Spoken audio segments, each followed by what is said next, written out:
The Equitable Society presents This is Your FBI.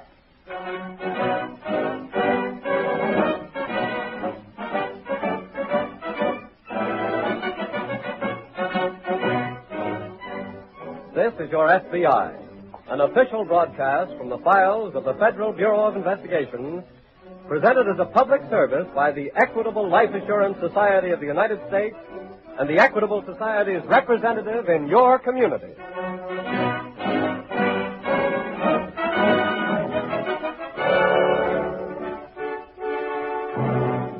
Tonight's file, The Sorrowful Swindler.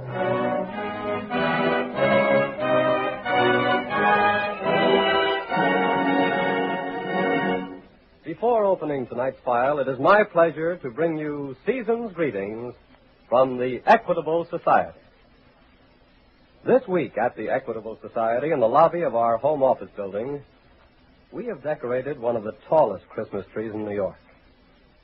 And this very afternoon, as we gathered round this tree and the sound of the traditional carols echoed through the halls, there was one pleasant thought that kept coming to our minds. We thought of all the homes in this country that are celebrating Christmas more merrily, more securely. We thought of all the children to whom Santa Claus will be more real, because someone in that home had the forethought to purchase life insurance. And we of the Equitable Society and the Equitable Society representatives all over America are happy to have done our share in bringing that kind of happiness to so many American homes this Christmas time. And so to each of our 3.25 million members, and to the other millions of Americans who enjoy this radio program, we of the Equitable Life Assurance Society of the United States wish a very Merry Christmas and a very Happy New Year. And now to the file on the Sorrowful Swindler.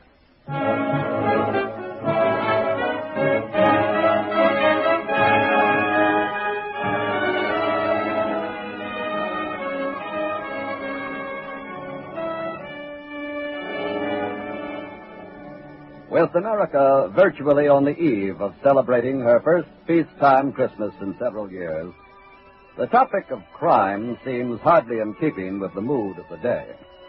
But then there is a negative kind of relationship between the two. Because it can be said truly that the doctrine of crime is the direct antithesis of the philosophy of Christmas. One is the religion of taking, the other the religion of giving. And to the criminal, Christmas time is no more than just another time in which to ply his profession of cheating, as demonstrated in tonight's case from the files of your FBI. Several years ago, during another Christmas season, a man using the alias of Colonel Weatherford and a companion in Larceny were speeding eastward on a crack train headed for New York.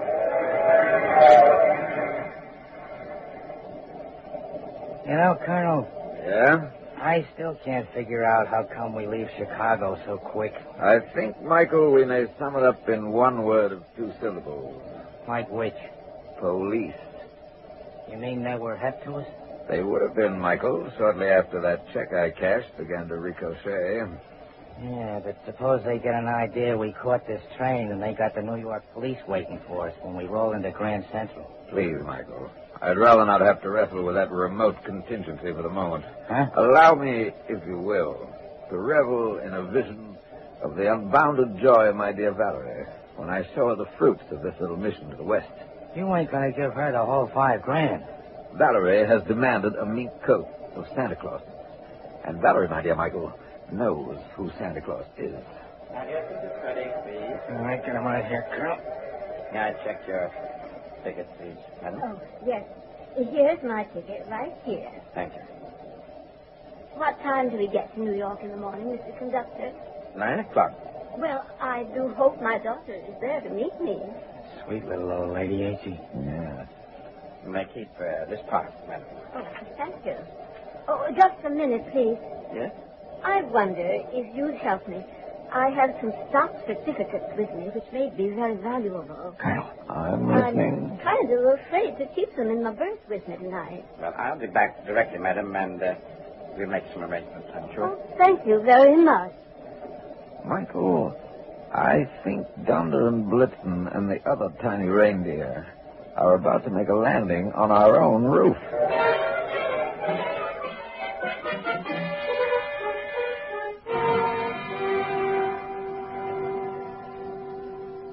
Since crime never takes a holiday, neither does your FBI. And at about the same moment that the pompous gentleman on the New York-bound train became stock certificate-minded, Special Agent Barclay in the New York office of the FBI was handed a teletype from Washington. What does it say, Alan? Well, Jim, there goes my Christmas shopping push with Marjorie today. Oh? They want us to go to work on a swindler. Anybody we know? No, he's avoided federal violations up to now. Well, what's the up to now? He put over a fraudulent deal in Denver a few days ago by posing as a United States attorney. Uh-oh. He may have stopped over in Chicago, but they believe he's headed for New York. Is this his home? He's got a record here. Well, who is he? Several persons, it seems. Colonel Josiah Weatherford and about 6 others. Well. Here, look this over and let's get busy. Right. While you're digesting the teletype, I'll check with the New York police.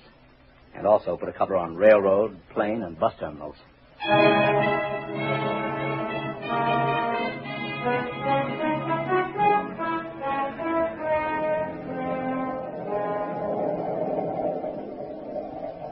I didn't quite catch the name. Weatherford.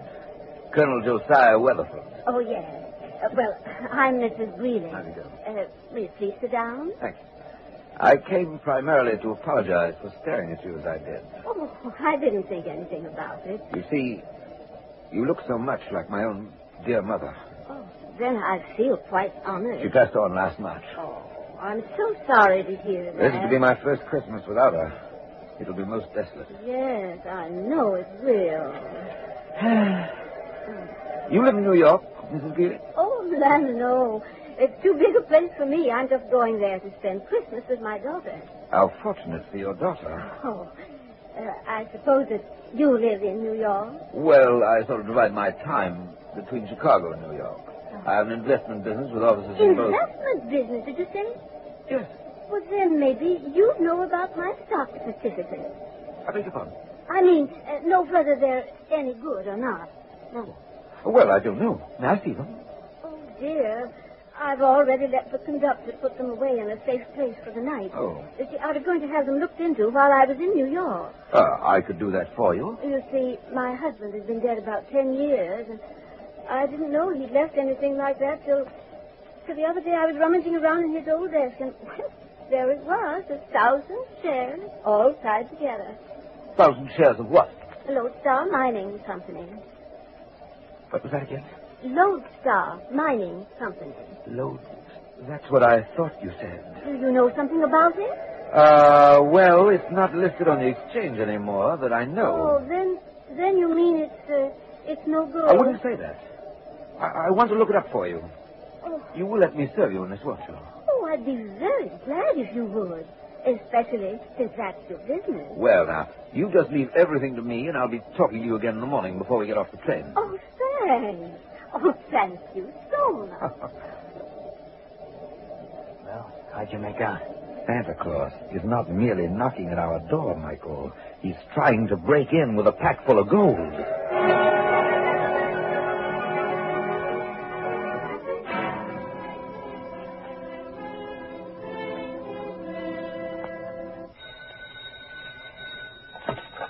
Special Agent Farrell speaking. Morning, Jim. This is Alan. Hey, say, where are you? Grand Central, waiting to cover the Manhattan Limited when I get there. Good. I was just going to have to hop over there myself. What's up?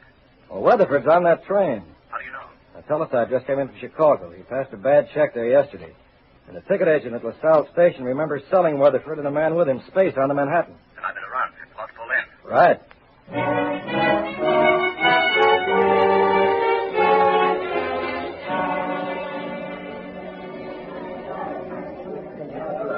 Yes, sir, Mr. Barclay. A man of that description occupied space in car 254. Then what happened to him, Porter? Well, he and the fellow with him got off at Harmon this morning. Uh-oh. I sure wish I'd have known earlier. Well, we didn't know ourselves in time to be prepared for that trick.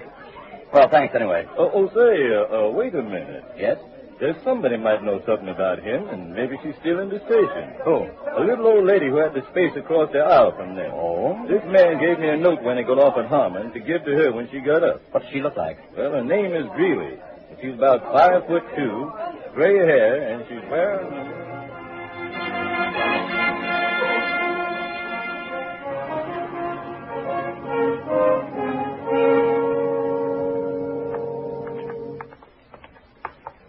Michael. Yeah? Valerie's waiting in the apartment here for me. I prefer to see you alone. Yeah, I prefer the same thing. I'll wait for you downstairs. Splendid.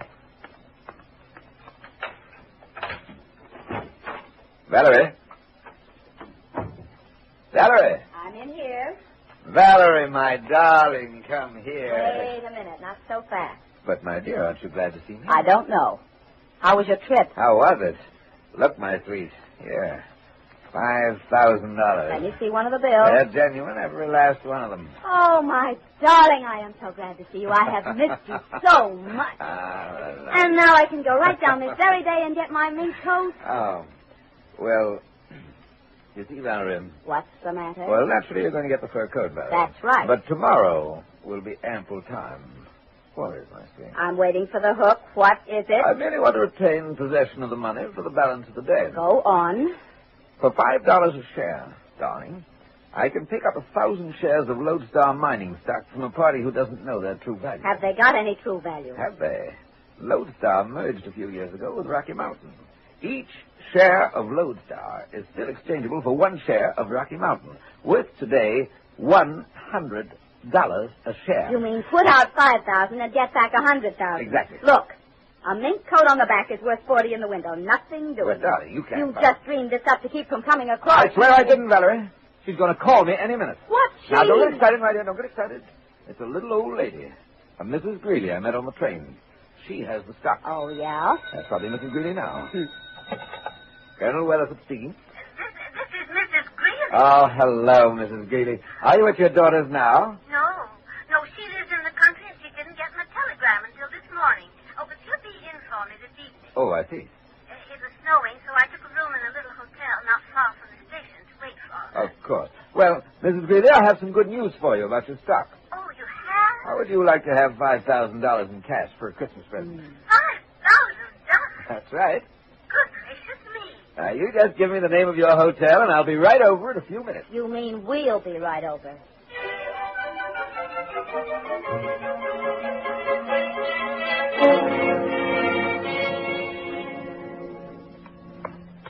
Alan. Yes, Jim? Well, I mushed over as soon as I could. Good. I think this is our best prospect of getting a line on Weatherford. The Greeley woman checked her bank at the station. Yeah. You got anything out of the conductor? Mrs. Greeley gave him what she said was some stock certificates to keep safe for her last night. Oh? Weatherford was across the aisle and saw it all. I see. 10 to 1, he's trying to pull a swindle on her for that stock. Well, I hope she comes back for her bag before the job's done. Yes, but she checked it 2 hours ago. And a lot can happen in 2 hours.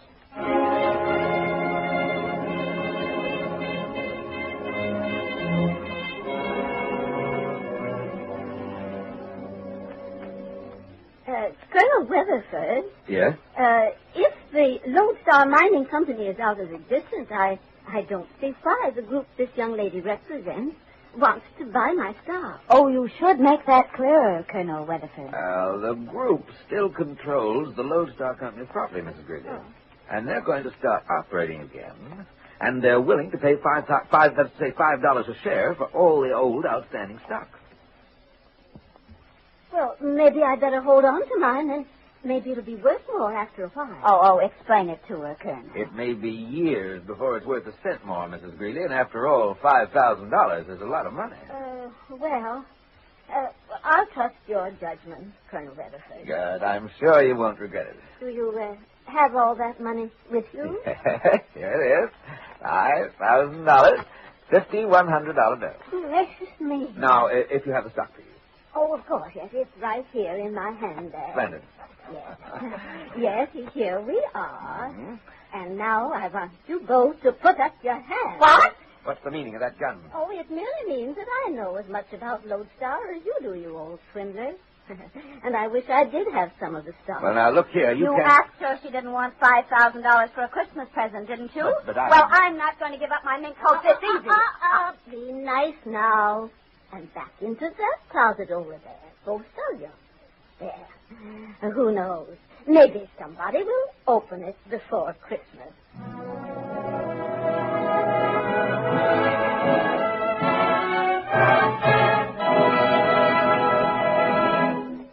Crooks don't qualify as men of goodwill, do they? So let's leave them for a moment while I tell you about someone you'll like.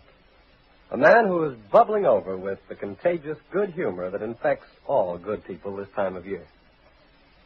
This week at the Equitable Society, I met a senior vice president coming out of the building. He was carrying a regular pyramid of packages in his arms. And just as I said hello to him, something went wrong with the middle of the pyramid, and half of his packages fell out of his arms and slid to the floor. Serves me right, he laughed as I helped him to pick them up. Just what I deserved for putting off my Christmas shopping till the last minute and then trying to do it all at once. He paused and chuckled. And I'm the man who's spent his life telling folks not to put things off. My business in life is telling folks not to put off buying the life insurance protection they need. Well, I said, that's not such a bad way to spend your life, is it? He smiled and answered saying, yes, there are a lot of people in this world who are much happier right now because someone from the Equitable Society kept urging a husband or father not to put off buying life insurance. Believe me, that's a pretty pleasant thought for a fellow to entertain this time of year.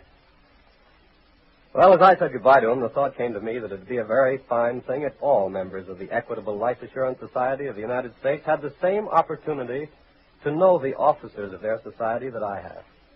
Could get to know the sincerity and human understanding that they put into their daily work, managing the life insurance of 3.25 million Equitable Society members. I've met all these men, and I've yet to find any stuffing in any one of their shirts, or any brass in any one of their hats. No matter how important their jobs are, their doors are always open, and their time is always at the disposal of members of this Life Assurance Society. You see, the officers of the Equitable Society are the kind of men who take pride in the thought that this week and every week for 86 years, the Equitable Society has been building security for you, your home, and your country. And now back to the file on the Sorrowful Swindler.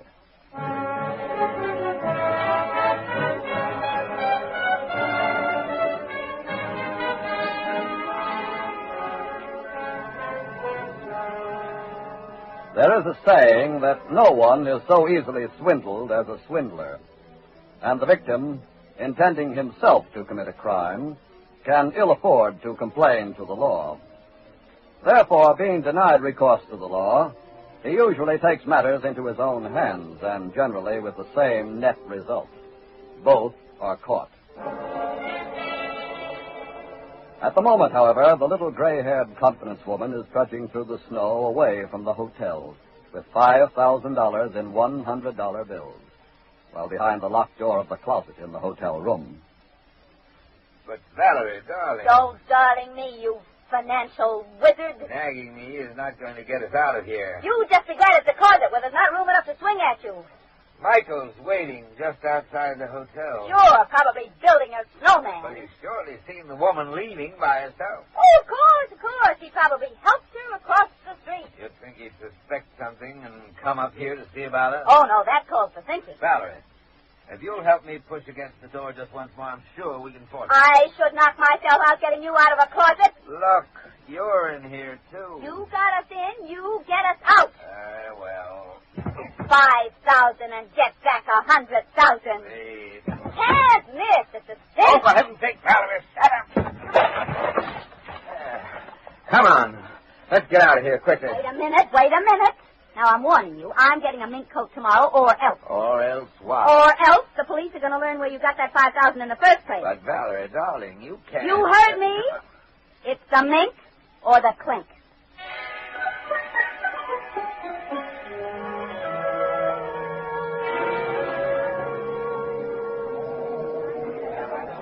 Well, it Doesn't look like our Mrs. Greeley's coming back for a bag. You only checked it a couple of hours ago. Give her time. Yes, but in the meantime, this Weatherford Wait a could have... minute. This looks like our little lady now. Yeah, seems to fit a description all right. And she's going over the baggage counter. Come on. No, wait a minute. What?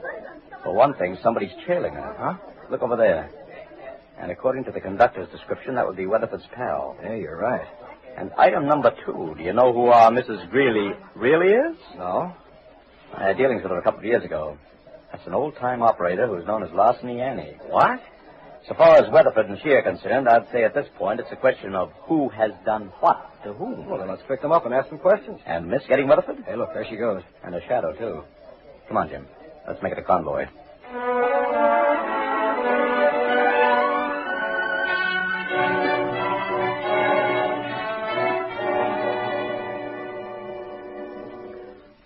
What good is it going to do to come back here to the apartment? Michael wasn't in front of the hotel, was he? So what?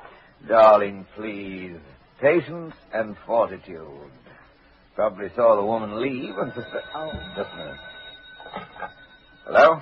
This is Mike. Say, what's going on? Where the devil are you, Michael? I seen the old lady leave the hotel by herself, and I said something's crazy about this. Where's she now? I'm in a telephone booth at the State National Bank. I said, where is she? She's standing in line with a deposit slip and a fistful of dough. Oh. What happened?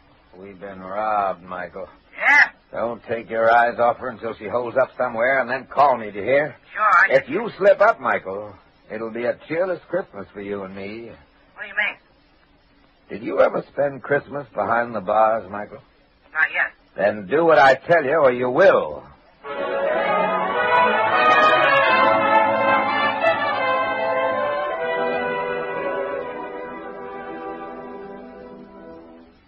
Here comes Larceny and Shadow back from the phone. He must have contacted Weatherford. What do you make of all this?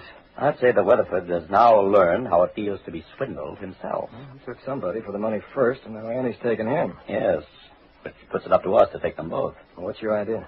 You stay here and keep your eyes open. And you? If Weatherford's pal saw me talking to Annie, what would he probably think? Well, that you were a Confederate first, maybe. That's all I wanted to be sure of. What? Maybe this will do the trick, Jim.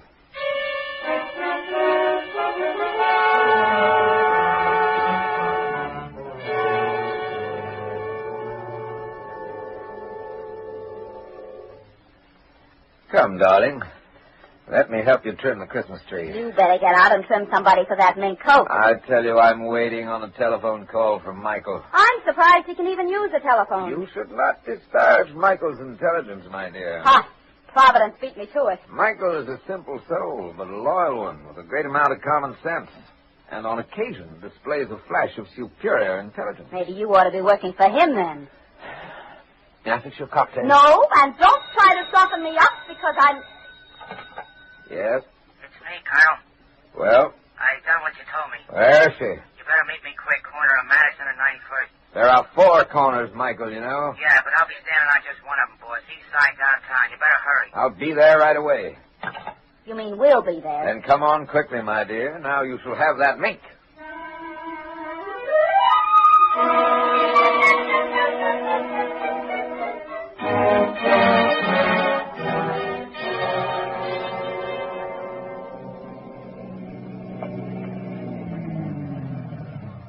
Here you are, sir. Valerie, my dear. Okay. Here you are, driver. Oh, thanks, miss. All right, where is he?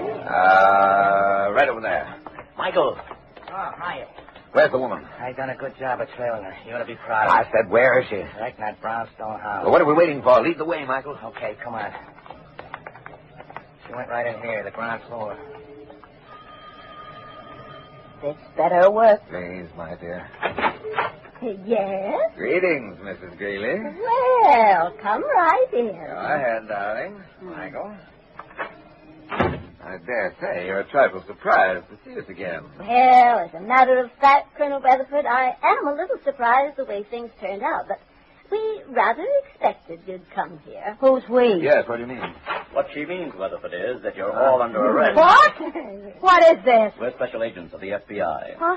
This is an apartment that we used on another case. It was also convenient to bring Mrs. Greeley here for questioning. We hoped you'd follow her. You mean she's working with you? Oh, not willingly, Colonel. But as you know, this is the Christmas season, and it's full of surprises for everyone.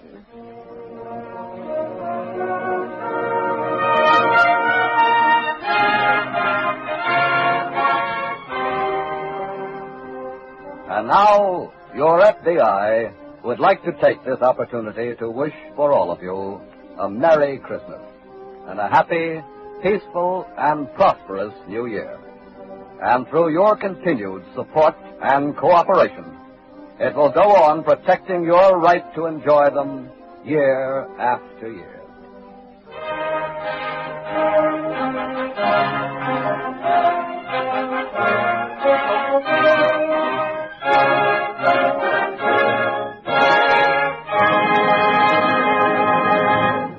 Before we tell you about next week's thrilling case from the files of your FBI, a word about a man worth knowing.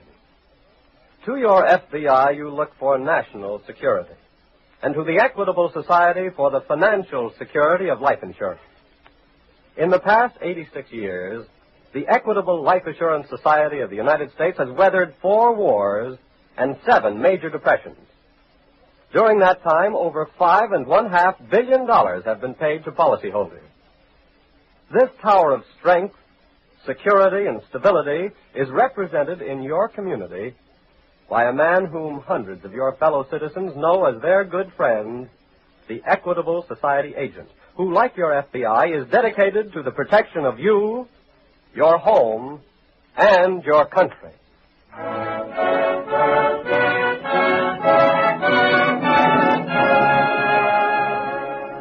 Next week, we will bring you another colorful story from the files of the Federal Bureau of Investigation.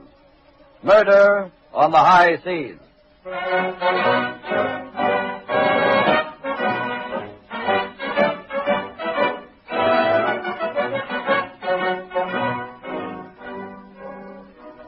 The incidents used in tonight's Equitable Society's broadcast are taken from the files of the Federal Bureau of Investigation. However, all names used are fictitious, and any similarity thereof to the names of persons living or dead is accidental.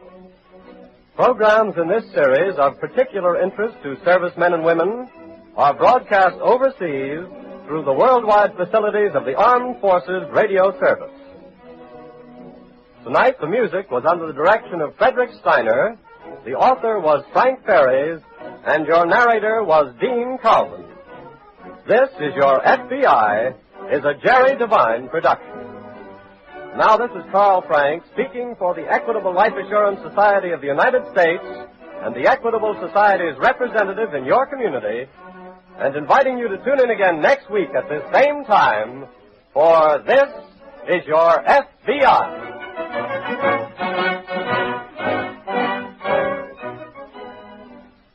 This is ABC, the American Broadcasting Company. This is Your FBI.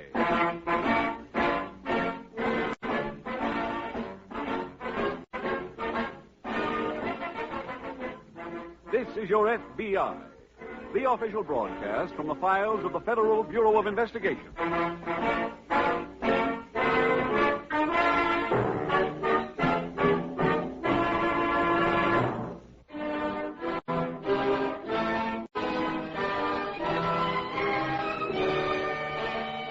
Tonight, the subject of our FBI file, Grand Larceny. Its title, The Skyway Man.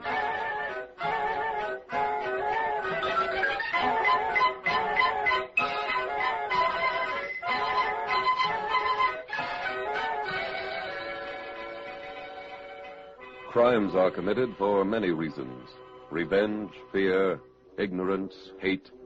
But the greatest number are caused by greed. The dictionary defines greed as acquisitive desire beyond reason. But that definition does not explain why certain people are possessed by that unreasonable appetite. For the explanation, we must go to the field of psychiatry, which tells us that in the case of many adults, greed is a result of insecurity stemming from their youth. Insecurity which often is a result of a lack of affection by parents toward a child. Sometimes it is a result of overprotection of a child by parents. The insecurity coming when the child goes out into the world and finds himself unable to cope with a society which does not give him similar overprotection. This message is brought to you so that parents in the homes into which this program is coming may learn what they may do today to well determine whether or not a crime will be committed 10 years from now.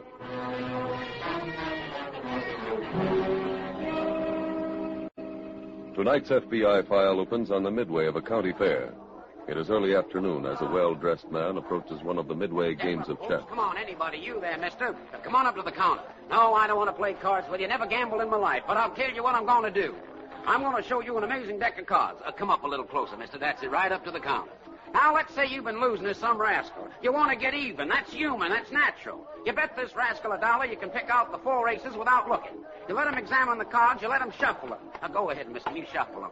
Now, you leave the deck right where it is. That's it. You press down here, turn the deck this way, and the 4 aces come sliding out. Now, I could charge you $50 for this deck. I could charge you any price. But I don't want to be a millionaire. That's why I'm selling them cheap. $2. That's all it costs. And Hey, mister, come back. Al, where did you come from? Well, son, if you hadn't been driving that customer away, you'd have seen me. I thought that'd be my first sale today. Do you have a report for me? Yeah. We're not doing a job here. No? Why not? Just tell me, where do they keep the money? The manager's got a safe in his office. If it's in his safe, the money's as good as trickling through our fingers. No, it ain't. I presume there's a reason for your pessimism. Remember how you came into the fairgrounds? Certainly I do. Of course. That's the only gate, and the road from town is the only road. There's no getaway. Ah, there must be. Do you feel like gambling? Well, if the proposition's attractive. 10 to 1, you can't figure one out. Yeah, well, I'll just risk $5. You got 50 to your 5. Splendid, splendid. Now, you go back to amusing the populace with your mediocre pitch. I'll survey the premises.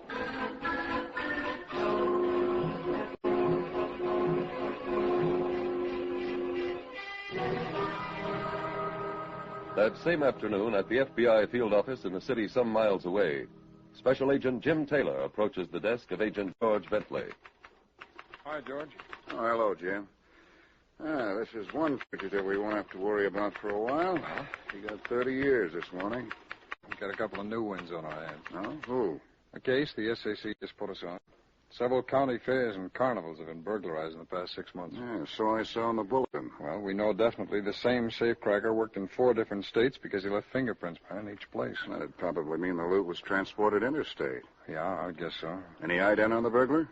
No, but we do have evidence there are at least 2 men. A watchman up in Oregon saw them run after one of the burglaries. How come we were alerted? Well, as the watchman approached the shack where the safe was, he heard the burglars talking. One of them said something about coming here. Oh. Where was the last job? Oregon. Our office there is working on it. I thought we'd cover the transportation terminals here. If we find an ex-safecracker on any passenger list, it just might be a lead.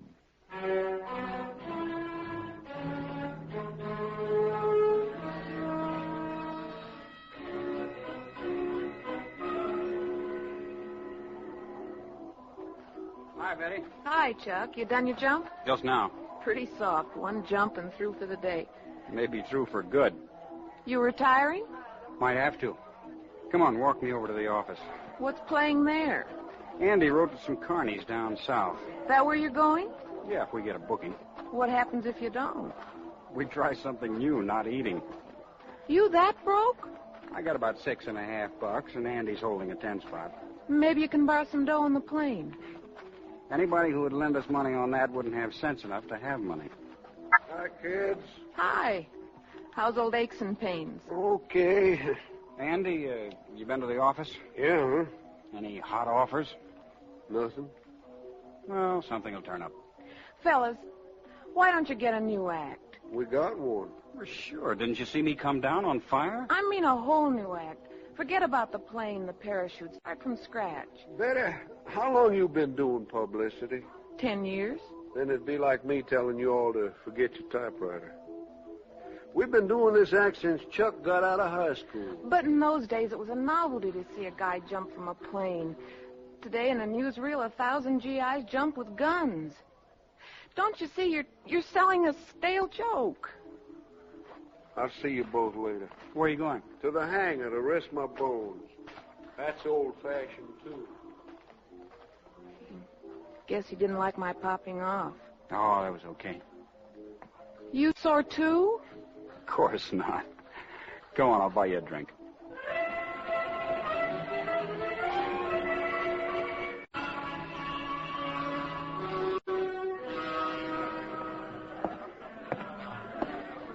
Well, hello there. Greetings, Roy. Oh, hi, Al. Sit down. Thanks.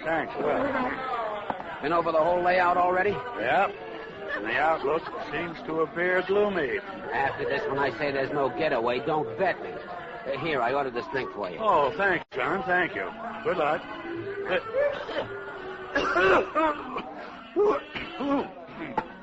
Well, with whiskey like this on the market, I don't understand how the population keeps increasing. I took a little look at that safe in the manager's office during my stroll. I can open it with this piece of lemon peel. Why eat your heart? Say, how can they get that drunk in this kind of whiskey? He ain't loaded. He ain't? You mean he acts like that all the time? Yeah, he's the guy that jumps from the plane. The plane? Whose plane? Oh, an old job him and his partner own. Oh, what's that young man's name? Chuck White. And the lady with him? Betty Kimball. She's a press agent for the show. Oh, she appears to be leaving. Hey, I thought you said dames and business don't mix. I am not interested in the young lady, but I have a notion about Mr. White. I'll see you in good time. Where you going? I'm going to the bar to accidentally make Mr. White's acquaintance.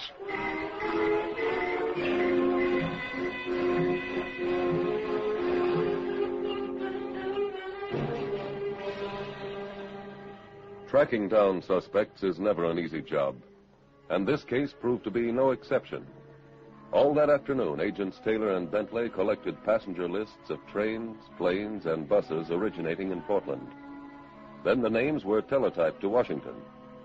Unfortunately, the work produced no affirmative results. That meant your FBI still faced the same problem. The job of apprehending two criminals without knowing their names, descriptions, or whereabouts. George, we've got a lead. What's that, Jim? $5,000 of the loot stolen from the fair in Oregon had just come from the bank. New money? Yeah, and the Portland office got us the serial numbers. Here's a copy for it. Mm-hmm. SAC had me send those serial numbers to all transportation terminals. Oh, fine. Here's a list in return. Oh, what's this one? Every fair, carnival, and amusement park in our territory. Hey, that'll... Oh, I got it. Okay. Taylor speaking. Yes, sir, that's right. Oh, do you know when you took it in? Was that the only one? Oh. Yes, sir. Thank you very much for calling. George, I was the airline ticket agency. They took in one of the $20 bills on the list. When? Today, Mr. John Smith passed it. The ticket was for Auburn. The name is obviously fictitious. Hey, there's a county fair at Auburn. Good. George, will you notify them and clean up the other details around Sure. here? I'll catch the next plane.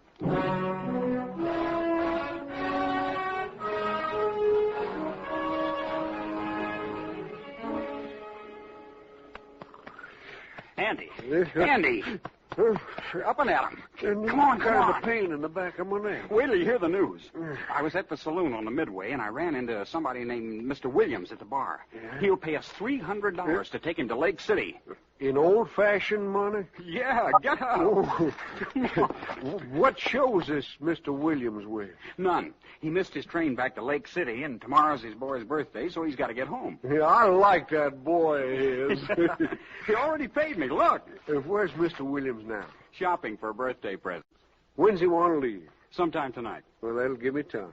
For what? A way of healing my neck. A nice warm poultice of new $10 bills.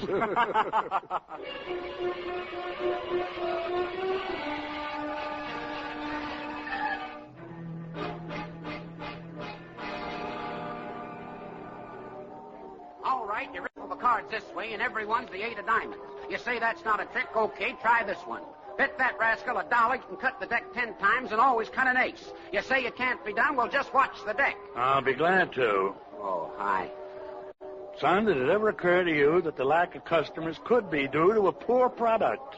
These rubes wouldn't pay a deuce for a key to Fort Knox.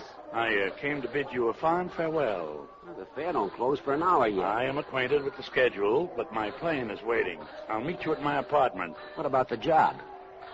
Son, in this little black bag are not only the tools of my profession, but the former contents of the safe. What? An opportunity presented itself a few moments ago that was a little bit too good to pass up. How'd you swing it solo? Eavesdropping outside the manager's office. I heard him tell a party on the telephone that he'd be right over to judge the livestock. Nobody saw you go in, did they? I beg your pardon.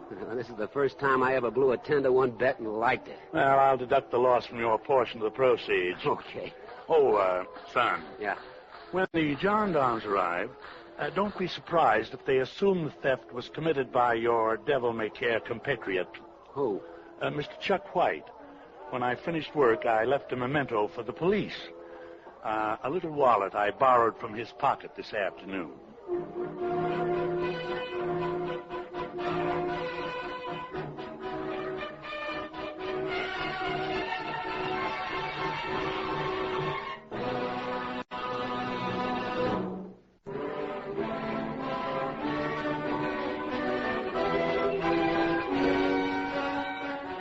And now back to the FBI file, The Skyway Man.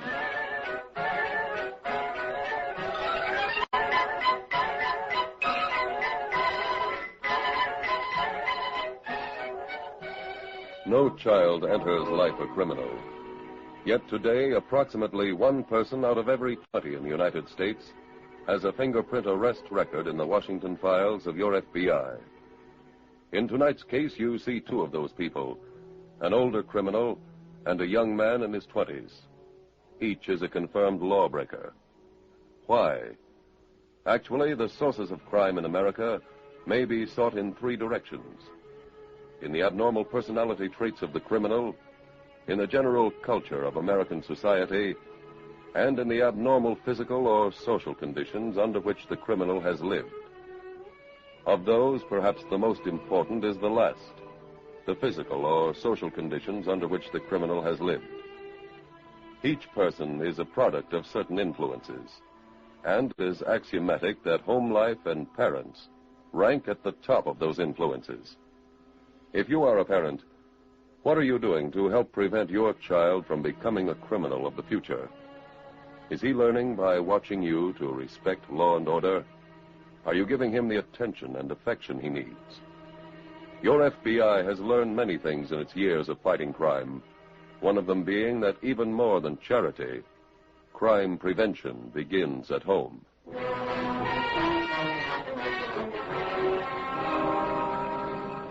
Tonight's FBI file continues later that night at the county fairgrounds.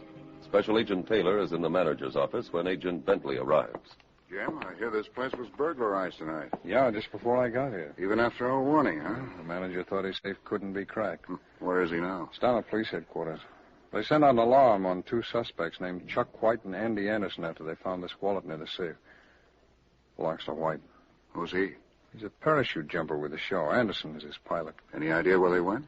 No, but they took off right after the robbery. The manager know where they're supposed to work next? Well, this is the end of the circuit, George. From here, everybody splits up for the winter. Oh. There's one other piece of evidence against White and Anderson. They came here from the fair near Portland. I guess we better answer it. Hello? Oh, yes, Mr. Mitchell. I did? When? Fine. Well, yes, of course. No, there isn't. Well, we'll get something. Yeah. Thanks. George, that was the manager. Word just came in at headquarters on that alarm. The plane's been found at Lake City. How about the 2 men? Lake City police are holding them. Well, I doubt we can get there tonight. No, probably not, but let's notify the Lake City police. We'd like to interview the men first thing in the morning.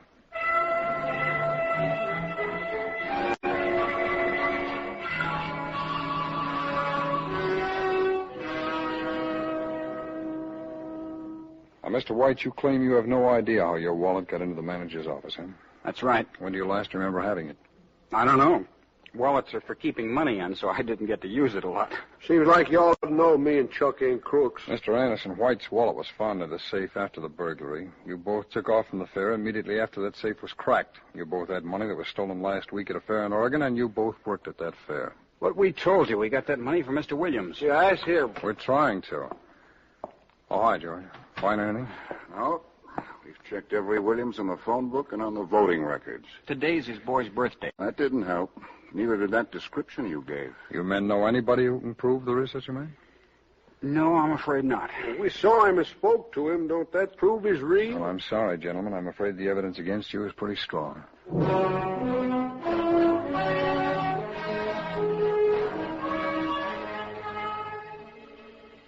FBI headquarters in Washington takes an important part in all cases. In this one, for example, Agents Taylor and Bentley sent the fingerprints of Chuck White and Andy Anderson to Washington, and also sent the description of the man they knew thus far only as Mr. Williams. Further investigation was also made on which fairs and carnivals Anderson and White had worked during the previous 6 months. Meanwhile, at an apartment in another city, the doorbell rang. Patience. Coming. Hi, Al. Well, Roy. Come in. Say, did you have any trouble brushing the two patsies? No, not a bit. Nice boys. I left them at the Lake City airport. They were arrested an hour later. Hey, what are you doing? Hanging picture. This guy a friend of yours? A friend? Yes, indeed, son. Who is he? A great man, son. A really great man. Son, that was Robert Adams, the father of American safecrackers. I never heard of him. Ah, it's too bad, yes. He was rather neglected in the history books. Quite a pity. Why, do you know the reward on him was more than most men can steal in a lifetime? Oh, I don't know. We ought to be pretty fat in the loot department. Where you got it? It's right over there on the table. It's waiting for you, the large envelope. How much is there? $8,000. Oh, brother, I can't wait to start spreading it around New York. New York? Yeah, I shipped my trunk up there, and I got a room waiting at a hotel. Right. There's no point squandering the money that you work so hard to get. Now, listen, you take my advice. I wish somebody had given it to me when I was your age. Yes, sir. You get married. You get married to some nice girl like that nice little girl up in Oregon. She's in jail. Oh. Well, there are other girls around. The place for you to go is south, my boy. There are plenty of carnivals running down there. You try to find one in Georgia or Florida. I still need them. For what? Well, I don't know. I suppose it's just an old man's pride. But before I retire, I would like to crack at least one safe in every state in the Union.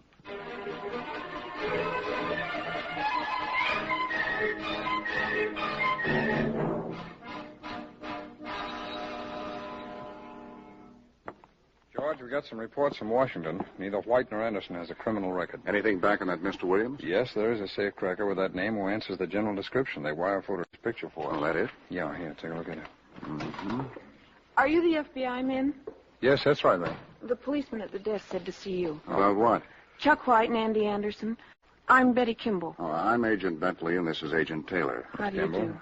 You know anything about the burglary? Just that they didn't do it. Are you related to White or Anderson? No. I was the press agent with the fair down to Auburn. I see. Well, tell me, do you know a Mr. Williams? Williams. Williams, isn't that the man that Chuck and Andy brought up here? No, that's their story. You can believe them about anything but their act. We have Williams' picture here. Would you take a look at it, please? Mm-hmm. Ever see him? I think so. Where? I'm trying to remember. Sure. That's a guy I saw hanging around Roy Carter's pitch on the Midway. Oh, they seem to know each other? Like old pals. Who is this Roy Carter? A grifter. He works carnies, fairs, any place he can set up a stand. Where can we locate him? In New York, but I don't know where. I ran into him yesterday while he was checking his equipment at the station. Told me he was going to New York for a vacation after he stopped to see a pal. George, that pal could be Williams. Yeah. Did he mention any other city? No. Well, if Carter bought a ticket to New York with stopover privileges, the railroad station might have a record of it. Let's call and check.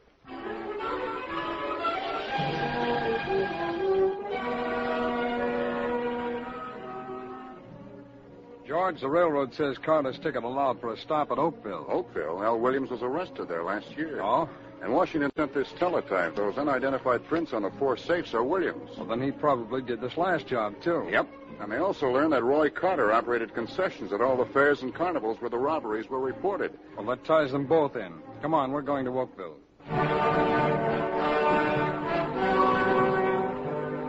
Never mind those phone books, George. Why? I found the cab driver who picked Carter up. Hey. And he remembers where he took him. Where's that? An apartment house at 73 Allen Street. Let's get over there. Janitor says Williams left town yesterday. For where? He doesn't know, but he told me Carter visited Williams a few days ago. They live together? No, but, George, if they're back in action, maybe we can find out where. Let's get to a phone.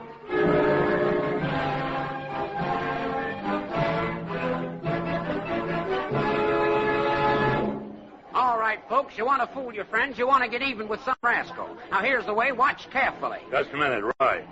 Where have you been? No place. I was here at 3 this afternoon, again at 6. Stand was closed both times. Oh, I met a girl. Girl? Who is she? Oh, local girl. Her mother's got a farm near here where guys and the lamb hide out. Oh, sounds like you're getting into a wonderful family. Hey, show for me. Here come a couple of customers. All right, folks, here's the magic deck. You always get an ace. See, here you are, mister. You shuffle. We didn't come here for that, Carter. We came for you. You too, Williams. I beg your pardon. Do we know each other? We're special agents of the FBI. These are warrants for your arrest.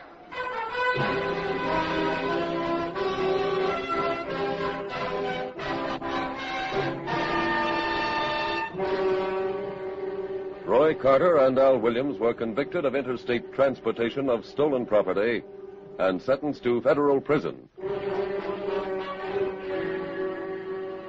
Special Agents Taylor and Bentley learned the name of the carnival at which Roy Carter was working by calling the railroad station in New York.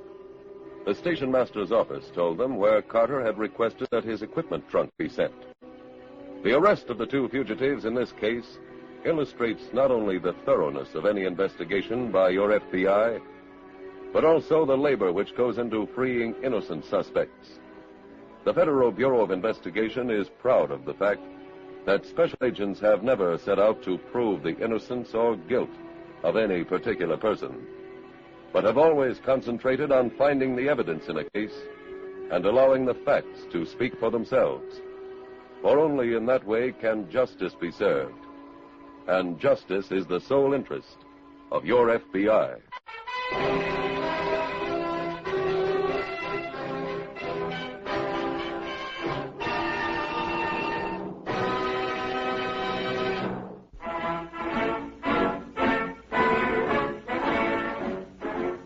The incidents used in tonight's broadcast are adapted from the files of the Federal Bureau of Investigation.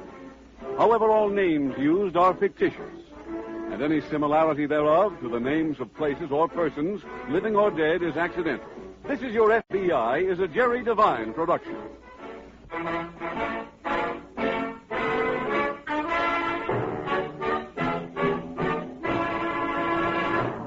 This is Your FBI.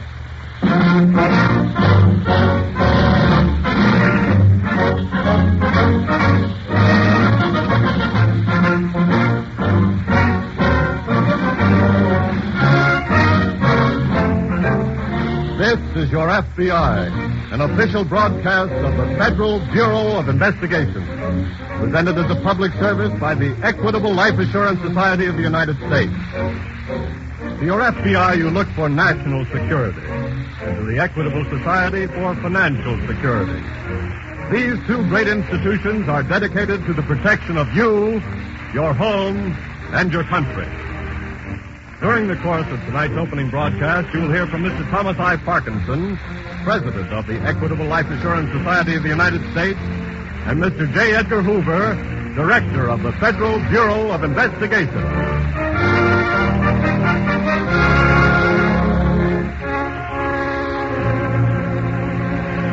Tonight, the story of a crime against the nation, espionage.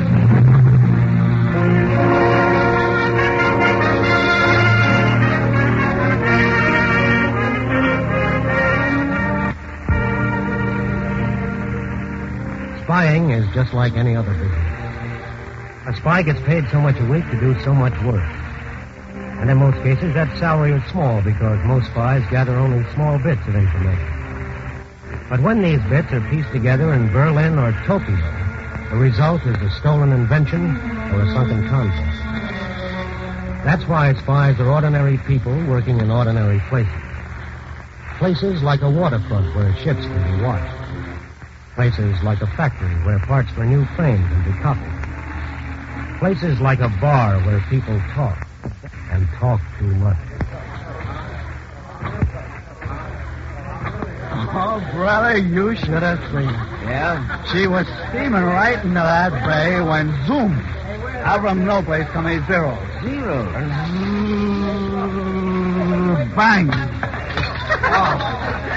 Bang is right. Oh, I'm sorry. Did I get any on you?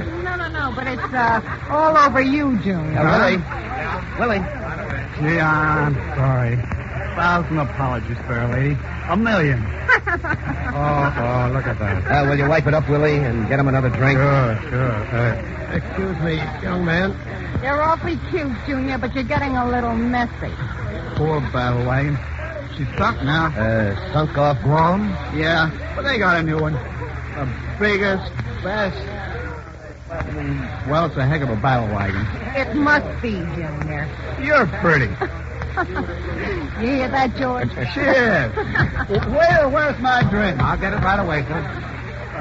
Where was I? You were talking about that battle wagon. Oh, yeah. Oh, let's see. Say, I'll tell you what. Friday morning, you walk up to the top of the street here, and you'll see the newest battle wagon and the best maybe in the world come steaming down the bay. She's just been commissioned. Excuse me, sir. It's still dripping on you. Yes. Then you'll see a real ship. Well, then let's drink to her. No. Let's drink to you. To the most beautiful girl. Oh. What's the matter, baby? I don't feel sorry. Junior, now you've got I think I'd better... Here you are, son. You go right back there. Thanks. Excuse me. Be right back. Poor Junior. Oh, it's a shame. What is, Willie? Those kids, they want to enjoy themselves, but they sit with people and drink too much. They talk too much. Talk too much? Say, do you think we... I don't say you did anything. I just think it's the same, that's all. Let's get out of here, George. I'm sick of this stuff. Okay. Here you are. Thank you. What about your friend? Tell him we'll wait for him outside.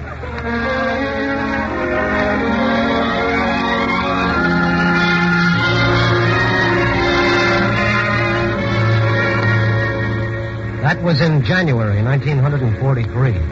Early in February, 3 letters were brought to the attention of the FBI. 3 pleasant letters typewritten in English. 3 innocent letters intercepted on their way to Switzerland.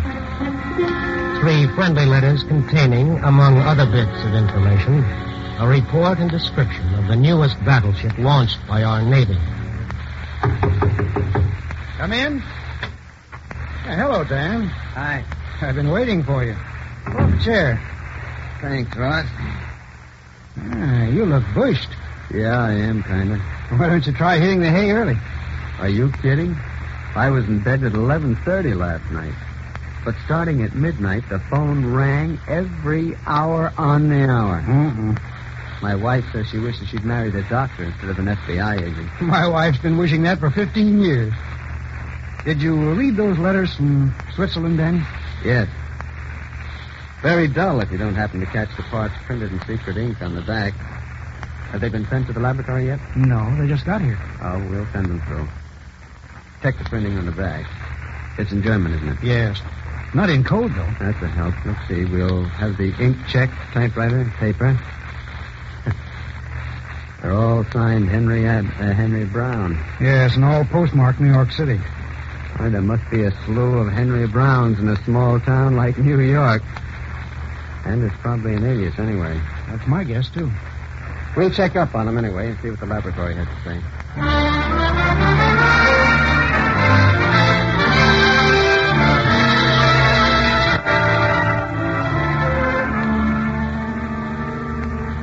spy doesn't usually know exactly how much information he'll be able to pick up or exactly when or where he will get it.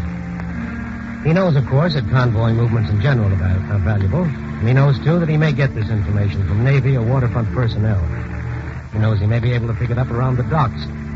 But he's never sure just how much information will fall into his eager lap, just when, and from just whom. Sometimes it may come accidentally at an odd moment, such as during a practice air raid, a blackout, say, near the harbor in New York City. Lights out! All lights out! Mrs. Johnson, turn out that bathroom light! Quiet, Blitzen. This is a blackout. Mrs. Johnson! Turn out that bathroom light. Lights out. All lights out. Thank you, Mr. Seaman. Oh, good evening, Mr. Gordon. Having trouble? Just with Mrs. Johnson, as usual. Yeah. This is dark now. Yeah, now, but I always have to yell my head off. She's a fine one. And my wife tells me she's always complaining about racing, too, and how she can't get enough coal. Quiet, Blitzen, quiet. Is Blitzen sick? Hey, just had distemper. People like Mrs. Johnson ought to wake up and learn there's a war going on. Blackouts are very important. If I weren't a warden, you wouldn't find me out tonight. Aren't you feeling too good, Mr. Gordon? My kid's home on liberty, and this is his last night. Well, he'll be back soon. Not this time. He says he's going on a convoy run to Russia. Russia? Quite a trip. Yeah. And he's leaving tomorrow? Or the day after. Can you imagine? Just came back, too, from... Where was it? Italy. But that was a short run. They just dumped some machinery there. Airplane parts, probably. No. But tanks, I think he said it was. Oh, yeah? Yeah. Oh, how's business at the bar, Mr. Seabrook? Well, it's pretty good, thanks. Well, I think this will be a short blackout tonight. I hope so. Me, too. I got to write a letter before I go to bed. Business? No, it's to a friend in Switzerland. Oh, you were over there in 41, weren't you? Yeah. Fine country. Well, good night, Mr. Gordon. Good night, Mr. Seaburn.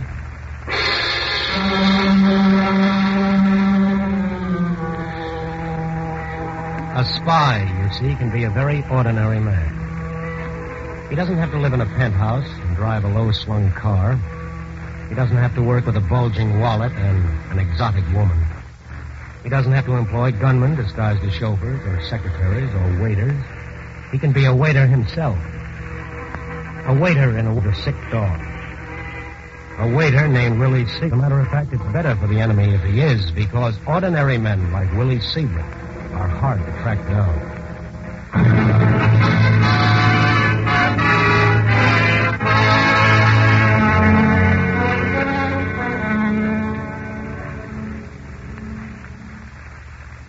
Well, Ross, we know what kind of a typewriter our friend used, and we've had every agent in New York checking on them. What angle are you working on? We're taking the chance that a good percentage of the drivel he writes in English to his Swiss friend is the truth. Mm-hmm. So we've drawn up a list of what the man's like, and we're checking that. Want to see it? Yeah. Here you are. Thanks. Can speak and write both English and German fluently. You can get that, of course, just from the languages used in the letters. He's married, has a dog that had distemper recently, and lives near the New York harbor. That's just a guess. This is a good one. He probably poses as a great patriot, inasmuch as he is an air raid warden. He asked his friend in Switzerland to address him as Dear Willie in his letter. He came back from Europe in the spring of 1941. He was... Wait a minute. Get something? I don't know. I'm looking over this letter you just brought in. Listen to this. Mm-hmm. I would love to wander through Lisbon again, particularly at this time of the year. Lisbon, eh? Yes. He came back from Lisbon in the spring of 41, Ross. If he's writing the truth. Well, we've got to take a chance on that. What are you going to do? Check on everybody who came into this country from Lisbon in the spring of 41. We don't even know the name he came in under. No, but we know what his handwriting's like. And if he came in from Lisbon, he had baggage. And if he had baggage, he had to declare it in his real name. And if he declared it, he had to declare it in handwriting. Sure, but there must be hundreds of those baggage declarations. There are thousands of air raid wardens, and with dogs. Okay. Ever look for a needle in a haystack before? Yep, I have. But this time, we're going to find it.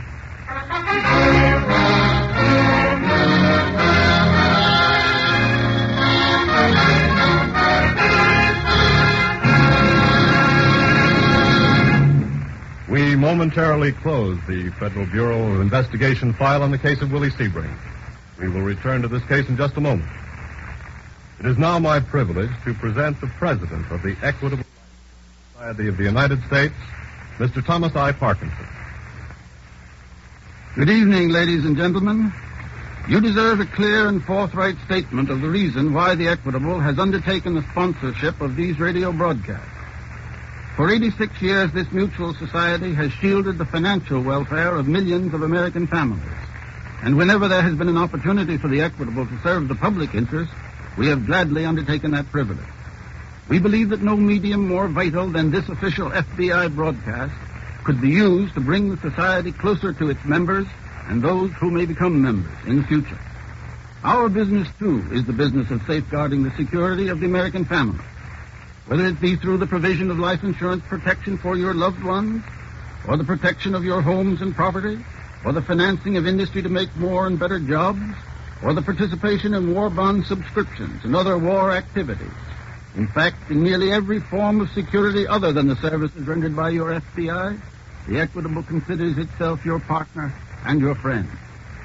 Through the medium of these radio programs, we hope to let you know of the manifold ways in which the Equitable can serve and is serving you and your community. Our business is carrying on into the next generation the benefits of savings in this generation. Public service and human relationships. The preservation of homes for widows and children. The education of sons and daughters. The security and comfort of thousands of elderly men and women living in retirement. And finally, the peace of mind of the American citizen is the mission of our society.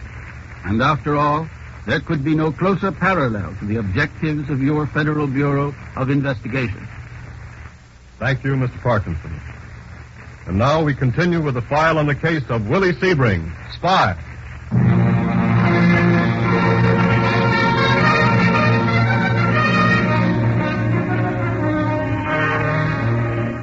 Being a special agent of the FBI is a business, too, but a business unlike any other.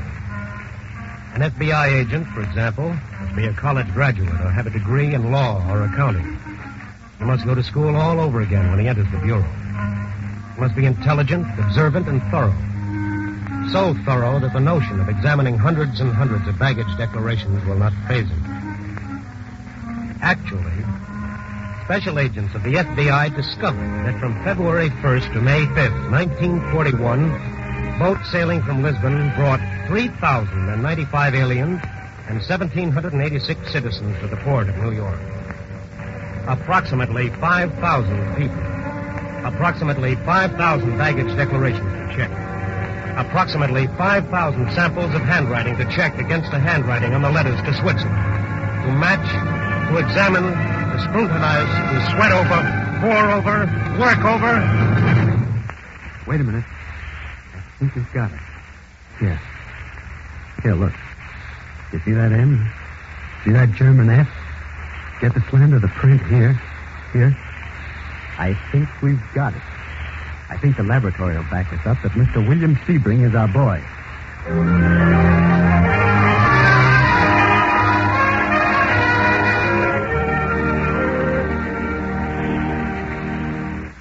William Sebring, eh? I'd almost swear to it, Ross. What's the report on him? He was born in Germany, but he became a citizen here in 1925. That takes in the languages. He's married, and he's an air raid warden.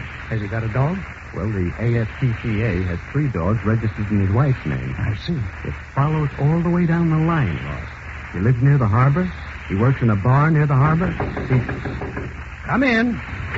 This just came over the teletype. Thanks. Ross, if Willie Sebring isn't the man, no one is. Sit down, Dan. Huh?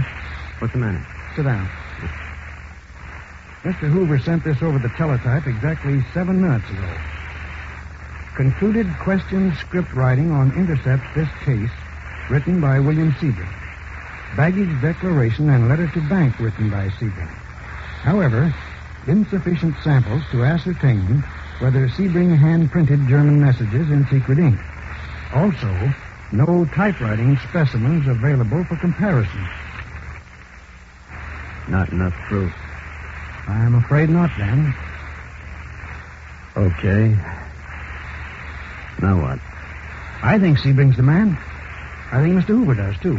So we need more proof. Yes. More samples of his handwriting. And his printing, if we can get it. And typewriter specimens. That's right. Get them, and we get Sebring. I'm going to pay a call on Mr. Willie Sebring. You may scare him. Not this way. His wife rents rooms in their house. I've been instructed to be a roomer. I'll be a welder working in the Navy Yard. That ought to interest Willie.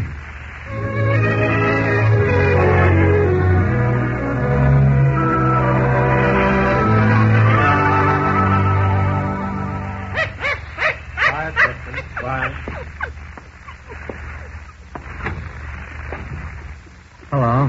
Hello. Well?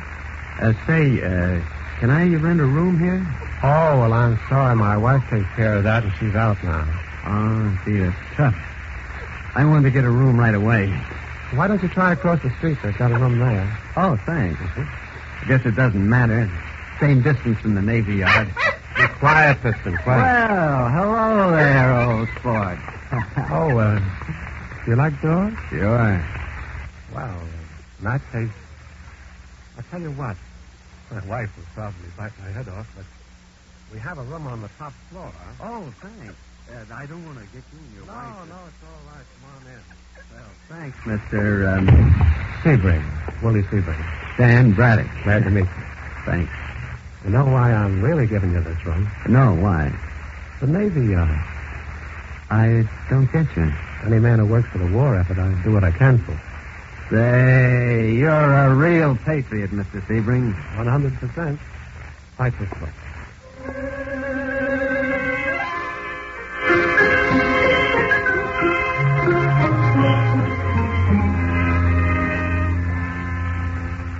For $6 a week, the special agent, posing as Dan Braddock, welder, rented a room from Willie Sebring, spy. And at the end of the week, that room was worth exactly $6 and no more. The agent found that Sebring left the house each day at 3 p.m., went to the bar, came home for supper at 8:30, and went to the bar until midnight. He found that there were 2 roomers in the house beside himself. He found that Sebring spent most of his time in the attic, which had a view of the harbor. Beyond that, he found nothing. And the letters to Switzerland had stopped. So on the afternoon of the 21st of May, Mr. Willie Sebring's hand was forced. No, Blitzen, no. No, I said no. If you eat too much, you'll get sick again. Now, be quiet. Excuse me, Mr. Sebring. Oh, hello, Mr. Braddock. Come on in. Thanks. Sit down. Thank you. Well, still on the night shift, huh? Yeah. Well, those new ships probably need very careful work. Oh, they do, but they're honeys. Oh, I'm sure. I sneaked a picture of one I wanted to send to my kid brother. He's in the Pacific. A picture, huh? Yeah. Say, Mr. Sebring, I wonder, could you do me a favor? Well, I'd be only too glad to, sure. I want to send this package to the kid, but I can't address it. Huh? You see, I burnt my hand last night. Oh, my, that's a shame. Oh, it's not too bad. It doesn't bother me, except I can't hold a pen in it. That's tough. I was wondering if you had a typewriter in the house. You know, I could type up a label. A typewriter? Yeah. No, there's no typewriter here. I'll tell you what, though, my handwriting isn't so good, but I could print the address for you in ink. Swell. I appreciate that. That's no trouble at all. Blitzen, be quiet. This dog will be the death of me one of these days. Now, who does this go to? Sergeant Fred Braddock. S-E-R-G.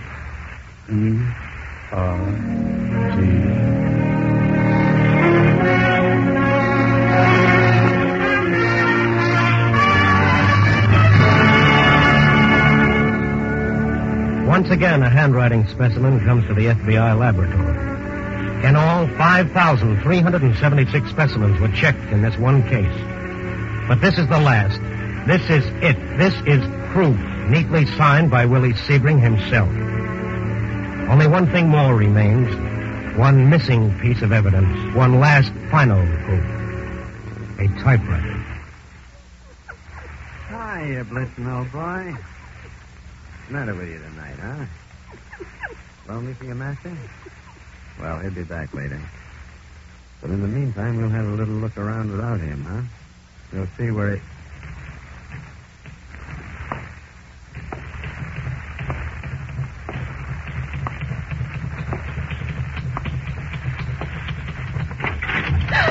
Oh, I'm sorry. Oh, you didn't scare me out of my wits. I really am sorry. I didn't mean to frighten you. My name is... I know. You're Mr. Braddock. How do you know? Mrs. Sebring told me. Well, I didn't know you lived here. Well, I board here, but I've been away on a 2-week vacation. Oh. Did you take your typewriter with you? Why, yes. Why? Oh, I was looking for one the other day. Well, you can borrow this anytime you want. Everybody else in the house does. From Mr. Sebring down, huh? Mainly Mr. Sebring.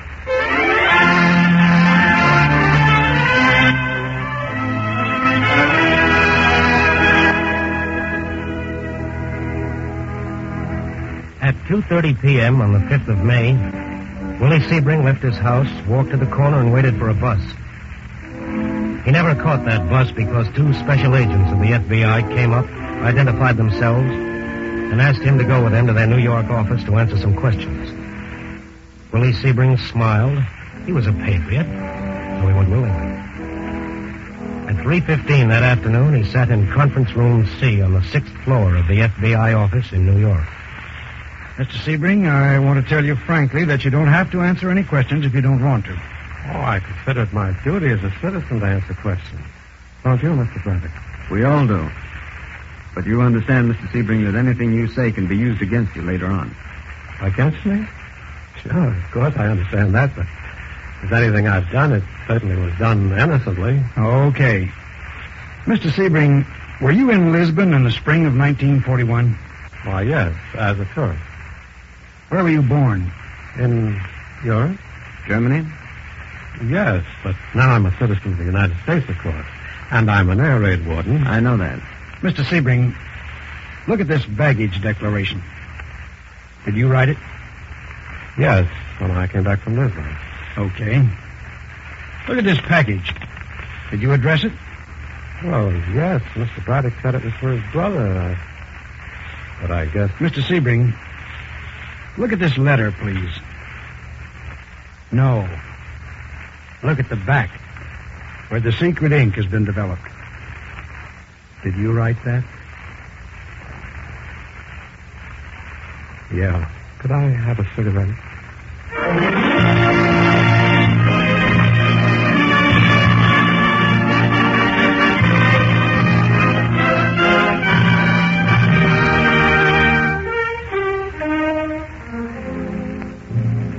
Spying is just like any other business.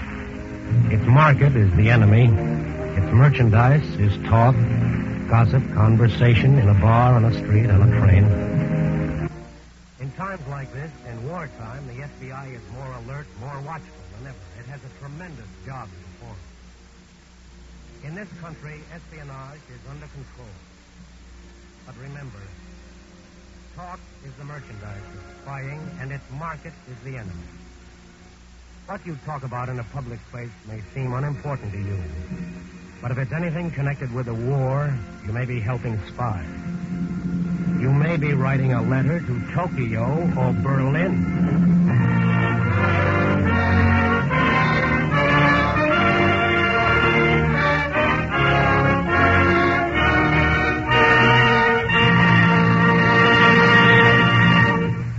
Before we close tonight's file, it is our special privilege and pleasure to introduce the director of the Federal Bureau of Investigation, who is in Washington, Mr. J. Edgar Hoover. Good evening, ladies and gentlemen. Your FBI hopes that these broadcasts will help you to know more about the organization which is dedicated to the safeguarding of your welfare and that of your family. Perhaps through these radio broadcasts, you will not only be entertained by the stories of your FBI in action, but you may also gain a better appreciation of your own personal responsibility to your family and to the community in which you live. And I want both you and Mr. Parkinson to know that speaking for myself and for the whole Bureau, I am especially pleased that these messages are being brought to you under the sponsorship of another institution which likewise is dedicated to the security of the family, the Equitable Life Assurance Society of the United States. Every man, woman, and child in this nation should be alert and ever watchful for the slightest information which might lead to prevention of a crime by our enemies within and without the United States. While our fighting men all over the world are tonight meeting the enemy on land, in the air, and on the sea, it is a duty of every one of us to protect them by guarding the homeland they have left in our trust. It is my sincere hope that these broadcasts will enable you to know more about how to cooperate with your local police officials and every branch of law enforcement in your community.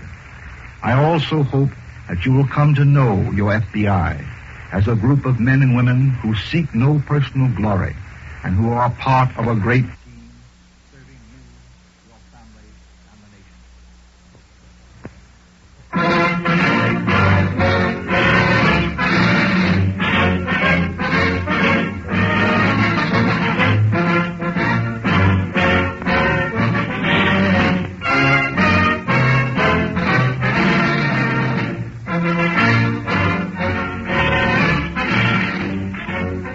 The incidents used in tonight's broadcast are taken from the files of the Federal Bureau of Investigation. However, all names used are fictitious. Any similarity thereof to the names of persons living or dead is accidental. In tonight's cast, the part of Sebring was played by James Van Dyke, Dan by Carl Swenson, and Ross by Jeffrey Bryant. Others in the cast were Francis Cheney, Helen Lewis, Will Hare, Chuck Webster, Jack McBride, and Brad Barker. The music for tonight's performance was under the direction of Van Cleve. The author was Lawrence MacArthur, and your narrator was Frank Lovejoy. This Is Your FBI is a Jerry Devine production.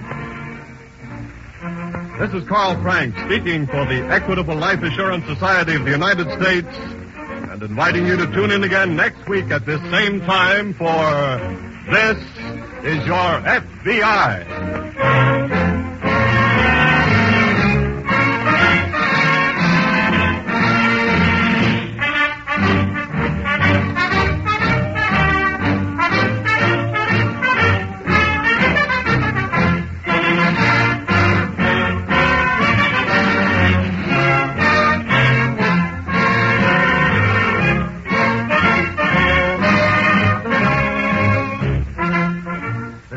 Network of the American Broadcasting Company.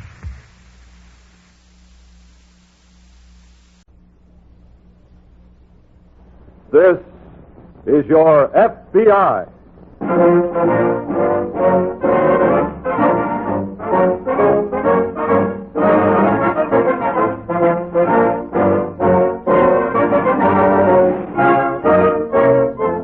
This is your FBI. An official broadcast from the files of the Federal Bureau of Investigation. Presented as a public service by the Equitable Life Assurance Society of the United States. To your FBI, you look for national security, and to the Equitable Society for financial security.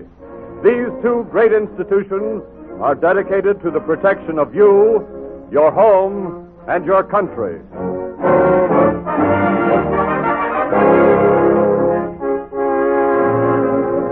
Tonight, the story of a crime against the home. Kidnapping.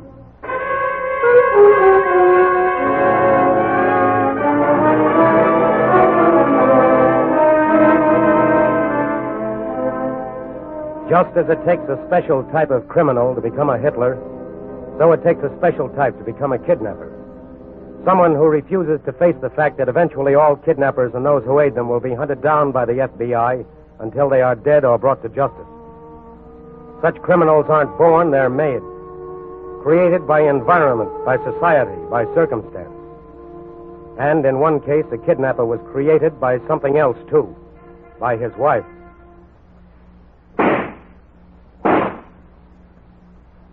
Sally, Hmm? ain't that enough for today? No. That last round was No, Frank.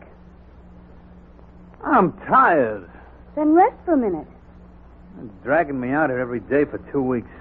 I'm a good enough shot. For small-time holdups, maybe. That bank job was no... You don't have to tell me about that bank job, Frank. That was my idea. Just like everything's been my idea. Okay. It's all yours. Take the gun, too. Darling, darling. You know I didn't mean it that way. Mm. You know I plan everything just for you. Besides, I couldn't do it all myself. If you could, you would. Don't be silly. I don't know what the point of all this target practice is anyway. It's going to give you a reputation. With 2 stretches behind me, I've got one. Like 100 others. But you're going to be bigger. Bigger than all of them. Bigger? Yes. What's the point of being anything if you can't be the biggest, the best, if you can't be number one? And that's what we're going to be, Frank. Number one. You're crazy. Wait and see. Look, a couple more bank jobs and we can be driving on gasoline for the rest of our lives. That's what my father must have said to my mother. And what were they? Petty crooks. Now they have to live on what I hand out to them. No, darling. We're going to do it right. One real job. And then we quit. What one real job? Never mind. Come on. When we're ready, I'll tell you. Sally. Darling, have I ever given you a bum steer? Well... Have I? No, but... Now empty both barrels like a good boy, and we'll call it quits for today.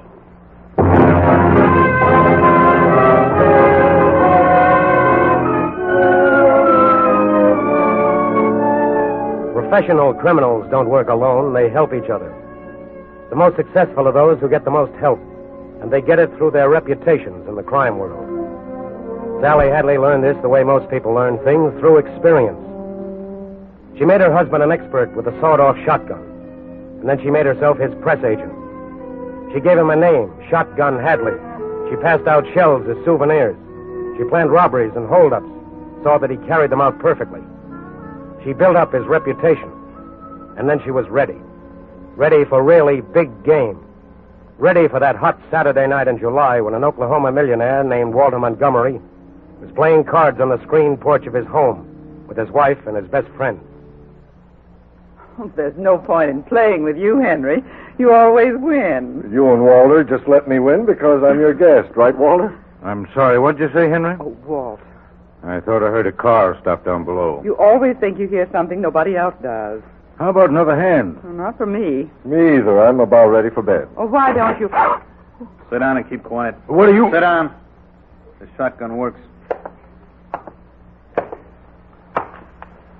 Which one of you is Walter Montgomery?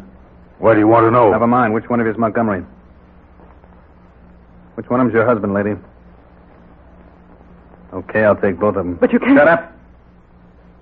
Come on your feet, boys. We're going for a little drive. If you ever want to see your husband again, stay away from the phone, Mrs. Montgomery. I told you the shotgun works.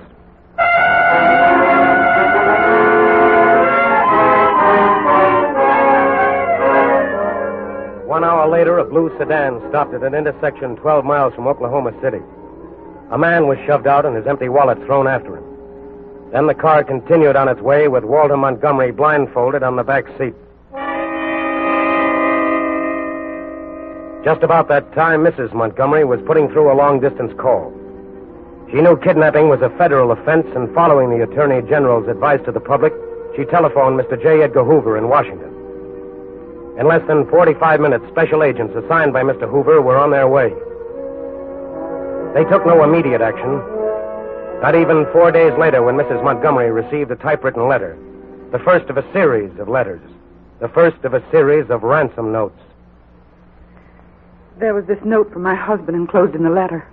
Are you sure that's his handwriting, Mrs. Montgomery? Yes. He said to give them the $200,000. Well, he certainly set a high price. Did they give you instructions how to pay?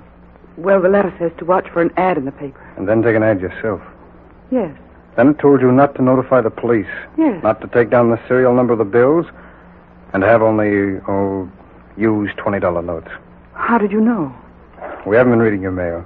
It's just that kidnapping notes always follow the same pattern.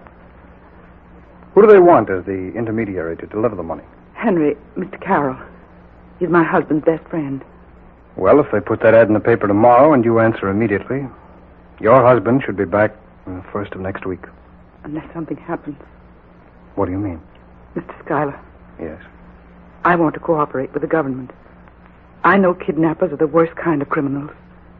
But you see, I want my husband back. Please don't do anything. Mrs. Montgomery, there's no need for you to worry. The first concern of the FBI in any kidnapping case is to get the victim home safely. We want to see your husband back here as much as you do. And we won't make one single move that will stand in the way of his coming back. Thank you.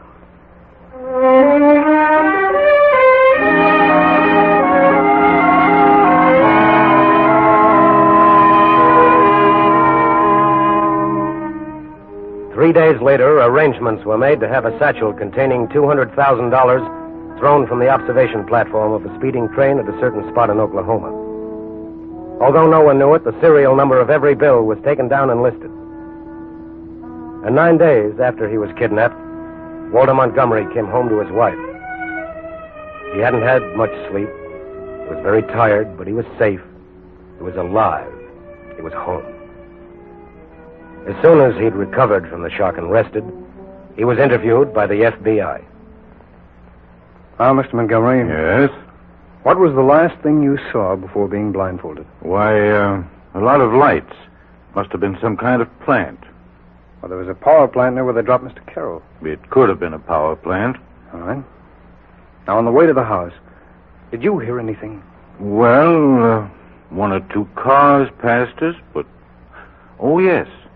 We must have passed an oil field. Why? I heard the sound of the pumps. And twice I remember smelling gas. Well, then you passed 2 oil fields. That's right. Now, how long after you passed that second field would you guess it was before you got to the house? Oh, I don't know for sure. Not long, though. 15 minutes? Oh, less. I think about 10, say. Good. Now, did the car drive right up to the house, or did they stop for anything? They stopped to open a gate. How do you know? I heard a creak. Mm-hmm. And then they drove right up to the house? No, they drove into some kind of a building. Mm-hmm. A barn, it must have been, because I could smell hay. Well, then the house is probably a farmhouse. Yes. Yes. Was it close to the barn? It was exactly 12 steps away. I counted them. Glad you did. Now tell me, did you have to go up any steps to the house? 3. And they creaked. What happened when you got inside?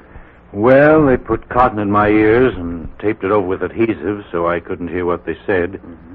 But every morning I could hear a rooster crow, and then about, less than a minute afterward, the sound of an airplane passing over the house. An airplane? Did you hear it every day? Yes. No. One day it didn't come. Which day?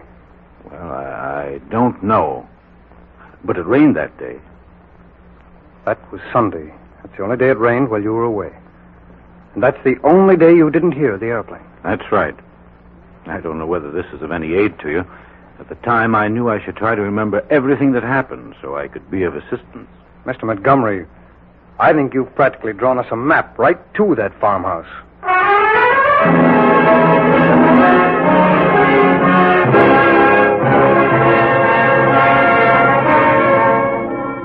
For the FBI, anything can be a clue. The lights on a power plant, the smell of an oil field, the sound of an airplane. Using the information gotten from Mr. Montgomery, special agents mapped a circle, a ring around the approximate location of the farmhouse. They went to the airlines, checked schedules, checked flights, checked what line did not run a plane on that one Sunday. They figured over approximately what area the early morning flight passed, and the ring around the farmhouse grew smaller, tighter, closer. Now the FBI agents moved into the ring looking for the farmhouse. Looking for a farmhouse with a gate wide enough for a car to pass through. A farmhouse with a barn only 12 steps away. 12 steps away from a porch with 3 creaking stairs. 4,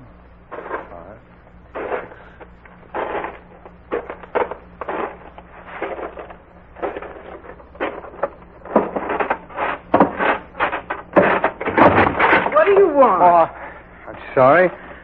I didn't know there was anyone home. Well, you can see I'm home, can't you? Yes. What do you want? I'm representing a real estate company in Tulsa. We're looking over farms in this neighborhood with a view to buying them. You want to buy this farm? Does it belong to you? Well, it belongs to my daughter, Mrs. Hadley. Sally Hadley? Yes. You know her? I've heard of her. Oh. Do you know where I can get in touch with her? I can speak for her. She was going to give me the place anyways, now. Hmm? You want to buy it?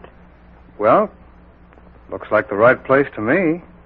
But I'll have to have some of the men in my company look it over this afternoon, if it's all right with you. Oh, it's fine with me. You'll be here? Yeah, I'll be here.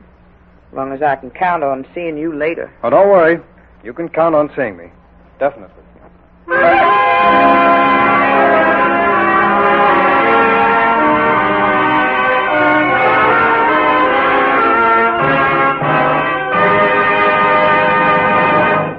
We momentarily close the Federal Bureau of Investigation file of the case of Shotgun Hadley. We will return to this case in just a moment.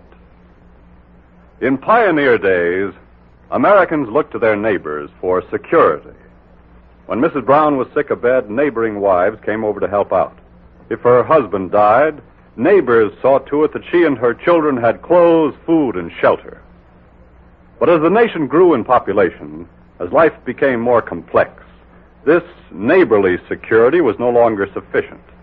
To take its place, in the year 1859, a group of Americans founded the Equitable Life Assurance Society of the United States.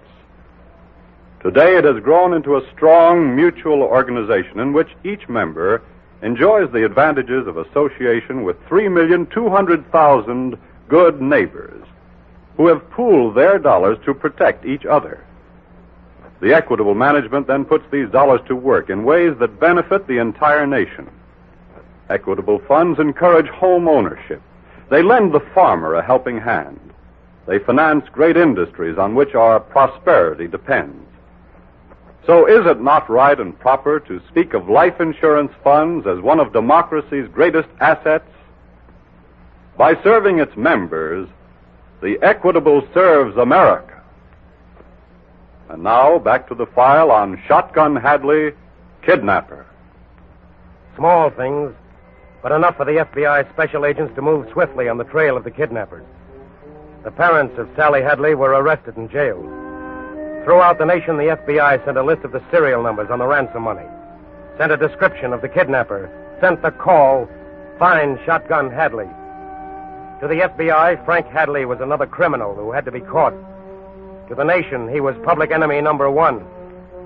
To his wife, with whom he shared a hotel suite in St. Louis, Shotgun Hadley was a frightened fool. We don't have to get out of here. Now sit down and cool off, darling. Sally, they've got the serial numbers of this dough. Shall I mix you another drink, too? They've picked up some of the bills already. Frank, will you sit down and relax? Sure. Sit down and wait for them to clap us in jail along with your mother and father. They're not going to put us in jail because they're not going to catch us. They will if we don't get on the move. We'll move. But there's something we've got to do first. What? Sit down. What for? Come on. Ah. That's it, darling. Now you're going to write a letter. A letter? Mm-hmm. Here's a pen and paper. Just write what I tell you. Who's it to? Just write what I tell you. Dear Mr. Hoover. What? Are you... Go on. Dear Mr. Hoover, while you and your men are knocking yourselves out... Sally, No, change that to wearing yourselves out. I am living on the fat of the land. Go on, darling. Wait a minute. What's the rest of this going to say? Oh, it's going to say that he'll never catch you because you're too good for him. What? You did this alone, all by yourself, without anyone's help.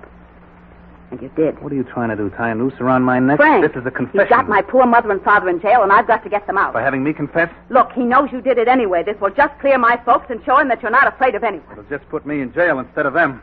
Oh. You're really afraid of your own shadow, aren't you, darling? Sally, listen. You listen to me. Now, when I married you, I thought you were a man. I thought you were a man who could be the #1 boy in this country. I thought you had guts. Sally, What are you afraid of? You are #1 now. You've got to show them that. You've got to show them that they're the ones to be afraid. You've got to show them that you're too big to touch. Because you are, Frank. You are. Sally, look. If we mail the letter We're from here, not going to. I'm going to send it to a friend of mine in Chicago and have her mail it from there. When they get it, they'll see how big you are. They'll see you don't care. Yeah, sure. And then tomorrow, we're going to buy another car, and before they even have a chance to look at the bills, we'll be on our way. Okay, honey, okay. You just don't realize what a big man you've become. Now, what have you written?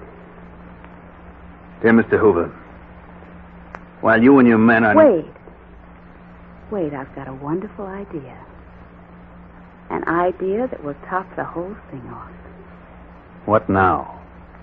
Hoover may think the letter is from some crank. But do you know what you're going to do? You're going to put your fingerprints on it, darling. What? You're going to prove this is straight from Shotgun Hadley.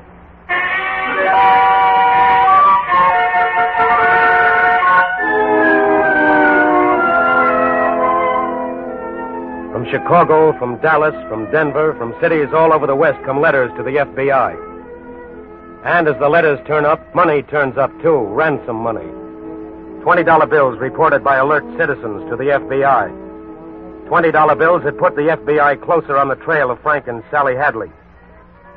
But Sally Hadley has gotten impatient. Leaving her husband in a small house near Memphis, she buys a cheap gingham dress, a red wig, and a second-hand car. And with complete unconcern drives right back to Oklahoma. On the way, she gives a lift to 2 hitchhikers, a man and his 8-year-old daughter. I guess your little girl is asleep, Mr. Butler. Yeah, she was awful tired. Of course she was.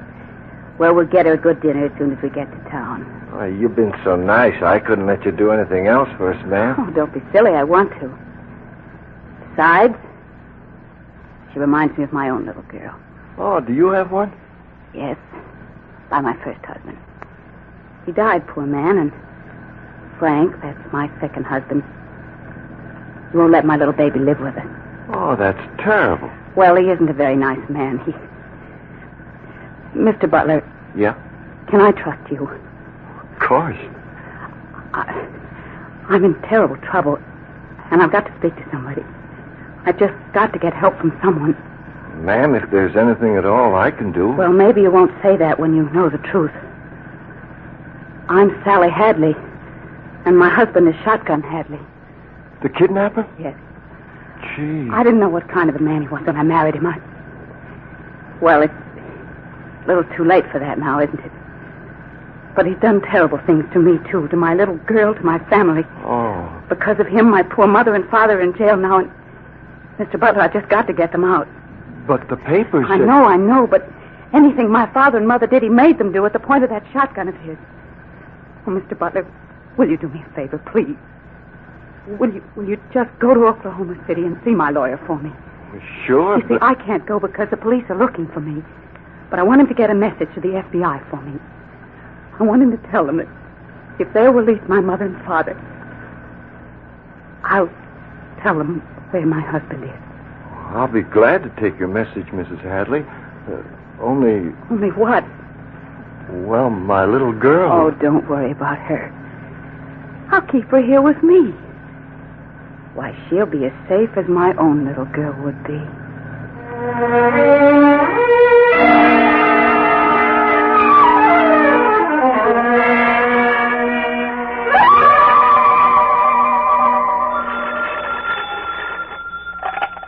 Hello, Schuyler speaking. Oh, yes. No, not just yet. I'm trying to reach the bureau in Washington. May I call you back in a few minutes? Fine. Goodbye. Mrs. Hadley's lawyer again. Pretty anxious for our answer, isn't he? Yes. You suppose he seriously thinks we're going to release the mother and father, Schuyler? I don't know. Maybe he's as crazy as Sally Hadley. There's a sweet double-crosser for you. ready to sell out her own husband. Well, if he's half as tough as his reputation, I don't blame her. I wonder if she was crazy enough to come back here to Oklahoma. She might be. One sure thing, though. We know she hasn't been to a lawyer's office. I don't think we can stall him much longer. We don't have to. He's covered by now, and as soon as we find Sally Hadley's intermediary, we'll find her. And her sharpshooting husband. Right. Will you get Mrs. Hadley's lawyer for me, please?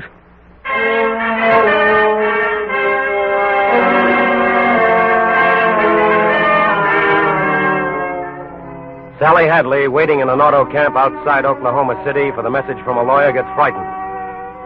And so Sally Hadley, with a little child as her protection, runs to her husband, who is now in Memphis.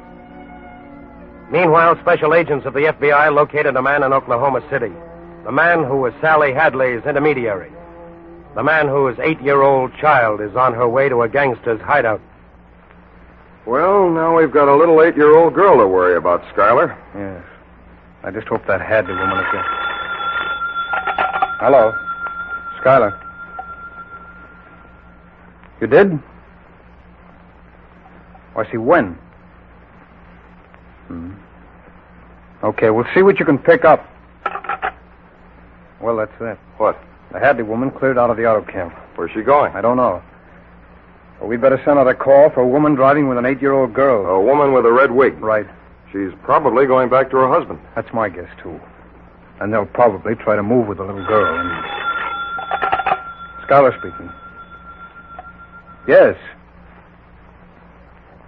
Yes, go on. Got it. Right. That was Memphis. Oh. 2 days ago, a second-hand car dealer down there brought in a flock of those $20 bills. Then a man who sells wigs brought in another. I see. And at 4 o'clock this afternoon, a liquor dealer brought in another. Well, I guess I'd better phone my wife and tell her I won't be home for dinner again. Yes, I think we'll be having dinner in Memphis.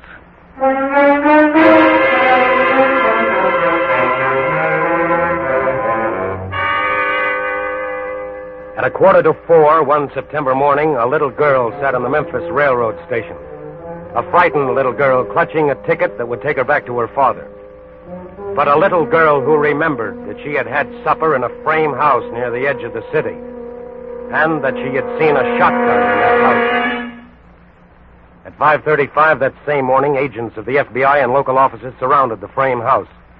They were armed with guns to battle against the murderous reputation of a man called Shotgun Hadley. It was just beginning to get light when 2 of them quietly entered the house. They stood for a moment in a dark room. To the left were 2 doors, 2 closed doors leading to 2 bedrooms, leading to Shotgun Hadley. They opened the first. Keep quiet. Who are you? Federal Bureau of Investigation. Federal... Oh, thank God. Listen, he's in there. Get him. He ruined my life. That was Sally Hadley, the woman who had planned the kidnapping. The woman who later tried unsuccessfully to convince a jury that she was innocent. The woman who cared no more for her husband than she did for his gun. But she had built up a tremendous reputation for him. And now, as the FBI agents moved to the door of his bedroom, they checked their guns. They tried to anticipate the blast of that shotgun. And then, in a quick movement, they rushed the door to Frank Hadley. There was no battle, no fight, no shooting. Frank Hadley, kidnapper, Frank Shotgun Hadley, public enemy number 1, stood against the wall, his hands raised high, his knees shaking. Don't shoot, G-Man. Don't shoot.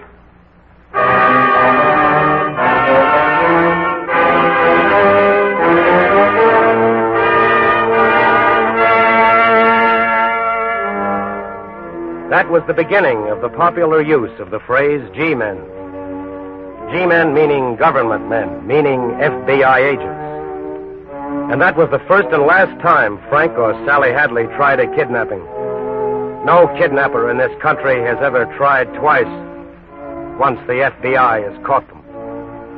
Because the FBI is the largest protective force in the world. You see, it doesn't consist only of a director and a Washington headquarters of field officers and special agents. It also consists of you, and all those like you. In every case, it's the cooperation of the people which enables the FBI to find the criminal. And that is the way it should be. Because the FBI, like our government, is created by the people, for the people. It is the people.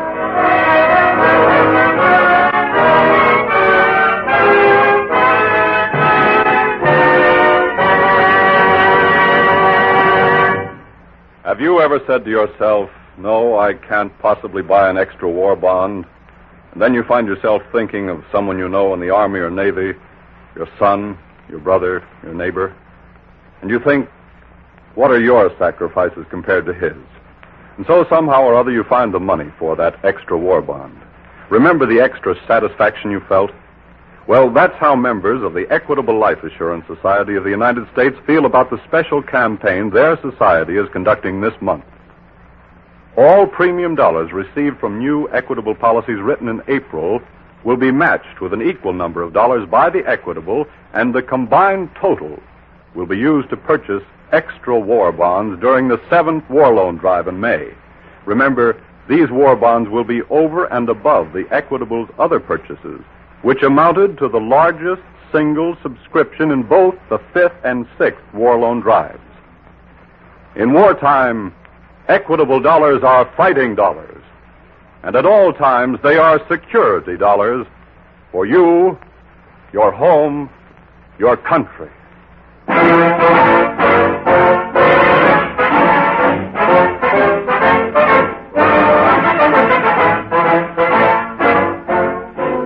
The incidents used in tonight's broadcast are taken from the files of the Federal Bureau of Investigation. However, all names used are fictitious, and any similarity thereof to the names of persons living or dead is accidental. In tonight's cast, Sally was played by Leslie Woods and Hadley by Mandel Kramer. The music was under the direction of Van Cleve. The author was Lawrence MacArthur, and your narrator was Frank Lovejoy. This Is Your FBI is a Jerry Devine production.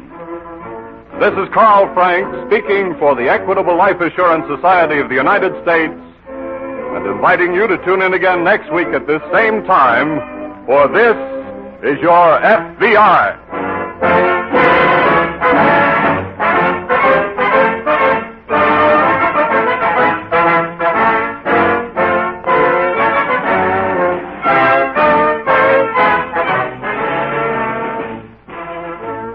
This is the Blue Network of the American Broadcasting Company. This is your FBI.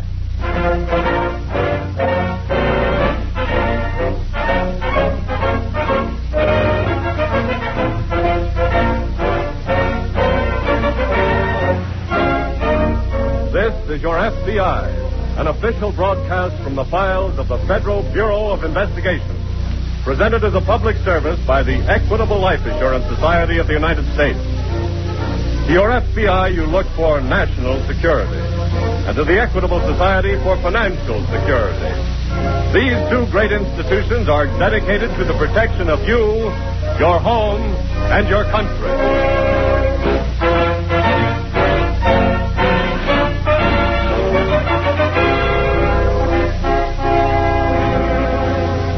Tonight, the story of a peril to the nation. Escaped prisoners of war.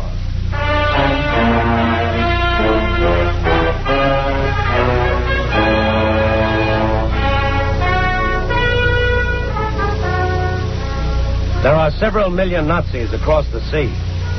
Each one of them is a threat to the security of this country. There are several 100,000 Nazis right here within our borders, prisoners of war. Each one of them who escapes is a threat to the internal security of this country because they are Nazis. And for us, for our democracy, for our way of life, Nazis have but one feeling: contempt. The FBI proved that less than a year ago by a case that broke on the morning of June 19th. Early that sunny morning, two soldiers, two GIs, were walking through a patch of woods on their way back to camp. Hey, look, Eddie, a rabbit. What am I supposed to do, salute? Gee, did you see him go? Boom, right into the ground. Probably crawled down a hole to sleep. Gee, he's just down a little hole. What are you pawing around for now? I always wanted to have a rabbit for a pet. All right, so you always wanted a rabbit. This is no time. Hey, Eddie. Yeah? What kind of a rabbit could dig a hole this big? A big rabbit. Come on. Hey, these leaves are just covering up the entrance to a tunnel, it looks like. A big sake, Mickey. Hey, it is a tunnel. Come on in. I'm too tired. Oh, come on. What do you got to lose?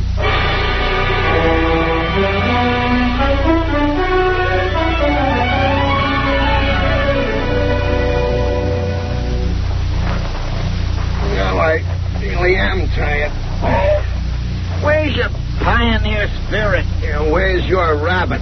Don't tell me. What's the matter?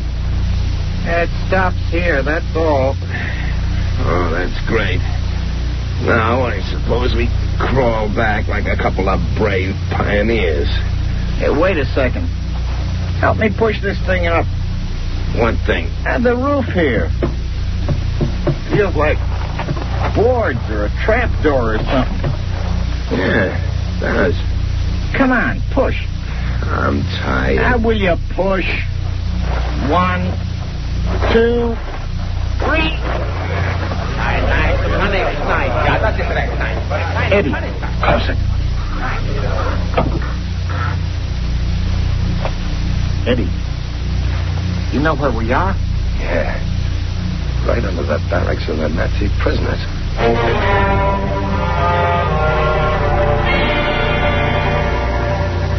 That was on Monday morning, June 19th. But the tunnel had already been used. During the night of the 18th, 2 Nazi prisoners had escaped.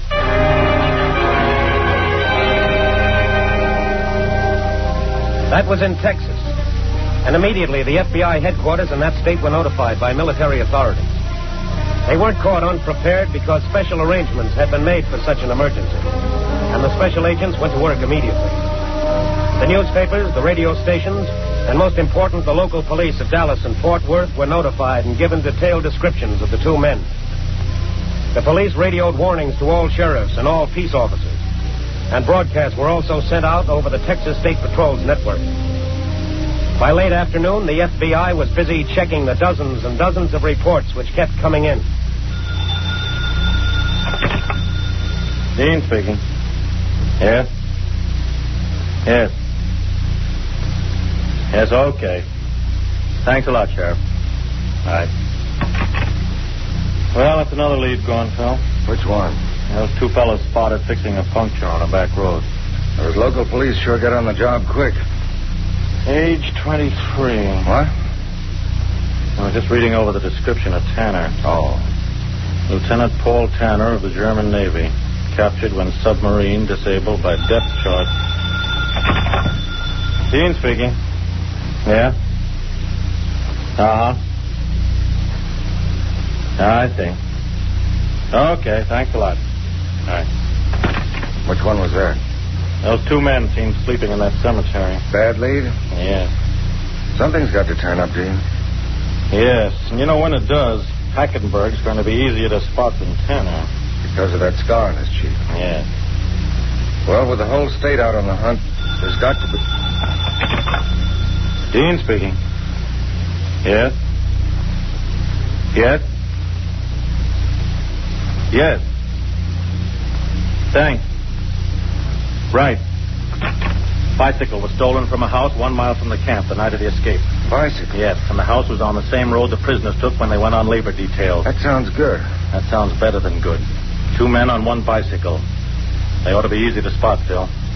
If we can spot them before they get rid of the bike, let's send out a call. Right.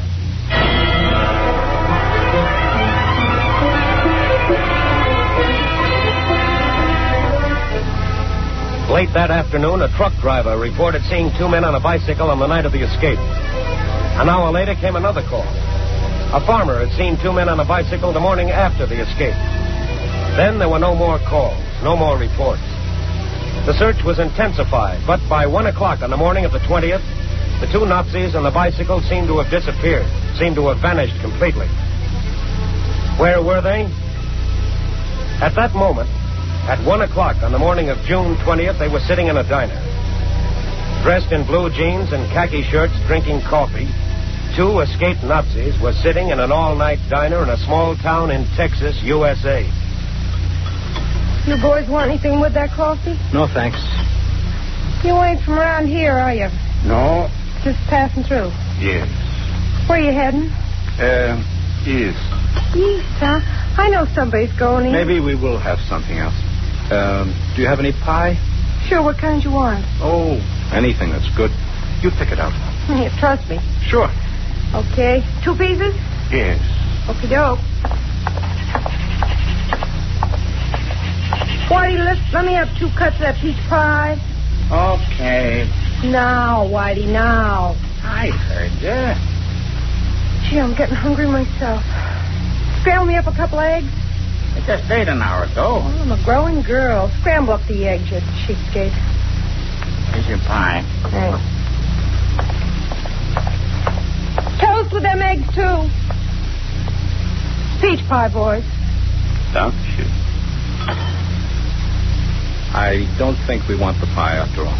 But you ordered it. We have to go. Here. You didn't even finish your Come on, let's go. Let's go.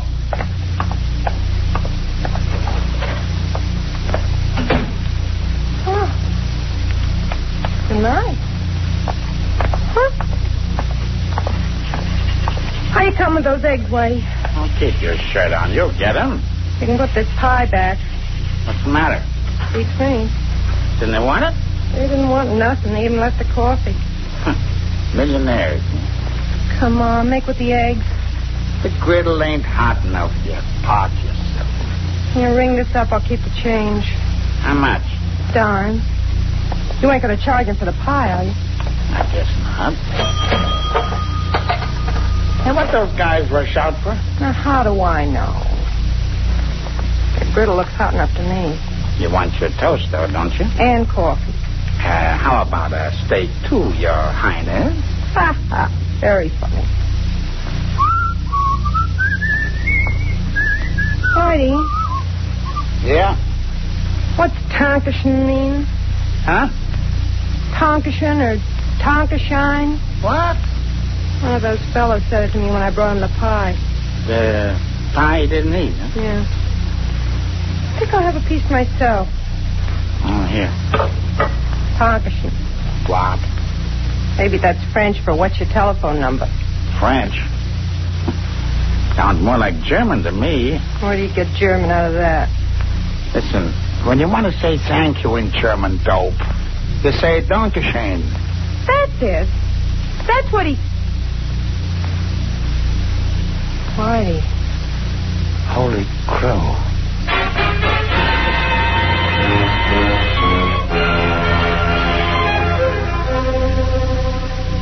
That diner was in a small town. But even the smallest town has more than one road leading out of it. And it's never long before a road branches into other roads, into a network of roads, into highways. As soon as the telephone call came in from the diner, the FBI and the local police drove out after the 2 men on the bicycle, after the escaped Nazi prisoners. They tried to cover all roads. They kept in touch with each other by radio. And they drove fast because they realized that even on a bicycle, a man can make time if he's desperate. Where are we now, Dean? About 20 miles outside of Vancourt. Must be awfully strong. Huh? Who? Whoever's peddling that bike. Get this far so fast. And with a passenger. Yeah, if they're still using the bike. Or if they haven't ducked off into a field. Well, if they have, we should be able to catch them in the morning. The whole area's been alerted. They managed to disappear completely for at least 24 hours so far. I know, Phil, but if we... That is a bicycle, isn't it? Looks like it from here. You have your gun ready? Yes. Dean, do you see anybody on the handlebars? No. Don't tell me it's going to be a farmer out for a joyride. At this hour of the morning? Say. Pull over to the side there. Where are you going, mister? Vancourt. What for? Why do you want to know? We're federal officers. What's your name? Frank Johnson. Isn't it kind of late to be out for a ride, Mr. Johnson? Oh, my sister just had a baby. I rode over to see her. Oh, from where? Vancourt. You live there? Yes. Can we see your draft card, please? I'm sorry I forgot it. You know how it is when you get a call at the baby. What's the matter? Where'd you get that scar on your cheek? Germany. Where's Lieutenant Tanner? I really could not say, but probably very well taken care of. What do you mean? Americans are extremely hospitable and just as stupid. I think you'd better get in the car, Hackenberg. Captain Hockenberg. Captain Hockenberg. Thank you, Sheriff.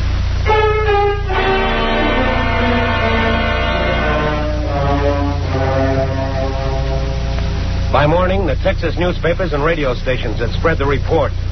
One prisoner was captured, but the other was still at large. An escaped Nazi was still free, was still somewhere in the vicinity of Vancourt, Texas.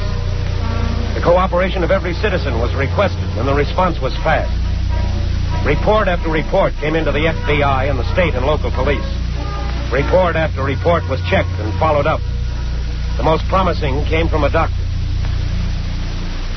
Well, gentlemen, I was coming home from a late call, and just as I passed that filling station outside San Angelo, I noticed a man climbing into the back of this truck.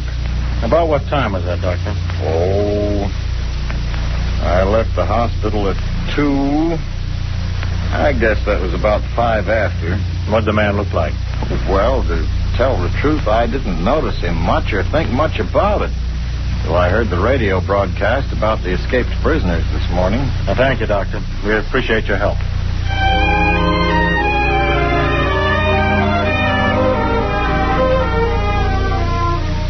That doesn't sound like much help.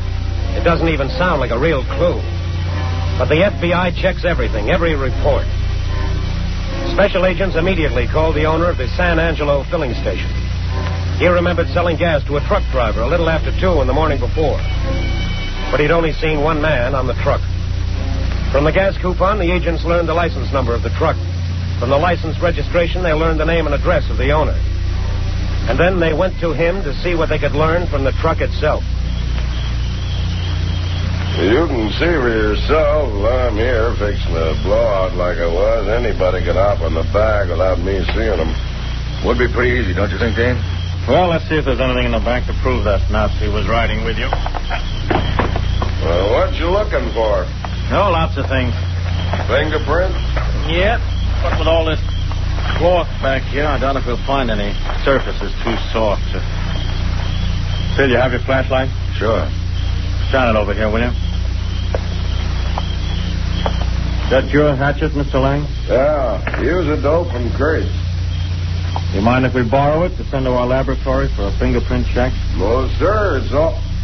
Hey. What? Well, that Nazi could have been riding in the back of my truck and picked up my hatchet. Hey, I had a pretty narrow escape. Well, we don't know yet whether he was the one. Even so... Wait a minute. Shine that flash over here, Phil. Fine. Oh, this may be something. That? Sure. Why, that's just a little piece of thread. Here's an envelope for it, Dean. Thanks. This little piece of thread, Mr. Lang, is going to take a long trip to our laboratory in Washington. What for? They'll find out what kind of a shirt it came from. And I got a hunch it came from the kind of shirt worn by prisoners of war.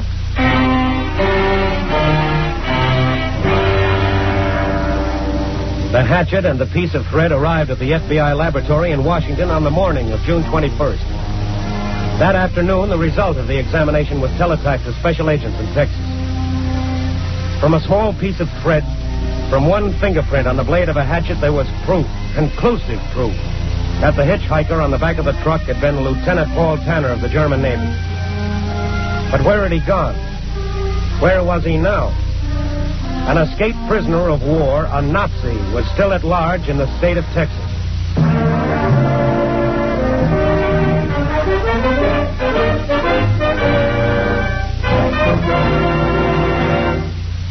we momentarily close the Federal Bureau of Investigation file of the case of escaped Nazi prisoners of war.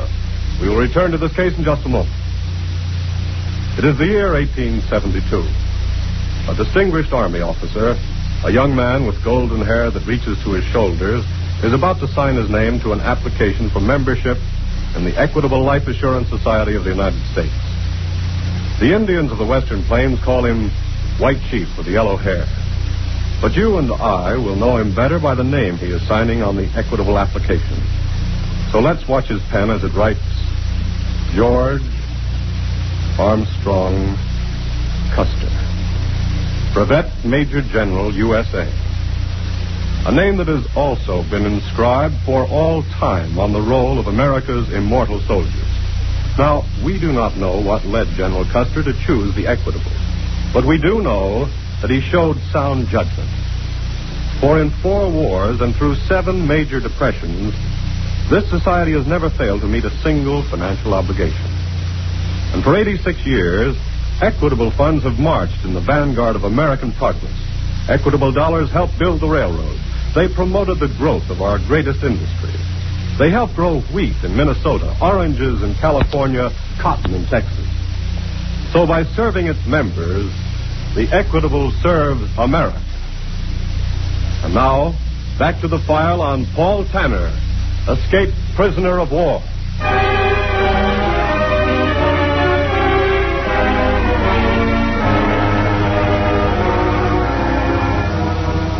When a convict escapes jail or when a Nazi escapes prison camp, it is fairly easy to catch him during the first 2 or 3 days because the trail is fresh. But after that, just as rain can blot out footprints, the trail can disappear into nowhere.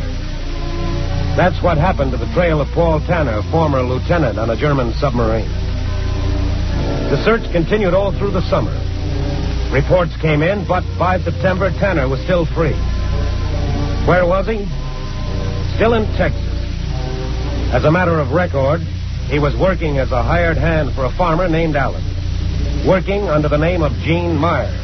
Working to get enough money to escape to Mexico. Gene!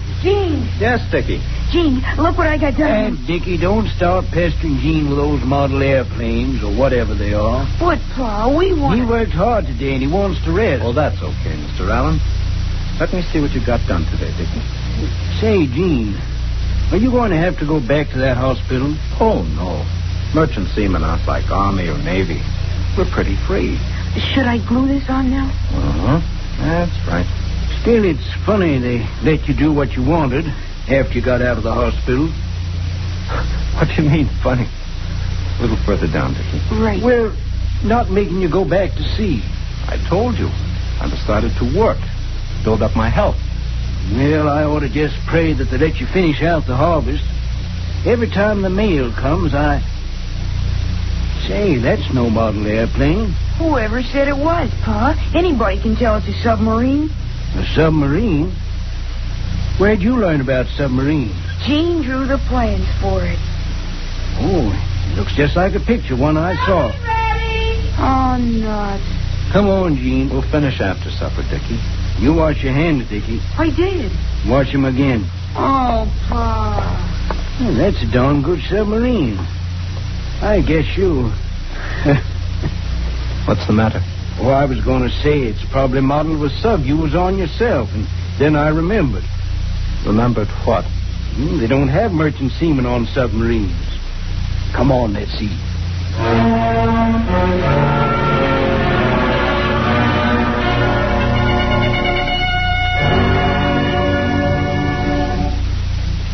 Sit down, Mr. Allen. Oh, thank you, sir. Sheriff Ulster said you might have some information for me. Well, I don't know for sure, sir, but I think my hired hand's that Nazi prisoner you've been looking for. What makes you think so? Well, he's been helping my little boy build model planes and stuff, you know. Yes, sure. Last night I got a look at something they were making. It was from some plans this fella drew. And you know what the darn thing was? A submarine. Submarine? Yeah. And I got to thinking about it in bed last night. It looked just like the real thing, and I was wondering... Excuse me, Mr. Allen.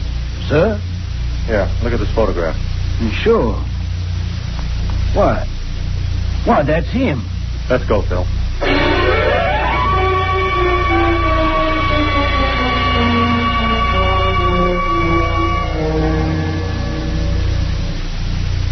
Is this his room, Mr. Allen? Yes, sir. Where is he now? Well, I left him cutting hay down near the river bottom. I think I'll go over there. Right, Phil. Doesn't have much stuff of his own, does he? No. Nothing you don't see, except that little zipper bag there. Let's have a look at it. Sure. Here you are. Huh. I wonder where he picked this up. It doesn't seem to be... What is it? Something in the lining here. A book? It's a diary. June 20th. We had a close call today. H completely forgot himself in a restaurant. He sure did. I am a soldier of the Reich, and I must get back to the fatherland. Did he write that junk? It's not junk to him or to people like him, Mr. Allen. That's something a lot of us don't realize. Listen to this. These Americans are stupid fools. This miserable country will cry for help when the Fuhrer lets loose his secret weapons, and I will be there to help him. That fella's crazy. Well, he's a Nazi. Dean. Yes? He's gone. What? Not a sign of him in the field. He was there when I left. Did he see you go? Sure. Did he ask why you were going? I said for supplies. Guess he knew you didn't go to town often and got suspicious. He must have cleared out right after Mr. Allen did. Why? There was a jug of water next to the mower, and it's full to the top. But where did he go? I don't know where he went, but I know where he was heading. Where? Galveston. He's got it in his diary. $30 more, and I'm ready to leave for Galveston, then Mexico. I guess he didn't wait for his $30. Mr. Allen, that river down there. Oh, we'd take you to Galveston, all right. Once I rode there, me and Dickie and... Rode there in what? An old fat bottom I have. Did you have it beached right near the hayfield? Yeah. I followed some footprints down there. Your boat's gone, Mr. Allen. And that Nazi in it? Yes. And if he gets to Galveston... Mr. Allen, I don't think he will.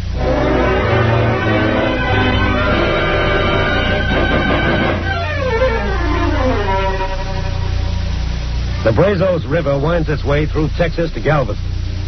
And along its banks are reeds, tall grass, foliage thick enough to hide a man in a flat-bottomed boat. They hid Paul Tanner for the rest of that hot afternoon. But by nightfall, sheriffs, deputies, state patrolmen, local police, and citizens from all around had joined in the hunt. By nightfall, FBI agents were in planes and motorboats watching the river and keeping contact with each other by walkie-talkie radios. By nightfall, there was a moon. A bright moon that stripped the river of shadows and made it a clear field of vision for a plane flying above.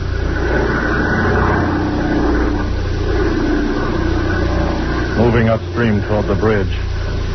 Nothing yet from up here. We're moving up too, Dean. But this boat's running low on gas. Well, you think you can hold out about... Wait a minute, Phil. I just saw a reflection of moonlight on something that... Yes, there it is again. Looks like a wet paddle.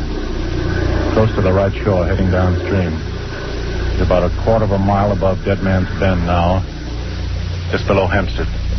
He's moving closer to shore, though. Looks like he's trying to land. Come on. Give her everything you've got. There he is. He's trying to make shore. Cut her off. Stay where you are, I'll shoot. I warn you, Tanner, stay where you are, or... Okay.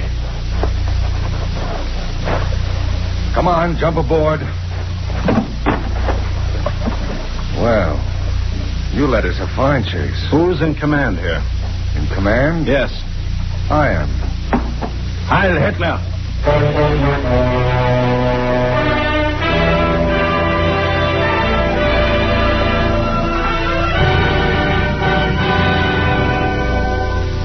At this moment, there are approximately 390,000 prisoners of war in this country. Most of them are Nazis, and each one is a potential threat to our safety. Alert citizens and cooperative law enforcement officers have aided your FBI in the quick apprehension of escaped prisoners of war before they could commit Army acts of sabotage. but they remain a menace. Any information on an escaped prisoner should be reported immediately to the FBI. A Nazi may have been a prisoner in this country for a year or for 2 years. He may have had a chance to learn something about us, about our democracy, about our way of life. Don't think, however, that his objective has changed. It hasn't. He is still a threat to our security, still a menace, because he is still a Nazi.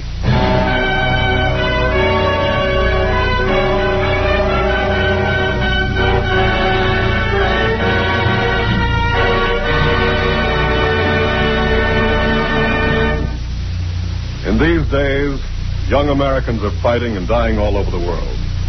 So the question, what are you doing here at home to help win the war, is one that deserves a straightforward answer from every American citizen, from every American organization. Members of the Equitable Life Assurance Society of the United States may take pride in their society's answer to that question. In the Equitable Service flag are 2015 stars. Here at home, Equitable agents and employees are backing up their fellow workers in the fighting forces by selling thousands of war bonds in every drive, by giving hundreds of blood donations, and by performing all the other services that are expected of patriotic citizens in wartime. Of the funds that have been entrusted to the Equitable Society by its members, 44% has been invested in government bonds.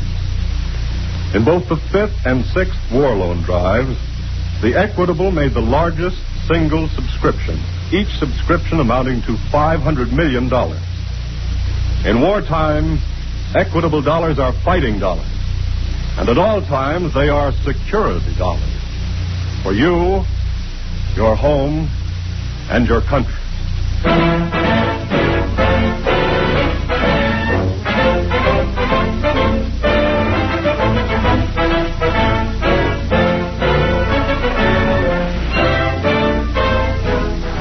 The incidents used in tonight's broadcast are taken from the files of the Federal Bureau of Investigation.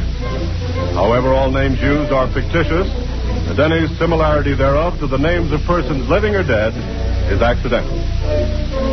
In tonight's cast, Tanner was played by Paul Mann. The music was under the direction of Van Cleve. The author was Lawrence MacArthur, and your narrator was Frank Lovejoy. This Is Your FBI is a Jerry Devine production. Now, this is Carl Frank speaking for the Equitable Life Assurance Society of the United States and inviting you to tune in again next week at this same time for This Is Your FBI.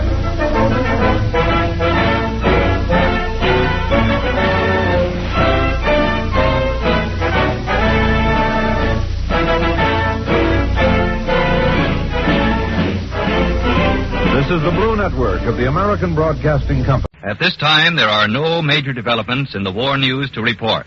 Any new developments will be brought to you immediately. Keep tuned to your Blue Network station. This is your FBI.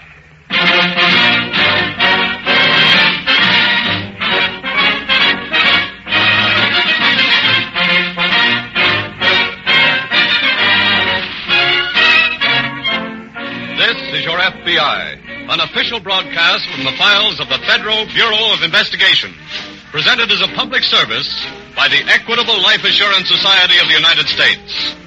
To your FBI, you look for national security, and to the Equitable Society for financial security. These two great institutions are dedicated to the protection of you, your home, and your country.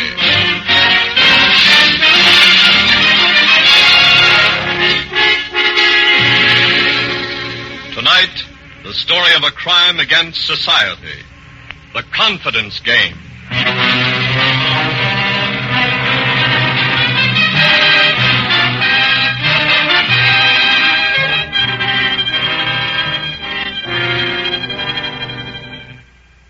There are some people who seem to wait for laws to be made so that they can break them.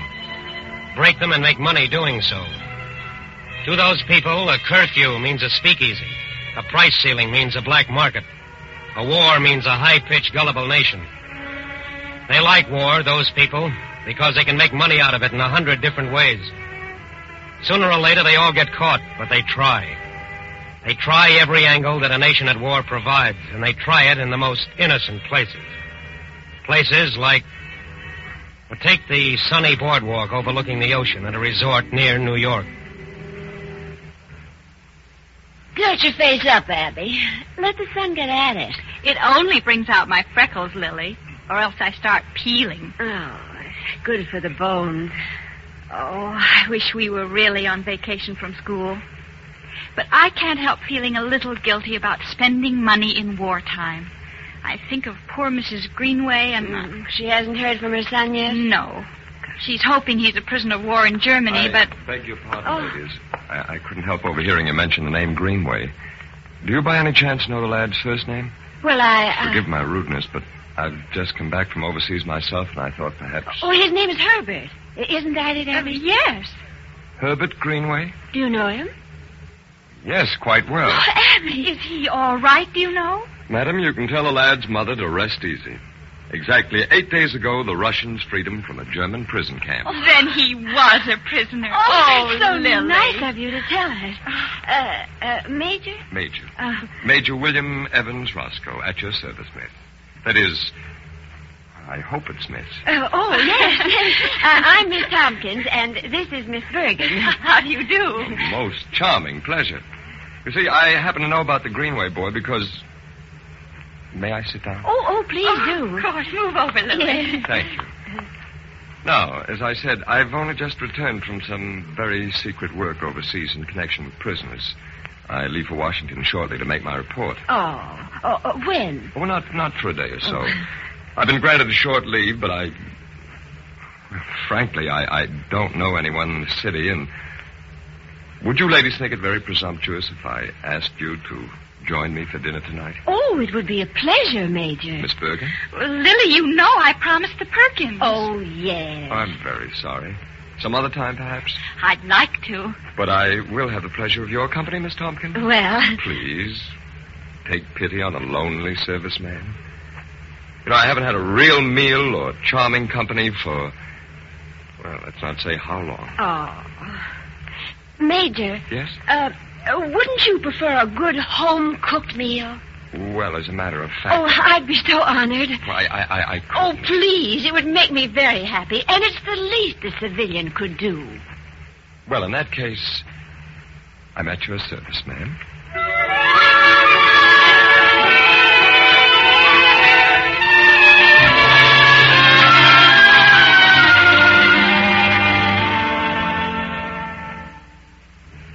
You know, Lily, there are two things about you that I find very hard to believe. Major. One is that you cooked that most excellent dinner all by yourself. Well, I did. And the other is that you're really not married or engaged. Oh, Bill. I look at you and I... What's the matter? I think I better go. Well, why? Because I can't do this anymore. Lily, forgive me for what I'm going to say. Bill, I don't understand. Can you understand the feeling of, lost time that war gives a man? Can you forgive it? Can you forgive me for saying, Lily, that I love you? Bill. I know we've only just met, but I want to run out and buy you flowers, buy you champagne, buy you... Lily, I want to buy you a ring, an engagement ring. An engagement? You don't have to say yes this minute. You don't have to answer at all. I know it's sudden for you, but I want to... What, Bill? Funny. Here I am talking of buying a ring and thinking of running out and getting one first thing in the morning, and I have exactly $47 in my wallet. But, Bill, that's... No, it's not enough, my dearest. Not for a ring for you. Oh, now, Bill, listen. No. Let me think. My bank's in Philadelphia. Do you suppose they'd honor a check here in New York? Bill, I refuse to let you... Lily, what's money for but something like this, something with someone like you? Well, now, my Army credentials... Oh, darn it, they're secret. Lily, if you endorse the check, not for much, say $50... Oh, no, I couldn't ask you. But why not? Why couldn't, that's all. You... Well, we're going to be engaged. Oh, Lily. So, what I have is yours. And what I have is yours. Oh, Lily, I really do love you.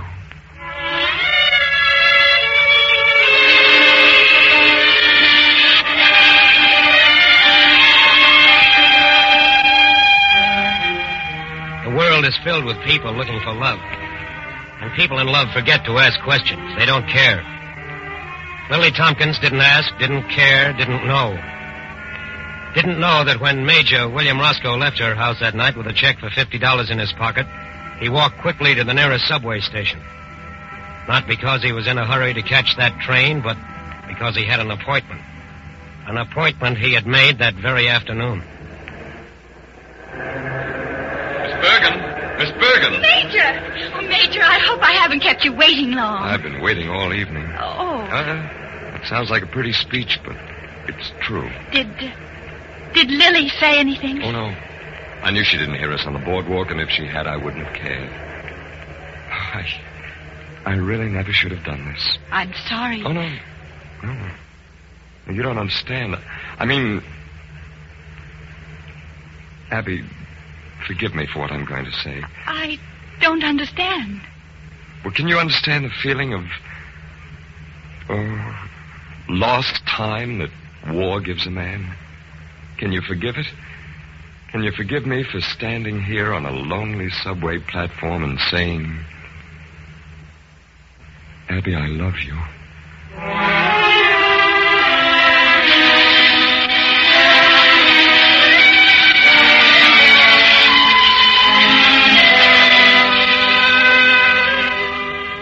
The confidence game requires only two players.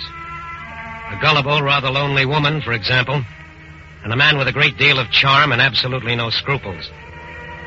It's an old game, but it becomes a particularly nasty one when a new twist is added. The twist of taking advantage of a war. Still, it's a game, and like all games, it can't last. Particularly when checks are involved. Sooner or later, those checks turn up at the FBI. Are these the checks, Robbie? Yes. Both for $50 and both returned marked no account. Didn't those women ask the Major for any credentials? They felt the uniform was enough. And the Army never even heard of William Evans Roscoe. Probably an alias. Yeah. Well, it's a low trick, all right, to use the uniform of a... Well, he won't be wearing it long. Has the laboratory reported on his handwriting yet? We're waiting for a teletype from Washington now. $50 from 2 school teachers. 2 checks. And one within 10 hours of the other. Which makes me think he's an old hand. I'm looking forward to that report from Washington on Major Roscoe.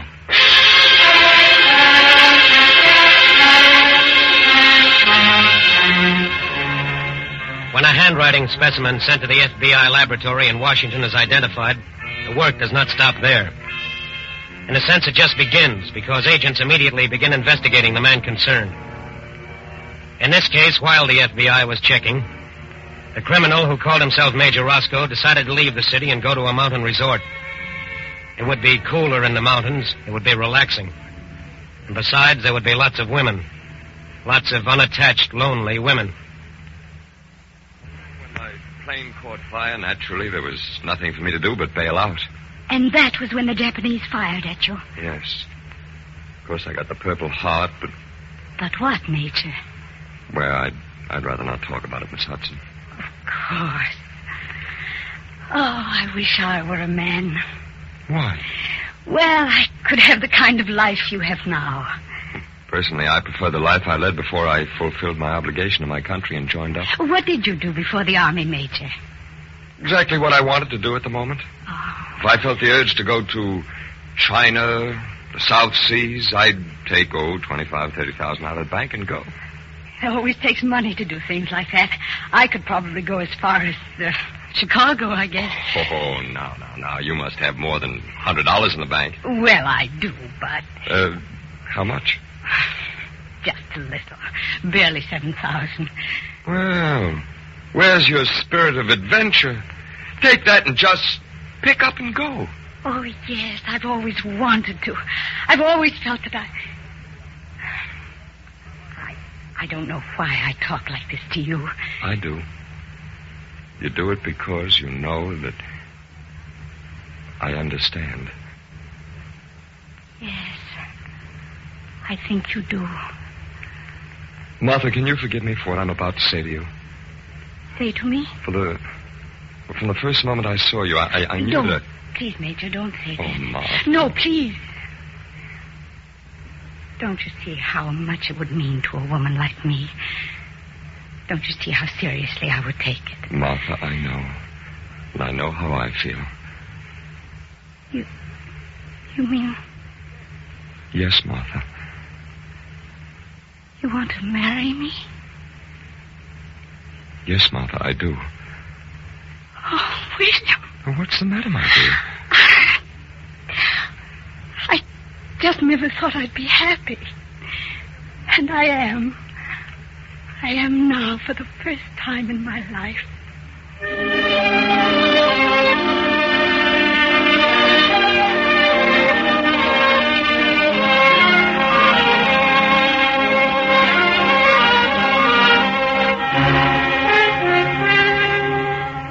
2 days later, another check marked no account turned up at FBI headquarters in New York. Another check signed by Major William Evans Roscoe. A check that Major Roscoe had cashed at a resort in the mountains. Now the trail, the path, the road that led to Major Roscoe was getting shorter. Much shorter. For the agents went at once to the resort to see the manager and then the major.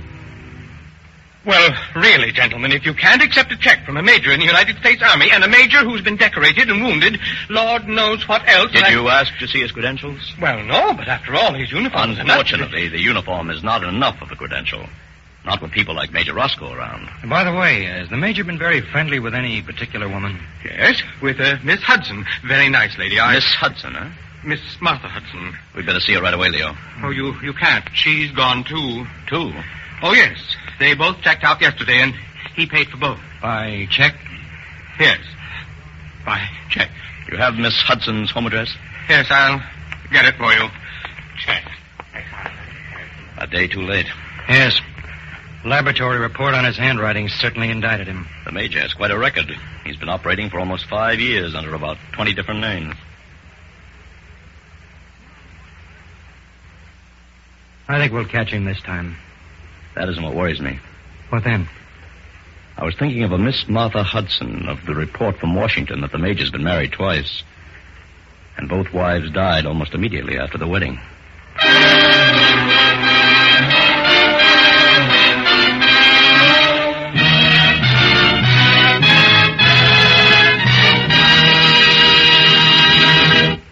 We momentarily close the Federal Bureau of Investigation file on the fraudulent major. We will return to this case in just a moment. Since the dawn of history, men have been fighting to win security. First, security against marauding enemies. And then security against the despotic power of kings and nobles. Freedom of speech and religion, trial by jury, protection against arbitrary arrest and imprisonment. These are some of the great securities which our ancestors bought for us with their blood and their lives. In the last century, men set out to win still another security for themselves. It was freedom from money worries, protection against the financial uncertainties of the future. And to this end, in the year 1859, a group of Americans founded the Equitable Life Assurance Society of the United States. Their idea was that by joining forces, by combining their dollars into a common protective fund, maximum security for each individual member would be achieved. Self-help and self-reliance. Voluntary cooperation by men willing to work together in ways that benefit the entire community. That's the American way. That's the equitable way. By serving its members, the Equitable serves America. And now, back to the file on William Roscoe, Confidence Man.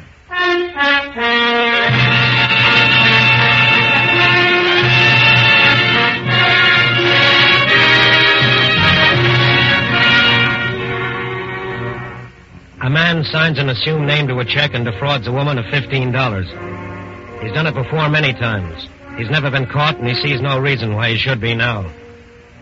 But the FBI has his record. They know his method of operation.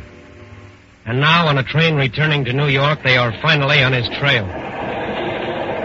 The description we got at the hotel fits the one of the report, all right. 5'11", 174 pounds, scars on his forehead. The manager said the major claimed he got those scars in the Pacific, fighting Japs. Well, it shouldn't take long to get to the Hudson woman's house from the station. She lives with her brother and sister-in-law.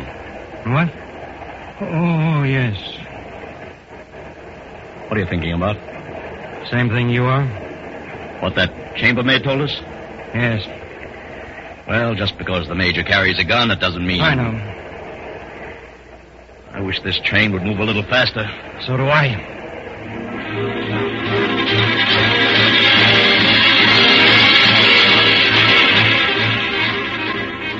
That train was due in New York at 3:45 p.m., but it was 10 minutes late.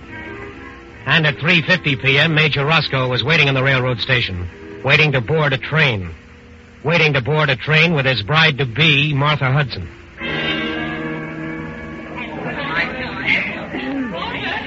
You sure you got everything, Martha? Of course, Edna. Now, don't worry so. I just wish I could be with you in Boston for the wedding. Well, I wish you could be with your sister, too, Mrs. Hudson, but Army orders, you know, there's nothing I can do. Of course not. Stop getting so upset, Edna. Well, I can't help it if I care more about your own sister than you.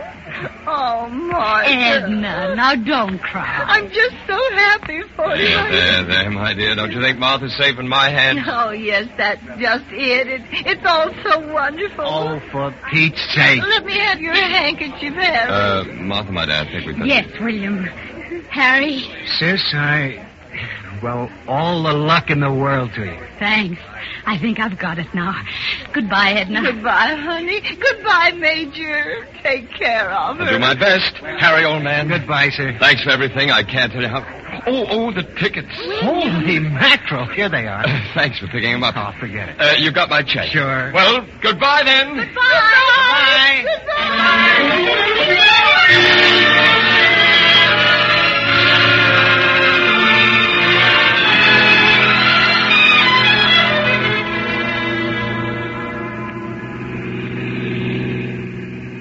Well, you did enough weeping for a dozen weddings. I know, but I'm so happy for her, Harry. Yes, so am I. She always pretended that she didn't care about not being married, but... Sure. And you know, when it's your own sister, you feel kind of lousy, honey. Well, it's all right now, Harry. The Major's a wonderful man. He sure is. That was a beautiful ring he gave her. Must have cost a fortune. It did. $500. How do you know? His bank's in Philadelphia, so I endorsed the check for him. Oh. Hey, Harry, who's that man waiting on our front steps? I don't know. Gee, I hope... What? Nothing. Pardon me. Yes? I'm looking for a Miss Martha Hudson. I'm afraid you'll have to go to Boston to find her, mister. Boston? Yes, she just left to be married there. To a Major Roscoe? Yeah. Say, who are you, anyway? Special agent of the Federal Bureau of Investigation. Gee, Martha hasn't done anything, has she? No. The person we're looking for is the man who calls himself Major Roscoe. I knew it, Edna. I knew it was too good to be true.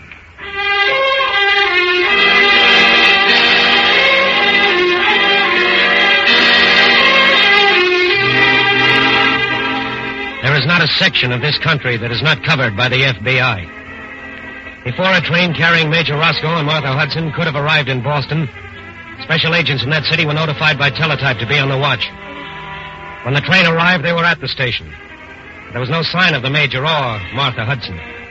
The agents checked all the hotels, the rooming houses, the churches, but there was no trace of the missing couple. A report was teletyped back to New York, and the special agents there immediately paid another call on Martha Hudson's brother and sister-in-law.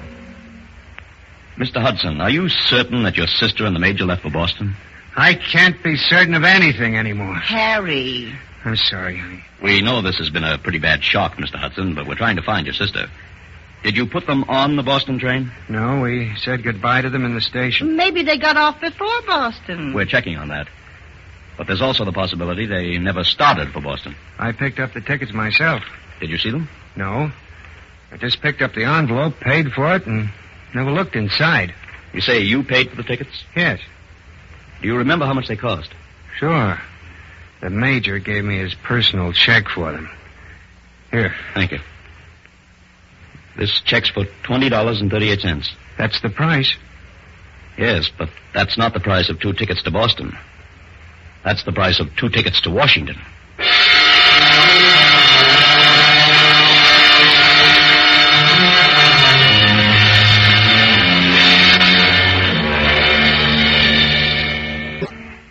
William, why did you tell Harry and Edna we were going to Boston instead of Washington? Oh, just the incurable romanticist in me, I guess. This way we seem like 2 carefree youngsters running off to this hotel secretly. Oh, William, we're going to have such a wonderful life. Oh, dear. What's the trouble?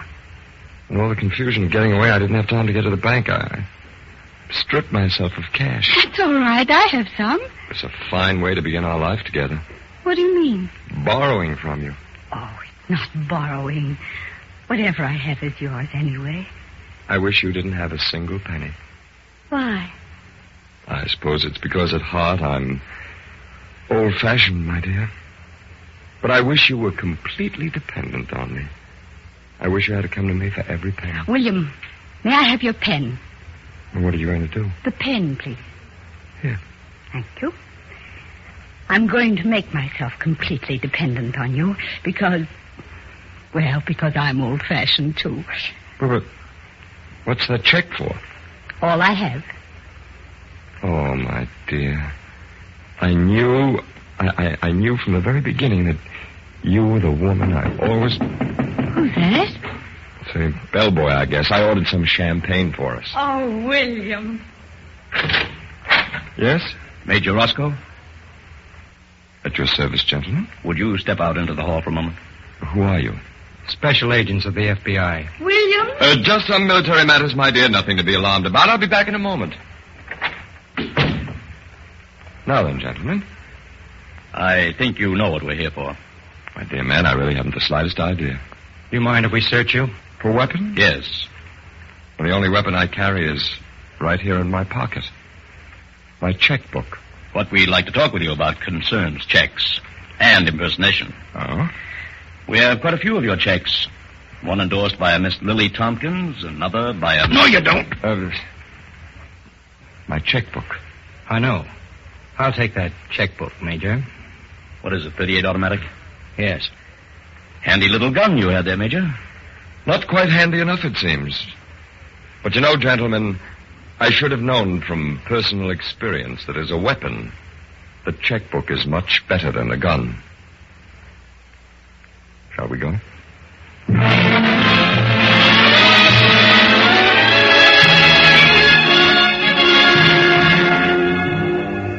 Very often, people will believe things because they want very badly to believe them.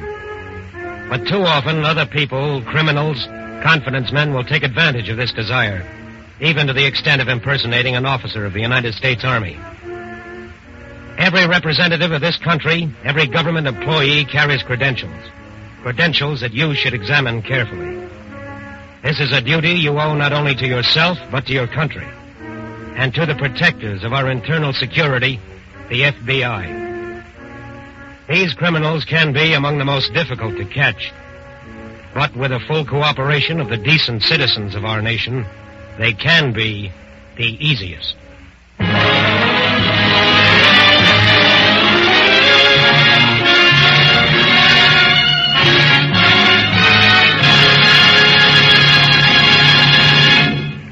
You will hear about the file on next week's case in just a minute. Yesterday, somewhere on the island of Okinawa, a young American infantryman stepped on a landmine. It blew up in his face. Today, both of that boy's legs are going to be amputated. Compared with his sacrifice, anything that any of us does here at home seems trifling. Nevertheless, while we can't do as much as the men and women at the front, we can do our best.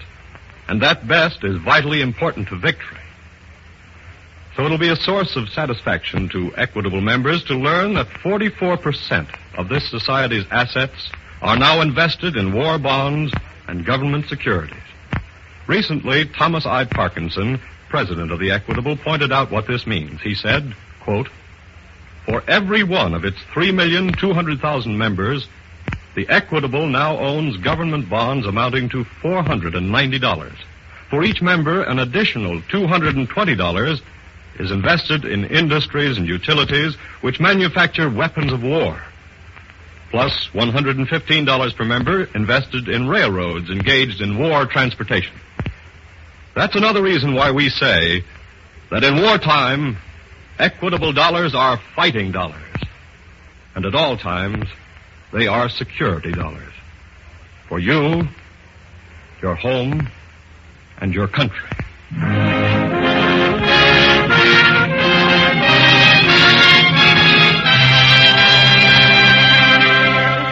Next week, a crime against our fighting men, war fraud.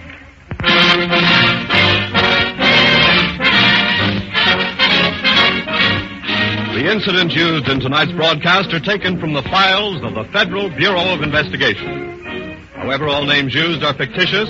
Any similarity thereof to the names of persons living or dead is accidental. In tonight's cast, William Roscoe was played by Arnold Moss and Martha by Charlotte Holland. The music was composed and directed by Van Cleve. The author was Lawrence MacArthur, and your narrator was Frank Lovejoy. This is Your FBI is a Jerry Devine production. Now, this is Carl Frank speaking for the Equitable Life Assurance Society of the United States and inviting you to tune in again next week at this same time for This is Your FBI.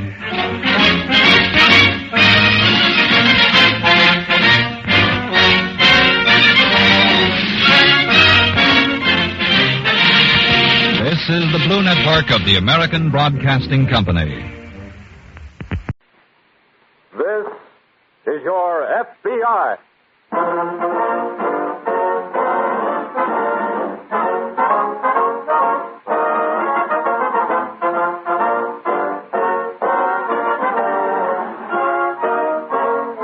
This is Your FBI, an official broadcast from the files of the Federal Bureau of Investigation. Presented as a public service by the Equitable Life Assurance Society of the United States. To your FBI, you look for national security, and to the Equitable Society for financial security. These two great institutions are dedicated to the protection of you, your home, and your country.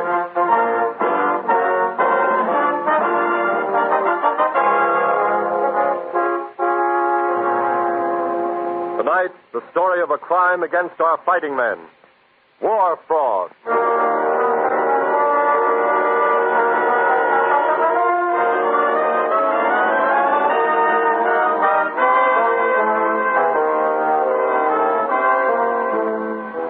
In every war, there are two battlefields.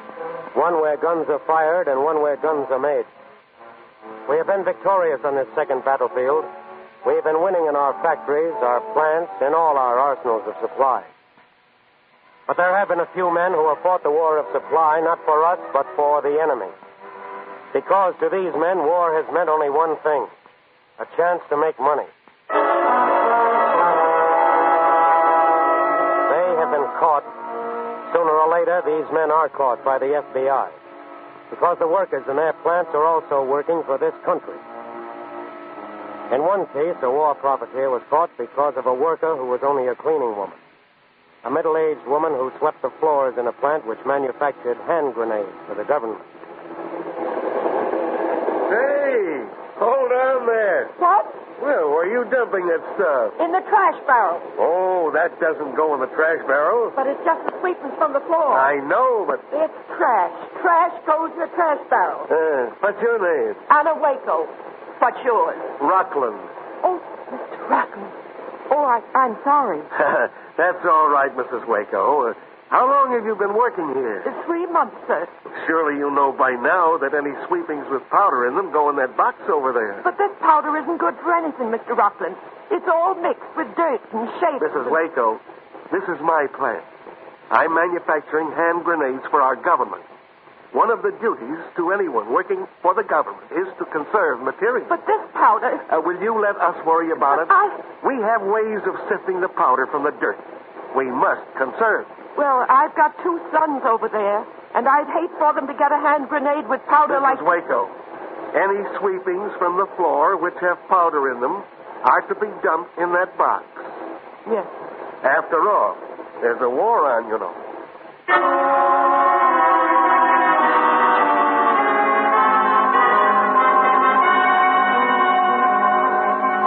The war that is being fought on the second battlefield, the war fought in the factory, is a vitally important one. And industry and labor have been fighting it triumphantly. Soon after Pearl Harbor, however, the Attorney General of this country realized that there would be a few dollar patriots to blot the record. A greedy few who would try to make huge profits at the expense of the government. And so a war frauds unit of the Department of Justice was created. And to the FBI went the job of tracking down the criminals involved. That's why when Mrs. Anna Waco became suspicious of the Rockland Powder Company, she went to the offices of the FBI. Maybe he has got a way of getting the dirt out of the powder, but there are other funny things, too. Like what, Mrs. Waco? Well, Don't be afraid, please. Anything you say is just between us.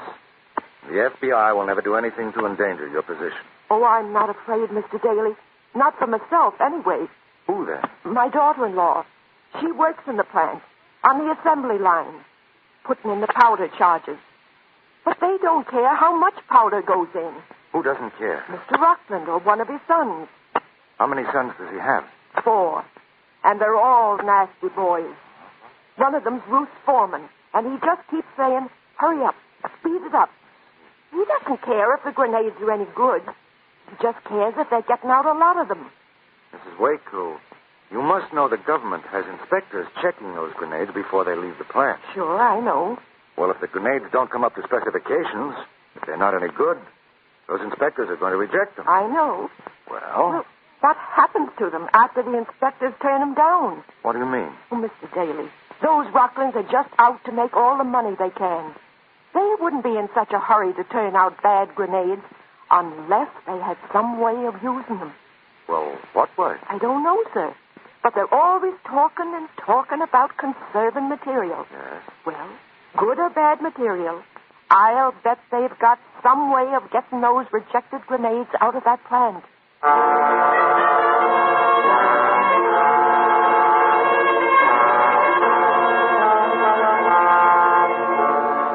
Special agents were sent out to check the Rockland Powder Company, to delve into the past of Andrew Rockland and his 4 sons, to interview the government inspectors who examined the hand grenades made at the Rockland plant. From the inspectors, FBI agents found that each day a large number of grenades did not come up to government specifications and had to be rejected. These faulty grenades were supposed to be sent back and fixed. But whether they were or not, the inspectors didn't know. They had no way of knowing. But the FBI had a way of finding out. The inspectors were asked to mark a small red X on each rejected grenade. And then, after a few days, a case of hand grenades made by the Rockland Company was given microscopic examination. Hello, Bill. Oh, hello, Mr. Daly. What's new? You mean have we heard anything from your hand grenades yet? The answer's yes. Fine. Not so fine. What do you mean? How much do you know about specifications for hand grenades, Mr. Daly?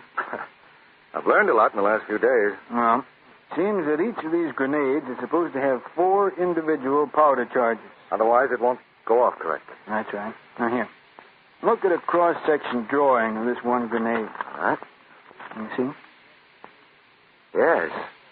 That's only got 1 charge. If a soldier tried to use that grenade to save his life, well... No. We found 22 like this one, Mr. Daly. How many were examined altogether? 136. Oh, here. 54 with only 2 charges.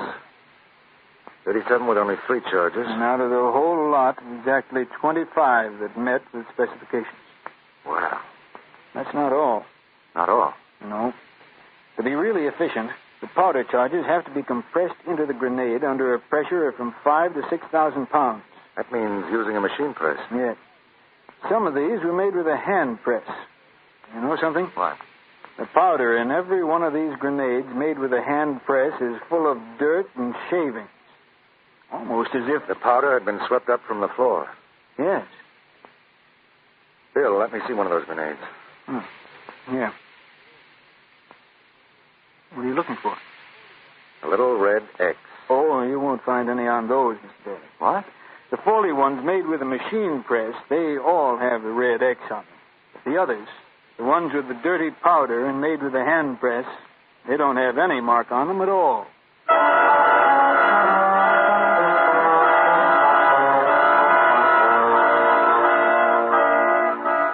A special agent of the FBI can get into a war plant by showing his credentials. Entrance, however, is not assurance that he'll be able to see what he's looking for. That he'll be able to see how 40 grenades are packed and shipped out anyway. How other 40 grenades can be made with hand presses and dirty powder. And can be packed and shipped without ever being inspected, without ever being seen. The special agent who visited the Rockland Powder Company had no trouble getting in. He showed his credentials, he waited a few minutes, and then a young man appeared.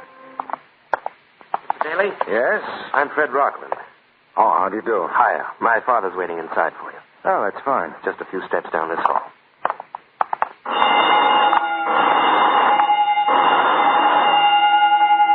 What's that? Oh, just testing the burglar alarm, I guess. Oh. This way. Thanks. Oh, Dad. Yes? He'll take care of you, Mr. Rockland. Thanks. So long. So long. Hello, Mr. Rockland. How do you do, sir? You're from the FBI? That's right. Well, glad to be of any help I can to a representative of our government. That's nice of you. Anything in particular that you want to see, Mr. Daly? No, I don't believe so. Just want a general look around, huh? Yes. Well, this building you're in now is just one of the places where we assemble the grenades. How many buildings do you have in all, Mr. Rockland? We have 5. Do you want to go through all of them? If it's not too much trouble. Oh, no trouble at all. Glad to do it. That's nice of you. I just wondered if there was anything particular you were looking for. No, nothing. I realize you boys have to be a little close-mouthed about your business. Just a routine look around, Mr. Rockland. I see. Well, if you were... Are those people over there government inspectors? Yes. That's a pretty routine job in our plant, I am glad to say. This way, Mr. Daly. 5 buildings made up the Rockland Powder Company. The owner himself took the special agent of the FBI on a tour of all 5. The agent could neither see nor hear nor find anything to indicate that Andrew Rockland was deliberately trying to perpetrate a war fraud against the government of the United States. On the surface, everything was in order. Everything was up to standard. Except that every time the agent approached a new building, an alarm bell rang.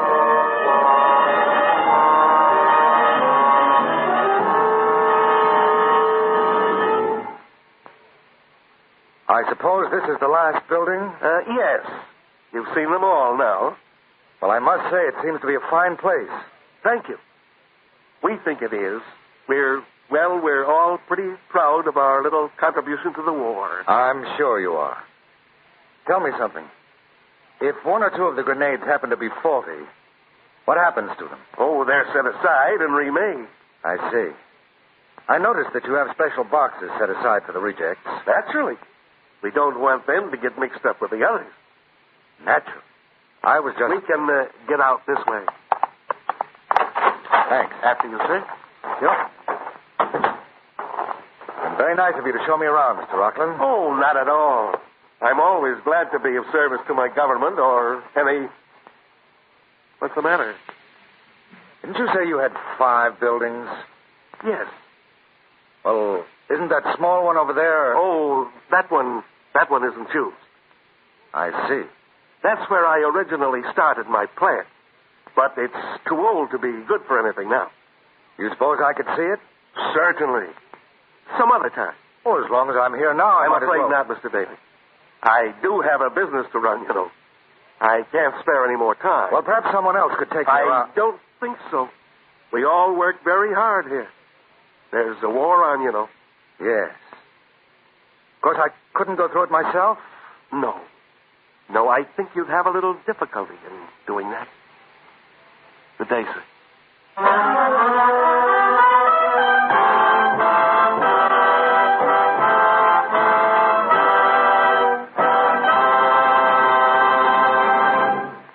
We momentarily close the Federal Bureau of Investigation file on war fraud.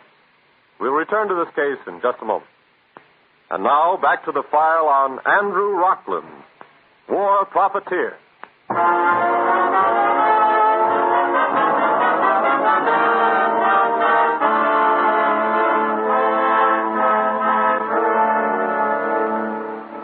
Agents of the FBI don't force their way into private property.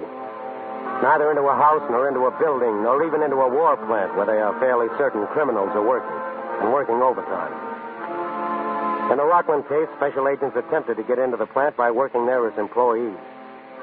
The plant, however, suddenly announced that even though it was speeding up production, it was not hiring any more workers. That was also an announcement that Andrew Rockland was on guard. The FBI had no actual proof, no conclusive evidence that Rockland and his 4 sons were deliberately defrauding the government. They needed proof, and they knew it must be within that plant. They knew that somehow they had to get into that single unused building. But how? Bailey? Yes? I'm Harvey Berkeley. Oh, how do you do, sir? Well, the boys over at the American Legion said you wanted to see me tonight. Yes, have a chair. Thanks. Always glad to sit after all the walking I do. And Mr. Berkeley, I wanted to see you because, frankly, we need your help. You need my help? The FBI needs my help? Yes. What'll I tell my wife? We'd rather you didn't say anything to anybody. Oh, sure. But why me? We want to get into the Rockland powder plant. Oh. We need an employee to help us. Someone who's patriotic and can be trusted to keep quiet. We checked with the Legion and got your name. Did you check on me? We're satisfied. Well, name it. And if I can do it, no questions asked. Thanks. You're the safety engineer at the plant. That's my title. Just what do you do? Oh, pretty much what I think has to be done to keep the plant safe. You can get into all parts of it at any time. Sure. Can you get me in? Without anyone knowing who you are? Yes. Sure. What about the guards at the gate? Well, if you wear old working clothes, I can take you in with me. How? Well, I'm allowed to take on an extra man if I think I need one for special precautions. Mr. Berkeley. Yeah? Would too much snow on the roofs of the plant buildings be considered a reason for special precautions? Why, sure. If it gets too heavy, there might be damage. Why? I was thinking. You might say you needed me to help shovel snow from the roofs. There's a lot of it now.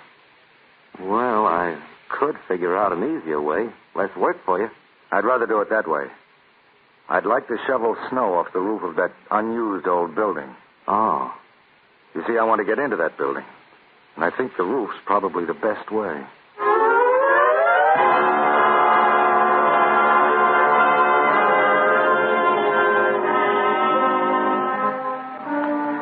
At 11:30 the next morning, Harvey Berkeley and a rather dirty-looking helper climbed a ladder to the snow-covered roof of the old unused building in the grounds of the Rockland Powder Company. The guards saw them, watched them shovel snow for a few minutes, and then forgot about them. At noon, Harvey Berkeley and his helper quit for lunch and left the roof of the building. Not by the ladder, however, but by a trapdoor that took them inside. Sure is dirty in here. Yeah, this is just an old loft, Mr. Daly. Hasn't been used for years, as far as I know. No. Nothing around but cobwebs. What's downstairs? Your guess is as good as mine. Let's take a look. I don't know how we're going to get down there. The door's all boarded up. Oh, I don't want to get down there. What? I just want to be able to see down there. Got your hammer? Yeah. Here. Thanks. What are you going to do? Pry up those boards? Yes, they'll loosen up. I don't know what you're up to, Mr. Daly, but you sure seem to pick the hard way of doing it. Oh, no, this isn't... Easy way. There. Get a good view of the place, all right. What are all those crates? Oh, I don't know, but the Rocklands have sort of used this as a general junk storehouse ever since the new buildings were put up. You see that machinery right below us? Yes. Well, they're the old hand presses they used to use in the beginning. They're no good now, so they just store them here. I don't think they're just stored. What do you mean? Take a good look around this loft. Then look down there. Okay. See any difference? Well, it's cleaner down there. A lot cleaner. No cobwebs, no dust, no boards over the door. That's not a storehouse down there, Berkeley. That's a little factory. But who uses it? I don't know, but I'm going to wait here till I find out. Well, what happens when you do? Wait and see.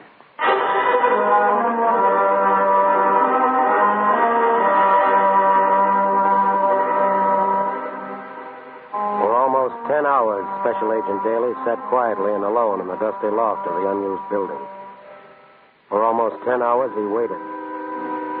For almost 10 hours, he crouched by the loosened floorboards, waiting for someone to enter the room below. Waiting to see if his suspicions were right. Waiting for proof that men worked in that room below to defraud the government of the United... Berkeley? Is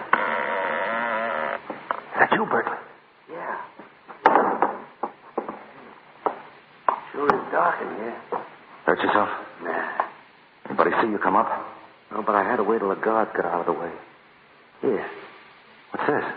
Some sandwiches. Oh, thanks. You pick up that box for me? Yeah. What's in it? Who's down there? Wait till they turn on the... It's old man Rockland. Those his sons? Yeah. What have they got in that big box? Haven't you ever seen it before? It looks... Hey, that's the box they use for powder sweepings from the floor. What the devil... Look.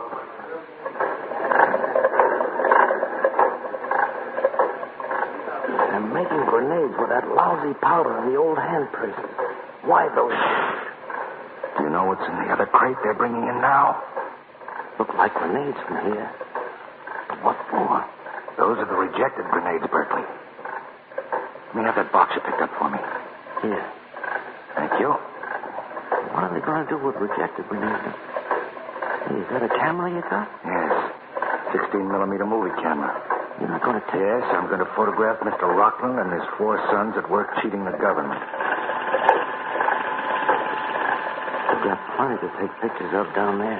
I'm glad the hand presses are right underneath, with Mr. Andrew Rockland working them and giving me a knock. What's the matter? Rockland's looking right up here. Probably heard the camera. Turn it off. No. He probably isn't sure what the sound is. If I turn it off, he'll know it's coming from up here. We've got to leave it on and take a chance. Sounds so loud. Hey, Murray. He's calling one of his sons over. Mr. Daly, you think? Too late now. Mr. Daly, there.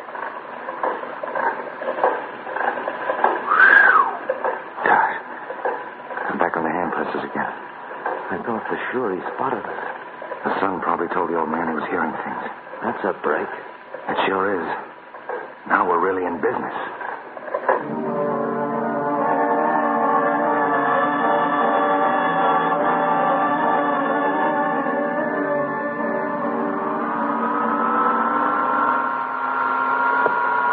Say, these are pretty darn fine pictures, Daly. Thanks. There's a shot coming up. There. 2 of the patriotic Rockland family packing rejected hand grenades for shipment. Look at the old man telling him to work faster. Oh, he cracked a whip over them. How long do they keep it up? Till 3 in the morning. My film ran out before then. No, it doesn't matter. You've got enough proof here for any jury. That's all. That's plenty. Those Rocklands are a fine bunch of loyal citizens, aren't they? What gets me is that a few men like that can hurt the reputations of other patriotic businessmen. Yeah. Just as one strike gives all labor a black eye. And they've both been doing an A1 job in this war. Well, I'll leave the film with you. Where are you going?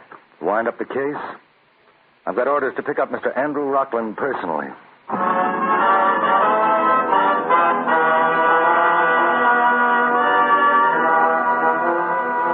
Like many criminals, Andrew Rockland posed as an ardent patriot. And part of that bogus patriotism was not driving a car to work, even though he could afford one. In the evenings, Andrew Rockland drove a car to parties and to the movies. But during the day, when he was a loyal, hard-working businessman, he took the interurban train from his house to his factory and from his factory to his house.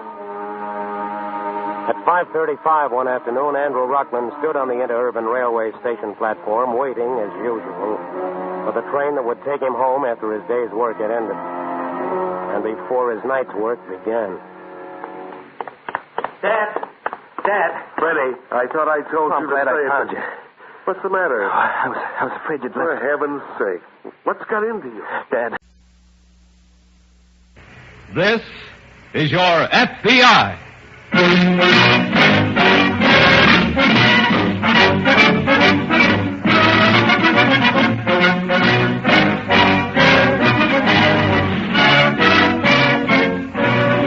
This is your FBI, an official broadcast from the files of the Federal Bureau of Investigation, presented as a public service by the Equitable Life Assurance Society of the United States. To your FBI, you look for national security, and to the Equitable Society for financial security. These two great institutions are dedicated to the protection of you, your home, and your country.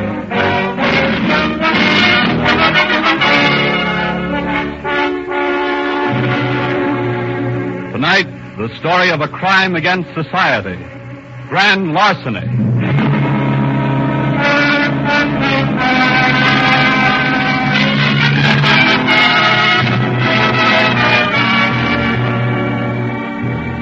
There is no such thing as a typically criminal face. A criminal can look like the most respectable citizen. Beneath the surface, he may be a counterfeiter or a pickpocket or a safecracker. But on the surface, on the physical surface you see, he may look like an accountant or a mechanic or a salesman. A few criminals have been smart enough to take advantage of this fact by leading double lives, by actually pretending to be a respectable citizen without anyone knowing differently.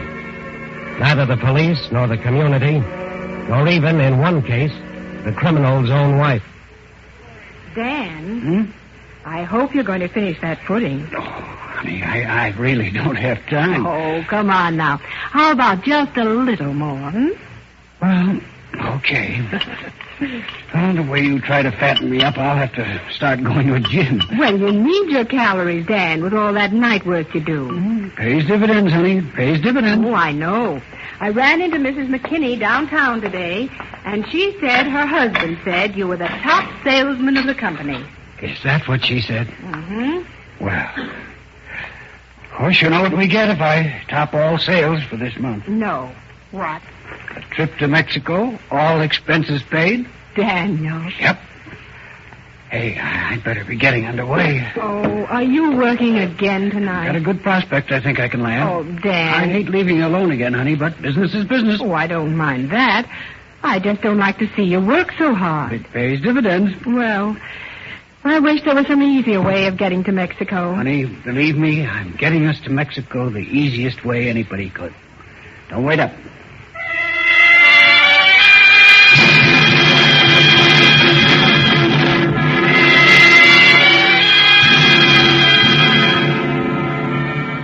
To his wife, to his community, to the world, Daniel Hawley was a hard-working citizen. And he was a salesman, a good one, during the day. At night, however, Daniel Hawley was something else. On the evenings, when he wasn't with his wife, when he wasn't busy being a model citizen, he was at work in a store or an office or a shop. At work in a building which had a safe. Ben? Hello, Johnny. Where the devil you been? Well, I had a late dinner. The blanket? Of course. And the nitroglycerin. There. Well, this is going to be an easy job. Yeah. It will. I studied it very carefully the other afternoon. Very easy. I'm glad you think so. Here, take the blanket. Thought you were going to call me this afternoon. I didn't have time. There was a prospect I had to see. You don't say. Yeah, I think a small charge will be enough to blow this. I finally got tired of waiting, so I tried to call you. I thought I told you never to call unless it was absolutely necessary. Well, I didn't know whether you were going to show up tonight. I told you I was. Anyway, there was no answer. Oh, we've got a new number. Oh, that's great. I suppose all your prospects know it but me. Where am I going to call if I need to? Here. What's that? One of the company pencils. The number's on it. Okay. But if you think Come on. Get the charge set. We haven't got all night. No, you got to be on the job bright and early in the morning. That's right. What's the percentage in it? A free trip to Mexico. Huh? You wouldn't understand even if I told you. No, I'm stupid. I only like to have one job at a time. You finished setting that charge? Yeah. Okay, let's have the blanket. Here. Is the car outside? Sure. Now, you know what you have to do right after the safe pops open. I know. Okay, then. Stand back.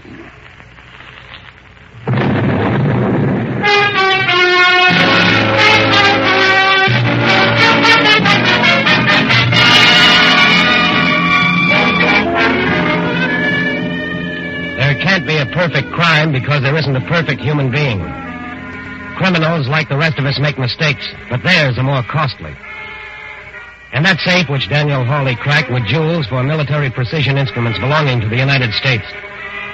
They weren't worth much, but just by taking them, he made one small mistake. One very little mistake, which was the worst he could make. He violated a federal law and thereby challenged the FBI. Did you get all the evidence the sheriff had, Will? Yes, right down to the fingerprints. Any good ones? Not too good from this last job. But there were very clear ones from some of the others. Oh? They're being checked in the laboratory now. Say, how many jobs has this fellow pulled anyway? Well, there's no way of knowing yet whether he was in on all of them. But in the last 3 years, there have been 14 burglaries in that district. All safe tracking? Yes, and all done in the same way. Come in. Oh, hello, Helen. Here's a teletype on those fingerprints. Fast work. Did you get anything? We sure did. Here's the file we have on the gentleman. Thanks, Helen. You're welcome. Well, seems he's an old hand at the game. Really? His record goes back to 1930. Between then and 1938, our friend was arrested 4 times. Oh. Petty larceny, attempted assault, burglary. What about after 38? Nothing. He got out of prison then and apparently has just disappeared. No record of his possible whereabouts? No. What's his name? Kaler. Joseph Kaler. Description? Yes. 5'10" and a half, heavy set, brown hair, brown eyes, no distinguishing marks. Just average looking. Yes, that's what he looked like in 1938, 7 years ago. So about all we know is that he has a record. And the sheriff doesn't have any more on him either. Nice blind alley. Well, he made the mistake of leaving his fingerprints around. He made the mistake of violating a federal law. Maybe he's made another one we don't know about yet. Well, if he hasn't, maybe he will. No maybes about that. They always do.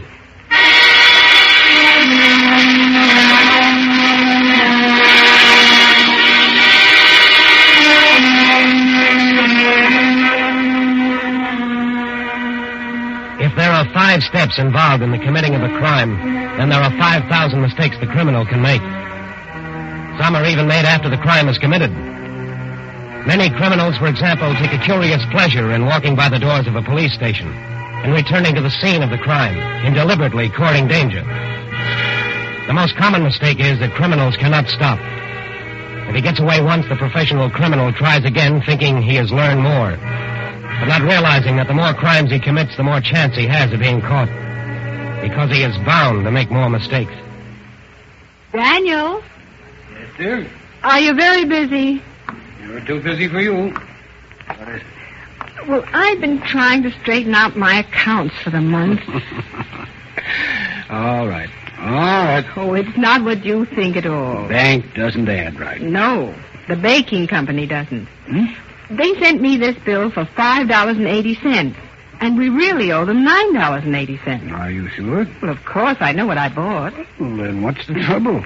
Well, they're a big company, and if they can't get their bills Laura, make out the check for $9.80. But, Dad... Honesty may not be its own reward. Daniel, I wasn't I really... know, dear, but for $4...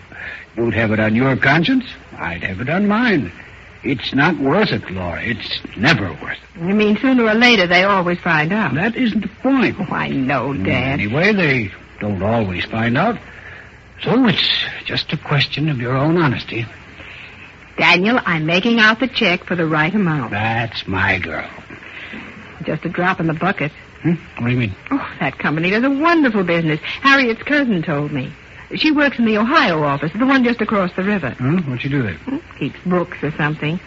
But she said that at the end of every month, they always have at least $9,000 or $10,000 in the safe in that office alone. You don't say. Well, you can ask her yourself at the party tomorrow night. Huh? What? I said you'll see her tomorrow night at the party. Oh, well, Laura, about that party, I don't think Now, Dan, I thought you said definitely you wouldn't have to work tomorrow night. Oh, but, honey, there's that trip to Mexico, you know. Oh, Dan, you said... I know, dear. I'm very sorry, but I just heard of a prospect. A particularly good one.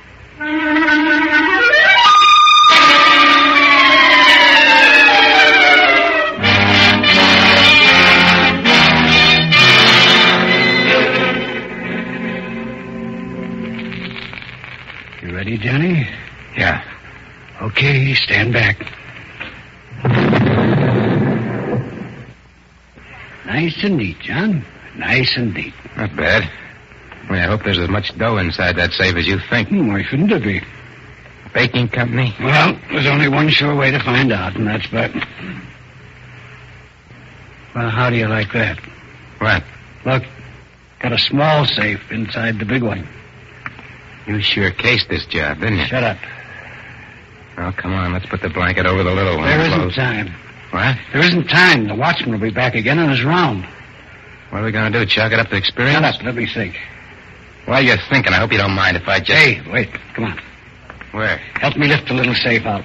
We can't carry that out of the building. First place is too heavy, and then the second place... We can carry it 10 yards, can't we? What if we can't? There's an elevator over there that'll take us right down to the basement. And then what? The basement's really a loading platform. The company keeps its delivery trucks down there. We put the safe in the truck. Okay, let's lift it. Not so heavy. Heavy enough. All right, this way. You know how to work the elevator? Sure. All right, set her down. Easy there. There. Now, shine your flash. What for? So I can find the starter for this. Oh, here you are.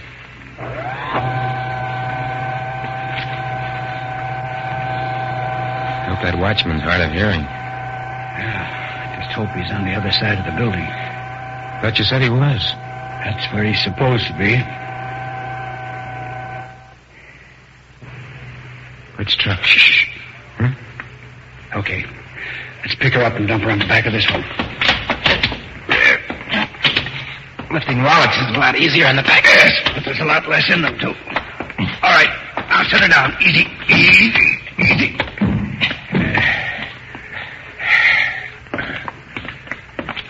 You gonna drive? Sure.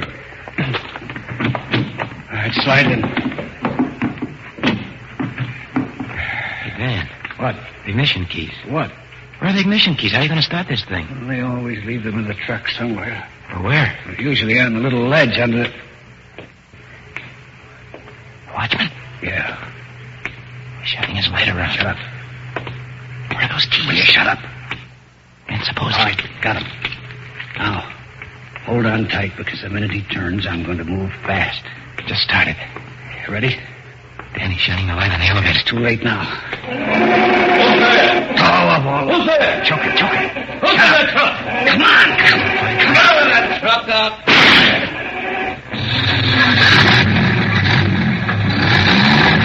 Hold on.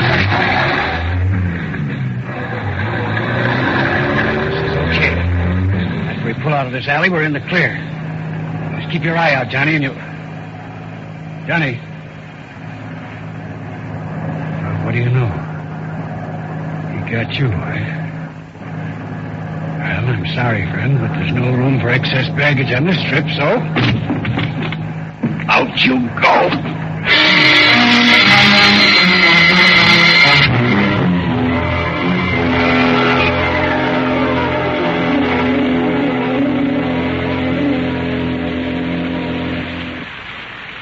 you figure it will. I lifted the small safe out here, and then carried it over there to the elevator. Sure. Anything yet on the one who was found, Chop? No, except he wasn't the one we were looking for. The description doesn't tally. Maybe his partner isn't the one we're looking for either. Well, he left fingerprints all over the steering wheel of the truck and all over the small safe. We'll know soon enough if they match the others. Even if they don't, it's the case for us. How do you mean? Well, we drove a stolen truck across the river and over the state line. Did you find anything on the body of the other one? No, just the usual things.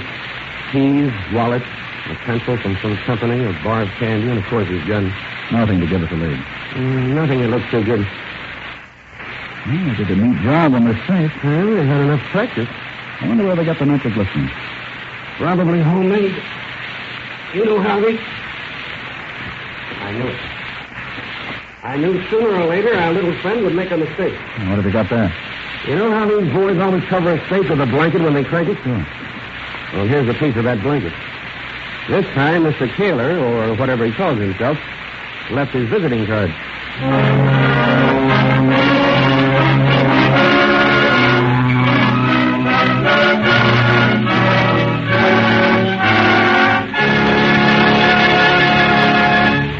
We momentarily closed the Federal Bureau of Investigation file on Daniel Hawley, thief. We'll return to this case in just a moment. If you believe in democracy, then you believe in life insurance. They go together. First, let's consider the typical owner of life insurance. A man who says to himself, look, I believe in taking care of myself. If I die, nobody else will have to look out for my family. When I get old, nobody else will have to support me.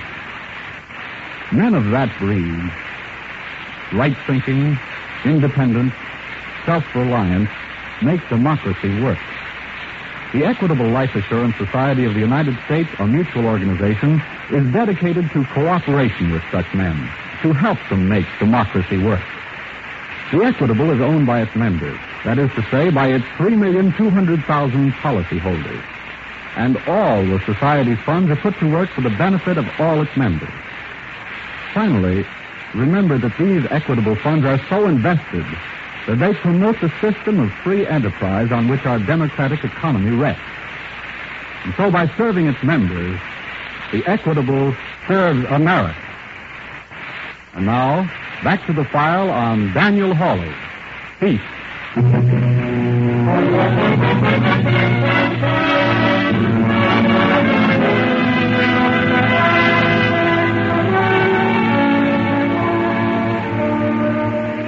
Crimes which would have been left unsolved years ago can be solved today and solved quickly for one reason: laboratory work.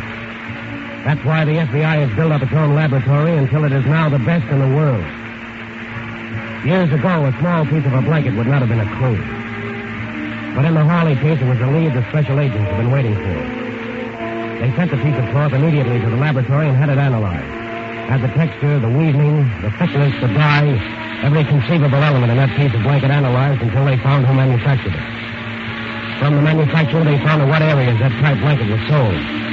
They kept narrowing down the hunt until at last they found the only store in the vicinity of the burglaries which had that blanket for sale. We don't have that blanket anymore. It's wool, you know. Wool blankets are hard to get these days. How long has it been since you've had it in stock? 2 years now, maybe even more. And I guess you wouldn't remember who you sold it to. No, but I could find out. You could? Sure. That was a pretty fine blanket, you know.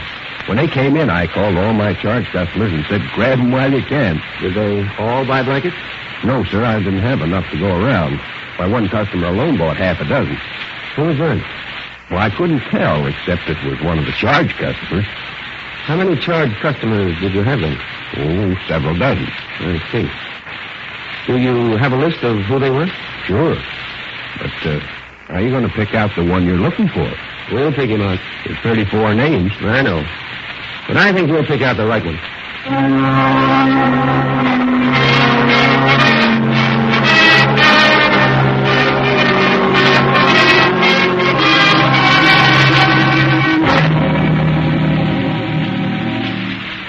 There are 36 names, actually, Will. I know.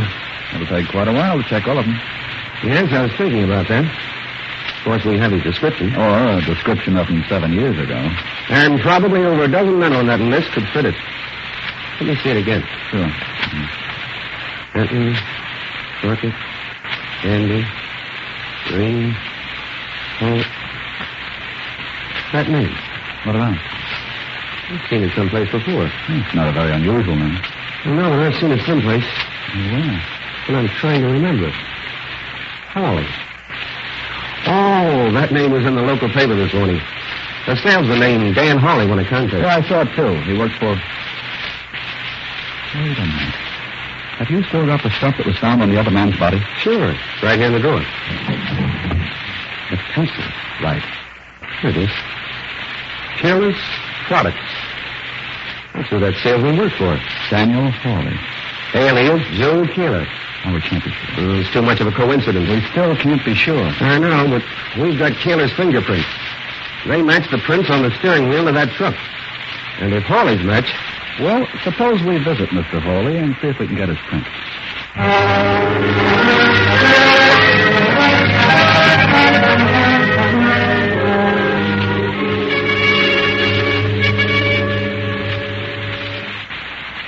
Sit down, gentlemen. Mrs. Hawley's upstairs, but I can get her down and... That's quite all right. There's no need to bother her. How about a drink? No, thank you. You, sir? No, thanks. We're really here to ask you a few questions, Mr. Hawley, if you care to answer them. Why, I'd be delighted to, sir. Delighted. How long have you lived here? Well, let me see now. Almost 6 years, I think. And before that? Before that, I was in New England. Where? Over. I was a salesman there, too. Once a salesman, always a salesman, I guess. Pretty cold up there, isn't it? Yes, indeed. I was glad to get back in. I have an aunt up there now. She's just freezing, she says. Can't get enough blankets. Well, I don't wonder. It's hard to get nothing. Yes, sir. Are you one of those lucky people who stocked up while you could still get blankets, Mr. Hawley? Well, frankly, gentlemen, I have to admit I did buy a couple. Blue wool, weren't they? Yes, matter of fact, I believe they were. Do you think we could see them? Oh, I'm afraid not, Mrs. Hawley's got them all packed away in mothballs for the summer, and you know how women are. Yeah. I understand you're a top salesman over at Peerless for this area, Mr. Hawley. Well, hard work and lots of luck will always do it, I say. Mainly luck. Do you have any cards, or do you always give out pencils like this? Here, is that one of my pencils? Here. Oh, yes, so it is. Do you mind if I hang on to it? No, not at all, sir. Pleasure. Here. Thanks. May I ask where you got that pencil, sir? We found it on the body of a safecracker who was shot. What? You don't say. Yes. Well, those pencils sure keep bad company, don't they? They certainly do. Well, I think we'll be getting along, Mr. Hawley. I'm sorry. I couldn't be of more help. Goodbye, Mr. Hawley, and thanks for the pencil. Not at all, gentlemen. Goodbye.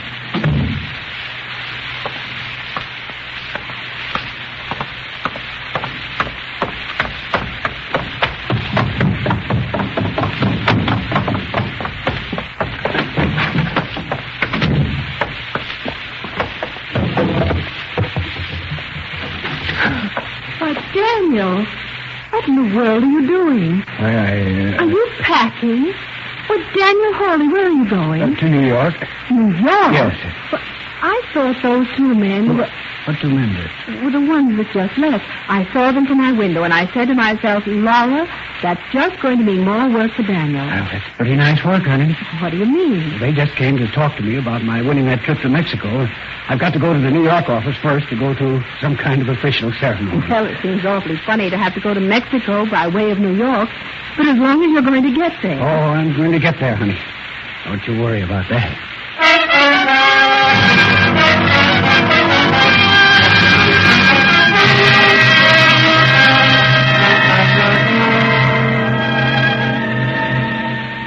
The FBI never makes an arrest until it is sure of its facts. But at the same time, a suspected criminal is never left unwatched, is never left free to disappear before absolute proof can be obtained. Daniel Hawley knew he had left his fingerprints on his own pencil. He knew those prints would be matched with those he left in the steering wheel of the stolen truck. He knew the FBI would soon have absolute proof. And so he packed his bag, got in his car, and drove to the town railroad depot. When's the next train? Why, hello, Mr. Hawley. When's the next train? There's one due in right now. Let me have a ticket. Ticket? Yes. Don't you care where she's bound for? Oh, of course. Or maybe you won't want to take her. Well, where is it bound for? Let me see now. Yes. New Orleans. That's fine. Just where you're going, huh? Yes. Let me have a ticket. Well, now, ain't that a piece of luck? Look, will you let me have a ticket or I won't make the train? I'm getting as fast as I can.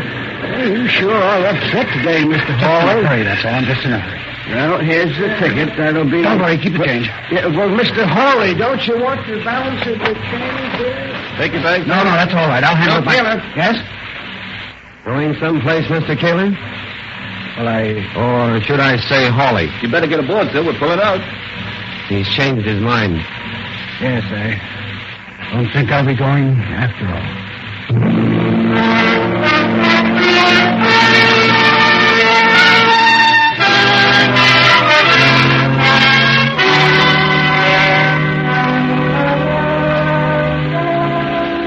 Like the rest of us, criminals make mistakes, only theirs are more costly. One small mistake can mean years in prison. But the worst mistake a criminal can make is to violate a federal law. Because when that happens, he finds himself up against the very thing that all criminals try to avoid, the FBI. Criminals don't try to stay clear of the FBI, don't try to avoid any encounter with it merely for melodramatic reasons. They have one simple, practical reason. They know that sooner or later they will be caught by the FBI. And once caught, they will be convicted.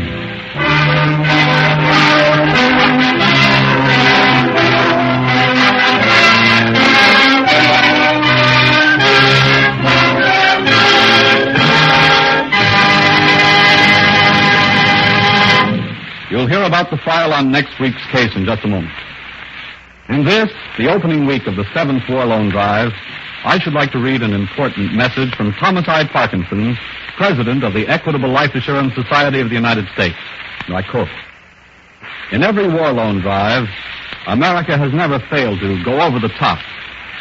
And one factor in this unbroken record of success is heavy bond buying by life insurance companies.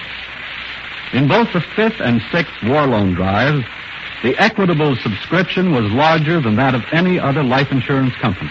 Larger, in fact, than any other single subscription of any kind.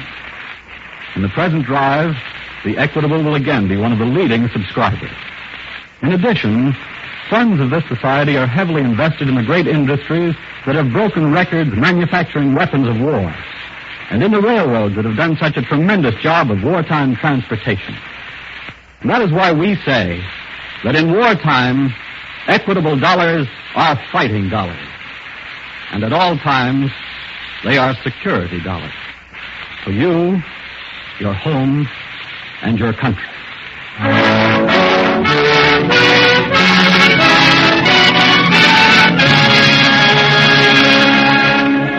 Next week, a crime against our war effort. Draft dodgers.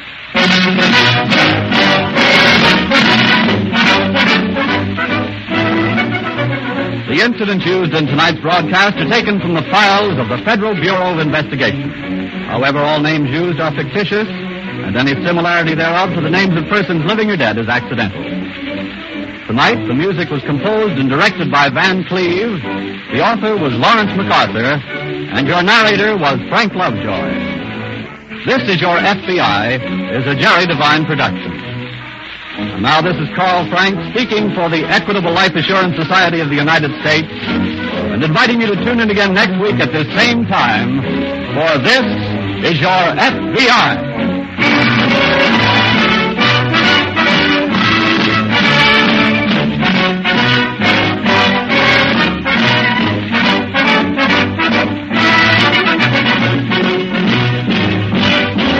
This is the Blue Network of the American Broadcasting Company.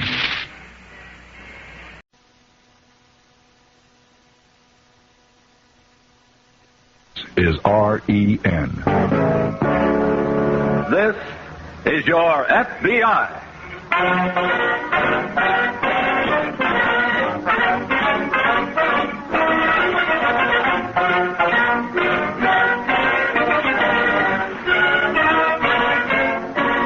This is your FBI, an official broadcast from the files of the Federal Bureau of Investigation, presented as a public service by the Equitable Life Assurance Society of the United States. To your FBI, you look for national security, and to the Equitable Society for financial security. These two great institutions are dedicated to the protection of you, your home, and your country.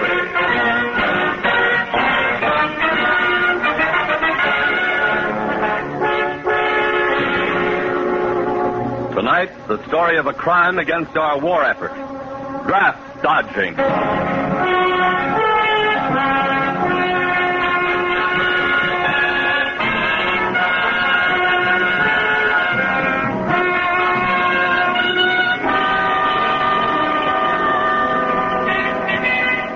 It's not news when a man is drafted, and notice rarely appears in the nation's newspapers unless that man is a celebrity.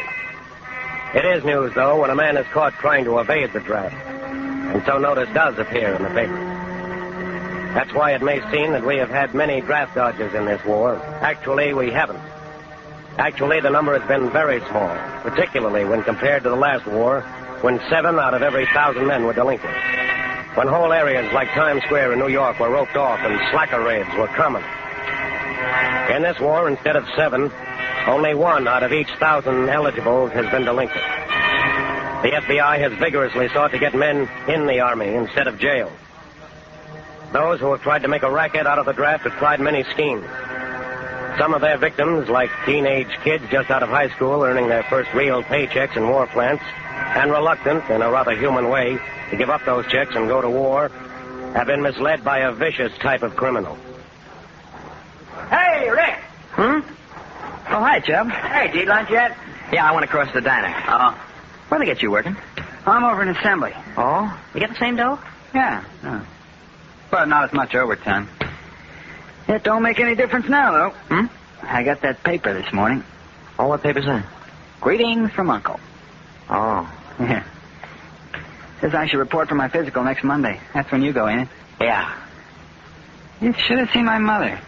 You'd think I was 2 years old or something, the way she acted. I tried to tell her I ain't the first guy who was ever drafted. Ah, it stinks. Huh? Well, it ain't fair, Chubb. We got good jobs here. We're making real dough. Why don't they give us a break? Well, the Army needs young guys, Rick. Yeah, sure. Look, I don't like the idea either. Well, then why don't we do something about it? What do you mean, not report or something? No. Then what else? Well, I ran into a guy last night. Yeah? I used to play ball with him over in the park. Mm-hmm. He took his physical last month and they flunked him. What was the matter with him? Nothing. I don't get it. He beat the whole thing on account of some pills he took. What kind of pills? I don't know. He bought them off a guy. They made him look like he had a bad heart or something. He really got away with it, huh? Yeah, sure. He showed me his card. 4F. Gee. Well, I found out from him where to find the guy who sells them pills. Hangs out in the bowling alley over on 10th Street. You could get in trouble on a thing like that. This fella didn't. How much are the pills? I don't know. I was figuring maybe I'd go over that bowling alley tonight and find out. Want to come? Well, gee, I don't know. Well, think it over, Chubb. I'll meet you outside the gate at 5 o'clock.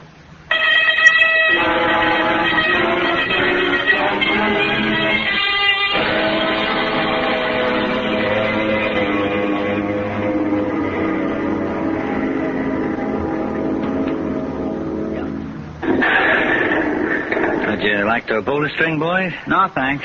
Shoot a rack of pool, maybe? Oh, no, we'd rather talk to you someplace, Mr. Butler. Well, let's sit on these benches at the back. Okay, come on, Chubb. Yeah, all right. You work out at the beer plant, huh? Yeah. Must be knocking off plenty of overtime. We do okay. Oh, here. Sit down. Oh, thanks. Now, what can I do for you? Well, I already told you this pal of mine said I should come to see you. It's about them pills. Oh? We're both taking our physicals next Monday. And you just as soon not pass them, is that it? Well, yes. Well, I guess maybe we can do some business. Did he tell you the price? No. It's $100 a box. Hey. 100? For each of us? That's right. That's a lot of dough, mister. Look, I didn't hustle your business. That's what I charge. Take it or leave it. Gee. Now, don't tell me you can't afford it. You're both making a good week's pay. Yeah, but that's... You want to beat the draft, or don't you? Well, yeah. Sure. Then get it up, boys. I guarantee results. Well, we don't have that kind of money with us. When can you get it? Tomorrow, I guess. How about you, Chum? Yeah, tomorrow's okay. Swell, you can meet me right here. Well, how many of the pills you take? There's 3 in each box. You take them 6 hours apart the night before your physical. Do they hurt you? Hurt you? Oh. No. Do they make you sick or anything? No, you just get a little dizzy. They'll fool any doctor you go up against. Well, look, I gotta be getting home, Chum. Okay. You'll be here tomorrow, boys? Yeah, we'll be here right after work. Look, I hope we don't get in a jam on this thing, Mr. Butler. This thing has worked for dozens of guys. There ain't nothing wrong in it. Keeping kids like you out of the Army, keeping you from being killed. Well, that's being patriotic.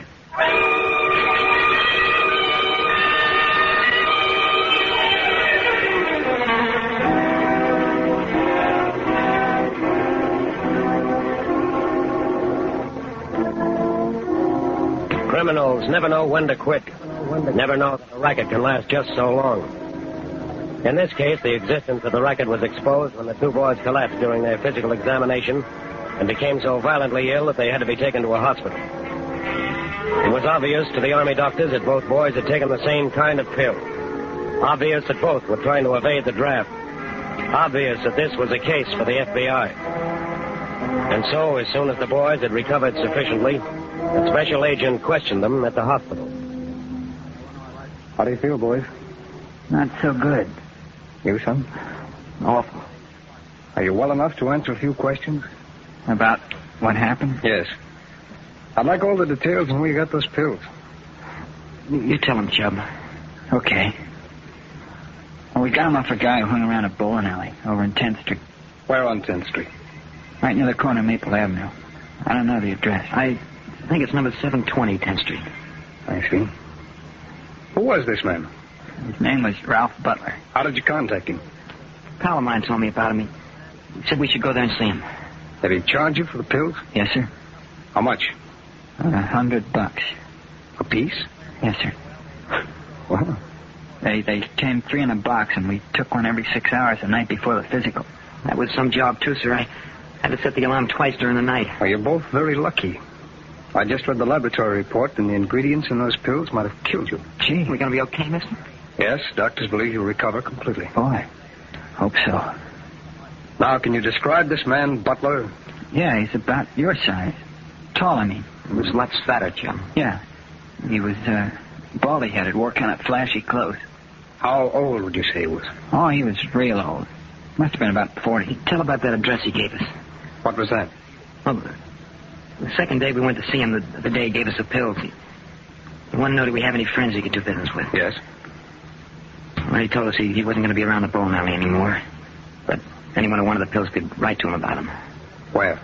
Care of General Delivery. I see. Mister. Yes?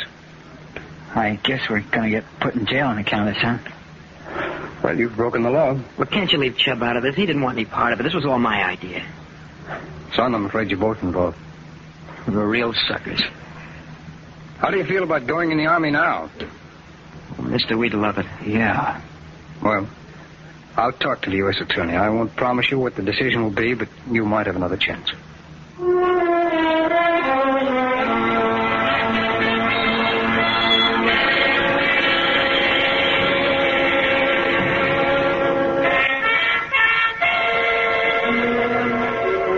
This was not the first time that such a case had cropped up for the FBI. Not even the first time it had cropped up in this particular city. A watch was set up at the bowling alley, but the man did not return. However, special agents had another lead, a real lead. They had a description of the man responsible, and they had a way to reach him. That way was through the post office.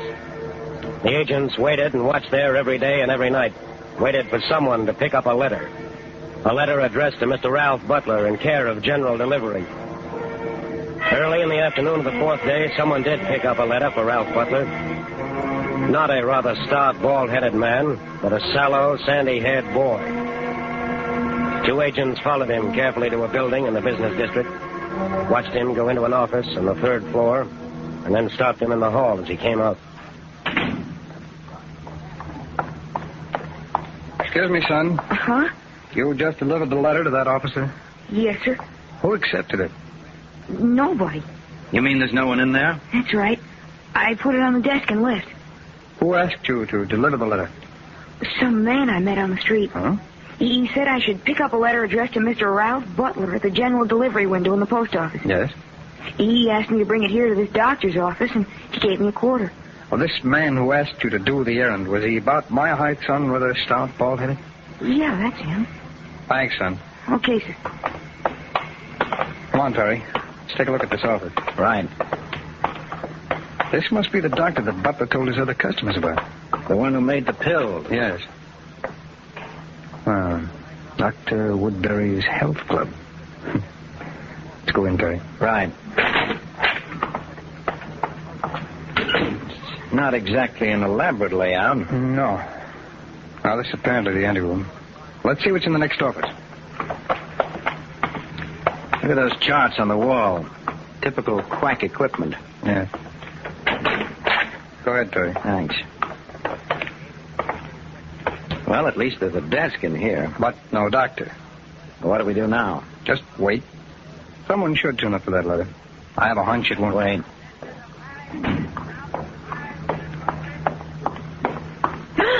Oh, who are you? We're waiting for Dr. Woodbury. Oh, is the doctor out? Yes. Well, I guess I better wait, too, then. Do you work here? No. Are you a patient? No, I've come here about my son. I see. Is the doctor treating you, ma'am? Yes. That is, I think he is. Well, what do you mean? Well, how much do you know about Dr. Woodbury? Very little. Are you patients of his? No. Do you intend to be? Well... I certainly wouldn't advise it. Oh, why not? Well, there's something funny about his business. How's that? My son came to see the doctor here, and he gave him some pills. He told my boy that they'd keep him out of the army. Was he about to be drafted? Yes. Did he take the pills? Oh, no, I wouldn't let him. You were very wise. I came here today to find out what that doctor was up to. Have you ever seen him? No. Did your son describe him? No, but I guess he could. I think we could have the doctor investigated for you, Mrs. Scott. Are you from the police? We can notify them for you, Mrs. Scott. Now, would you just write down your address? Oh, surely. Here's pencil. Thanks. Someone will call around and have a talk with your son. Oh, this won't get him in trouble. No. Well, that is if he doesn't take those pills. Well, I'll certainly take care of that right now. I'll go home this very minute, and thanks. Both of you. Thank you, Mrs. Scott. What do we do now? Well, the doctor must have just stepped out for a moment, so we just wait.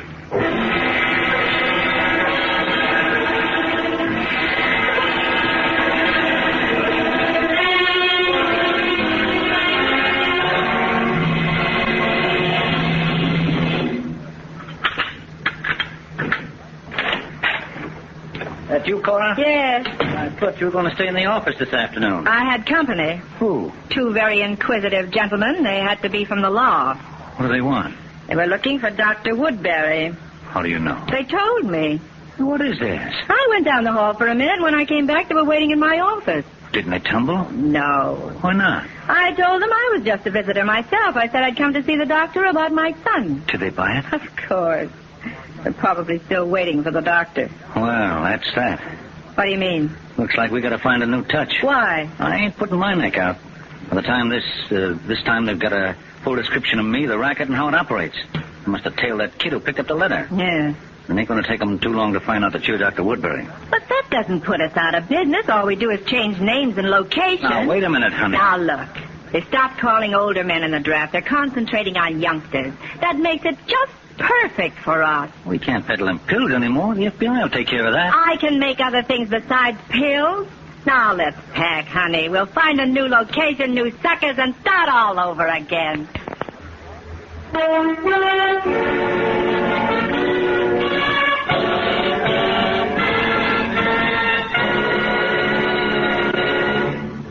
We momentarily close the Federal Bureau of Investigation file on draft dodgers. We'll return to this case in just a moment.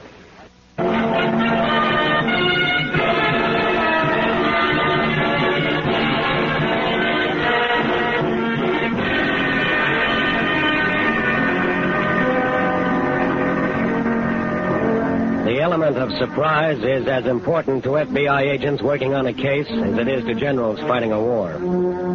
Complete victory may not be won by surprise, but the enemy is invariably weakened seriously. The mythical Dr. Woodbury was not trapped by the unexpected appearance of FBI agents in her office, but she was forced to move fast, forced to run, forced to leave conclusive proof of her medical work. After obtaining a search warrant, the special agents found that proof in a cabinet in the office. Found it in the form of dozens of white boxes carefully inscribed, "Take one pill every 6 hours." They took the boxes to the FBI laboratory. You busy, Morgan? No. Come on in, Perry. I've just gotten a report from the laboratory on that batch of pills we found in Dr. Woodbury's office. Same story? Yes, more or less. They found that the ingredients varied in each pill.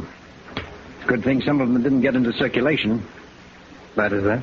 A couple were powerful enough to kill a horse. Nice business. Yes. Did you get anything more on Dr. Woodbury? Just completed a check. What's the story? That office was rented 2 months ago. The real estate agent said the lease was signed by a woman. Who was she? Dr. Woodbury. What? That's who she claimed to be. I've checked with the medical association. They have no record of it. Excuse me. Morgan speaking. Yes. Yes, wait a minute. Let me check that address again. Perry, would you hand me that paper then? Yeah, Shelley, here. Thanks. It's Mrs. Scott, 217 Fairview Avenue. Is that check? I see. Thanks. Goodbye. That Scott woman, the one we met in the doctor's office, gave us a fictitious address. Well, wait a minute. What are you looking for? One of the pill boxes we found in the doctor's office. Oh, here we are. Terry, take a look at her handwriting. Yes? Now compare it with this handwriting on the box. Take one pill every 6 hours. I'd say they match. And I'd say we were fooled, completely fooled. Yes. Just to be sure, let's get a comparison on this from the laboratory.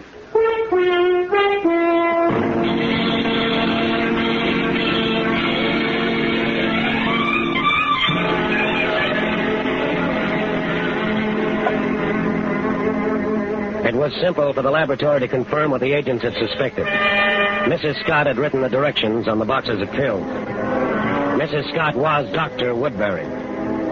But Mrs. Scott had disappeared, and although a description was sent out, there was no trace of her for 2 days. And then at 3:30 on a bright sunny afternoon, a trace of Mrs. Scott's work appeared. In a nearby city, a small coupe was driving along a street. An empty street, a street clean of traffic, of people except one policeman. A street a car should have no trouble driving down. A street with high stone buildings on either side.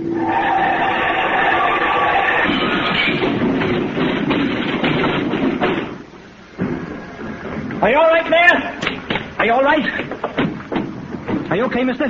My eyes. My eyes. Did you get glass in them? No. Let me get out, will you? Wait a minute.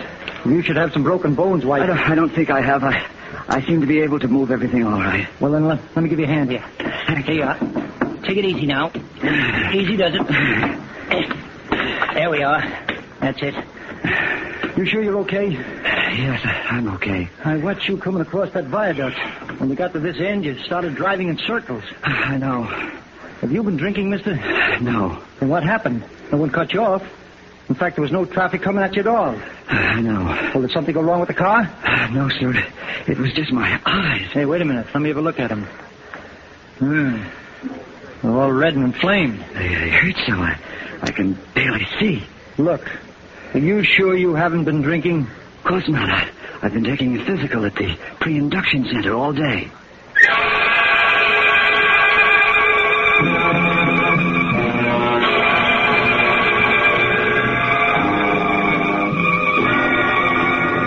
At the police station, something was found on the man who had been in that accident. Something that made the local police contact the FBI. That something was a small box containing a bottle of homemade eye drops. The laboratory analyzed the ingredients in the bottle. What's the story? Well, it looks like something a kid might put together with a homemade chemistry set. Quite a mixture. Could it simulate an inflammation of the eyes? According to the report, the man stands a good chance of being permanently blinded. I see. That box the bottle of eye drops came in. Yes? Something had been blocked out on the cover. I noticed that. The laboratory worked it up and found some handwriting underneath. What did it say? Wait, I have a report on it here someplace. Oh, yes. Here it is. Read it. Take one pill every 6 hours.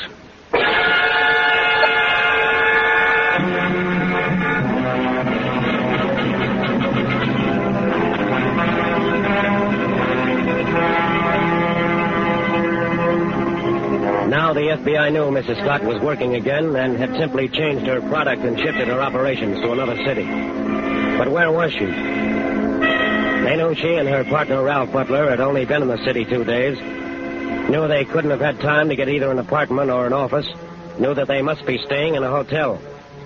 So the agents began checking the hotels, went to one after another with a description of Mrs. Scott and Ralph Butler. Went carefully down the list until at last they found a small, shabby apartment hotel which had recently rented a room to a couple answering the description. But the FBI didn't count on the description alone.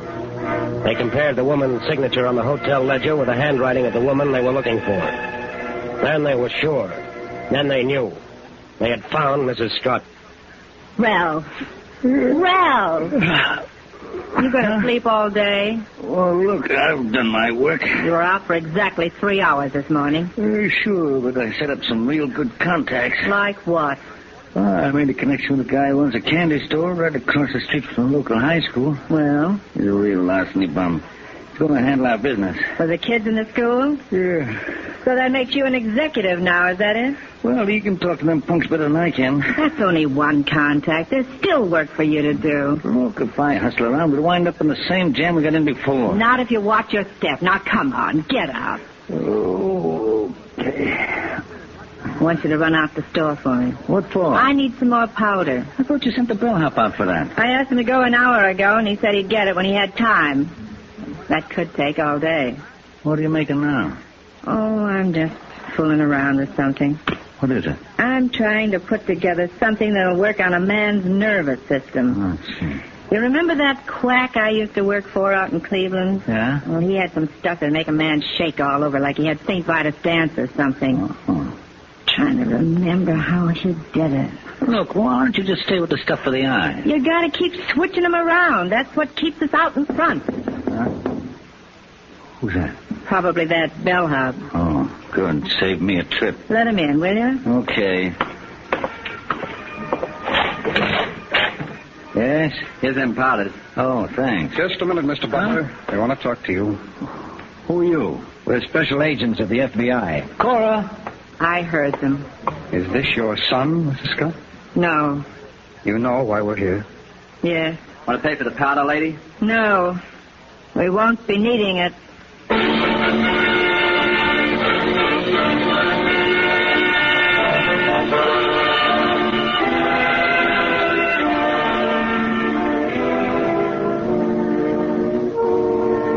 In times like these, there is little difference between a spy and a criminal who aids draft dodgers. Because both are fighting this war not for us, but for the enemy. To the FBI, there is no difference between a spy and a criminal who aids draft dodgers, because both are violating the laws of our government.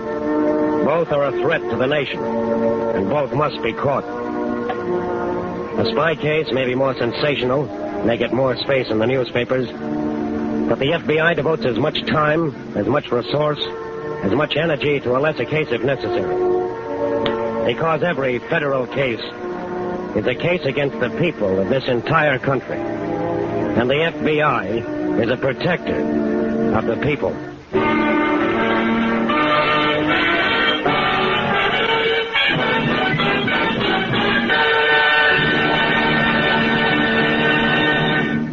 You'll hear about the file on next week's case in just a moment. Will you join the Equitable Society in a salute? A salute to the turning wheels, to the giant driver wheels of the 43,000 locomotives on the railroads of America. To these railroads, all of us owe a debt of gratitude.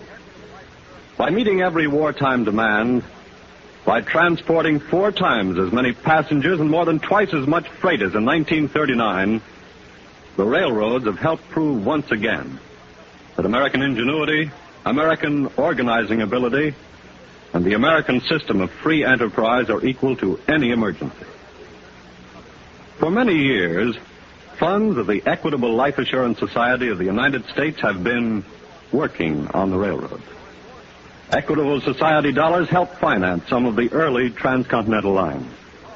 Today, $368 million of Equitable Society funds are helping America's railroads to do the magnificent job of transporting men and munitions of war to the right place at the right time. Millions of other Equitable Society dollars go into other war industries and into war bonds. In wartime, Equitable Society dollars are fighting dollars.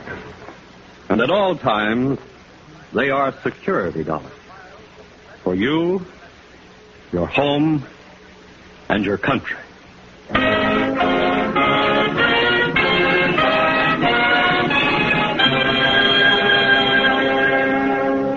Next week, a crime against the community. Bank robbery.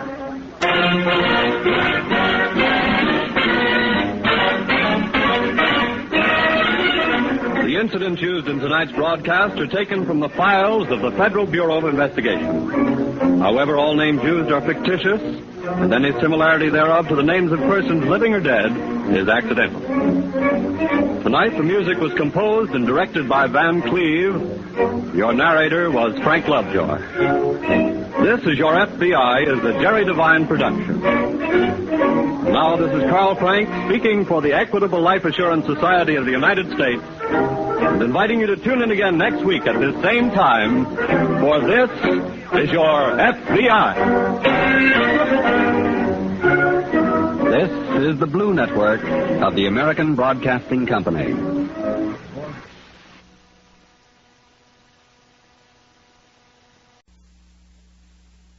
This is Your FBI.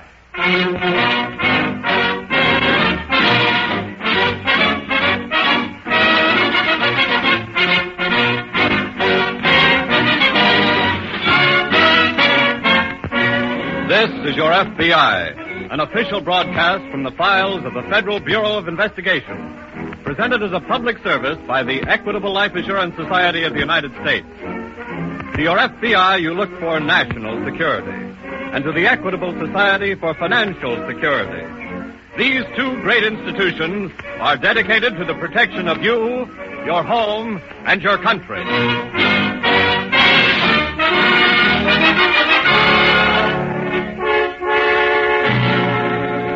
Tonight, the story of a crime against the community.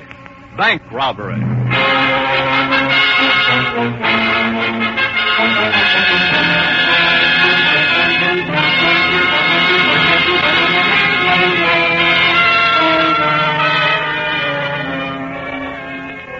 A man walks into a bank, calls up a teller, and walks out a few minutes later with thousands of dollars.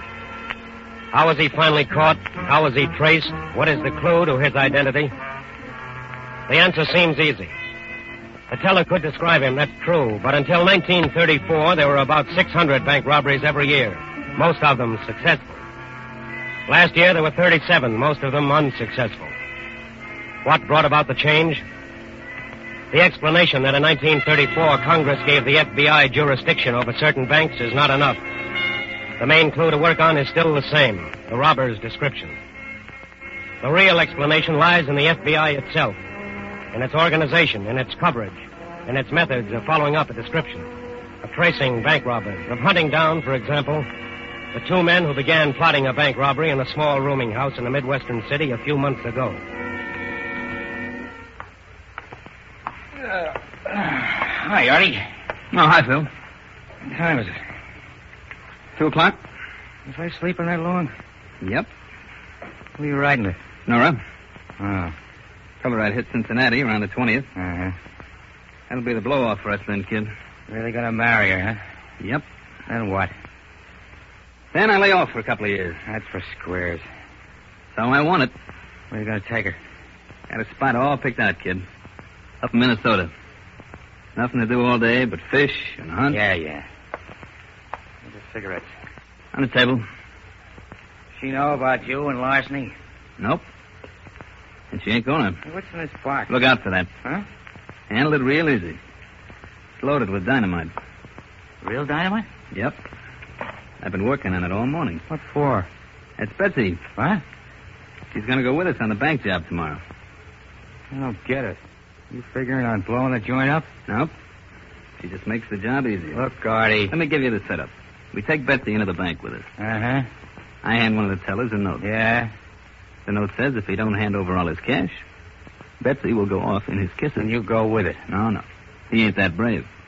He hands over the cash. Look, what's the matter with using a gun? That's for kids. This makes it a nice, quiet, clean operation. Oh, wait a minute. I ain't gonna... Phil, that's how we're gonna do it, see?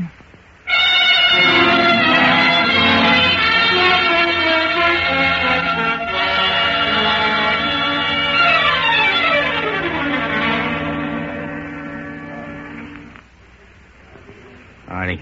Yeah? Special accounts window is free now. Uh-huh. We can still do it the other way. No, just stand by, kid. This'll be a cinch. Help you, mister? No, thanks. Okay.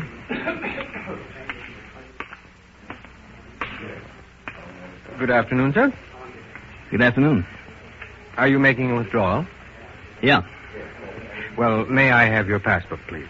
I don't think you'll need it. I beg your pardon? Just read this note. What? Read it. If this is some sort of a joke... It's no joke, mister. Don't try any funny stuff. I wasn't going to. Betsy here wouldn't like it. She could go off real easy. Well? How much do you want? Everything you've got. Singles, too? Everything. Use that money bag there. Yes, sir. Hurry up. That thing won't go off by itself, will it? It might. Just keep on moving.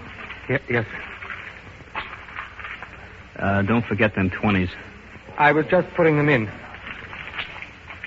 There, that's all the currency. Do you want the silver, too? No. Just give me the bag. Yes, sir. Remember what the note said about not giving any alarm. I know. You better let me have that note. Oh, of course. Here. Thanks. So long, chum.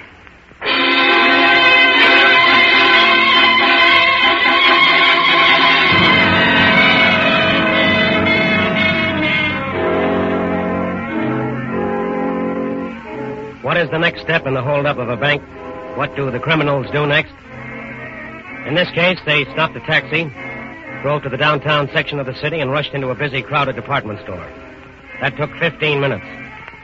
Long enough for the bank to notify the local police and the FBI. Long enough for the teller to give a description of the robber. Long enough for both robbers to have disappeared before the FBI and the police could throw a cordon around the department store.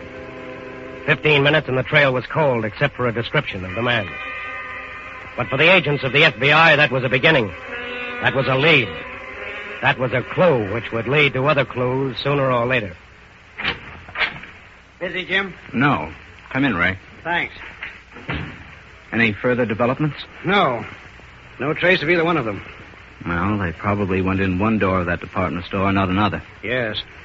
Did you get a description of that second man? Not a very good one. The teller gave us a detailed picture of the first one, though. The one with the dynamite? Yes. Was it given to the police? Yes, they're sending out a general alarm. Good. Fowler speaking? Oh, yes, Sergeant. Yes. Yes, go ahead. Want to take this down, Ray? Sure. Black Chevrolet sedan. 4-door? 2-door. Got it. 1940 model. Illinois license plate Y235. Y235. Stolen from employee's parking lot. Where? Behind the Federal Building. Thanks, Sergeant. We'll put that on the teletype right away. That might be the getaway car, Ray. The Federal Building is in the same block as that department store. Yes. Well, it sounds like we've got work to do.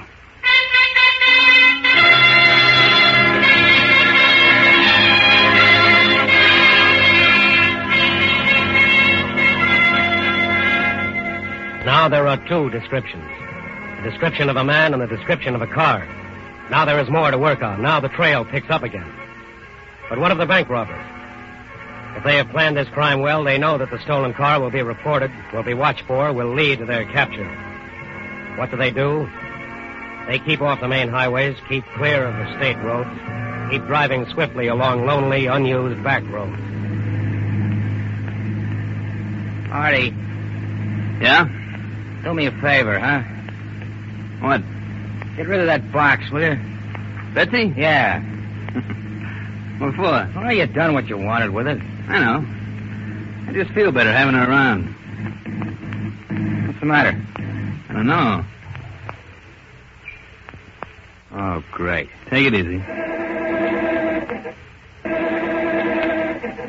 No dice, huh? No gas. Look at the needle. Empty. Now don't get excited, Phil. This is no problem. One car goes dead on you, so you pick up another one. Where? What's wrong with that one up ahead there? Just coming around the bend. Hey. Come on, let's hop out quick. What do we do? Flag him down. I mean, how do we grab the car? Just tell him we want it, that's all. Look, you're not going to use that Betsy routine. Why not? It takes too long. I got a better idea. Well, put that gun away, will you? Give him a wave. I'll go get Betsy. All right, flag him down, will you? Okay. What's the matter? Our car ain't running. Oh. Looks like we got to borrow yours.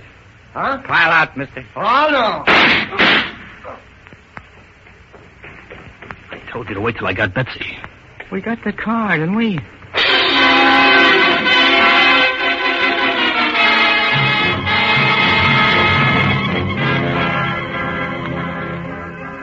When the FBI works on a case, it does not work alone. It has the cooperation of the local police in the city, in the surrounding counties, and the whole state if necessary.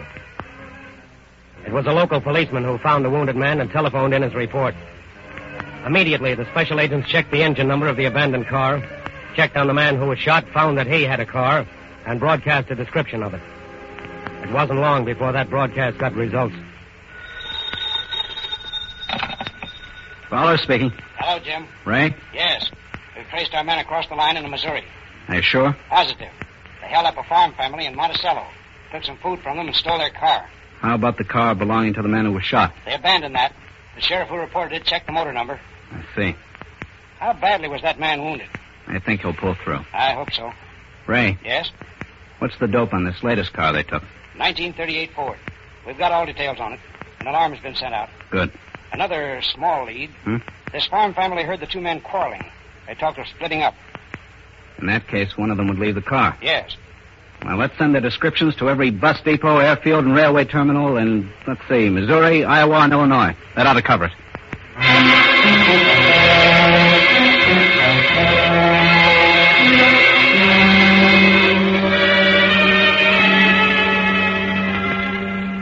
The more stops a criminal makes in his flight, the more perfect is the description he leaves behind him. When the bank robbers held up the Missouri farmer, they indirectly presented the FBI with a portrait of themselves. Now the special agents knew what both men looked like, and that knowledge was broadcast throughout the whole region. That's why when a short, dark man of 35 with several moles on the right side of his face boarded an eastbound bus at Fairchild, Iowa, the local police who received the report from the station notified the FBI. The agents immediately checked the schedules, found where the bus would stop next, found when it would stop, and found that they could get there ahead of time. This is a 5-minute stop. 5 minutes only. They're starting to get off, Jim. Yeah. The bus is pretty crowded. We want to do this as quietly as possible. I know. Jim. I see it. Come on. Just a minute, sir. We'd like to talk to you, please. What for? Just step over here. What is this? We're special agents of the Federal Bureau of Investigation. You might be able to help us. Well, I will if I can. We're looking for two men who held up a bank on Saturday. Later that day, the same two men shot a farmer over in Eastern County. They stole his car. So? The farmer they shot is still in the hospital. Would you mind letting him look you over? Don't bother. He'd know me. Never mind a frisk. I'm clean. How about money? From the job? Yes. I got my cut. What's your name? Bardo, Phil Bardo. Where's your partner? I don't know. We split up the other side of Fairchild. What was his name? Told me it was Artie Clinton. Where was he headed? He was going to see a dame in Cincinnati. Where in Cincinnati? I don't know. What about that dynamite gadget? You mean Betsy? Betsy? That's what he called it. Oh. He kept that with him, which was okay with me. Well, Jim, at least we can tell Washington headquarters that one of them is in custody. Yes. But Arthur Clinton and Betsy are still at large. That means this case is still pure dynamite.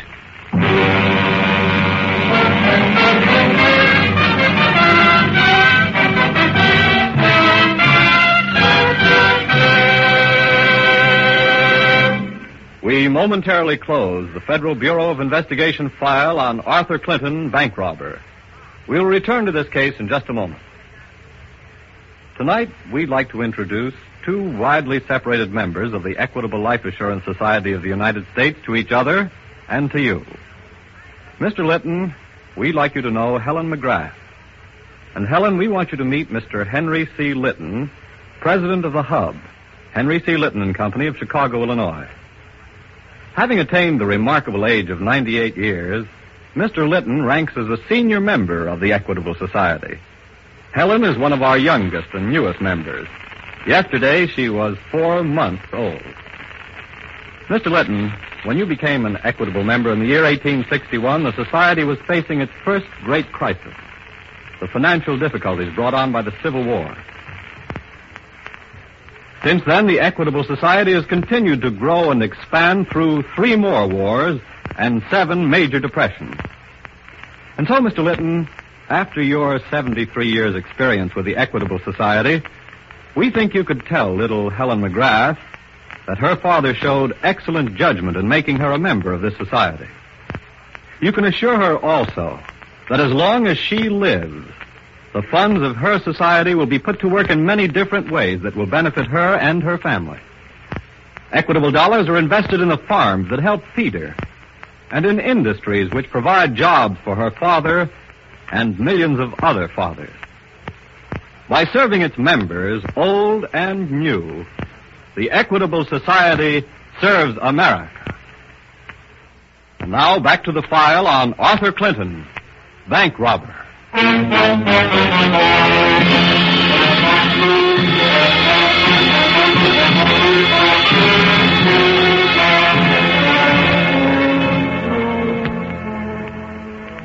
Almost every criminal has a great sense of loyalty and equality. His loyalty is to himself, and his belief in equality is a belief that if he's caught, his partner should be caught. Philip Bartow told the special agents of the FBI everything he could about his partner. Told them his name was Arthur Clinton, told them he was going to Cincinnati, and told them that he was going there to marry a girl. That was a clue, but Cincinnati is hardly a small town. And like every town these days, the majority of its population is women. Still, it was a clue. A clue to be followed while other agents investigated Arthur Clinton. A clue that later on turned out to be accurate. For Arthur Clinton was in Cincinnati, had married a girl there, and was living with her in a quiet hotel. Me, honey. Howdy. Oh, Hello, baby. hello, darling. How you coming with your packing? I'm afraid I haven't made much progress. I brought the car on, honey. It's downstairs. Oh, hurry then.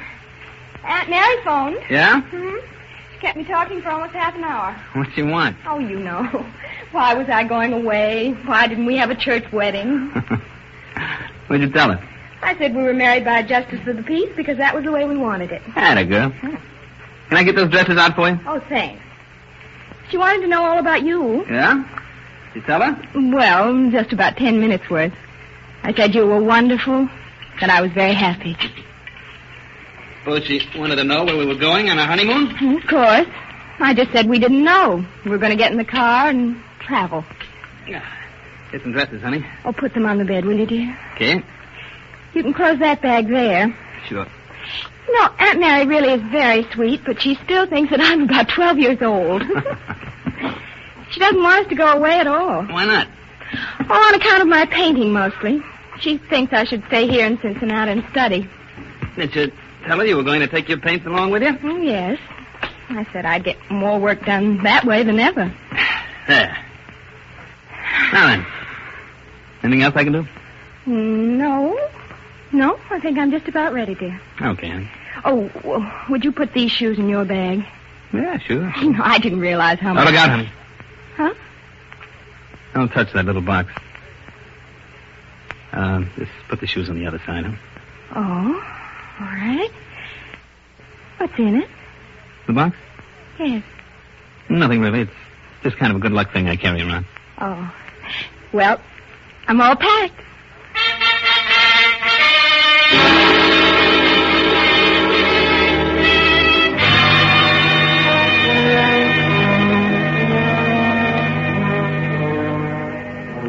The description of a criminal can sometimes lead to his capture.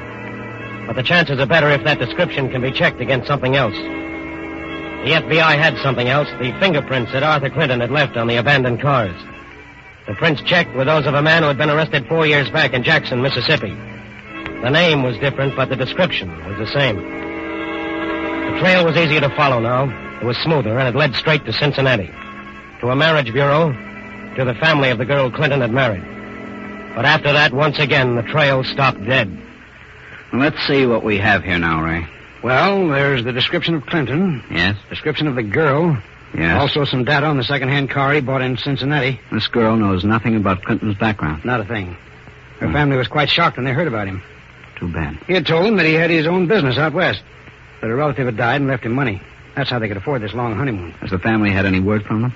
One postcard, mailed from Chicago. I have it here. No indication where they were going. No. They appear to be heading west, though. This car must have Ohio license plates. They went out on the teletype. But Clinton's probably changed them by now. Yes. One possible lead is the girl's interest in painting. Oh?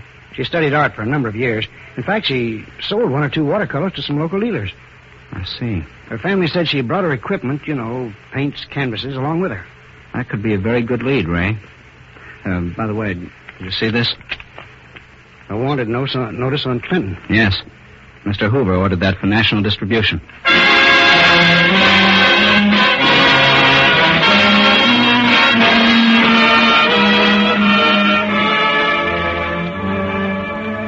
In cities, in towns, in villages, wanted notices for Arthur Clinton appeared, and local police were on the lookout. But the FBI did not stop there. At the same time, special agents went to every art material store in the region and left photographs. 2 photographs, one of Clinton and one of his wife. Then there was nothing to do but wait. Wait for what had to happen sooner or later. Wait for what finally happened in Duluth, Minnesota.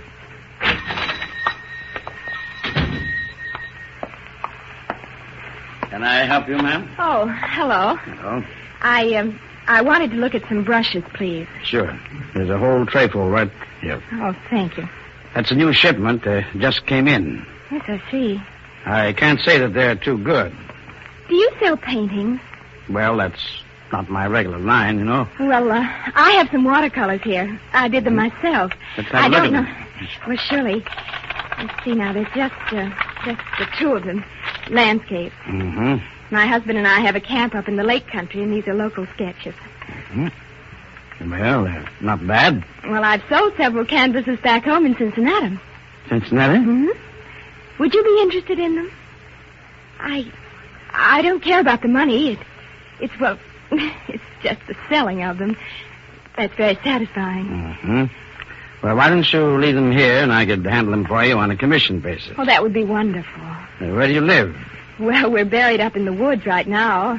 I'll just drop in here from time to time, see if you've had any luck with them. Mm-hmm. And I'll take these 3 brushes. That'll be $3. Very well. Here you are. Thanks. Can I wrap them up? No, thank you. I'll just put them in my bag. I should be in again by the 1st of the month. Mm-hmm. Hope I sell them for you. Oh, thank you. Goodbye. Goodbye.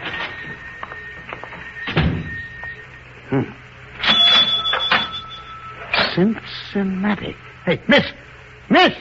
Oh. Operator, get me FBI headquarters.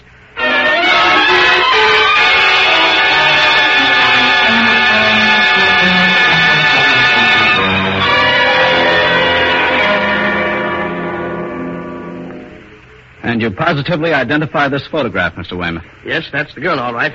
Oh, what a fool I was. Her signature is on both these landscapes, Jim. I let her walk right out of here. Did she say she'd return? Yes, she said she'd drop in. I don't think we can wait for that.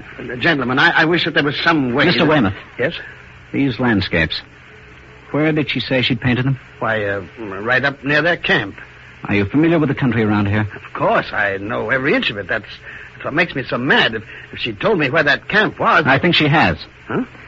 If these scenes are near her camp, you should be able to recognize them, right? Say, I never thought of that. Do they look familiar to you, Mr. Weymouth? Let me look at them again. Surely. Here.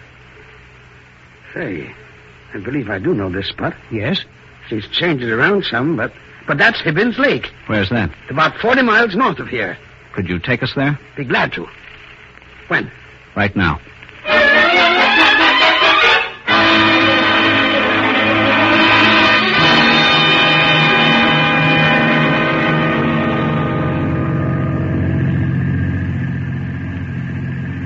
Well, this is the day, honey. This is the day I nail that pike. Say, he's really got you going, Oh, look, hasn't he? baby. If you spend as much time as I have watching that guy flirt all around the hook. But, darling, aren't there other pikes? Sure there are. But this one is big casino. Well, I wish you luck. You want to come out in the boat with me? No. Huh? I want to finish that watercolor of the hills. How's it coming? Oh, I changed it about 4 times. You'll be running out of paint. Practically. I'll leave the car here, sweetheart. We can walk down to the lake. All right. I'll get your stuff out of the back. Thanks. Oh, what a lovely day. All right, Clinton. Just keep your hands where we can see them. Arthur. Don't be alarmed, miss. Who are you? Special agents of the FBI. FBI? Nora, hand me that box. Of course. Wait. Would that be Betsy? Yeah. Never mind, honey.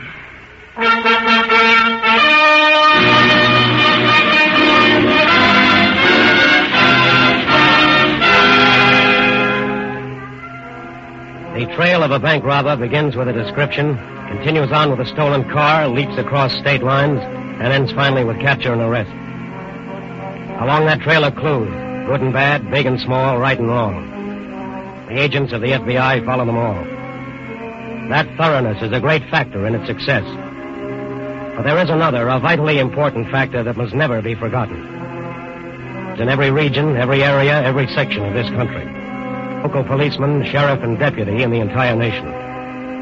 That cooperation is invaluable. And it extends beyond to the cooperation of every loyal citizen of this country.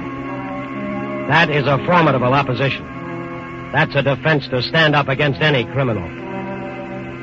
That's a protection which could only be found in a country where the people not only make the law, but are the law.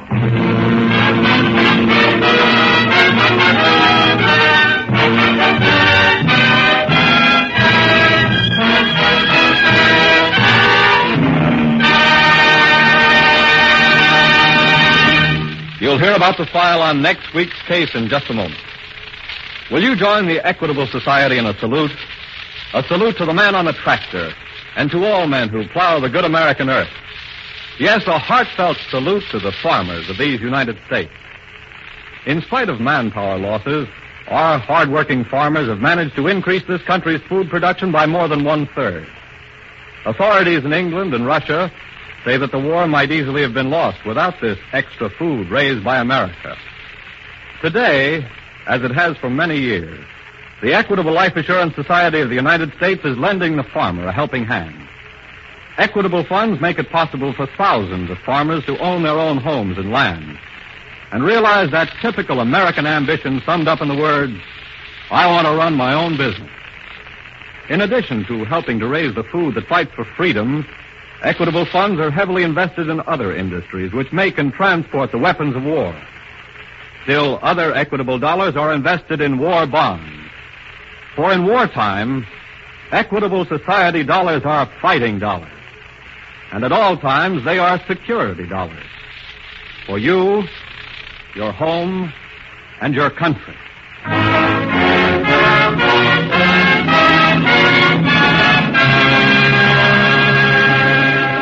Next week, a crime against the nation. Espionage.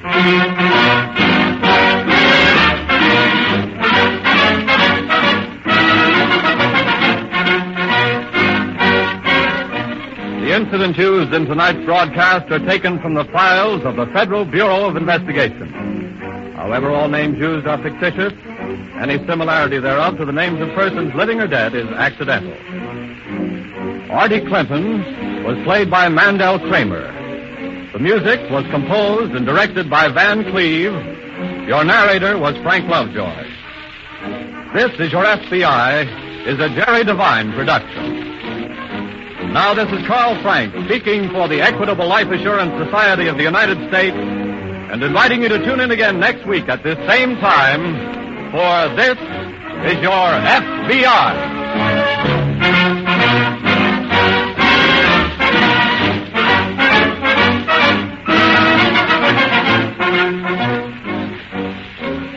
This is the Blue Network of the American Broadcasting Company. FBI. This is Your FBI.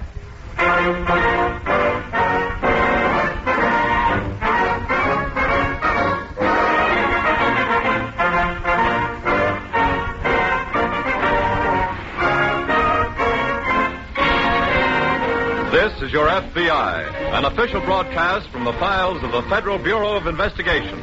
Presented as a public service by the Equitable Life Assurance Society of the United States. To your FBI, you look for national security, and to the Equitable Society for financial security. These two great institutions are dedicated to the protection of you, your home, and your country.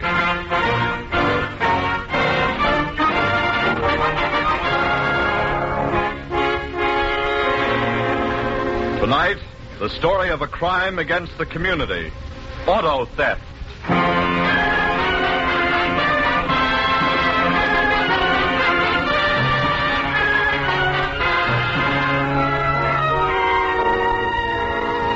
Five years ago, the theft of a car in your neighborhood was a matter of passing interest. In a newspaper, it was reported on the back pages or not at all. But today, the automobile has graduated from the luxury class to one of vital necessity. An automobile in first-class condition is a high-priced commodity, and there are hundreds of buyers for every seller. Into this fertile field of buyers at any price has moved the racketeer. A racketeer who needs only a car, a stolen car, a forged bill of sale, and an unsuspecting buyer. Mobility is his chief asset, but it's also his chief liability. Because the act of driving a stolen car across a state line is a federal offense. And the FBI, in cooperation with local law enforcement agencies, has been relentless in this war against this type of criminal. Sometimes the first lead on a case of this type comes as the result of a routine check, beginning as this one did with a couple driving along a road south of Richmond. A distinguished-looking couple, a couple just married. How can you even see, darling? That rain is coming down so hard. We'll stop at the next town if it doesn't let up. Tired? No, I feel fine. This was a wonderful idea. What, dear? This trip. Not much of a honeymoon, having to mix business in along the way. Oh, darling, I love it. This is the way I've always wanted to live. I used to go crazy being cooped up in the same place, seeing the same people. That can be dull. My mother was wonderful. She couldn't understand how I just met you and 3 weeks later wanted to marry you. She said I didn't know you, didn't know your background. Well, mothers are like that. I just told her I didn't care. Charles, look out, we're skidding.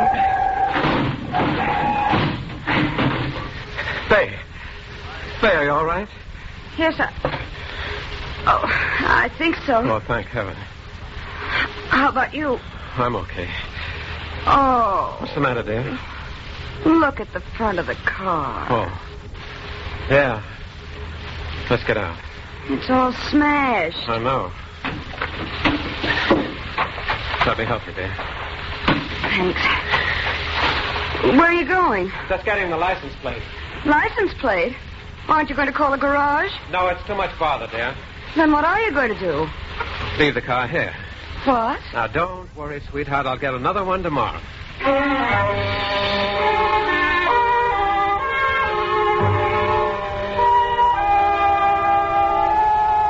A car is abandoned on a road 10 miles south of Richmond. The plates are missing, but motor numbers or identification badges easily checked. 2 days later, 300 miles south of Richmond, the police paid a call at the home of one John Taylor. Mr. Taylor? Yes? I've got some good news for you, sir. We found your car. My car? Yes, it turned up in Richmond. The local police there contacted us. It was checked through the motor number. The license plate was gone. Well, I'm sorry, but I'm afraid there's some mistake. Well, your name's John Taylor, isn't it? Yes. You own a 1938 Ford garage. What? Yes, I just put it there not ago. You sure? Has it ever been stolen? No, never. What's your motor number? Oh, just a second now. Look at the registration.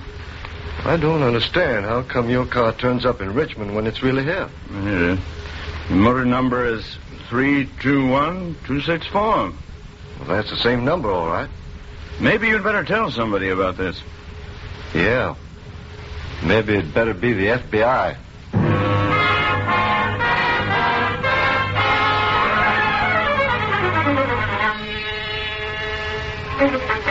If there is an axiom in crime, it is that a mistake will be made sooner or later. The abandoned car, the car that was wrecked on the road south of Richmond, was examined by special agents of the FBI. Portions of the motor were removed and sent to the laboratories in Washington. After certain exhaustive tests were made, a report was forwarded to the FBI Richmond field office. What's the story, Tom? The motor numbers were altered. A pretty good job, too. Did the laboratory work up the original numbers? Yes. Wait a minute. Here we are. The car was from Toledo, Ohio. It was stolen out there. I see. It was then registered here in Virginia under a false name and with the aid of a fictitious bill of sale. With the idea of reselling it here, I suppose. Yes. Sounds like a very professional job. I know. What about that couple who abandoned the car? Well, we have a general description of them from the farmer who picked them up. He dropped them off here in Richmond? Yes. Excuse me. Rice speaking. Yes? Yes. Wait, let me write that down. Pencil? I have one, thanks. Go ahead. Right. Got it. Thanks. Goodbye. Now we're getting someplace. Who was that? Boone. He was checking a lead that farmer gave us. He said that he dropped the couple off at a cab stand. Yes?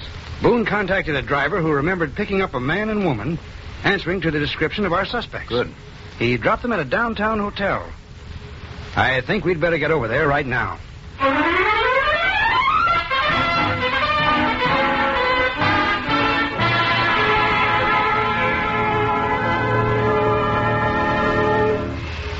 Go ahead, gentlemen. Thank you. Thanks. Take us to the fourth floor, please. This is the only couple who answers to the description you gave me. Their name is Meade? That's right. Mr. and Mrs. Charles Meade. They're very charming people. How long have they lived here? On and off for several weeks now. What do you mean, on and off? Well, they've taken several short trips, but they've kept their room. Go right ahead. The room is down here to the left. Very well.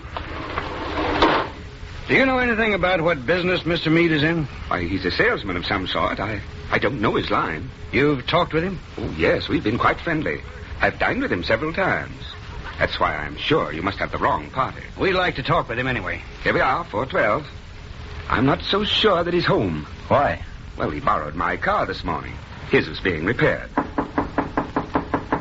He borrowed your car? That's right. Have you a passkey with you? Yes. I'd advise you to use it.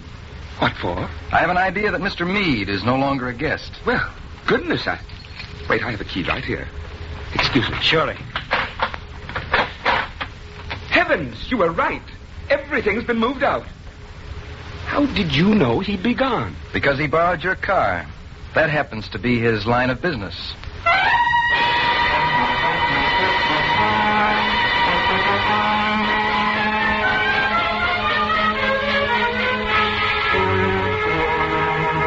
Even though the human memory is inaccurate and no two people see the same object exactly alike, verbal descriptions of an individual may enable the laboratories of the FBI to create a sketch of a face that will be amazingly exact.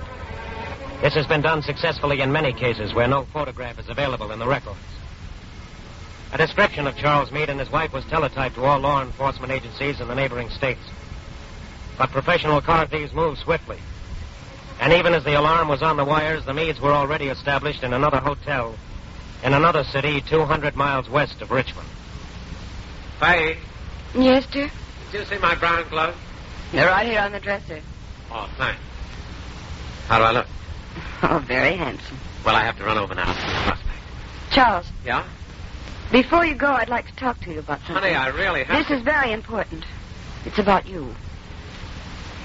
Well? Darling, what do you really do? What do you mean? Your work. Well, I told you I'm a salesman. I know that's what you told me. But I'd like you to explain a couple of things. Like what? Well, the things that happened back in Richmond. I don't know what you're talking about, honey. That car we wrecked. You're just leaving it there. I attended to that later. I had it sent to a garage. I don't believe you. Oh, well, now. You want me to tell you what I do believe? All right. That was a stolen car, wasn't it? That's how you make your living. Yeah.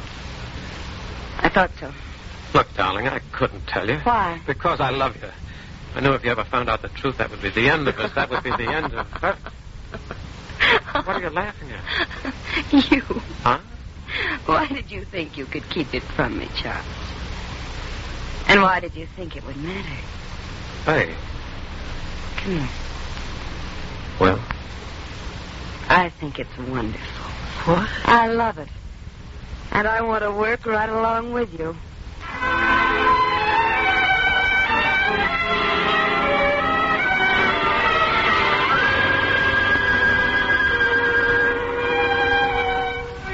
The bride of Charles Meade proved a willing partner in her husband's business. Fay Meade had expansive ideas and put them immediately into operation. In rapid succession, from widely separated sections, came reports of stolen cars. Each theft had the same pattern, almost the same conditions. The FBI was reasonably sure that Meade and Company was behind each one. But the Meades were still at large 400 miles from the scene of the last theft, in another city, in another hotel room. I'll get it, dear. Hello, Charlie. Oh, hello there, Stanton. Come on in. Thanks. I don't believe you've met my wife. No, how did you, ma'am? Hello, Mr. Stanton. I wonder if we can go someplace and talk, Charlie. What's wrong with right here? Well, this is about our business. My wife knows all about that. Oh. So what's on your mind? Well, my reason for coming up here was to tell you that we're going to split up our partnership. Why? What's wrong? Nothing wrong. I just think the time has come to quit. You mean you'd rather hook up with someone else? No, I just want to get out of the whole business. My garage is doing well, and I'm making enough money legitimately. I don't want to spoil that. Well... Charles. Yes, dear? May I ask Mrs. Stanton a few questions? Well, sure, go ahead. Mr. Stanton, you've made a lot of money with Charles, haven't you? Oh, well, yes, but... I believe he even set you up in this garage in the first place. He wanted a front to dispose of the cars. That's right. And then it's not going to make it very easy if you walk out on him. I'm sorry, Mrs. Meade. That doesn't help. Look, I never liked this business in the first place. I only did it because I needed money desperately. I know, but after Wait, all, Charles. what about... Mr. Stanton, I'd like to point out something to you. We have 8 cars stored away.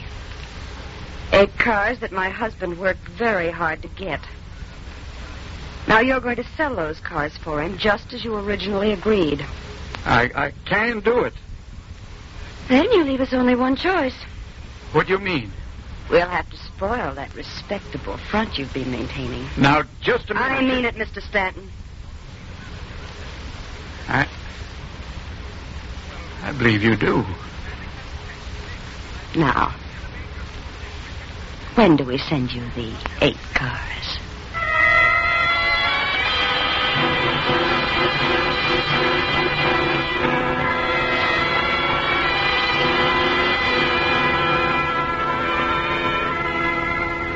To the FBI, the case of Charles Meade was open.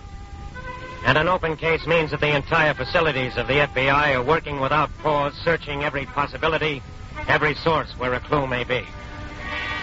The motor vehicle records of the state of Virginia were exhaustively checked and rechecked. it was discovered that over 24 cars were fraudulently registered. Cars from over 24 states.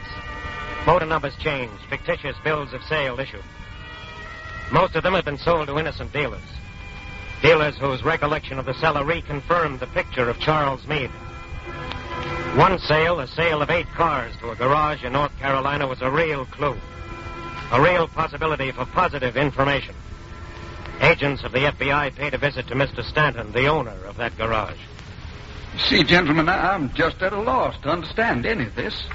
I purchased those cars in good faith. You had no idea that they were stolen, Mr. Stanton? None whatsoever. Who sold them to you? Was various people. People you knew? No. According to the registration records in Virginia, one man sold all of those cars to you, Mr. Stanton.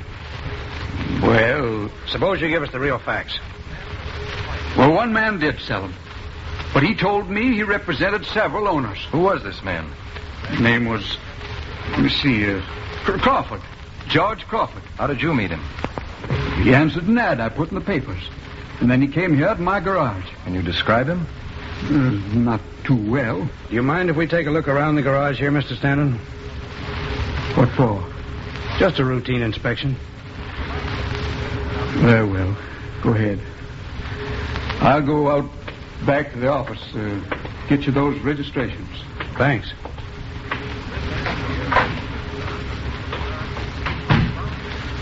What are you interested in, Tom?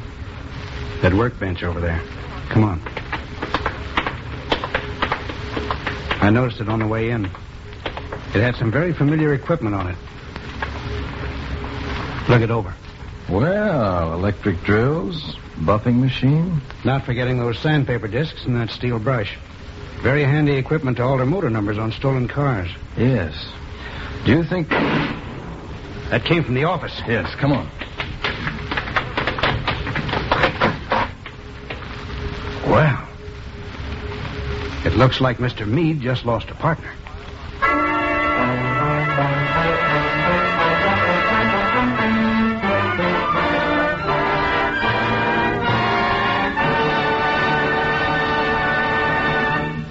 We momentarily close the Federal Bureau of Investigation file on Charles Meade, car thief. We will return to this case in just a moment. Let's suppose that all the members of the Equitable Society decided to live together in one community. The result would be a city almost as large as Chicago. For this society now has over 3,200,000 members. Actually, of course, these equitable members are widely distributed. Every state in the Union is largely represented. And by the same token, every section of the nation benefits by the investments of Equitable Society funds. The premium dollars sent in by Equitable members are used to promote industry and agriculture in all parts of the country. Equitable dollars help finance shipbuilders on the Pacific Coast, ranchers in Wyoming, oilmen in Texas, miners in Minnesota, coal producers in Pennsylvania, farmers and workers throughout the land. And so this great mutual organization is indeed well named the Equitable Life Assurance Society of the United States. In both its membership and the distribution of its investments, it takes in the entire United States. And so you see, by serving its members, the Equitable Society serves America. And now back to the file on Charles Meade, car thief.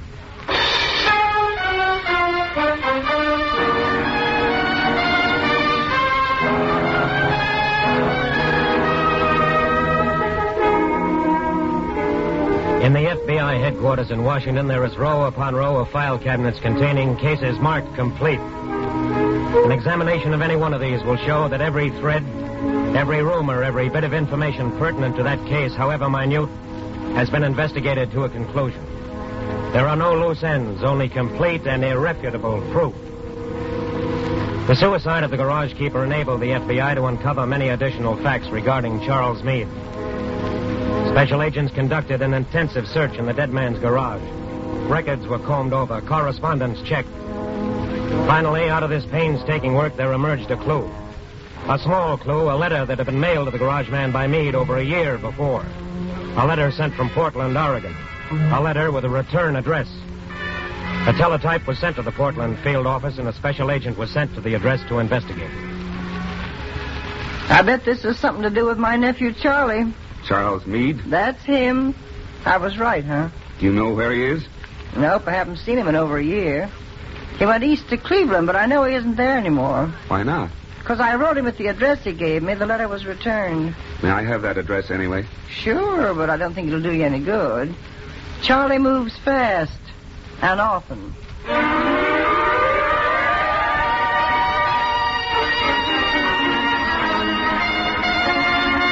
Wanted notices on Charles Meade were sent out from the FBI headquarters in Washington for national distribution. Meanwhile, the one lead, the slender lead, the year-old address in Cleveland, was followed up by a special agent there. No, Mr. Meade hasn't lived here in, let me see now, at least 8 months. Did he leave any forwarding address? No, he just packed his trunks and left. Trunks? Yeah, 2 of them. How were they moved? Well, I believe it was American Express. Thank you very much.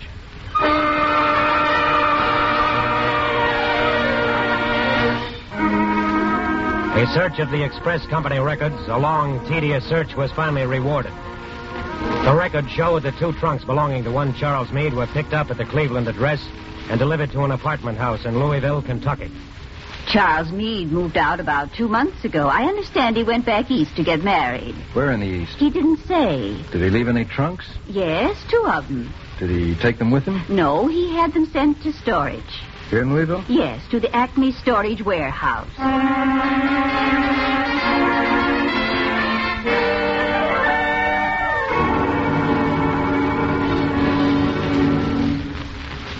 I hope there's something in these trunks after getting a search warrant and all. Let's examine this one first. Right. Now, let's see. 1, 2, 3 suits and a topcoat here. We'll try the drawers. Well. What is it?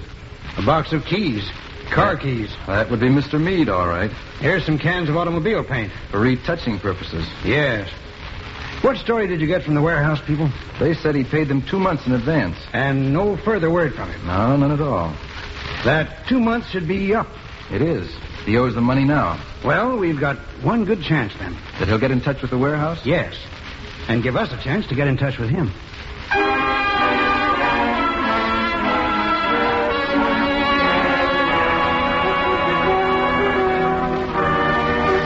Special agents kept in constant touch with the warehouse. One day, 2 weeks after their first visit, a letter arrived. A letter containing a money order. A money order signed by Charles Meade. But Meade was still clever. Although the letter was postmarked St. Louis, Missouri, there was no return address. The money order, however, was issued at the Gardner Postal Station, which is located in the suburbs. Special agents went there at once. That's his complete description. I see. Do you recall him at all? I'm trying to think. The money order was issued last Tuesday. Well, that might be a help. Tuesday.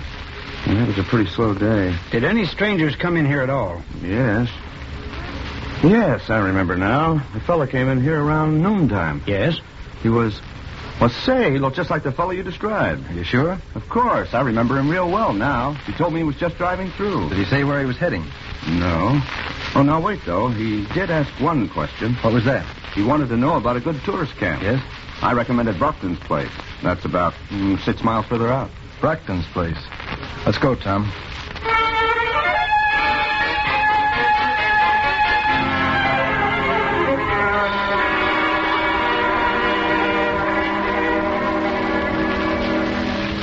Charles. Charles. Yeah? Are you going to sleep all day, darling? No, I'm getting up. What time is it? Almost noon. Oh, I'm dead. You got a good night's sleep. Honey, a dozen nights' sleep would just about get me even. Come on now, get up. We have to start packing. Yeah, I know. That's just about all we do in life. I'm getting awful sick. Now, let's not go into that again. But, Faye, look, we got enough money now, enough money to settle down in one spot and enjoy ourselves for a while. No. Well, honey... Listen, Charles, I've told you. I spent all my life being settled in one spot. I never want to do it again. Oh, we can't keep living like this. Bad hotels, tourists, I camps. like them. I love going from place to place, and that's what I intend to do. With or without you, darling. What do you mean? If you want that settling down business, you do it without me. Oh, no, wait a I minute. mean it. Okay, honey. You win. Who's that? How do I know? Wait. Yeah? How are you, Mr. Meade? Who are you? We're special agents of the FBI. Charles. Stay where you are.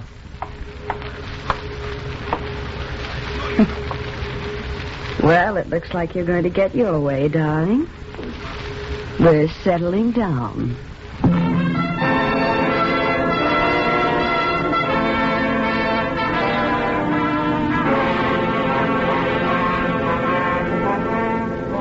Abnormal conditions brought on by the war have opened lucrative fields for the criminal.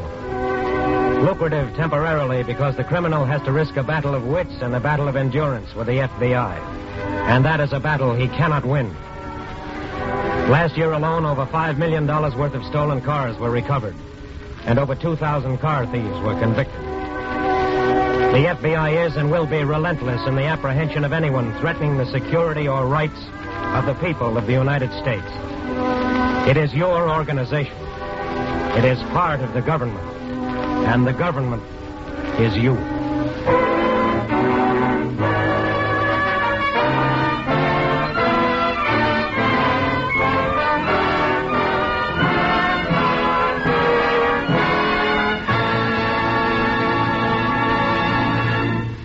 You'll hear about the disposition of this case in just a minute. Will you join the Equitable Society in a salute? A salute to the men who weld the plates and hammer home the rivets. To the men and women whose strong right arms have built ships and more ships far faster than Nazi U-boats and Jap suicide planes could sink them. Since war was declared, America's shipyards have added 100,000 vessels to the Navy. And for the Navy and Merchant Marine together have launched $40 billion worth of shipping. And all this in addition to countless repair jobs on all types of vessels, from battleships and flat tops to submarines and minesweepers. That's proof, if any proof was needed, that the way we do things in America is more than a match for any other way or any other system, bar none. Members of the Equitable Life Assurance Society of the United States are proud to know that their premium dollars have backed up the shipbuilders, that Equitable Society funds are invested in this, America's second largest war industry, as well as in scores of other great manufacturing enterprises now concentrating on war production. In wartime, Equitable Society dollars are fighting dollars, and at all times, they are security dollars for you, your home, and your country.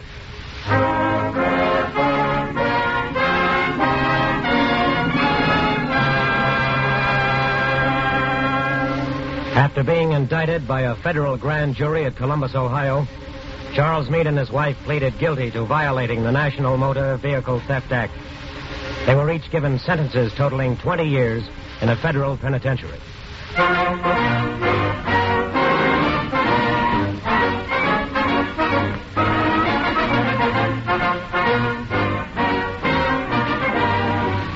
The incidents used in tonight's broadcast are taken from the files of the Federal Bureau of Investigation.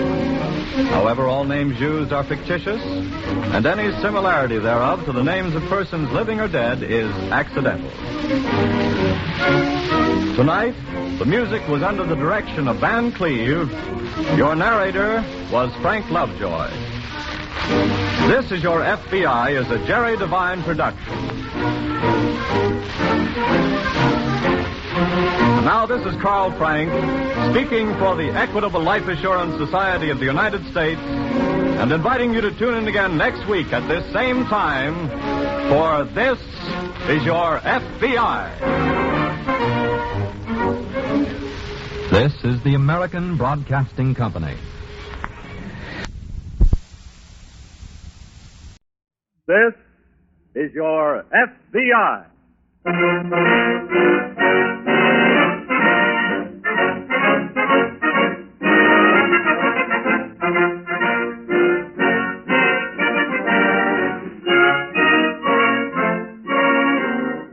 This is your FBI, an official broadcast from the files of the Federal Bureau of Investigation, presented as a public service by the Equitable Life Assurance Society of the United States. To your FBI, you look for national security. To the Equitable Society for financial security. These two great institutions are dedicated to the protection of you, your home, and your country.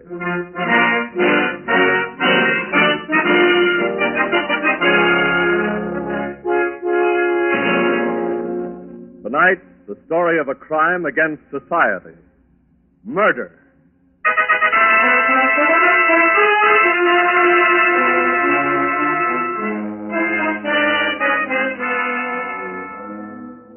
In the crime-mad era of the 1920s and early 30s, state boundaries proved havens for the gangster criminals who plagued the nation.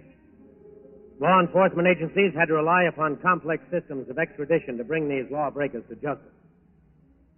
But since 1934, since Congress gave the FBI jurisdiction to track down these fugitives, pursue them across state borders, this type of roving criminal has almost disappeared. For the criminal, there is now no refuge in flight. The proof of this, a man who called himself John Dixon is an excellent example. His flight began in a city in Florida, in a well-to-do home in that city, in fact, in the living room of that home. You go ahead and put on the light, will you, dear? Okay. Double features always wear me out. I wish you'd felt that way before we left. I've always... Just stay where you are, folks. Fred! Quiet, lady. Who are you? I was just doing a little work here. I'm afraid you came in at the wrong time. Fred, he's a burglar. Lady, I told you to be quiet. I sometimes get nervous with a gun in my hand. Martha. I have to do as he says. You're very smart. Now, just come in and sit down. Very well. Come on, dear. All right. Spades are down. Bones cut. We shouldn't be disturbed. Now, there's just one other precaution I think I'd better take. There's some cloth and adhesive tape on that table there. I brought it along just in case. Well? Your wife will use it on you first. Fred. Please, Martha. You must obey. You won't mind it. Come on, put it around his mouth. Oh. I'm sorry, dear. Oh, yeah. Did I hear you folks say you'd been to the movies? Yes. What'd you see? I don't remember. Just put the adhesive over the cloth. Oh. Like this? Yes. Have you seen the new Crosby picture, Central? No. It's honey. I caught it last night. Is that too tight for you? Leave it that way, lady. That's perfect. Poor darling. Now, I'm afraid I'm going to have to give you the same treatment. Oh, please. Sorry, lady. Oh, no, please. Oh, no. Oh, I always hate to do a job this way. Oh. But you must appreciate my Oh. Just stay still. That's it.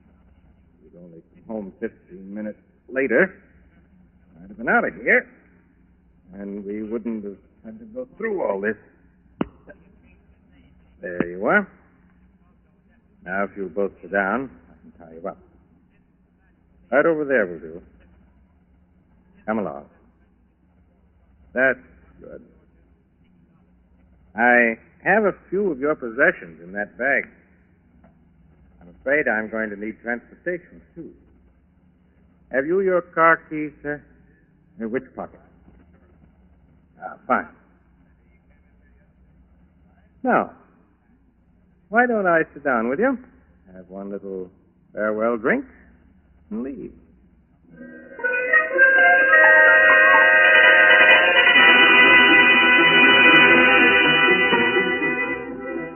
With the crime committed, the criminal's flight begins. It's a casual flight at first. He feels secure in the knowledge that his victims are helpless, that they cannot report him for many hours. So he drives north in their car, drives on the main highway, drives to a refreshment stand on the outskirts of town. Good evening. Oh, hi, Mac. Can I get something to eat? Sure. How about a hamburger? Sorry, Mac. Meatless day. Oh. Cheeseburger? Fine. Huh? I said fine. That's what I thought you said. I just ain't used to hearing it anymore. Everybody's got complaints. All they do is beat. All the time, beat. Who owns that Buick sedan over there? Oh, that's yours, ain't it, Mac? Yes. Why? Can I see your registration? Of course. It's in the car.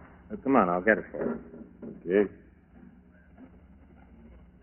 Is there any trouble, officer? Yeah. This car was reported stolen. Well, it must be a mistake. I've been driving it all day. I still want to see the registration. Really? It's in the glove compartment here. Here we are. Hey, what happened? Cancel my order, Mac.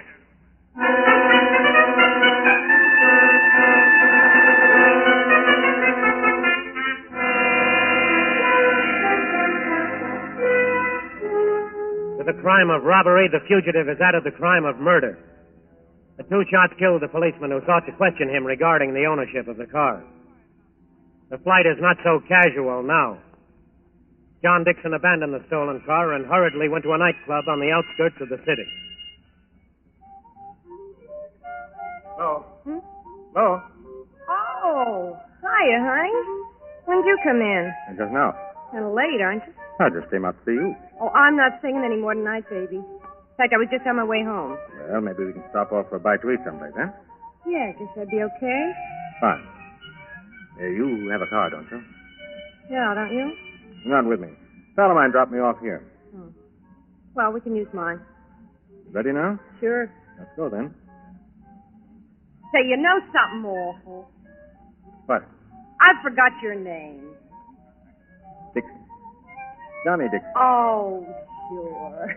I should have remembered that, but so many fellas come out here and all. I just... I understand. Go ahead. I'm parked right over here. Okay. Gee, what a night. Yes. Beautiful. You from around here? No, I'm from up north. Oh, sure. You told me that last night, didn't you? Yes, I believe I did. So many fellas tell you so many stories and all. You know. I understand. Here we are. You want to drive? I'd rather not. Okay, hop in. Thanks. Reason I asked you was so many fellas like to drive and all. I guess I'm the exception. You can say that again. Now, where to? I'd suggest that you drive north. But there's some good eating places up on... You drive north. Huh? Do as I say. Now, just a minute. Look, honey, do you see this gun? Hey. I killed a cop with it a little while ago. So be a good girl and drive north.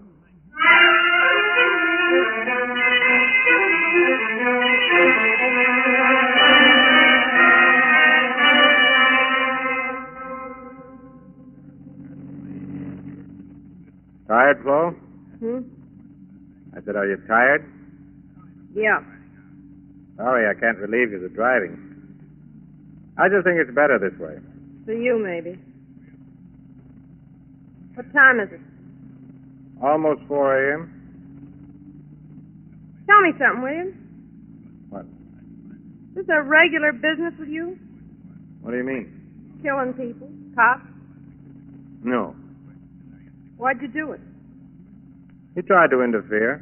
What with? I was driving a car. It wasn't mine. You steal cars, too, Yes. I'm quite versatile. You sound like you were proud of it. I am. I'll stick to singing things. Well, there's not a great deal of difference.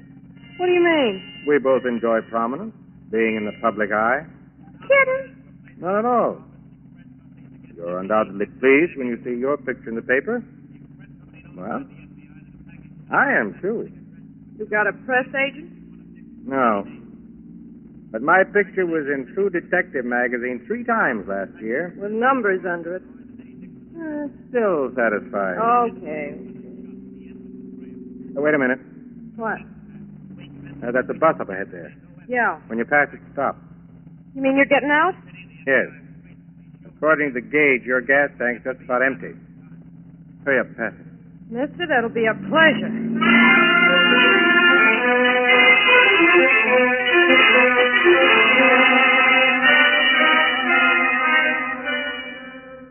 John Dixon left his car, left his unwilling companion after crossing the state line into Georgia. This was a mistake for him. A costly mistake, for he was now under the jurisdiction of the FBI, as are any and all criminals who cross state lines to avoid prosecution. Exactly 1 hour after Dixon left the nightclub singer, she was telling her story to special agents of the FBI. Did you see this bus, Miss Harvey? Yeah, sure. Can you describe it? Well, it was an interstate bus. Was there any sign on it telling where it was bound? I didn't see any. It was heading north, though. And this was a little after 4 a.m. That's right. Now, I'll check with the bus terminal here, see what they can give us. All right, Nick. He sure had plenty of nerve. How did you meet him? Oh, he'd come into the club a couple times. Do you recall who introduced you to him? Nobody, really. In my line of work, you meet so many fellas and all. Did he seem to know anyone else in the club? No, I don't think so. Had you ever been out with him before? No. The name he gave you was John Dixon. That's right. Probably an alias. I wish I could describe him for you better, but like I said before, he looks just like 100 other guys. That's the same report we received from the couple whose home he robbed. Did they give you anything? Yes, a good deal. That bus was bound for Savannah. Are you sure? Yes, and it's an express. Doesn't make any stops. Oh, that's a break. How do you mean? We're going up to the Savannah field office tonight. We have tickets on a plane that leaves here in exactly 15 minutes. No kidding. We'll tell a type of report ahead, but it's just possible that we might reach Savannah in time to meet Mr. Dixon in person.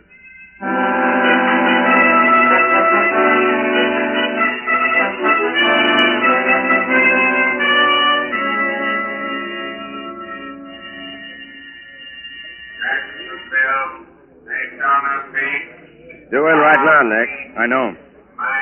I wish we had more to go on. His description, I mean. Well, if he flagged the bus down on the highway, the driver should record. This could be it now. Yes. Let's stand over here. Right. Not many passengers. Can't be more than a dozen. No. This is Savannah. Last stop. I see nothing but women. 2 soldiers there. Yes, but no other man. Driver. Yeah? We're special agents of the FBI. Here are my credentials. Oh. Well, what can I do for you? We're looking for a man. He boarded your bus on the highway about 30 miles north of Jacksonville. This bus? I believe so. It was a little after 4 a.m. Well, I was there a little after 4 a.m., but I didn't stop this bus for nobody.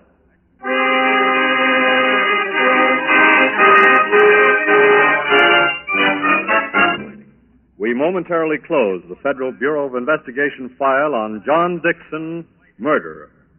We'll return to this case in just a moment. Let's open the dictionary to the letter S and look for the word society. Let's see. S-O-C. Oh, yes, here it is. Society. And the dictionary says that society means a voluntary association of individuals for common purposes. Well, that certainly describes the Equitable Life Assurance Society of the United States. The Equitable Society is a voluntary association of 3,200,000 men and women. The idea that led this group to get together is very simple. We of the Equitable Society believe that 3,200,000 pairs of shoulders are a lot broader than one pair. Our common purpose is to combine our dollars into a common protective fund which gives each of us far greater security than he could achieve by his own unaided efforts. In our dealings with the Equitable, we members receive the friendly service and personal attention that the word society implies. Moreover, since we are the sole owners of our society, we know that equitable funds are at work for our benefit. And because the Equitable Society's investments cover America, they are at work for our fellow citizens, too. By serving its members, the Equitable Society serves America. And now, back to the file on John Dixon, murderer.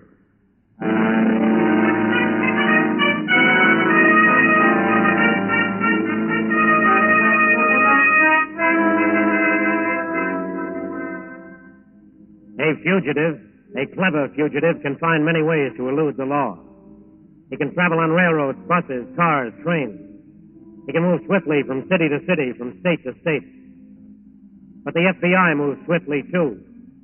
And with the invaluable aid of local police agencies and law-abiding citizens, it can track the cleverest fugitive down. The man who called himself John Dixon was extremely clever. His failure to board the bus, his complete disappearance, was proof of this. Returning to Jacksonville, the special agent sent for the woman who traveled with him, the nightclub singer, and questioned her again. Look, I didn't really see him get on the bus, but what else was I to think? You naturally presumed he would. Naturally. We found out now that he didn't. We have to look for other leads. No, I got no idea what happened to him outside of what I told you. Miss Harvey, we're trying to set up something definite to identify him by. Perhaps you can contribute to that. I already told you what he looked like. Yes, I know. But this time, see if you can recall some things he said. We've already given his description to the authorities. Brunswick. That's the closest good-sized town after you let him off. Did they see him there? We've had no word. What did you talk about on that ride last night, Miss Harvey? Him, mostly. Yes? Sure had a thing for himself. Bragging, was he? But all the time. Can you remember anything specific? Well, being a larceny guy was a career with him, he said. Did he mention any other jobs he'd done? No. Well, why did he refer to the career? That was because he thought his work and my work were alike. I see. He was all puffed up because his picture'd been in True Detective magazine 3 times last year. Picture was in True Detective 3 times? That's what he said. In 1 year? Yes. Well, that could tell us who this boy really is, Nick. Yes. See if we can get back copies of that magazine. Miss Harvey is going to help us do a little research.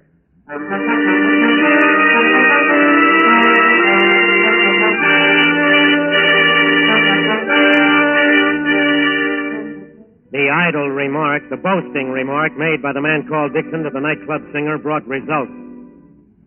In copies of the detective magazine, one man's picture did appear in 3 issues. The girl identified him as Dixon. There was text accompanying these pictures, text that saved the FBI agents much time in determining the killer's true identity. They learned that his criminal record was a long and vicious one, that he had changed his name many times, that he was also adept at changing his complete identity. This was a valuable lead. This was something specific. This was what sent special agents to all clothing stores in Brunswick, Georgia, seeking knowledge of Dixon's whereabouts. Finally, in one store... Let's see that picture again. Surely. Here you are. Yeah, that's the fellow, all right. You're sure of that? Yeah, positive. And he came in here yesterday? That's right. Around noontime. What did he buy? Blue suit, and brown felt hat, and... Oh, yes, a top coat. Can you describe the coat? There's a brown tweed, just like that one hanging on the rack there. And what did he do with the clothes he was wearing? I took them with him, had me wrap them up for him. I see. He said he wanted them wrapped for mailing. Did he say where to? No. And I had no mind to ask him questions. Why not? Well, I noticed when he rolled his clothes up for packing that he put a gun in the bundle, too.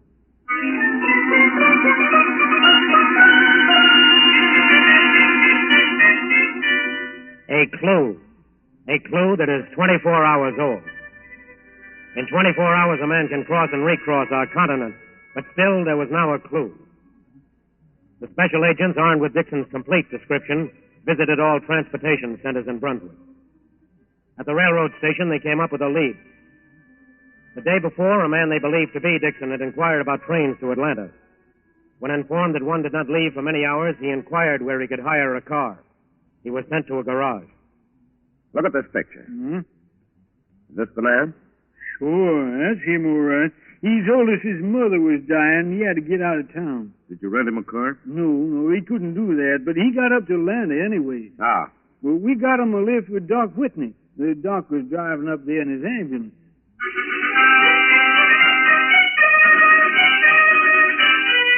Sure, I remember him. He was a pleasant enough fella. And you drove him right here to Atlanta? Oh, I drove him right to the airport. Where was he bound for? Chicago. How do you know? Well, I put him on board the plane.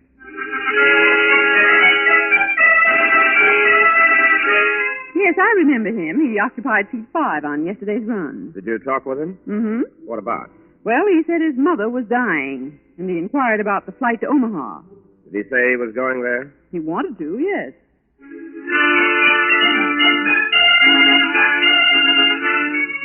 I stole a ticket to a man yesterday. He looked like that picture, all right. He went to Omaha? Yeah, on the 9 o'clock flight. Did he say his mother was dying? Yeah, but his name wasn't Dixon. It was, Snyder. That's an alias he frequently used. Well, he should be in Omaha right now.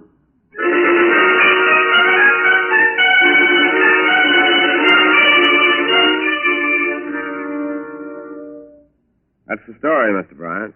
He arrived here in Omaha late last night. Yes, he was on the 12:35 flight. Any report on him at the airport? He took a taxi into the center of town. How do you know? We contacted a soldier who was on the plane. Yes. The soldier reported that he'd ordered a cab. He'd sent word ahead to have it waiting. Yes. When he got into it, a civilian climbed in after him. In his description, it had to be Dixon. And this soldier dropped him off downtown? That's right. What makes you think that his flight has ended here? All the conversations he had along the way with ticket agents and other airline employees indicated that this was his destination. Very well. We'll do a complete check on him here at once.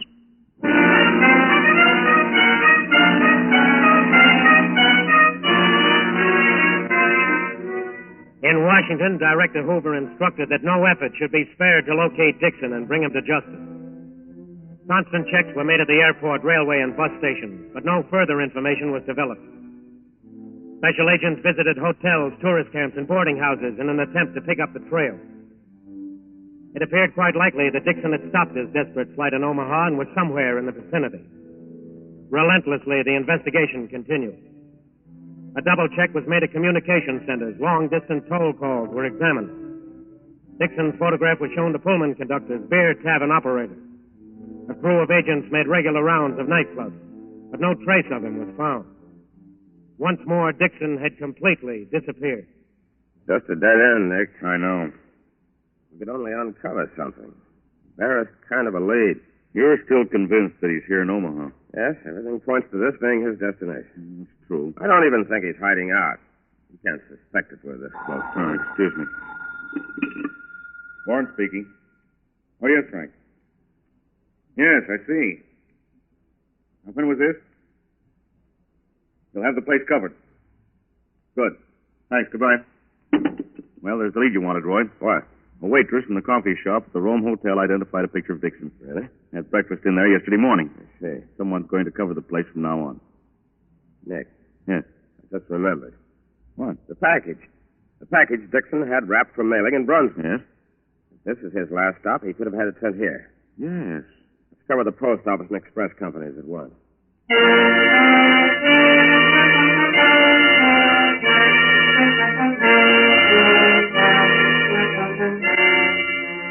Stop orders were placed in the post office and express companies against every name Dixon had ever used. The express company notified the FBI that a package had arrived that morning addressed to a John Snyder, one of Dixon's many names. Special agents sent to cover the express office found that the package had been sent from Chicago, Illinois, the day Dixon had been there. This looked open and shut, the end of the trail.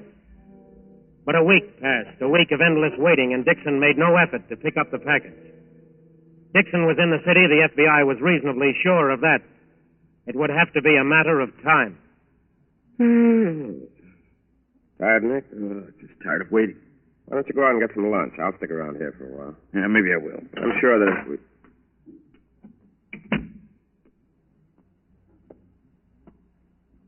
How do you do? Hello? I wonder if you have a package here for me, please. What's the name? Snyder. John Snyder. I'll see.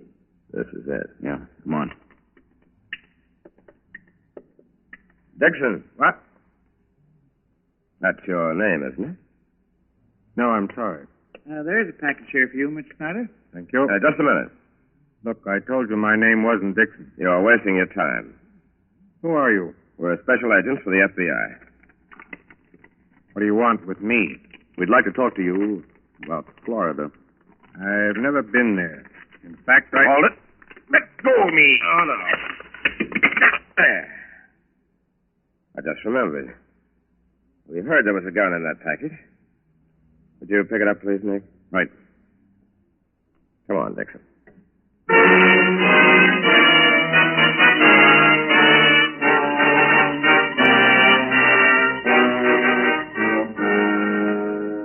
There are few heroics in the FBI. They depend on superior brain power, manpower, and firepower. They will never rest in their crusade to make crime an unprofitable business. No clue is too obscure, no time too long, no detail too small for their attention. Their entire resources are available at all times to all local law enforcement agencies and to you, the law-abiding citizen. This combination cannot be beaten. Many have tried it. To date, few have succeeded.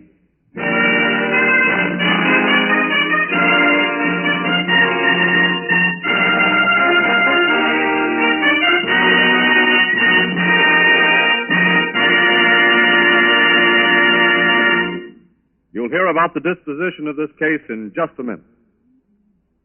Imagine the entire area of New York City's Manhattan Island, 31 square miles covered with 4 feet of oil. That's the total amount of petroleum products, fuel oil, lubricating oil, aviation, and motor gasoline supplied to the Army in 1944. Requirements of the U.S. Navy have been equally staggering.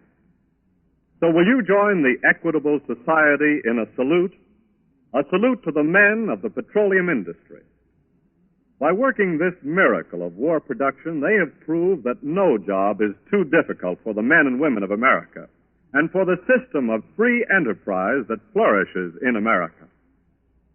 For many years, funds of the Equitable Life Assurance Society of the United States have aided in the development of the petroleum industry. Equitable dollars help drill the oil wells, help rear the derricks, help build the pipelines through which the lifeblood of modern warfare flows toward the fighting front. In wartime, Equitable Society dollars are fighting dollars. And at all times, they are security dollars. For you, your home, and your country.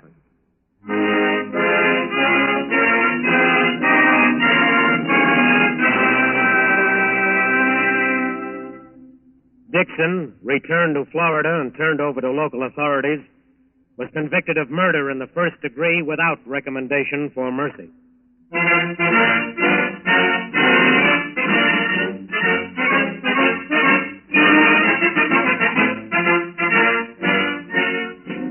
The incidents used in tonight's broadcast are taken from the files of the Federal Bureau of Investigation. However, all names used are fictitious, and any similarity thereof to the names of persons living or dead is accidental. Tonight, the music was under the direction of Van Cleve. Your narrator was Frank Lovejoy. This is Your FBI is a Jerry Devine production. Now, this is Carl Frank, speaking for the Equitable Life Assurance Society of the United States, and inviting you to tune in again next week at this same time for This is Your FBI.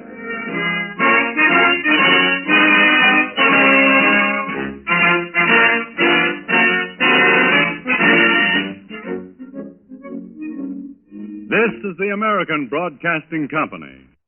This is Your FBI.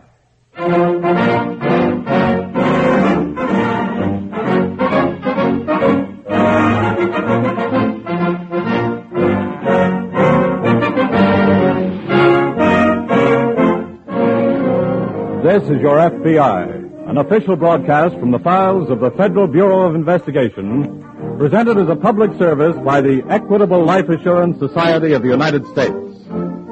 To your FBI, you look for national security, and to the Equitable Society for financial security. These two great institutions are dedicated to the protection of you, your home, and your country.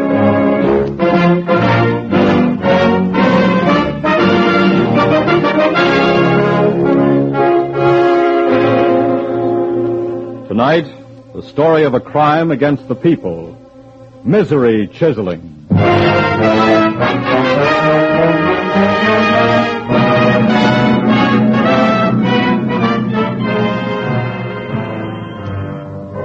Crawling on one of the lower rungs of the criminal scale is the breed known as the Misery Chiseler. Defined in dignified terms, he is one who preys on the misfortunes of another for profit.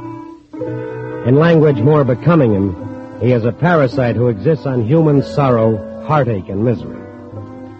The war, with its backwash of heartaches here at home, has given the Misery Chiseler a rich field in which to work.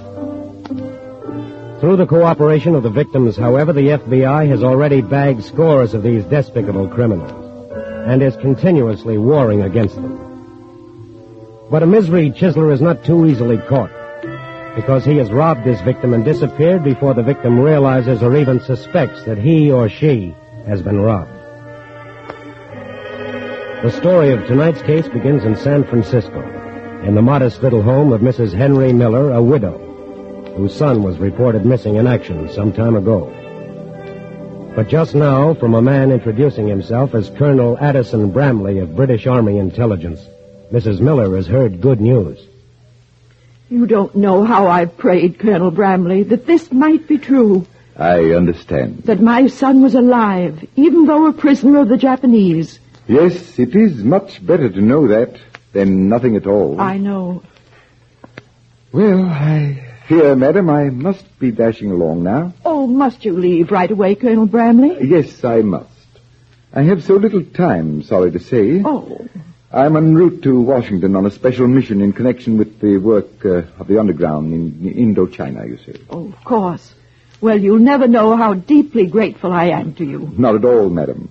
One is never too busy to perform an errand of mercy. Let us both rather be grateful to your good pastor, Reverend Morley, for bringing us together. Oh, he's been so kind trying to get some news for me. It was just luck, you know. Really? Somewhere en route from Burma, I mislaid the slip of paper with your son's name. But thank heavens I did recall that you're both members of the Hillside Church here. So I made him... Bramley. Yes? I'd hate to bother you, but could you get a letter to my son through the underground? I believe so, yes. I'd be so grateful. I have a suggestion. Yes?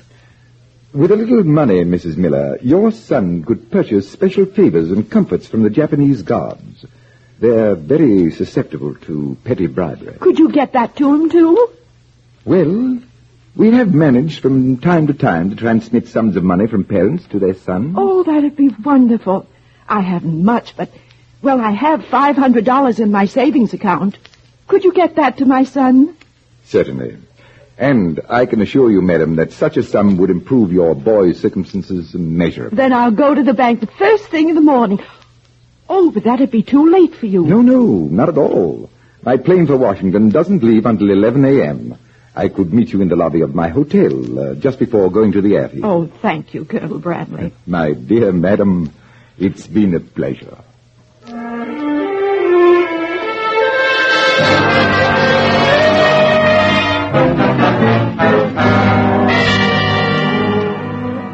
You can understand Mrs. Miller's readiness to give this perfect stranger $500. Outweighing her normal caution was her anxiety for her son.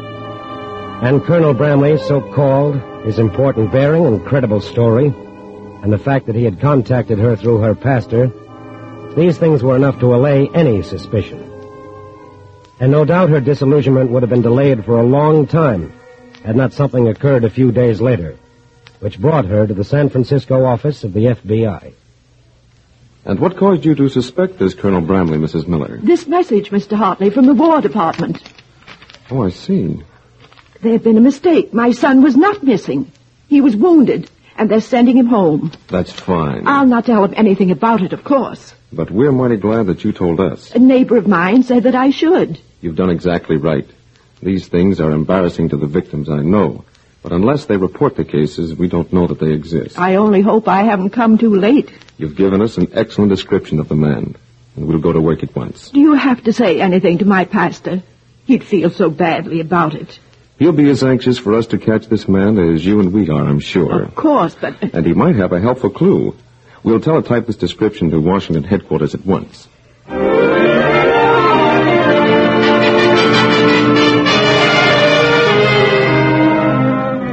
During the next few hours, every hotel, every airline, railroad, and bus ticket office in San Francisco was checked by FBI agents.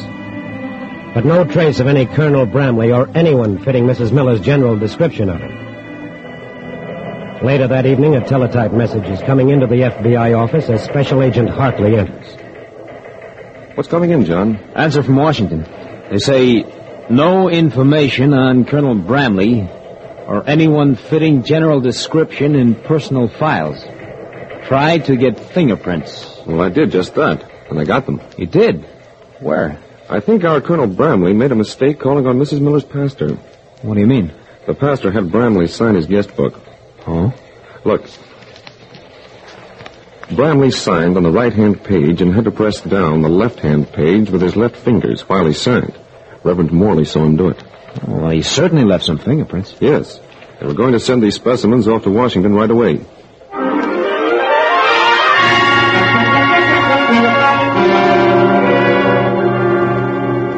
Ironically enough, while his fingerprints and handwriting are speeding across the continent, Colonel Bramley, a few hundred miles away in Salt Lake City, is just complimenting his young hostess on an excellent dinner.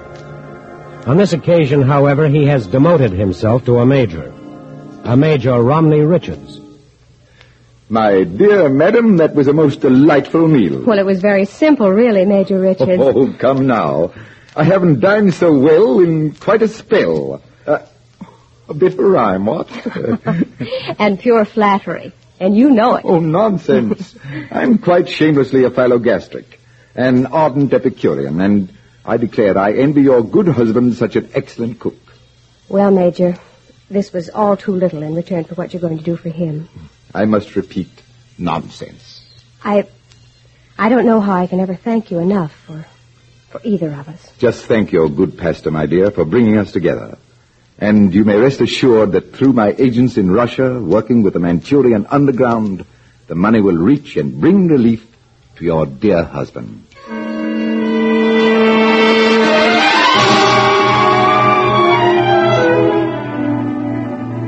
Another day, another city, and another victim, and still free to pursue his loathsome profession. But in San Francisco, he had left a trace, and in both cities, he had left a pattern of operation. Therefore, although unaware of it, his race against time had begun. For the moment, the advantage was his because the FBI had not yet established his identity. But an hour later, as he boarded a bus out of Salt Lake City to continue his misery-chiseling trek eastward, the teletype brought a report to the FBI San Francisco office. Got something for you, Hartley. What is it? Report from Washington. They identified those prints. Good. It says, Bramley fingerprints identified with Swindler whose description tallies with description furnished by Mrs. Miller. Here, let me see. Here you go. Your man is Thomas Edward Bradley, born Chicago, Illinois, 40 years old, 5 feet 11, 175 pounds. Served New York prison term, forgery. Paroled on request of chaplain whom Bradley served as secretary. That explains the minister angle in his operations. Exactly. I'll get it. Hello? Yes? Salt Lake office calling. Hello? Yes, Hartley speaking. Oh, hello, Jager. What? Yes. Yes. That's enough for me. Teletype your report to Washington. Goodbye. What's up? Mr. Bradley pulled a job in Salt Lake City last night. I'm going there in the next plane.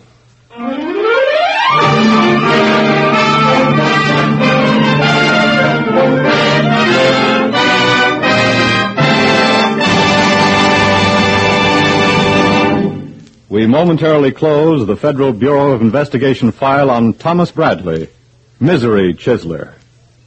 We will reopen this file in just a moment. In the office of President Thomas I. Parkinson of the Equitable Life Assurance Society of the United States is a folder filled with letters that come straight from the heart of America. These letters were written by the fathers and mothers and wives of Equitable Society members who have died while serving with the armed forces of the United States.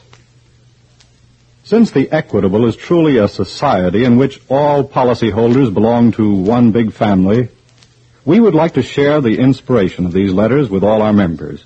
And here, for example, is one from a father who has given us permission to read it on this program. He writes, "Dear Mr. Parkinson, your kind letter of sympathy made us feel more like living and carrying on. As from the way it was written, I know the words came direct from your heart. It's very easy to see how a society like yours could achieve so much. It couldn't be otherwise. Your consoling letter would make our son proud to know that he belonged to a society like yours. The principles for which he fought and gave his life make us proud to be the parents of a son like him. While he was called upon to make the supreme sacrifice, we know now that he did not give his life in vain." Letters like these keep us continually conscious of our responsibility to members of the Equitable Society and to all America. And now, back to the file on Thomas Bradley, Misery Chiseler.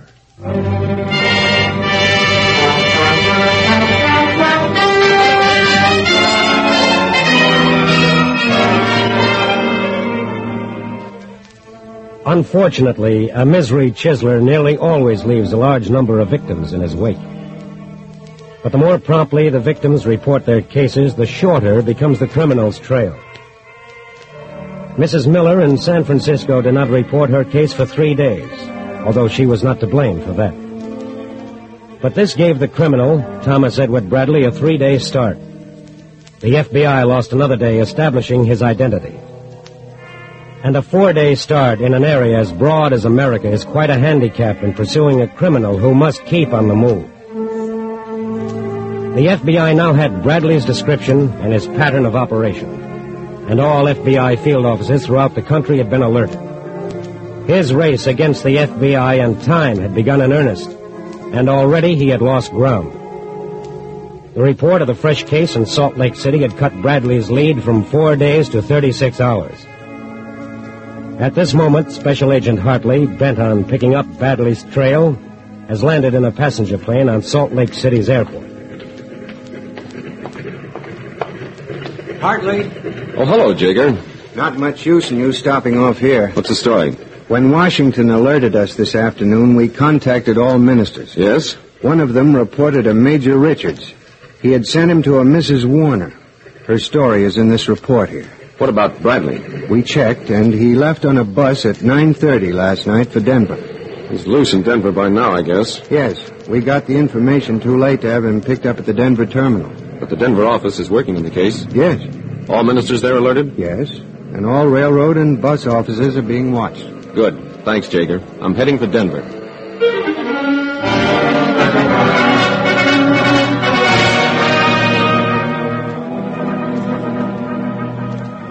Special Agent Hartley arrived in Denver about 4 a.m.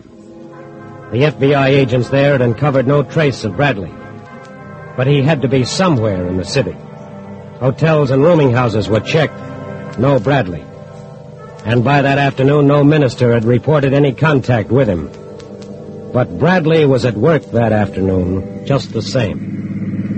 What a glorious drive this is, Mrs. Curtis. I never tire of it, Colonel Ashley. I dare say you couldn't. If it weren't for this beastly war and the work I must do, I should love to tarry in the midst of this scenic splendor for a season myself.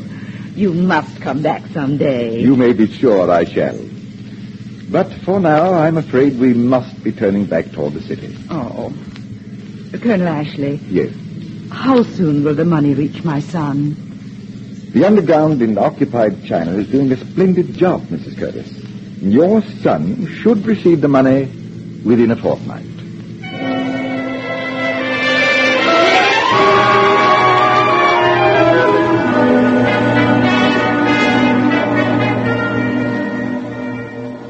criminal who lives by his wits is smart enough to alter his pattern of operation occasionally. That's why no minister in Denver had been contacted by Bradley. With the aid of newspaper files, he had contacted a next of kin directly. That's why also Bradley was not apprehended leaving Denver. It was 2 days later when the FBI uncovered the fact that Bradley had boarded an eastbound bus 2 stations out of Denver and had reached his destination by now, Cleveland. But 5 hours later, by plane, Special Agent Hartley arrived in Cleveland, too. It is shortly afternoon, and Hartley is just entering the FBI office. Hello, Phil. Oh, come in, Hartley.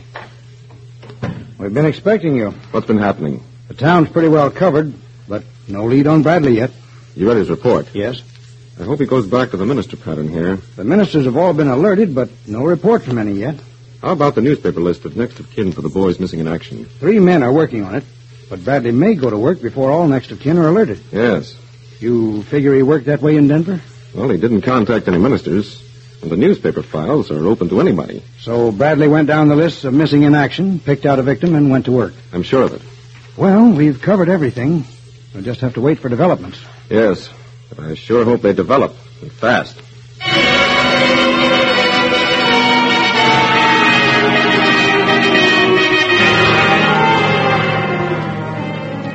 It is now 7 p.m., and nothing is developed for the FBI. But at this moment, in a Cleveland suburb, a Mrs. Paul Everett's front doorbell rings. Mrs. Everett? Yes? I'm Major Radcliffe, British Army Intelligence. Oh, yes. Reverend Matthews' housekeeper phoned that you were coming over. Well, won't you come in? Thank you. Thank you. Mrs. Everett, I have news for you. Oh? About your husband. About Paul? Your husband, Mrs. Everett, is alive. Oh. And I've come to ask you...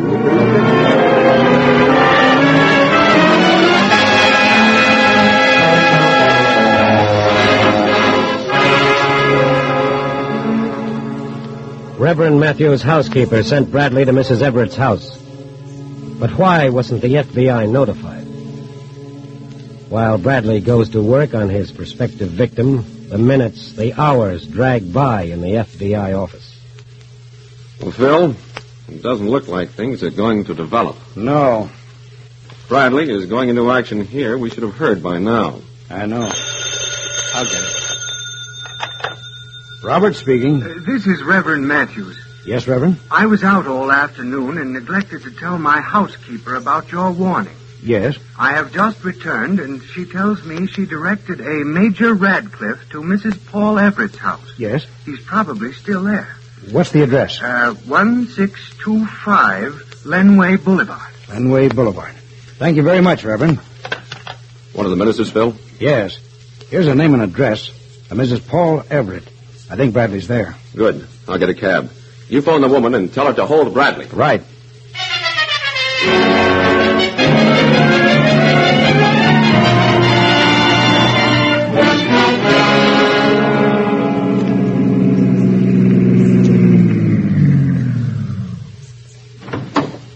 Wait for me, driver. Right.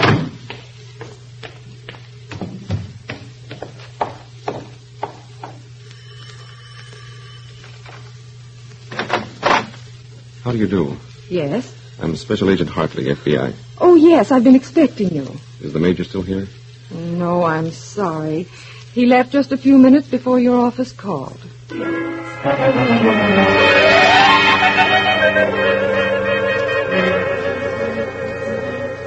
Another miss, but this time by a margin of only a few minutes. This meant Bradley was still in Cleveland. If he tried to register at a hotel or a trenchant rooming house, clerks were keeping a sharp lookout for a man of his description with a British accent. If he tried to leave the city, airline, bus, and railroad ticket offices were alerted by the FBI, all waiting for Bradley to make a move. 4 hours passed and no report. Then Special Agent Hartley began a personal round of travel officers. It was 1 a.m. when he reached an airline ticket office. He scanned the brief list of passengers booked on the flights, then questioned the girl on duty. Dr. Philip Gibson. Remember him? Yes, he said he was a surgeon here. I've looked in the telephone directory, and there's no Dr. Philip Gibson listed. There's not? No. How old a man was he? Oh, around 40. British accent? I don't remember. Notice anything particular about him?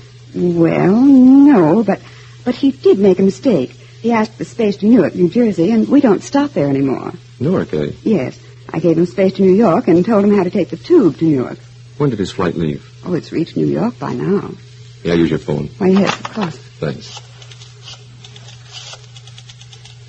Would you book me on the next flight to New York, miss? Yes, sir. That will be about an hour from now. Hello? Phil? Hartley. Contact the Newark office right away to set the stage for Bradley and have them alert ministers and all next of kin. I'm on the next plane to New York.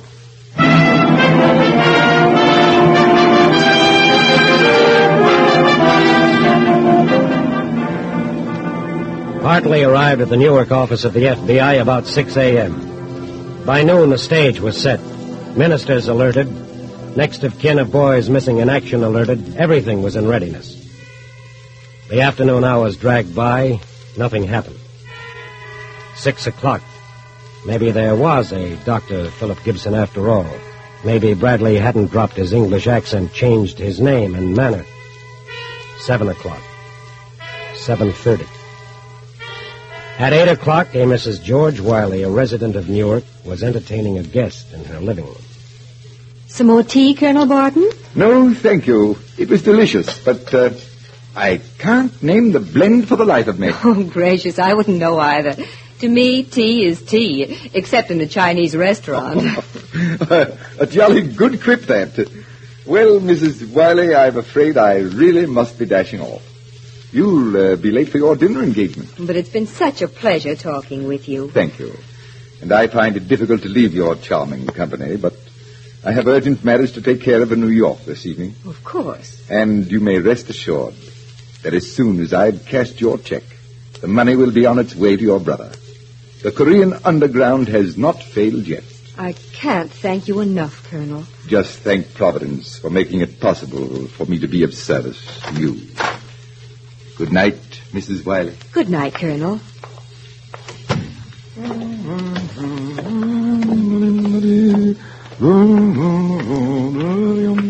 Oh, just a minute, please. I beg your pardon? You should. For making me chase you all the way from San Francisco. What the devil are you talking about, sir, and just who are you? I'm a special agent of the FBI. The FBI? That's right. I'd like to ask you some questions. Look here, young man. Do you know to whom you're speaking? Yes, I do, Mr. Bradley. Bradley? Yes. Thomas Edward Bradley. Bad check artist, forger, swindler, and misery chiseler. Heavens! Wanted for impersonating an officer of a country with whom the United States is at peace. Gad, man, is that true? It is. Then I trust the FBI will exhibit proper regard for this country's international relations and take such an utter scoundrel out of circulation.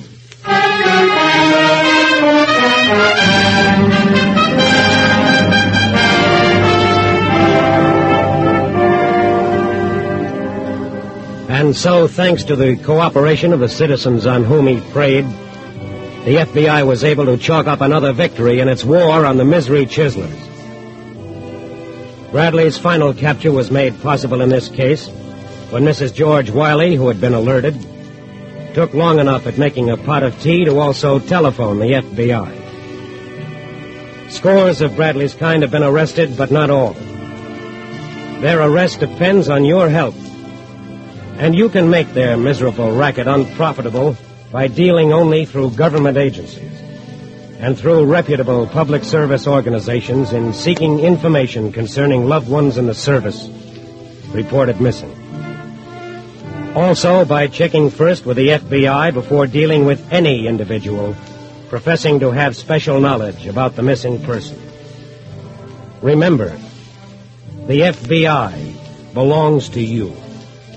It operates for your protection.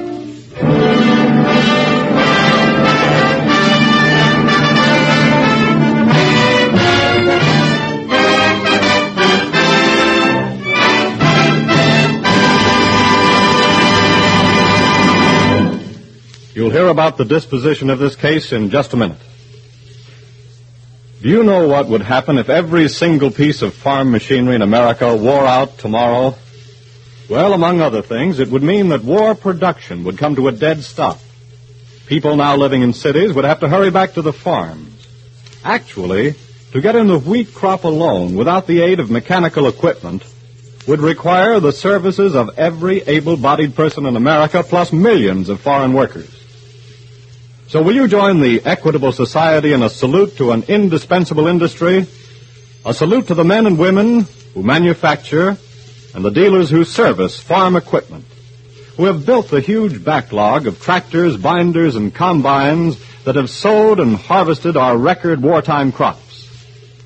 For many years, funds of the Equitable Life Assurance Society of the United States have been invested in this industry, which has done an incredible job of war production and at the same time has manufactured the parts necessary to keep farm equipment from wearing out.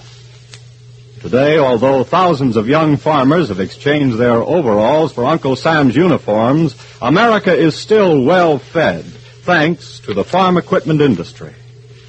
In wartime, Equitable Society dollars are fighting dollars, and at all times, they are security dollars.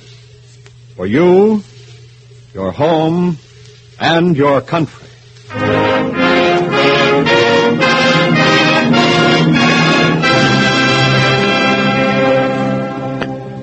Thomas Bradley, charged with impersonating an accredited official of a country with which the United States is at peace, was sentenced to a long term in a federal penitentiary.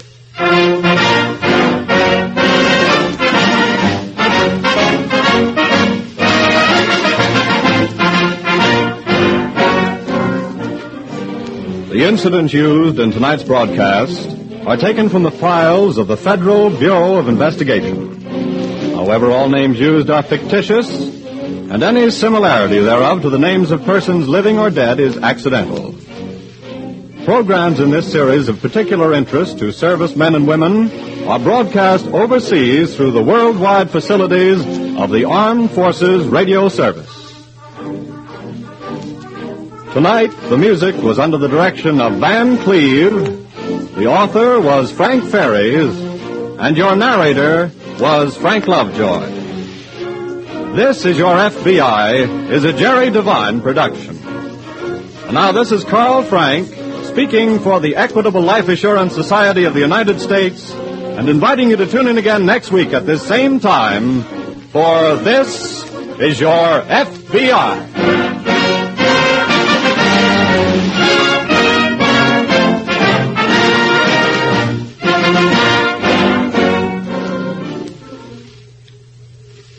August 1st is Air Force Day, a day for air-minded America to look backward at her achievements on the battleground of the sky and forward to the promise of peace, the shadow of her wings over the world forecasts. On August 1st, your Army Air Forces will have completed their 38th year of pioneer service in the taming of a new frontier. Sword for victory and shield for peace, your Army Air Forces rule the sky. Salute them on August 1st, Air Force Day. This is the American Broadcasting Company. This is your FBI.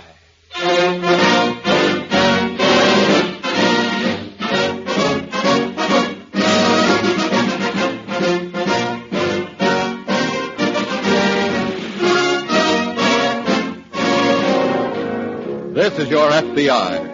An official broadcast from the files of the Federal Bureau of Investigation, presented as a public service by the Equitable Life Assurance Society of the United States. To your FBI, you look for national security, and to the Equitable Society for financial security. These two great institutions are dedicated to the protection of you, your home, and your country.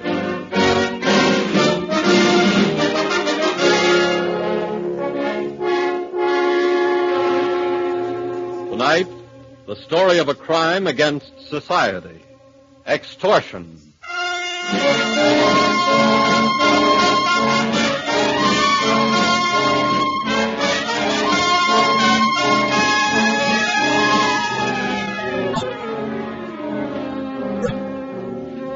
Adolf Hitler was the world's best-known extortionist. His victims were the countries of Europe to whom he said, "Join the Axis or die."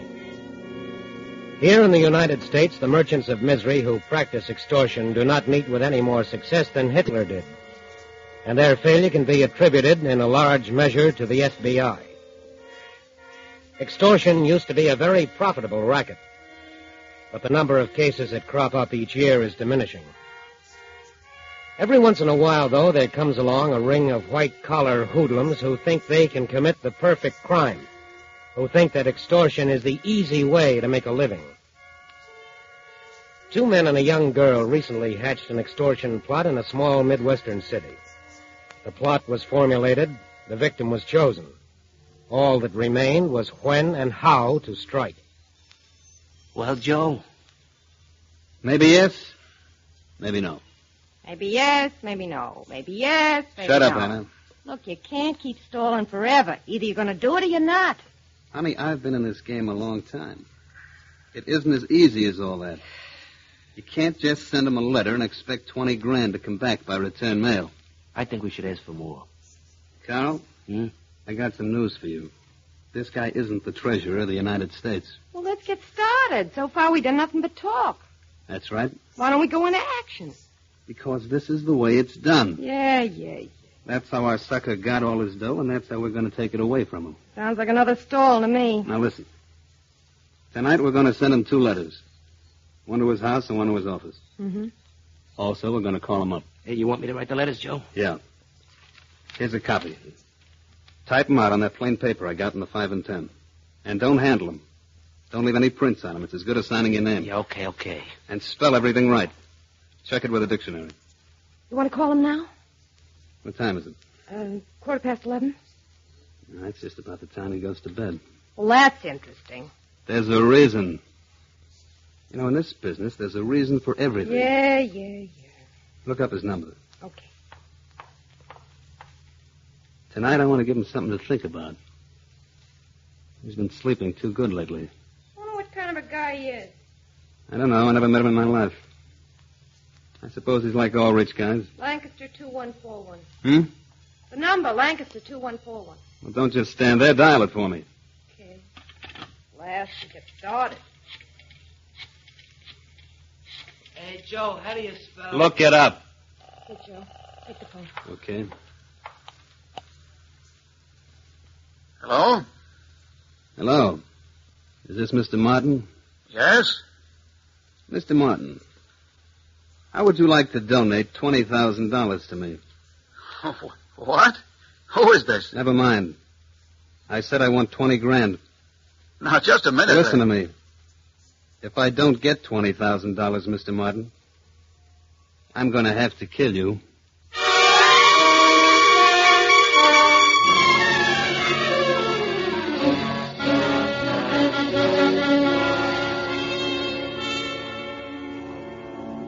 When thieves hold up a bank, there is action. Quick, violent action. When the leader of a gang has his rival murdered, there is action. Quick, violent action. In the crime of extortion, there is no action. Everything is done quietly. For this is the iron fist in the velvet glove. The first phone call comes late at night to keep the victim awake until the dawn. Everything is done slowly and deliberately. The extortionist works like an ancient torturer. One drop of water at a time falls on the head of the victim. The first drop of water is the midnight phone call. And in this case, as in most cases, it is having the desired effect. Hello. Hello. Answer me. Hello. What is it, dear? That's nothing. Well, it must be something. People just don't call in the middle of the night. No, it was a wrong number. Now, Paul, you know you can't lie to me. Who was it? A man. Well, what did he want? Oh, he... Look, dear, I told you it was the wrong number. Paul, you're worried about something that man said. What was it? It was just a practical joke. Well, this is no time of night to be playing practical jokes. Kathy, please, now let's forget the whole thing. Put out the light. Paul. Please, dear, put out the light. What did the man want? You've got to tell me. Well, he asked me to donate $20,000 to him. $20,000? Yes, he threatened me. Paul. I'll call the police in the morning. Well, how did he threaten you? What did he say? Forget it for now, dear, please. Paul, I want you to call the police at once. No, wait until morning, But you dear. must realize I'm how... sure it's just some practical joke. Now go to sleep.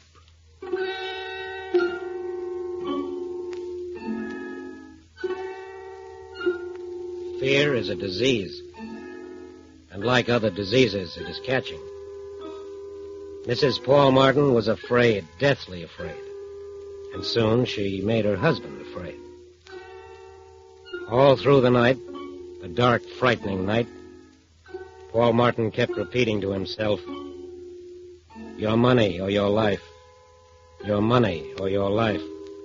Your money or your life."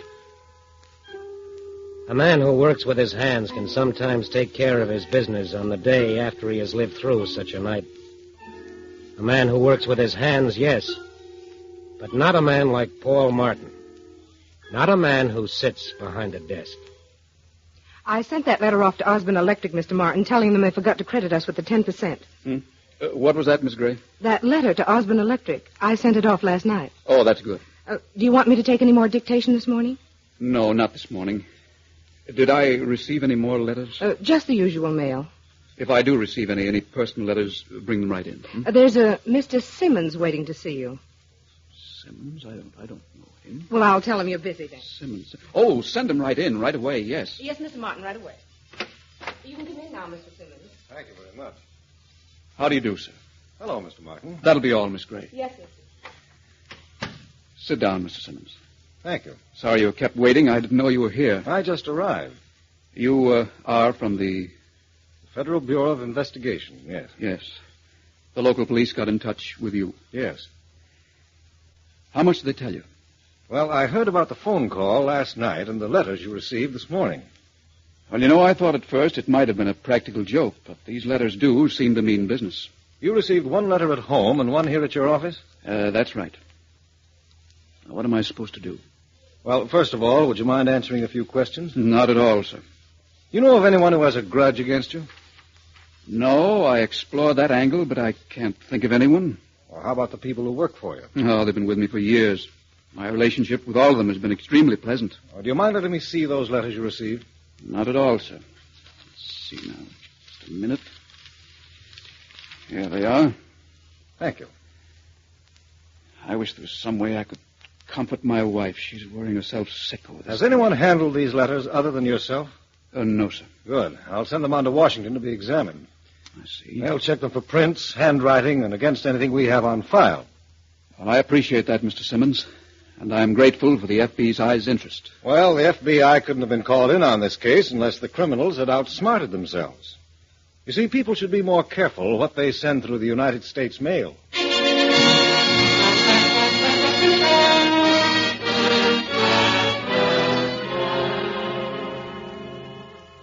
An important mistake, a very fatal mistake every extortionist makes, is imagining that he can outthink the Federal Bureau of Investigation.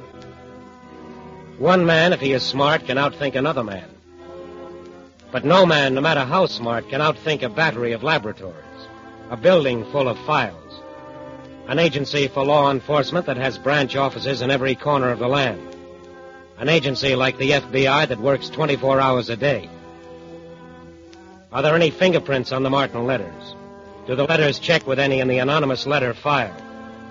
Who manufactures the paper that was used? Where is it sold?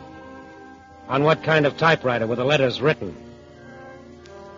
When the FBI found out the answers to these questions, it went on to others, went on to pursue other clues, and to wait for the criminals to make just one mistake. Where's Joe? What do you think? Sleeping again? What's he running, a shakedown or a marathon? I tried to needle him this morning. He just says we got plenty of time. We'll do plenty of time if he keeps handling it this way. Talking about me, sweetheart? Oh, you're finally up, huh? Mm-hmm. So much talk going on out here, I couldn't sleep. Remind us to talk more often. What are you beefing about? Everything's going all right? Mastermind. No, I just know my business, that's all. I'm glad you think so. Look, I told you before. Martin's got a stew for a while. That's the way I do things. You know, I can't figure whether you want the dough or you just want to torture the guy. I'm not in this for fun, Carl. I'm in it for 20 grand. That's our share. That's right. Don't forget that. Relax, will you? Joe, why don't you tell us what you're doing? You know what I'm doing. It's been 3 days since my last call. You afraid he's getting lonesome? No. Want me to get the number? No. I thought you were going to call him. On the last call, I told him to look for an ad in the paper. Oh, yeah, forget about that. I don't forget about anything. Stop bragging and let's see some action. Honey, I'm afraid you'll never make a good extortionist. Just let me get my hands on that 20 grand. I won't have to be. I want you to go out and make a call for me. To Martin? Nope. The evening paper. You putting the ad in? Yeah. Saying what? Dear Mr. Martin, meet me at the Washington Hotel tomorrow. Only in town for a few days. Hope you're in good health. Hope you stay that way.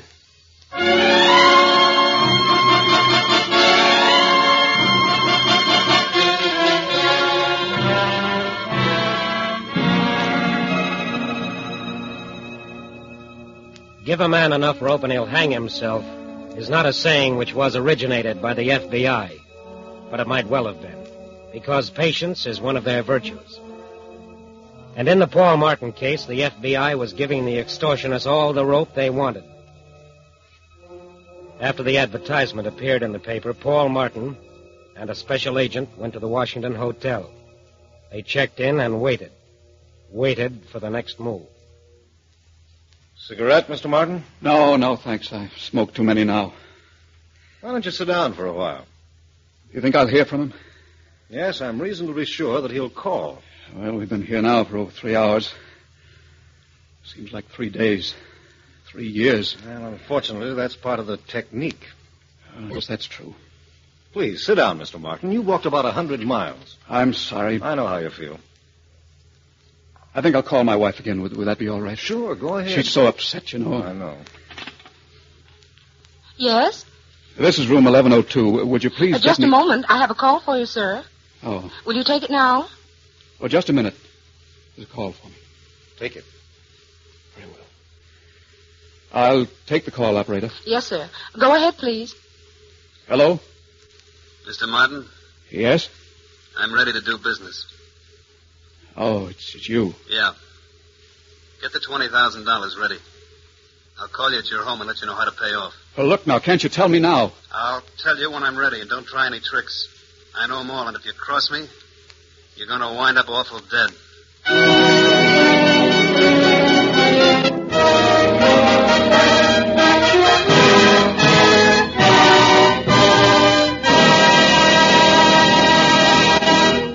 We momentarily close the Federal Bureau of Investigation file on the extortion ring.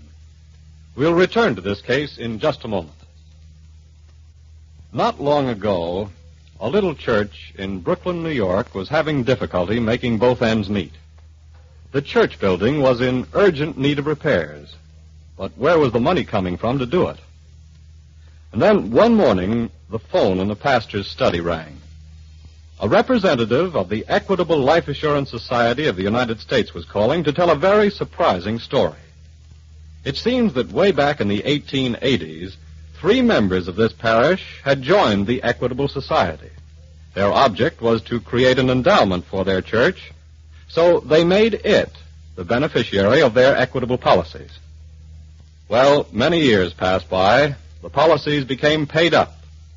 But meanwhile, the 3 parishioners moved away. The policies themselves were lost, and the old pastor of the church died without leaving any record of the transaction. Everyone had forgotten about it, except the Equitable Society. You see, when an equitable member who owns a paid-up insurance policy is not heard from for a certain period of time, the society automatically starts to check up. In this case, the result of the investigation was a check for $17,000, which was handed to the present pastor of the Little Brooklyn Church. Well, to him, it was literally money from heaven. Now, don't think that this money was lying idle during the years when the policies were unclaimed. Like all other Equitable Society dollars, it was constantly at work. invested in farms and homes, in railroads, shipyards, and in scores of other great industries on which our national prosperity depends. For by serving its members, the Equitable Society serves America. And now back to the file on the extortion ring.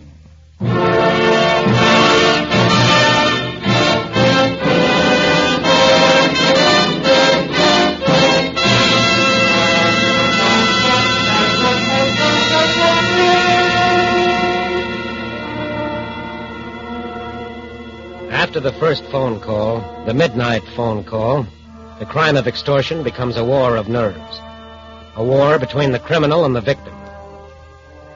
If they were the only ones concerned, the criminal would have at least a 50% chance of success.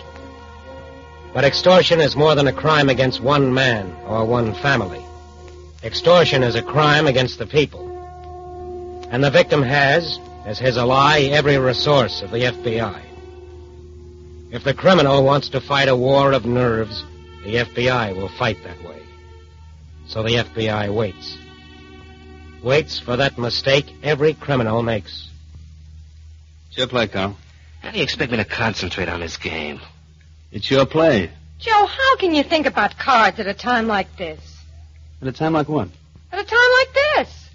Let's make a grab for the dough and get it over with. Take it easy, will you, honey? Well, Joe, we don't even know what you're going to do. At least you can tell us that. When the time is right. I thought we were going to grab the dough at the hotel. The place was probably crawling with cops. Maybe it wasn't. Look, I don't know whether you know this or not, but extortion is considered illegal. When are you going to tell us how you're going to get the dough? Maybe now. Well, that's real nice of you. Yeah. Get Martin on the phone. Okay. Tomorrow afternoon, I'm going to have Martin take a train for Cleveland. He's going to stand on the rear platform, and when he gets a signal, he's going to toss us the dough and keep right on going. Oh, so that's the setup, huh? That's the setup. About 18 miles out of town, the train slows down a little. There's a shack there where we can hide. Not bad. It's perfect. Here he is, Joe. Hello? Hello, Mr. Martin. Oh, hello. Tomorrow's the day, Mr. Martin. I see. Well, what can I do? Take the 1:20 train to Cleveland. Yes? Stand on the rear platform. When you see a white flag being waved, drop the money. Oh, now, would you mind repeating that, please? You heard me. Be on that train. I hope you have a pleasant trip.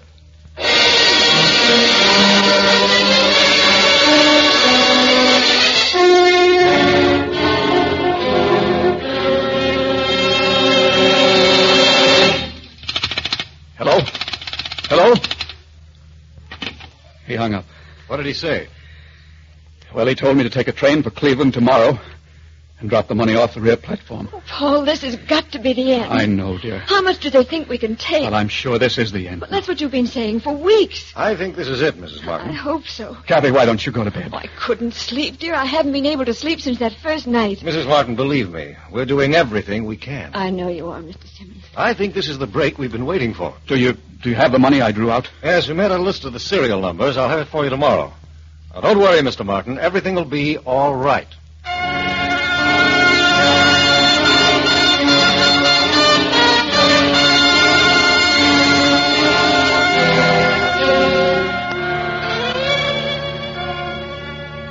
All that night, arrangements are being made. Every possible precaution must be taken to see that the criminal, once cornered, does not escape. A special car is attached to the train. Paul Martin and the special agents of the FBI are the only passengers allowed in the car. Arrangements are made with the Army Air Forces. An airplane in radio communication with the FBI will follow the train. We'll keep watching for a prearranged signal. The FBI is also stationed in radio cars at strategic points along the highway, waiting for the word to close in. The FBI has built a trap, and now the trap is being loaded with bait. Paul Martin stands on the rear platform of the special car. Simmons is crouched behind a partly open door, both watching for a white flag. Can you see anything yet, Mr. Martin? Nothing yet. Well, keep watching. Yes, sir. Simmons to plane. Right. We'll signal you with a flag as soon as we drop the money. Right. Are you in touch with the police cars? Constantly. They haven't spotted anything either. How soon do you think it'll be before we can expect some action? Can't say. These jobs don't hold too much gas. I know. I'll check back later. Right. See anything yet, Mr. Martin? No. You watch the left side. I'll watch the right. Surely. I hope they use a good-sized flag. Yes. But, Mr. Simmons. I see it. Drop the money. Now, signal the plane. Right. Simmons to plane. We got your signal. Nothing suspicious yet. Keep a close watch. We can't afford to miss them. There's a car parked off the highway. There's also a police car parked at the crossing just ahead. I'll have the train stopped. You tell the police car to pick me up. Okay. Keep your fingers crossed, Simmons. I think we've got your boys cornered.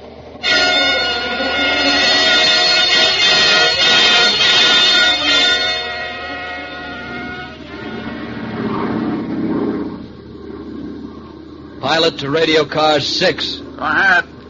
About 4 miles down the highway, there's a car parked off the road. Go ahead. I'm down to about 1,000 feet. I can't make anybody out, but if they've picked up the money, that's the only car for miles around. Wait at the crossing. Simmons is having the train stopped. We'll wait for him.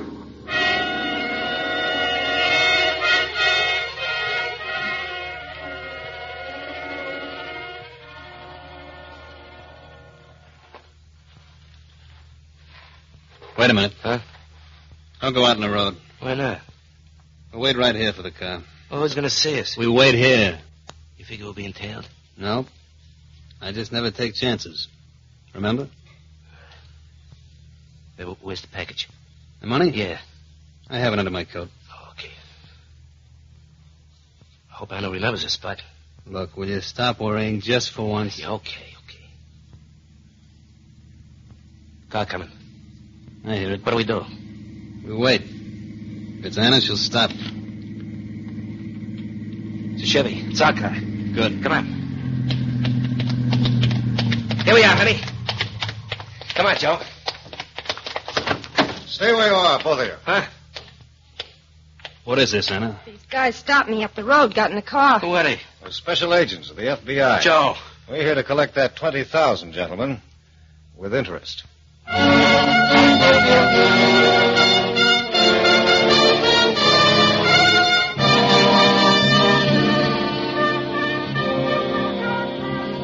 The war of nerves was over, and it ended the way it had to end, the way it always ends. Extortion is a crime, and crime is an unprofitable business. Someday, some faraway day in the future, even those among us with criminal tendencies will realize that crime does not pay. When that day comes, there will be no further need for the Federal Bureau of Investigation. But until that day, the men of the FBI stand between you and crime. They stand as an unbreakable wall.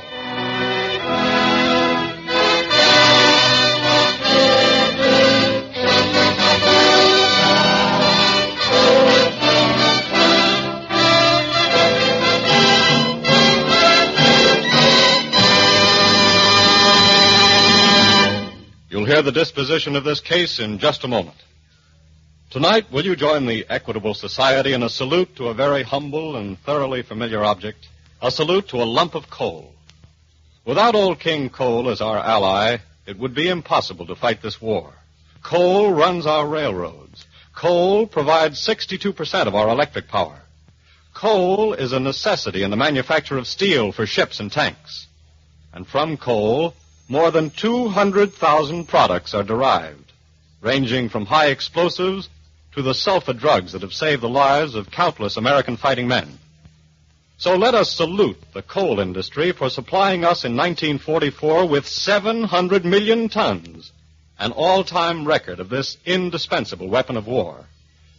A salute also to the hard-working coal miners and dealers who, despite innumerable difficulties, have kept our homes and fuel through 4 wartime winters. As an investor in the coal industry, the Equitable Life Assurance Society of the United States takes special pride in the fine war record of this industry. In scores of other basic American industries now concentrating on war production, this society's life insurance dollars are helping to ensure the speedy success of our armed forces. Yes, an investment in life insurance is an investment in victory. For in wartime, Equitable Society dollars are fighting dollars. And at all times, they are security dollars. For you, your home, and your country.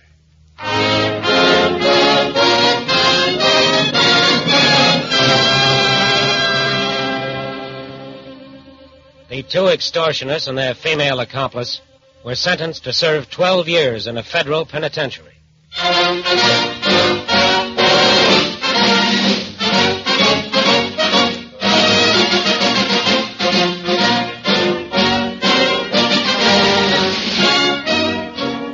The incidents used in tonight's broadcast are taken from the files of the Federal Bureau of Investigation.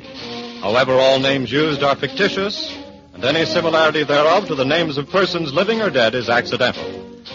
Programs in this series of particular interest to servicemen and women are broadcast overseas through the worldwide facilities of the Armed Forces Radio Service.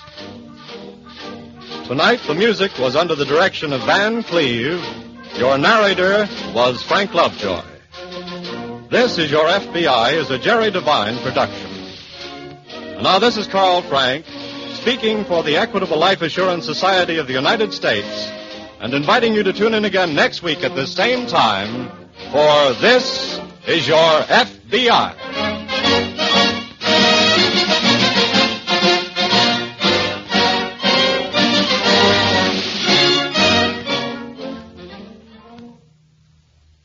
And now the Equitable Society brings you a message from the Office of War Information. In a recent message to Congress, President Truman said, and I quote, "We have no desire or intention to destroy or enslave the Japanese people. But there can be no peace in the world until the military power of Japan is destroyed with the same completeness as was the power of the European dictators. Back up our president. Stay on your war job till the job is done. Play fair by observing rationing and other wartime regulations. And keep on buying war bonds to the limit of your ability." This is the American Broadcasting Company.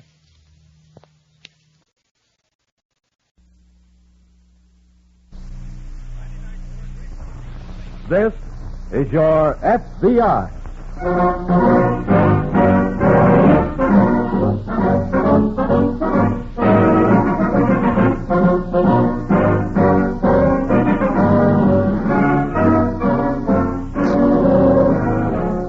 This is Your FBI, an official broadcast from the files of the Federal Bureau of Investigation, presented as a public service by the Equitable Life Assurance Society of the United States. To your FBI, you look for national security, and to the Equitable Society for financial security.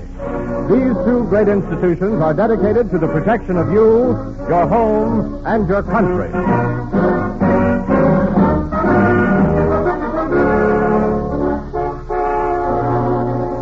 Tonight, the story of a crime against society. Impersonation.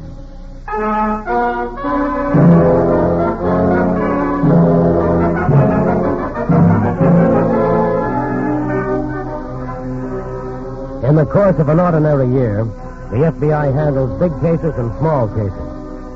Big cases like the trapping of the German saboteurs who were sent here to steal the secrets of the atomic bomb. And small cases, well, small cases such as the one you're going to hear about tonight. The important thing about tonight's case is not the sum of money involved or even the people involved, for the criminals are petty thieves. The important thing is that the FBI took as much time and effort as it did on this comparatively minor infraction of the law. No case is too big for the FBI, and none is too small if it violates a federal statute under the FBI's jurisdiction.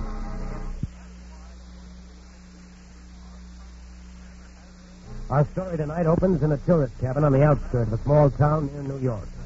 It is early in the morning, and a pleasant, white-haired old lady is talking to her son. Robbery? Huh? Can I help you with anything? No, I'm all set, Mom. Come here, let me look at you. Okay.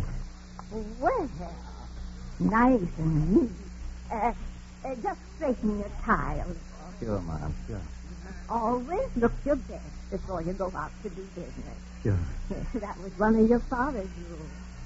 That was one of the reasons he was such a grand success. He always... How's the time now? Oh, that looks fine. Well, I'd better get going. Wait, son. Huh? You'd better take this along with you.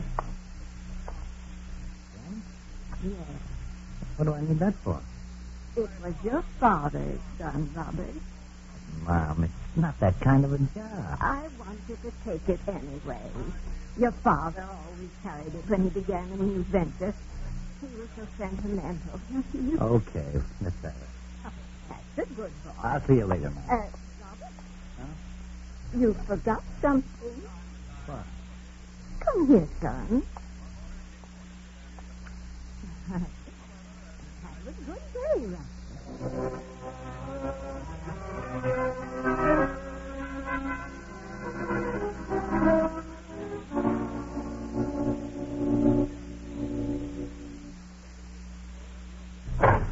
Yes, sir? You're John Gordon? Yes? My name is Perry, government inspector. Government? Oh, well, come on in. Thanks. Emily? Yes, John? Emily, this is Mr. Perry, government inspector. Oh. Oh, this is my wife. Oh, how do you do, Mr. Perry? Well, what can I do for you, sir? I'm afraid I have some very bad news for you two. What? Bad news? It's about those white leghorns you had delivered yesterday. Yes? I took a few from the crates as they were being unloaded and sent them out to the laboratory.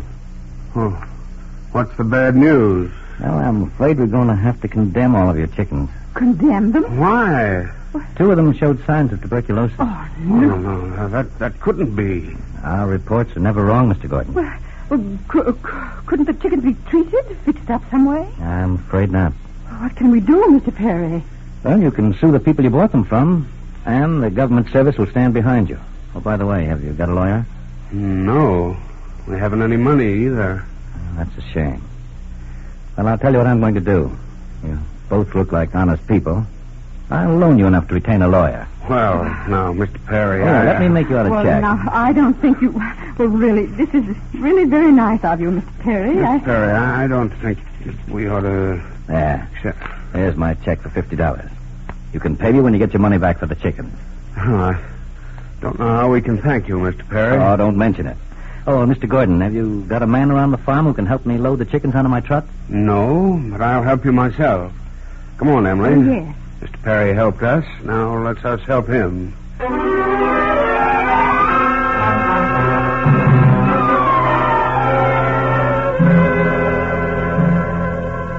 No one was to blame because his petty crook had successfully impersonated the federal official. No one was to blame, but it was important that Robert Perry be apprehended because his brazen theft had been a sudden catastrophe for the farmer and his wife. Had wiped out 10 years of hard work. Because women are more suspicious than men, it was Emily Gordon who telephoned the FBI. Telephoned them and told her story. A short time later, Emily and John Gordon were at the FBI's New York office. This man impersonated a government inspector, Mr. Gordon? Yes, sir. That's what he said he was. You try to give me as much of a description of him as you can? Well, he was about 40 years old. And he was kind of stocky, John. Yes. How tall would you say he was? About 5'10". And he wore glasses. Only when he wrote the check, Emily. Oh, yes, I remember that. How about his hair and his clothes? What was he wearing?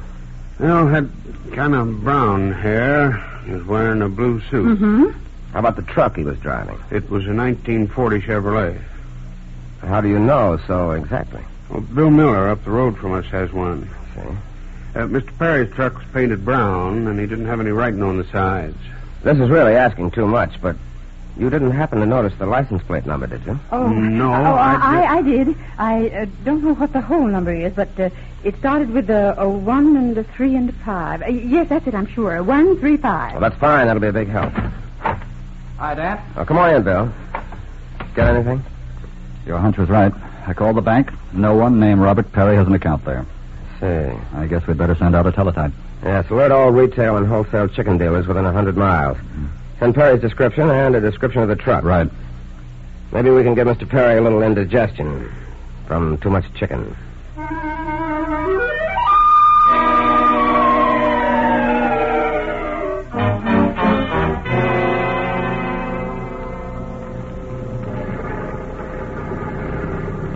Driving too fast for you, Mom? Oh, no. Are you dozing off, Mom? No, just thinking. About what? About your father. Oh, he'd have been very proud of you today, son. Thanks, Bob. You did a fine job. Now, isn't this better than passing checks? Yeah, I guess it is. Those places where you were passing checks were always looking for dishonesty. That's because they were dishonest themselves. Uh-huh. Yes, your father always said, if it's larceny you're thinking of, you're much better off dealing with honest people. Yeah. One thing bothers me, though, Mom. When I passed a check, I had cash.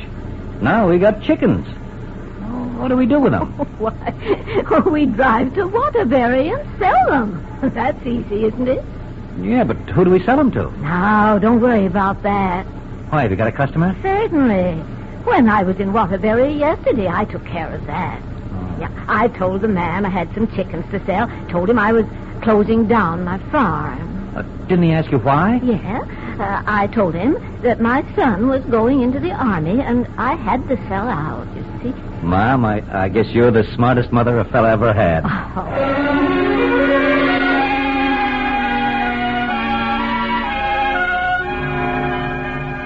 Fortunately for the FBI and all other law enforcement agencies, the human brain has channels, and ideas tend to run along the same line time after time.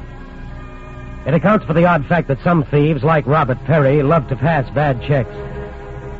Bad checks are always returned, and this bad check was to haunt Robert Perry. For the next morning, in the New York offices of the FBI, Special Agents Baker and Webster were looking at a report from Washington. A report on Robert Perry's bad check. How far back does he go? Over 10 years. Caught once in the very beginning. Mm-hmm. That's how he happened to have this much of a record. Did 3 months. Since then, he's been working in spurts. Anything else besides the bad checks? No. It kind of puzzles me. This isn't his kind of a job. His father maybe, yes, but the old man's dead. His father was a thief? Yes, his mother, too. Well... Mr. Perry can trace his family tree all the way back to Alcatraz. Hello, Baker speaking. You have? Good, where? Waterbury. Hold on to it. We're leaving now. Come on, Bill. What's up? The Waterbury police have picked up Perry's truck. Grab your hat. Let's get going.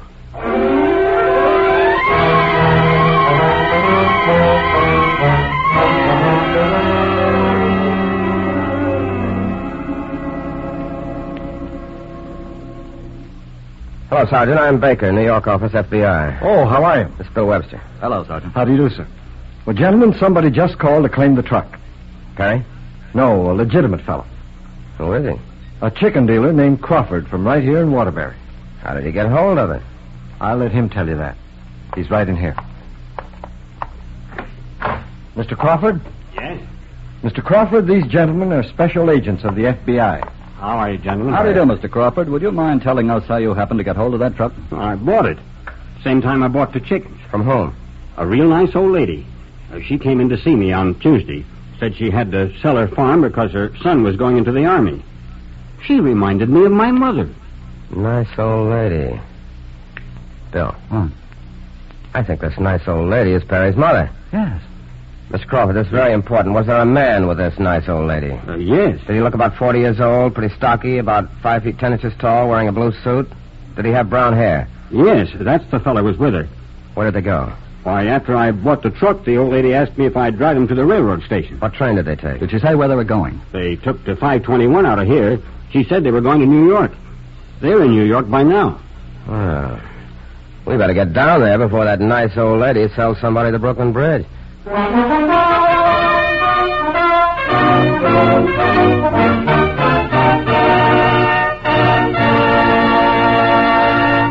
we momentarily close the file on Robert Perry, Impersonator.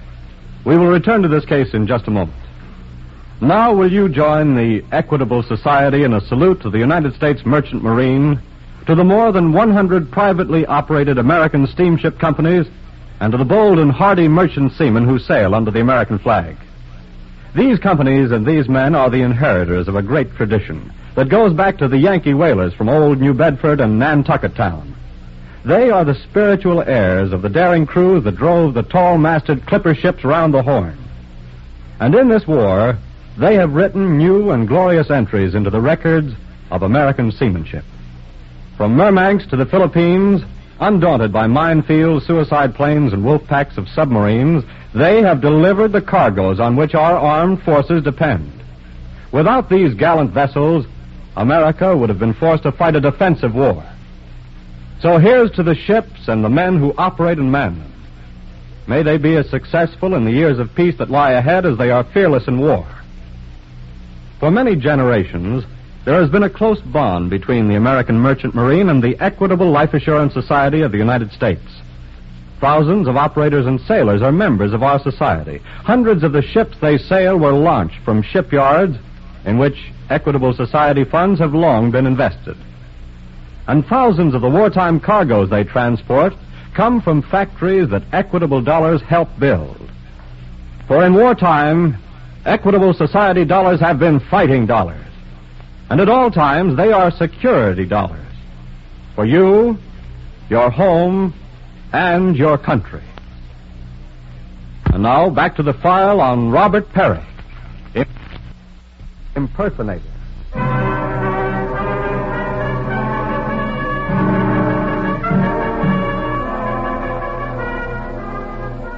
In every case the FBI works on, the criminal has the advantage in the beginning. That advantage is the element of surprise. The criminal is the one who calls his shots. Once a crime has been committed, though, the FBI begins to move, begins to close the doors of escape. But first they must find the criminal. In a city like New York, a city with 7 million population, it is almost impossible to find two inconspicuous people. Two people like Robert Perry and his mother. It is almost impossible to locate them in New York if they're in New York. It is impossible to locate them in New York if they are, as Robert Perry and his mother were, in a small tourist cabin in southern New Jersey. Well, Mom, the weatherman is on our side. Yes, it's beautiful day. I think I'll go swimming. Mr. Haskell got his delivery of chickens yesterday, son. Oh, Mom, let's take a little rest. Not on vacation, son. Haskell is an apple on a tree. We can pick him whenever we want. Your father always said strike while the iron is hot. Oh, those were different times. Oh, times never change in our business. Oh, look, Mom, why don't we settle down someplace? Oh, I can't settle down. Why not? Well, I never want to stay in one place that long. Oh, but you're getting older now. Your father always said the person's as old as he feels. Okay, I guess I better go to work then. Son. Huh? I meant to talk to you. About what? About what? I found a checkbook in your blue suit. Mom, I haven't cashed a check. There was one missing. Oh, I gave it to that farmer up in Connecticut. Why? Well, I felt sorry for him. He didn't have any money to hire a lawyer. But, son, you left a calling card. I asked you. You asked me not to cash any checks. I didn't. I gave one away. Well, it's done now, and your father always said there was no point in crying over spilled milk. I'll see you later, Mom. Robert? Huh? You forgot something. What? Come here, son. Have a good day.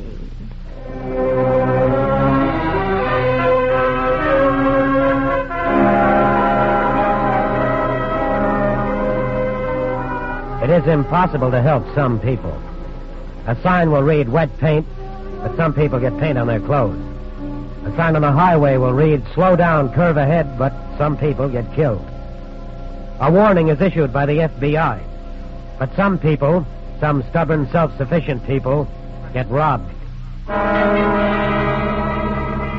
You've seen cards with a criminal's picture and his description. Those cards are called identification orders. Despite the fact that every chicken dealer in the East had gotten an identification order on Robert Perry, he was not caught. Twice in the next month, Perry and his mother worked their swindle again. In the New York offices of the FBI, Special Agents Baker and Webster were going over the latest reports. I don't understand why those identification orders didn't work. Both farmers got them. They admitted that. Yes, and he followed the pattern exactly both times. He's always been a government inspector, and the chicken disease has always been tuberculosis. And don't forget Mom. Good old Mom has always sold the chickens because her son was going in the Army. I don't know how we can make it any easier for the farmers. We can't, unless we tell them not to answer the door. Of course, the people who get stuck are not the farmers. They get their chickens back. The legitimate chicken dealer who buys the loot, all he winds up with is a truck. That's it. What? The truck. That's the angle we've been overlooking. What about the truck? It's a legitimate purchase every time.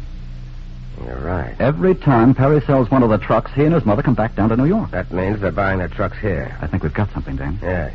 Got one of the Perry identification orders in your desk? Yes, but we'll need more than one. No, let's not take another chance that people won't read them. What are you going to do? I'm going to call on every second-hand truck dealer in New York. I'll go with you. Okay, let's move.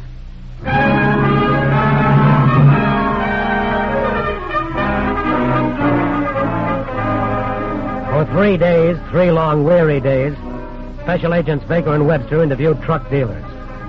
The response was always the same. Sorry, like to help, but never saw the man. Sorry, I never saw the man. Then, on the 4th day... I know this is the right way to do it, Dan, but if we don't find Perry's trail pretty soon... I know. I keep seeing second-hand trucks in my dreams. Here's the used car lot. Yes. I'll get out on your side. Okay. That looks like someone in charge. Yeah. Yes, gentlemen? How do you do, sir? My name is Baker. I'm from the FBI. The FBI? Yes, here are my credentials. Oh, I see. This is Mr. Webster. How do you do? How do you do? If this is an investigation of some sort, gentlemen, I run my business clean. No black market. We're not checking on black market operations. Take a look at this picture, Mr. Turner. Uh-huh. Ever see that man before? I think so. His face is familiar. But I see so many people. Try to remember. If he was here, he was probably with a nice old lady. Oh, sure. I remember them now. You do? When were they here? Well, let's see. Today's Friday. He was here Wednesday. That's it, Wednesday afternoon. Did he buy a truck? Mm-hmm. Paid me cash, too. You're lucky. What do you mean, lucky? Sometimes he pays by check. I see. No, he paid me cash. And they drove right out of here in the truck. They didn't by any chance say where they were going. No, they didn't. Oh, no, wait a minute. Yes? I'm trying to think. He asked me for the best road to Albany. Albany? Yes, sir. Thank you, Mr. Turner. Oh, not at all, sir. Dan, let's whip down to Grand Central and grab the next train north. Right. A woman's place is in the home, so let's find a home for Mrs. Perry.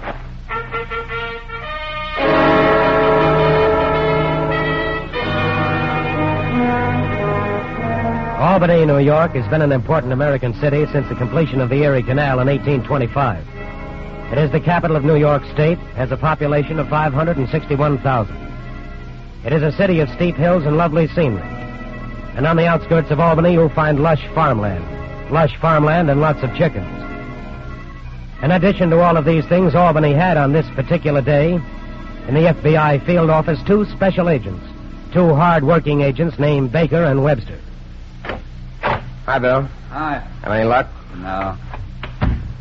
I checked the local police, and they haven't spotted Perry's truck yet. I went up to the Chamber of Commerce and checked all of the big chicken dealers by phone. No luck either. Well, where do we go from here? I think we got all the holes sealed up.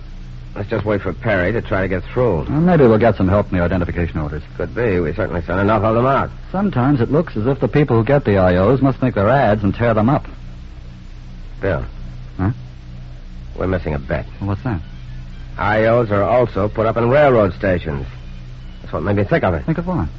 We ought to be at the railroad station, not here. Why, to catch Perry as he's leaving town? No, but you remember that first farmer, Gordon? That was 1,000 years ago. What about him? Remember, he said that Perry told him he had seen the chickens unloaded at the railroad station the day before. Yes, and he must have been telling the truth. That's right. Otherwise, he wouldn't have known about the delivery. Bill, I've got a hunch that Perry's waiting for us.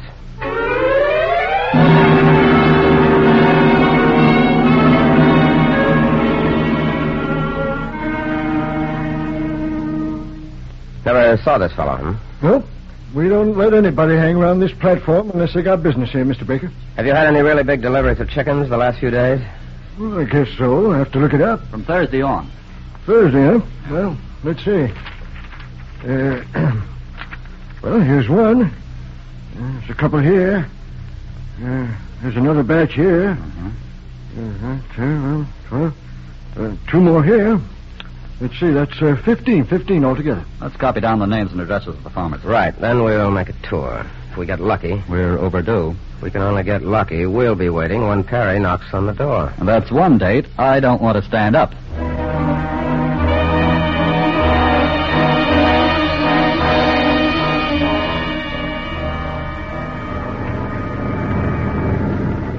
Well, it worked again, Mom. Hey, it'll work every time, son. It's foolproof. This last one was the softest touch yet. Yeah, and they're the best-looking chickens we've gotten, too. What do you say we take a little vacation after this one, Mom? All right, son. Good. Where'll we go? Oh, Niagara Falls.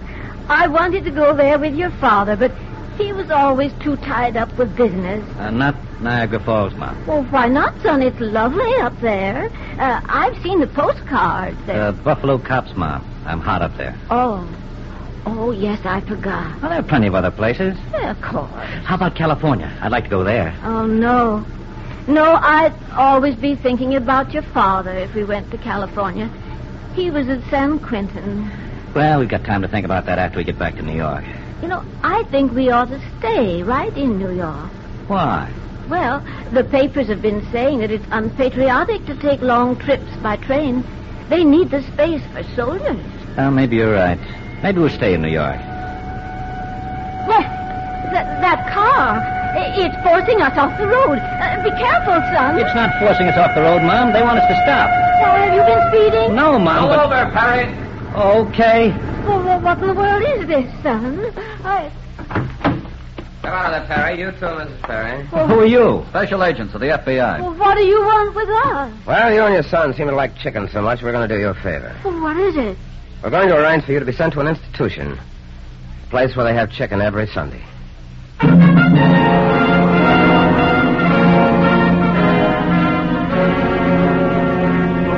Robert Perry and his mother, like all criminals, thought they had a foolproof scheme. A racket that was beyond being broken by the forces of law and order. Robert Perry and his mother were petty thieves, but they showed the same contempt for decency that all criminals show. The FBI gives every effort to each of its causes, no matter how small, because it knows that the one sure way to prevent crimes is to stop them from being committed. And it knows, too, that the one way to do that, the one sure way, is to keep apprehending criminals, to keep advertising what the FBI has proven time and time again, that crime does not pay. When every child knows that, when he knows it the way he knows that 2 and 2 make 4, then crime will stop. Until that day, the FBI will stay on the job.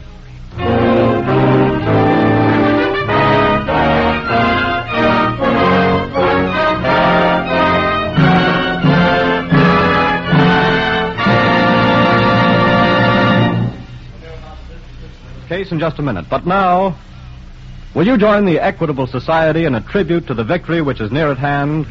A tribute of gratitude and praise to the armed forces of the United States. Our fighting men have proved that free men, brought up in the ways of peace, are more than a match for the regimented millions of the aggressor nations. The victory of these representatives of democracy is, as President Truman said last night, and I quote, more than a victory of arms. It is, as he said, a victory of one way of life over another.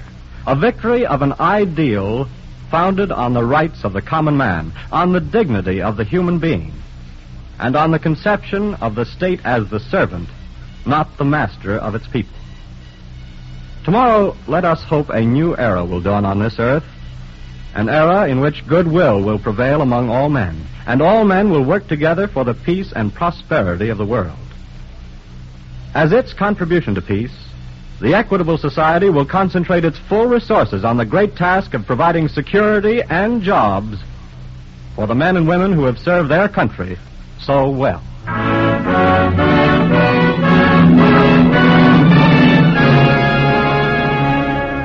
Robert Perry and his mother were convicted in a federal court, and both of them were sentenced to serve time in the federal penitentiary.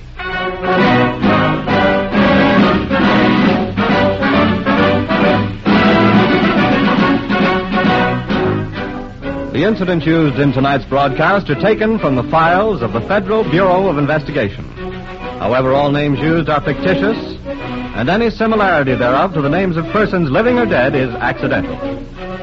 Programs in this series of particular interest to servicemen and women are broadcast overseas through the worldwide facilities of the Armed Forces Radio Service. Tonight, the music was under the direction of Frederick Steiner. The author was Jerry Lewis. Your narrator was Frank Lovejoy. This is Your FBI is a Jerry Devine production. And now this is Carl Frank speaking for the Equitable Life Assurance Society of the United States and inviting you to tune in again next week at this same time for This is Your FBI.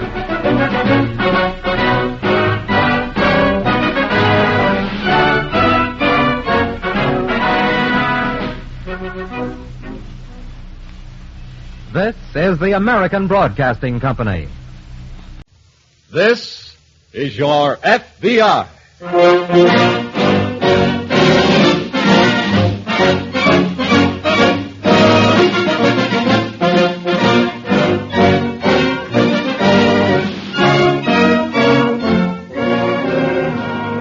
This is your FBI, an official broadcast from the files of the Federal Bureau of Investigation, presented as a public service by the Equitable Life Assurance Society of the United States. To your FBI, you look for national security, and to the Equitable Society for financial security. These two great institutions are dedicated to the protection of you, your home, and your country.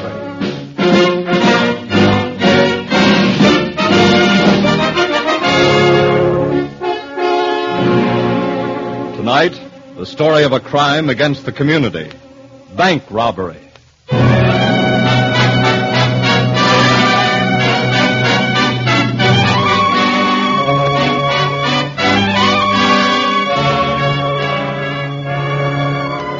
According to the 19th century German philosopher, Friedrich Nietzsche, only the weak man is moral.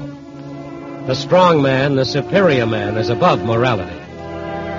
As the basis of the Nazi religion of the Superman, this philosophy produced a nation of gangsters. It can make a criminal out of any human being who permits his ego to feed upon it. Tonight's case is the story of a young man who made the Nietzsche philosophy his religion. A highly intellectual youth with an extraordinary educational background. He was precocious as a child, cynical as an adolescent, and now... Well, our story opens at a cabin resort on a lake in northern Illinois. It is nearly sundown. Philip Houston and his young bride of a week are strolling along the lake shore. It's going to be a lovely sunset, Philip. A storm would be even more beautiful. You know, nature is never more beautiful than when she's angry. When the thunder rolls and rumbles, and crashes, and lightning cuts a gash across the sky. And the wild wind and rain beat against the house and smash trees to earth. And swollen streams become raging torrents. And leap over their banks. And crush everything in their way. Phil. Yes? I love storms, too. That's part of what I've been talking to you about the past 3 days. The beauty of power, of force. Remember what I've said? Remember? To annihilate that which is weak, imperfect, ugly, and to build instead that which is strong, perfect, beautiful. And that then makes the act of annihilation itself beautiful. Yes. Oh, look. Look, Skippy's come down to the shore to meet us. Well, hello, Skippy fella. How are you? You're the silliest Della? looking animal I ever saw. Della. Yes? You might as well test yourself right now on a very important lesson. What do you mean, Phil? I've told you you must have no emotional attachments for anybody or anything. Quiet, Skippy. That kind of love is weakness. It rules the one who indulges it. You must overcome it now. Here, take this pistol. Why? Take it. Phil, you don't mean you're asking The me... strong must be ready and able to inflict suffering or death. upon any enemy of his strength. Phil. Shoot that dog, Della. No. You're forgetting the lesson of obedience, too. No, Phil, I can't. All right, I can't. give me the pistol. Phil, no. No, Phil, no. When you've gotten hold of yourself, Della, come on to the cabin. Mr. Houston! Mr. Houston! Oh, good evening, Mrs. Shaw. Oh, I heard a shot. I thought it came from... It did. I had to shoot Mrs. Houston's dog. You had to... Oh, but why? I'd like to settle my bill now, Mrs. Shaw. We're leaving before dawn. We have an appointment some distance away.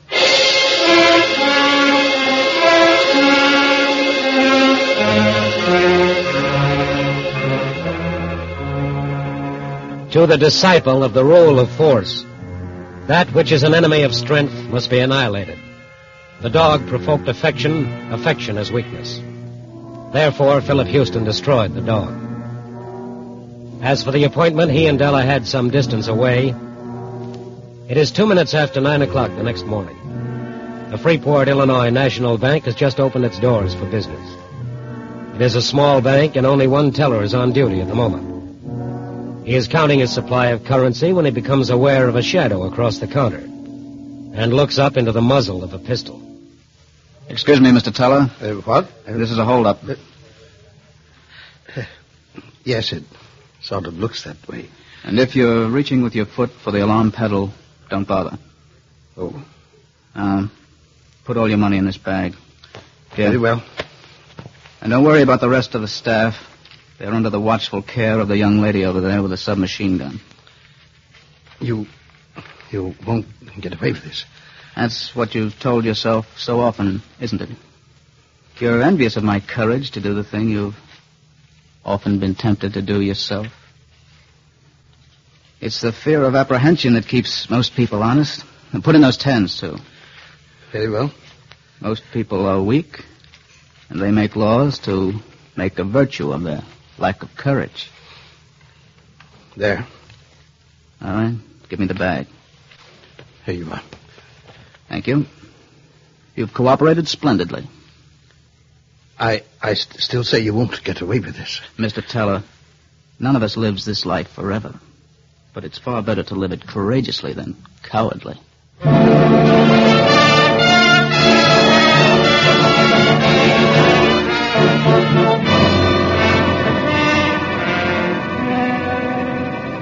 Philip Houston, the Superman, and his bride escaped with $20,000 in cash plus securities. A few minutes after the robbery, the Chicago office of the FBI was notified, and Special Agent Cameron went to work. At the bank, employees gave him a good description of the couple, but there were no other clues at the scene. Houston had been careful to leave no fingerprints, and no one had seen which way the Bandit car left town.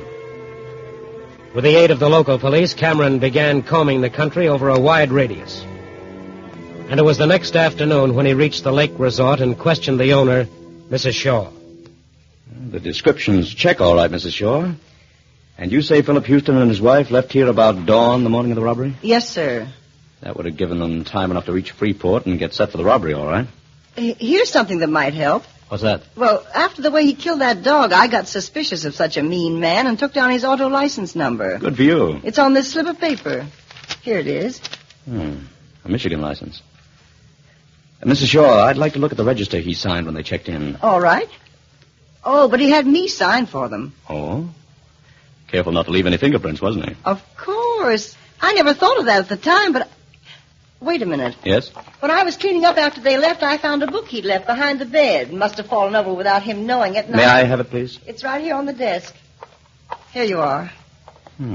Ecce homo. I couldn't make head nor tails of it. It's in some foreign language. Mm-hmm. He had a lot of books that didn't make much sense to me, even in English. This one's in German. The work of the philosopher Friedrich Nietzsche. And it explains a lot about our Mr. Philip Houston. You don't say. Yes. And I'm pretty sure we'll find some fingerprints that might tell us a lot more.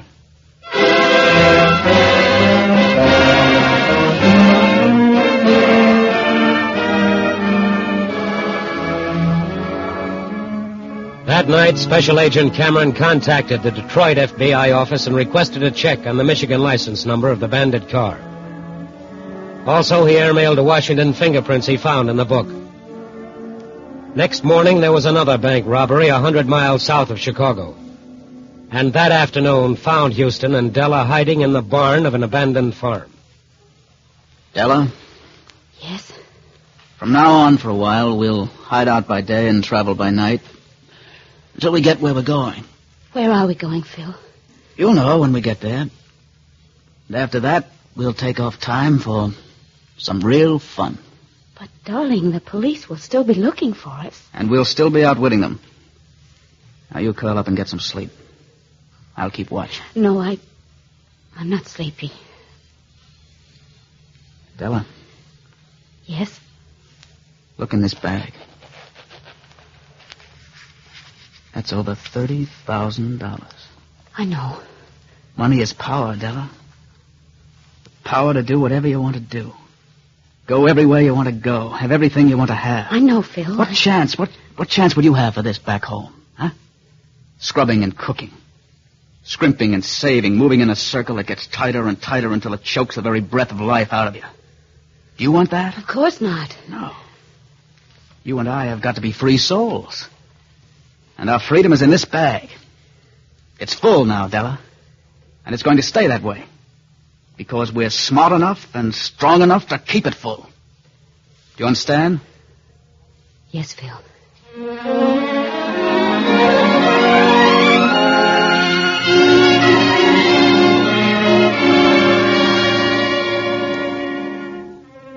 Della soon dropped off to sleep, and Philip Houston relaxed with a book.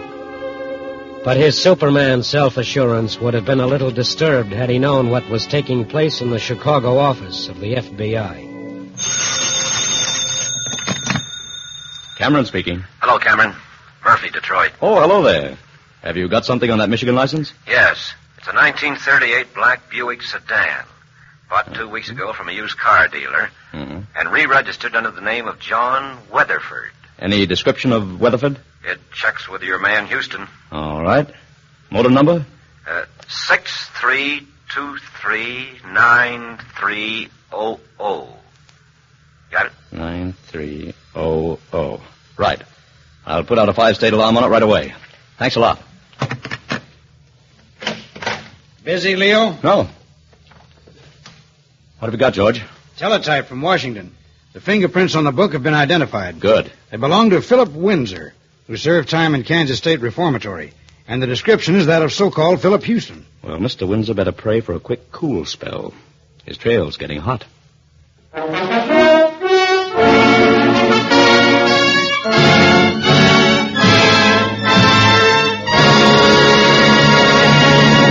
We momentarily close the Federal Bureau of Investigation file on Philip Windsor, bank robber.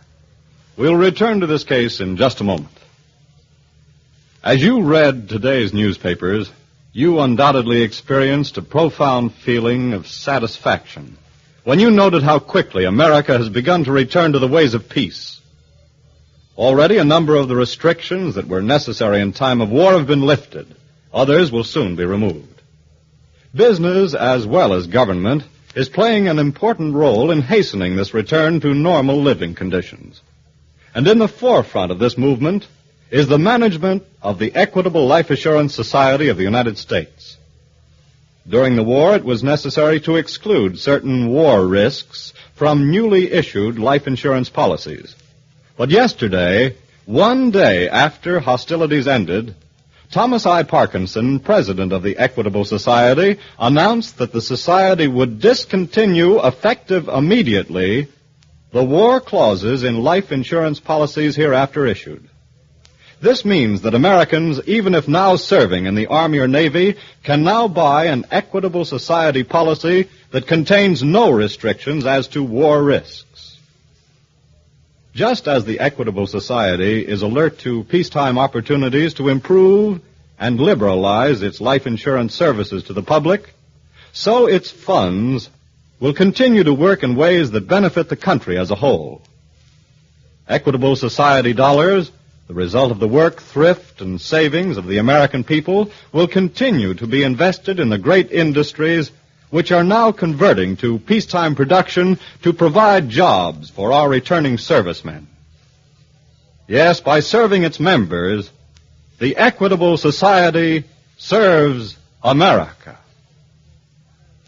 And now, back to the file on Philip Windsor, bank robber.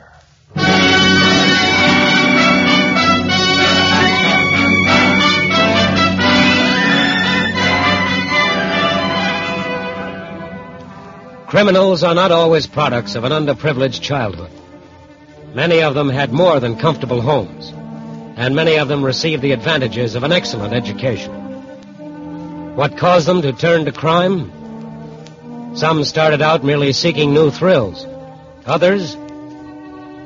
Well, let's go on with the story of the young man in tonight's case, whose real identity has been established as Philip Windsor. The FBI now knows that Windsor and his wife are driving a 1938 black Buick sedan, Michigan license. And so far, maybe as a kind of dare, are operating only in the limited area of Illinois. Hi, George. Oh, come in, Leo. Any report from that alarm on Windsor's car? Not yet, but here's a file on him from the Kansas Reformatory. He got 10 years for a Kansas robbery, but was paroled after 2. Yes, I see. Thanks to a good family background. His father was a university professor. Uh-huh.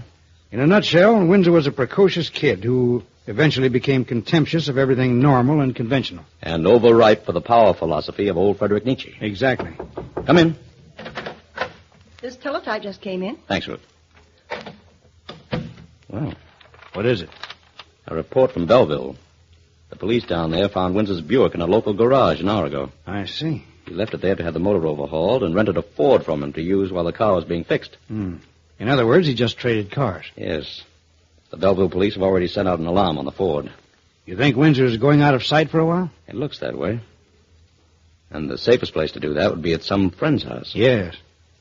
Let's get a wire off to the Kansas Reformatory. I want to know just who Windsor's friends are.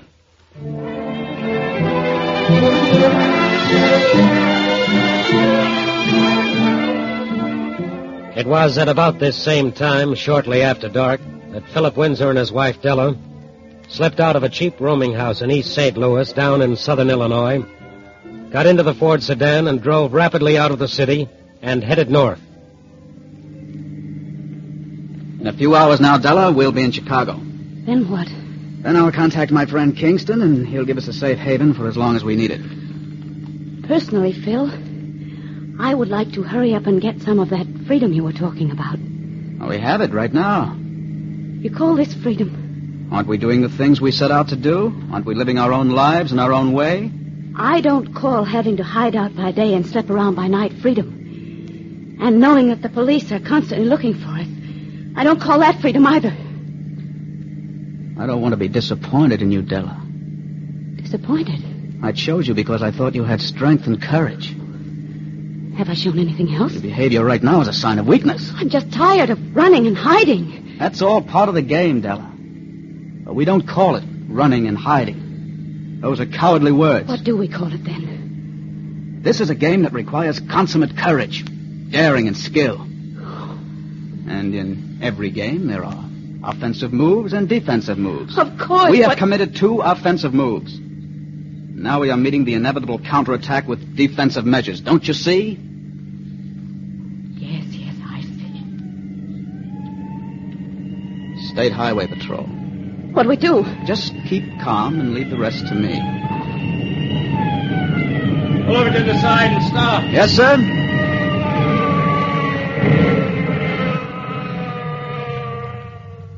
This your own car? Yes, sir, my own car. And my own brand new wife.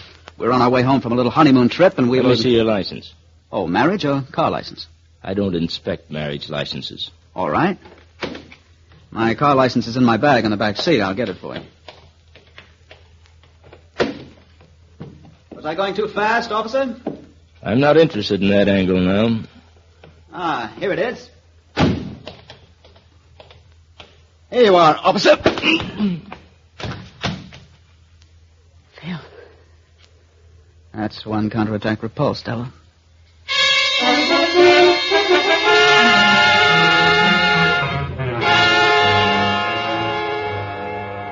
Yes, one counterattack repulsed.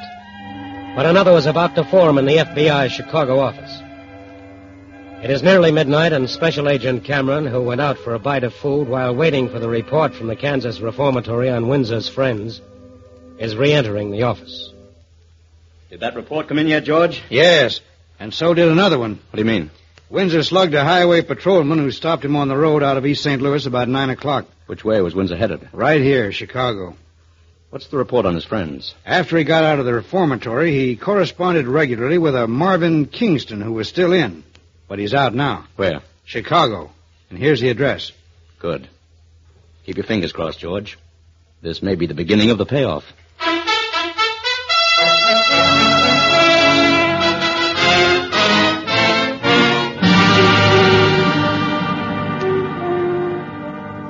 For 3 days, FBI agents kept a close watch on Marvin Kingston and his house. But Windsor made no contact with Kingston by person or by phone or by mail. Then on the afternoon of the 4th day, at the corner grocery a block from Kingston's house, an attractive young blonde came out of the store with a small sack of groceries. She spoke to a little girl rolling a doll buggy. Hello, honey. Hello. Do you know where Mr. Kingston lives? Uh-huh, right down there. Well, if you'll deliver this sack of groceries to Mr. Kingston in your doll buggy, I'll give you a whole dime. Do you want to? Sure. Where's the dime? Here you are. Thank you. And there are the groceries. And tell your dolly to hold on to them tight now, won't you? Oh, she will. Thank you, honey. Goodbye. Bye. Now, Rosemarie, you hold on to that sack good, like the pretty lady said. Hold on, we're going now.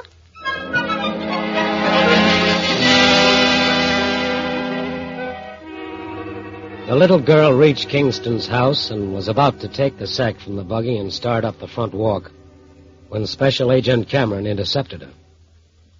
What have you got there, little girl? In the sack? Mm-hmm. Oh, it's not mine. It's for Mr. Kingston. Oh. A pretty lady gave me a whole dime to bring it here. Really? Uh-huh. I wonder what's in it. Can I take a look? Well, just one. But you can't have any of whatever it is. I promise not to touch anything. All right. Then take just one little peek now. Mm-hmm. Well. Thank you. Now, go ahead and deliver the sack.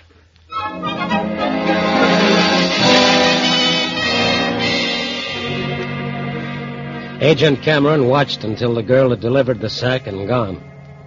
Then he went up to the house and introduced himself to Marvin Kingston. I'm Special Agent Cameron of the FBI. What do you want with me? There was a message in that sack of groceries from Philip Windsor. What makes you think so? You're on parole, Kingston. Do you want to face a charge of conspiracy? All right, here's a note. Windsor wants me to meet him at 8 o'clock tonight at Joe's hamburger stand on Euclid Avenue. But you'll have to stay here. The FBI will meet Philip Windsor.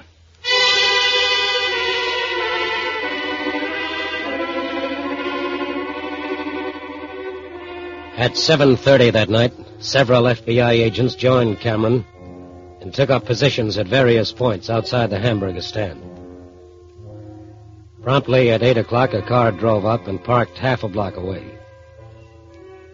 Philip Windsor and his wife got out, walked to the hamburger stand, and went in. The agents saw them order soft drinks. Minutes passed. Windsor grew restless. Finally, at 8:15, he spoke to Della quietly. Something must have gone wrong. I'm sure the little girl delivered the sack with a note. Maybe Kingston wasn't at home to get it. Oh, shall we take a chance and call him? No. Drink your soda. I don't want any more. What are you nervous about? What are you? I'm not nervous. I've never seen you act this way before. I tell you I'm not. I'm not nervous. Well, I am. I've got a funny feeling. Shut up. And so has Shut you. up, I tell you. Come on, let's get out of here. Where are we going? Let's get out of here, I said. Come on. Go ahead. All right. Come on, back to the car. Phil. What's the matter? Stop where you are, both of you, and raise your hands. Not for anybody. Phil! Don't reach for your gun, Windsor. We're the FBI. Phil, don't!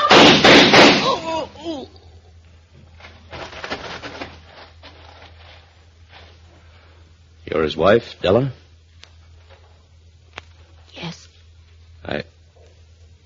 sorry.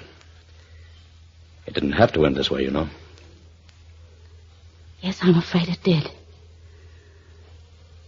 never could have ended any other way for Phil.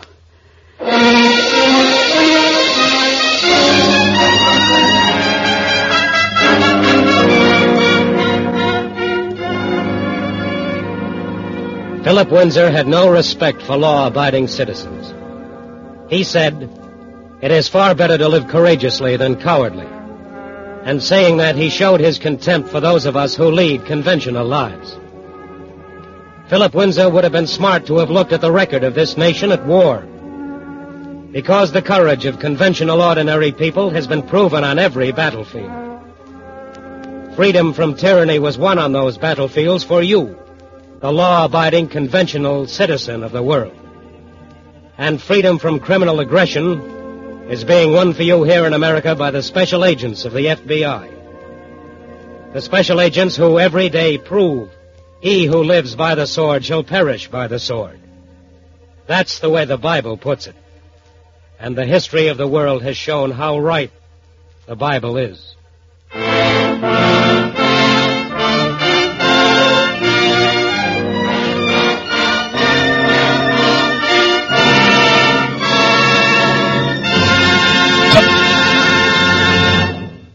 You'll hear the disposition of this case in just a moment.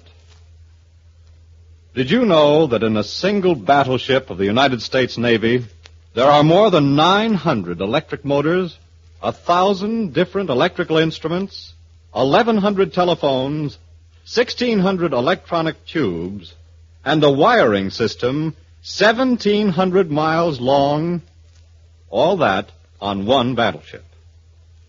That gives you an idea of the tremendous wartime assignment that the electrical manufacturing industry received from Uncle Sam.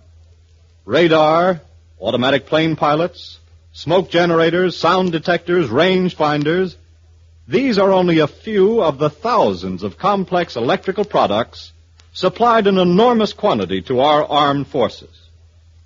So will you join the Equitable Society in a salute to the electrical manufacturing industry and its 1 million employees? Theirs has been an outstanding job of war production, a credit to the industry and to the American system under which that industry flourishes, and a promise of better living for all of us in the peaceful years to come. For many years, the Equitable Life Assurance Society of the United States has regarded electrical manufacturing as a sound and safe field for the investment of Equitable Society funds. So millions of Equitable Society dollars have been invested in electrical manufacturing, as well as in scores of other great industries which were mobilized for war production. In wartime, Equitable Society dollars have been fighting dollars. And at all times, they are security dollars. For you, your home, and your country.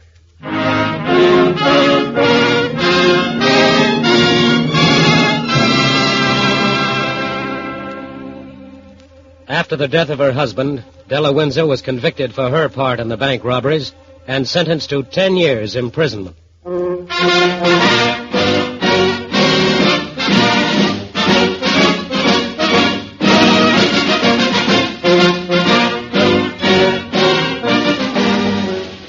The incidents used in tonight's broadcast are taken from the files of the Federal Bureau of Investigation. However, all names used are fictitious, and any similarity thereof to the names of persons living or dead is accidental.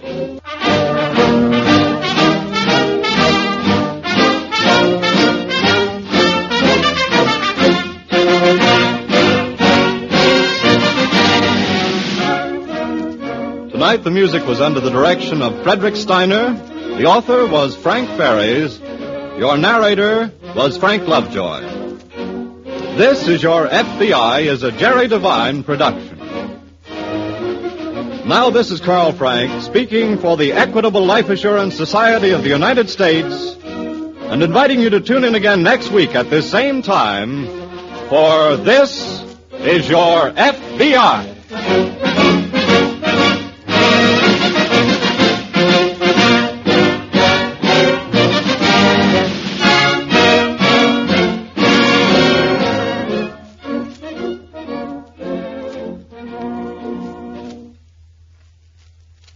This is the American Broadcasting Company.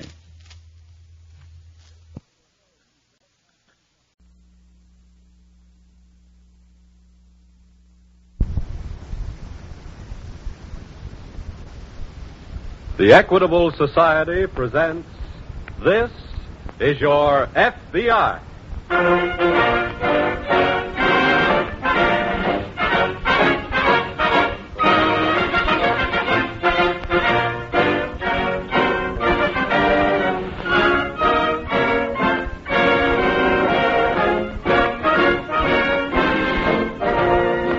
This is Your FBI, an official broadcast from the files of the Federal Bureau of Investigation, presented as a public service by the Equitable Life Assurance Society of the United States. To your FBI, you look for national security, and to the Equitable Society for financial security. These two great institutions are dedicated to the protection of you, your home, and your country.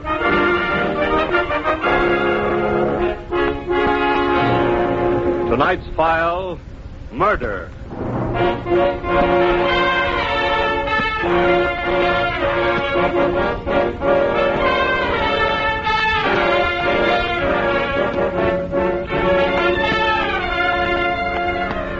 In the crime of murder, final conviction of the killer often depends on evidence which can be revealed only by the microscopes, the test tubes, and other instruments of modern science with which the FBI's vast laboratory is equipped.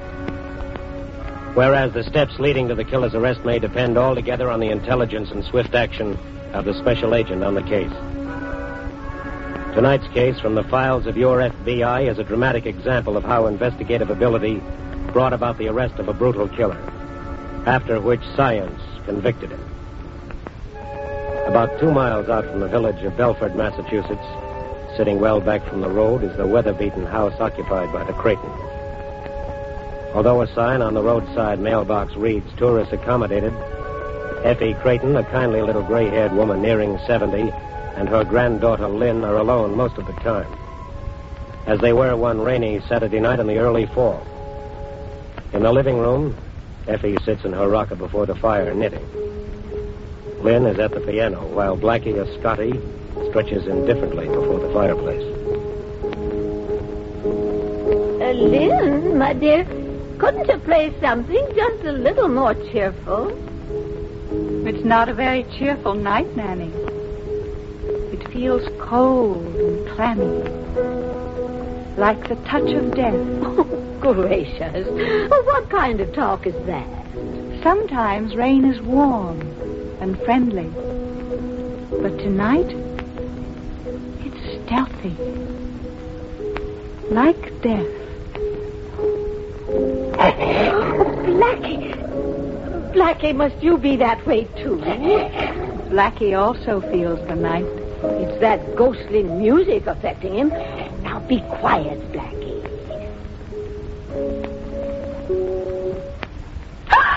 Lynn! At the window. Why? A man's face. I saw it. Oh.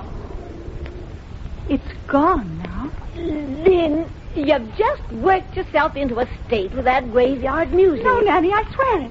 I saw a man's face at the window, and Blackie saw it, too. Blackie! Blackie, hush, I say.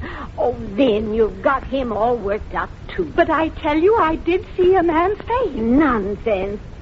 Land's sake. The both of you are another. Nanny, I told you. It's just somebody at the door. It's whoever was looking in the window. Fix, go see who it is. No.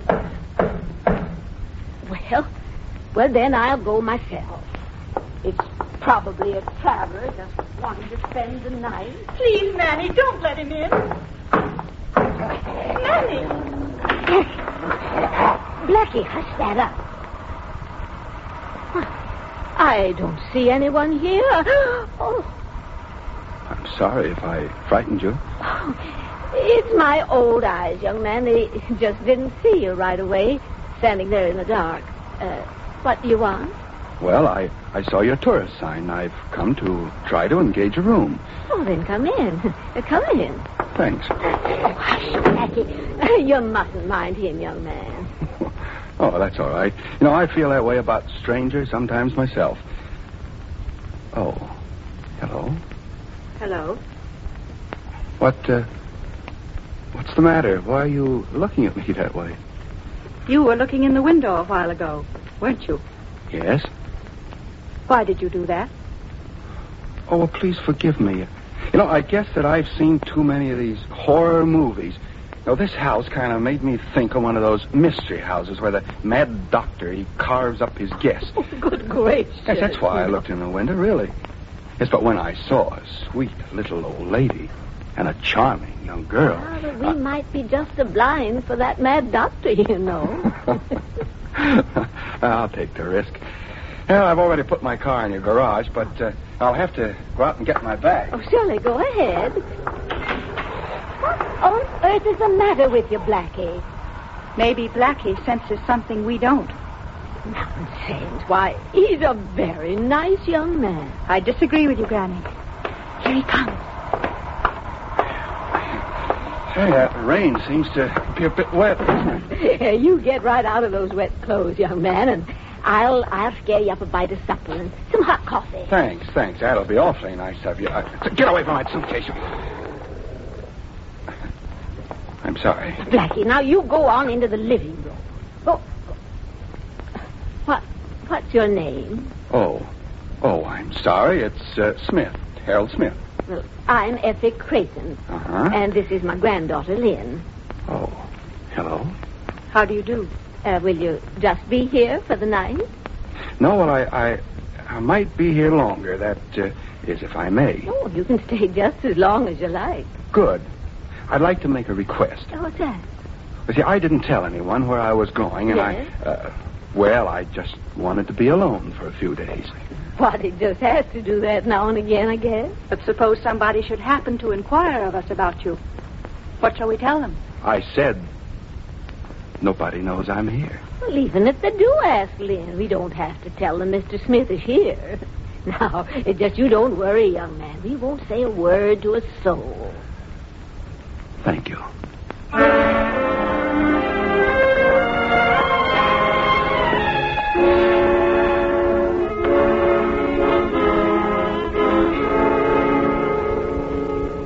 About 50 miles on the other side of Belford, Massachusetts, near the Connecticut line, a highway patrolman about dusk had followed a trail of blood he saw leading off the road and found the body of a man in a clump of bushes, his head bashed in. By his side was an empty mail sack. The man was identified by papers in his pocket as a Connecticut rural mail carrier. Obviously, he had been murdered and his mail and car stolen. And since a state line had been crossed, it was a case for the FBI. And now, with the aid of flashlights, Special Agent Rickard of the FBI is going over the scene with a highway patrolman. Here's the body, Mr. Rickard. That's not a very pleasant sight. Whoever did it was a little on the fiendish side, I'd say. Yeah. One blow would have been enough. Probably used a piece of lead or iron pipe.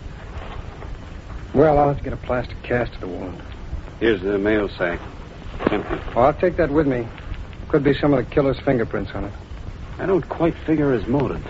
He seems to have been badly in need of a car. What about the mail? Oh, just took that along, I guess, in case there was anything of value. If he only wanted a car, he could have stolen one with a lot less trouble.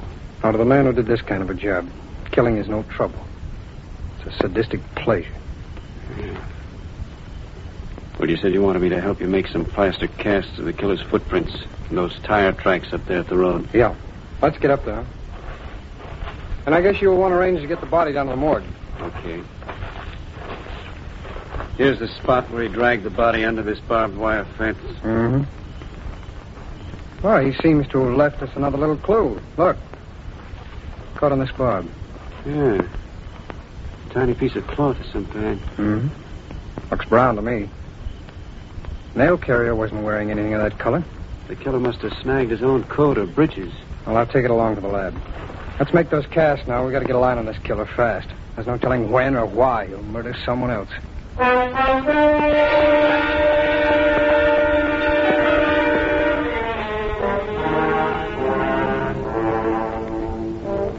Back at the Creighton house, the young stranger who gave the name of Harold Smith has just finished the light supper Effie Creighton fixed for him and gone to his room at the far end of the hall on the first floor. Effie and her granddaughter Lynn are in the kitchen cleaning up a few dishes. Mr. Smith was mighty hungry. He didn't leave a scrap. Nanny, what do you suppose he's got in that suitcase? Why, his clothes, of course. What else? That's just it. What else? What on earth are you talking about? You saw the way Blackie acted when he smelled the suitcase. Land's sake, Lynn, that imagination of yours... Blackie wasn't imagining. He smelled something wrong. Lynn, I'm going to sell that piano if you don't stop playing spooky music and getting yourself all worked up like this. Nanny, I don't like the idea of us being alone in the house with that man. Oh, you want me to turn him out in the rain, I suppose. No. But I can get Uncle Will to come over and spend the night with us. Lynn, he's a nice young man. I'm going to call Uncle Will. He'll laugh at you. But he'll come over. He'd go anywhere if Aunt Sarah let him out of the house. Yeah. I'll get him over. Don't worry.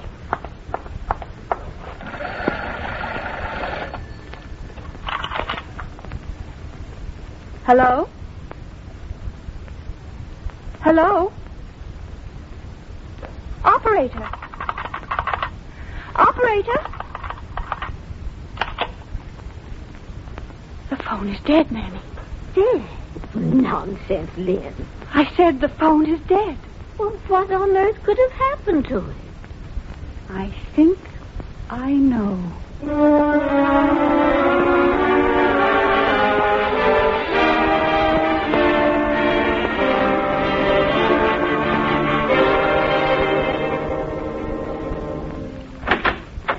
Hello, Jim. Hi, Rick. I got a new lead while you were out. Oh, what's it? The postal inspector cooperating on the case called in from Benning, Connecticut. That's the town the mail carrier worked out of, you know. Yeah.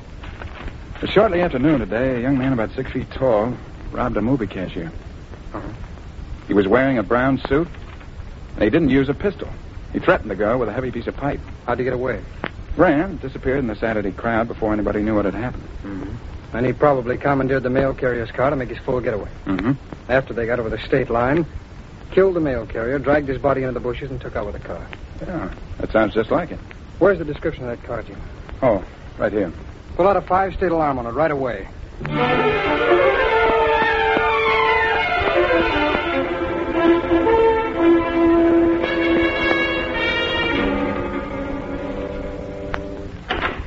Nanny! Nanny! Good heavens, Lynn. Have you been out in all that rain? Yes. Why? I've checked the phone wires on the side of the house.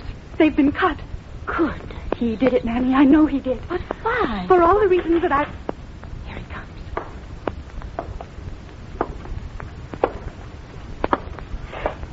Pardon me. I know you wish that I'd get settled for the night, but I've left something up in my car. Oh, that's all right, Mr. Smith. I want to thank you again for that supper. It was awfully kind of you to fix it for me.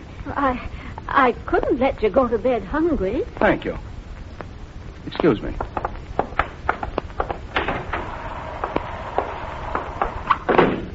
Come on, Nanny, quick. Where? I'm going to look in that suitcase. Oh, but he'll be right back. Come on. Oh, if he comes back and catches There's us... the suitcase. I'm going to find out what's in it. That's got it. Well, it's full of letters. Yes. Look, Nanny. All of them are addressed to people in Connecticut. And... Wait. What is it? There's something heavy under the letters. It feels like a piece of pipe or something. Nanny, look. There's blood on that piece of pipe. Yes. That's blood. I murdered a man with that. Oh.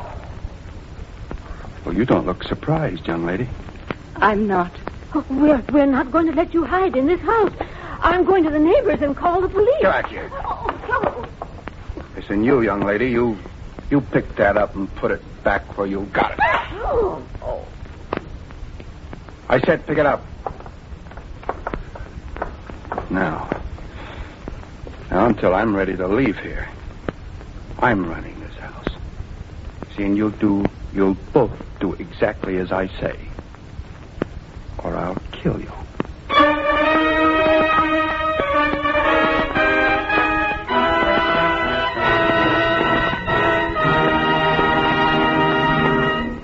momentarily close the Equitable Society's presentation of the Federal Bureau of Investigation file on the Fugitive Killer.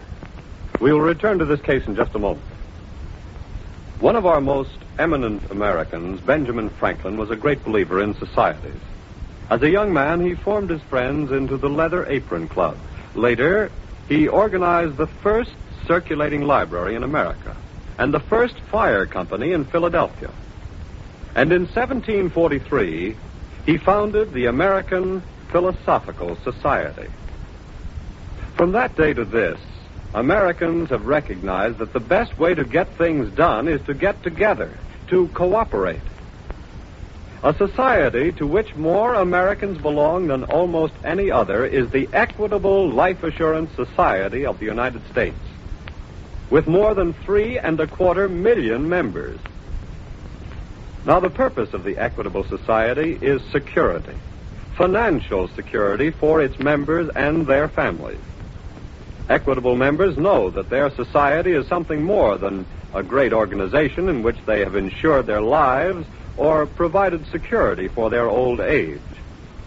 They know that the Equitable Society is truly a society, that they themselves are the sole owners of this society, and that their management has but one end in view. That end is to make membership in the Equitable Society mean the very maximum of protection and security.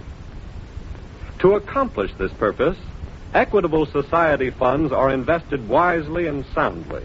They are used to promote agriculture and home ownership, and to help build up the great industries on which our national prosperity depends.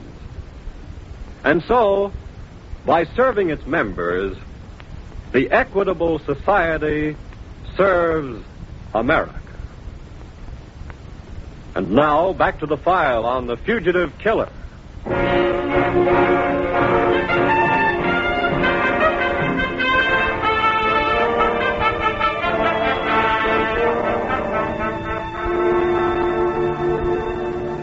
Instruments of modern science can only aid in identifying and convicting a criminal.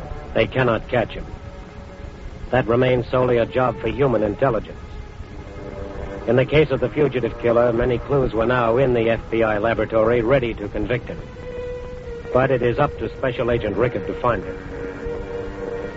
It is nearly 1 o'clock in the morning now, and the plane on which Rickett dispatched to Washington fingerprints found on the mail sack near the body of the rural postman was due to arrive in Washington at 11 o'clock. Rickett and Special Agent Lambert are sitting in the office mapping their next move when an assistant hurries in from the teletype room. Here's Washington's report on your man, Mr. Rickett. Oh, thanks. Lambert. Yeah? Listen to this. What? Man is William Garland. Mm-hmm. 32, 6 feet, half inch, 185 pounds, black hair, served term for assault and robbery, and... Mm-hmm. Hey, listen to this. What? Wanted for murder in Cleveland, Ohio. Hey, we better put that out on the 5-state alarm, too. Okay, and then we'd better start traveling. Where? If Garland had kept on the move in that stolen car, some trace of it would have been reported by now. Oh, you think he's gone under? He must have gone into hiding shortly after killing that mail carrier. Which means he's likely to be in this area. Right. We know he drove north after disposing of the body. Uh-huh. Let's head for there and investigate all tourist camps and houses along the way. Right. Come on.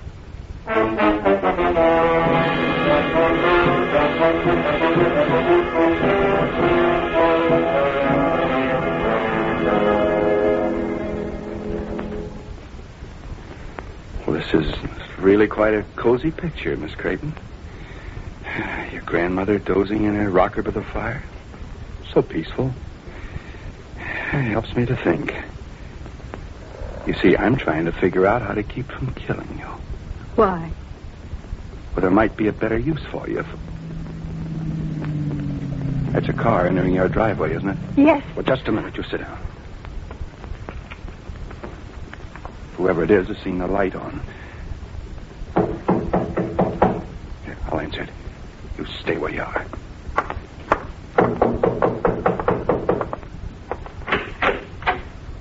Hello? Yes? I'm awfully sorry to bother you this time of night, brother. I always hate to be bothered myself this What late. do you want? Well, I saw your sign on the mailbox down at the road, and, well, I'd like to take on a bit of shut-eye if it's okay. I'm terribly sorry to have to turn you down. What's the matter? Full up? No, it's not that. We should have taken that sign down. There's sickness in the house. Oh, gee, I'm sorry. Say, I hope I haven't disturbed whoever's sick. Oh, you haven't? Well, I'll push into Belford and try my luck there. Thanks anyway. I hope they get better. Thank you, sir. Good night. I'm sorry I had to turn that gentleman away, but, well, you understand. Yes. Well, I think I've figured out what to do with you good people. We're going to take a little trip. What do you mean? Well, I can't stay here forever, and I can't leave without you very well. You could kill us. Yes, but I found a better use for you. Because nobody is likely to suspect me if I'm traveling with a sweet little old lady and a pretty young girl, especially if I'm driving a car that the police are not looking for. But they must be looking for your car. They're not looking for yours, and that's the one we'll be traveling in.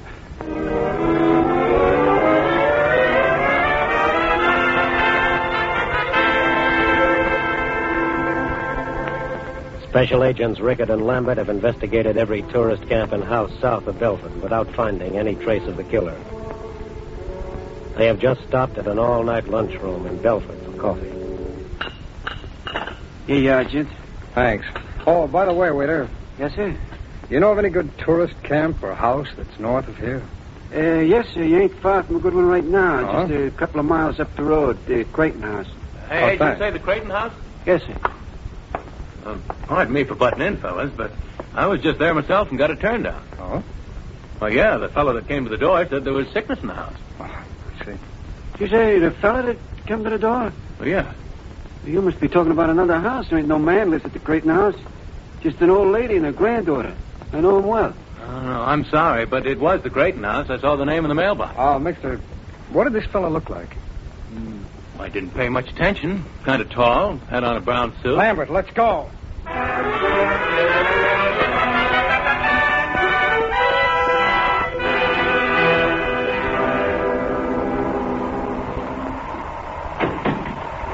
Here, now, I'll let you both ride up in the front seat with me.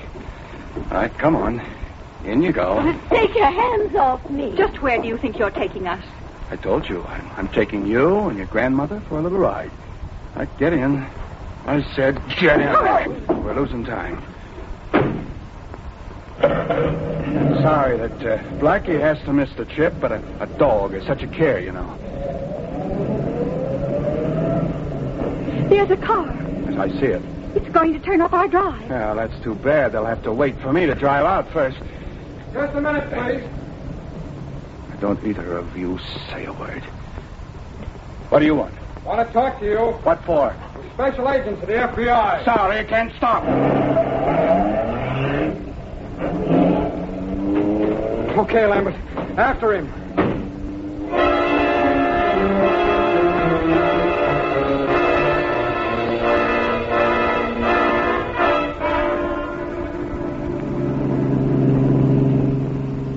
That must be the Creighton woman and the girl in there with him, Rickard. Yeah.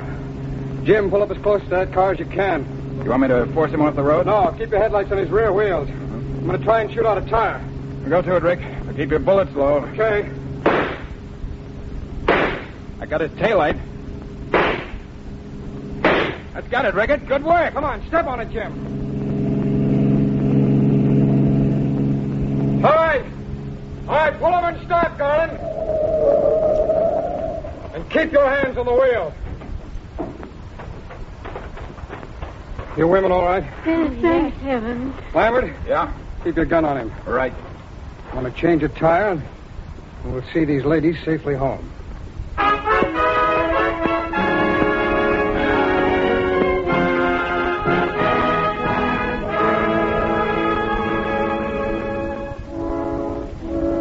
The FBI does not make an arrest unless it has sufficient evidence to warrant the arrest. And once a criminal is arrested, his conviction is practically a scientific certainty. For through your representatives in Congress, you have provided your FBI with a means for establishment of one of the most modern laboratories in the world designed for criminal detection. When William Garland was arrested, there was in the FBI laboratory, as evidence against him, a few threads from his suit, Plastic cast of his footprints, auto tire tracks, fingerprints from the mail sack, and specimens of blood from the murdered man to match with blood on the murder instrument. This laboratory is working 24 hours a day for your protection, making the road the criminal follows a dead-end street.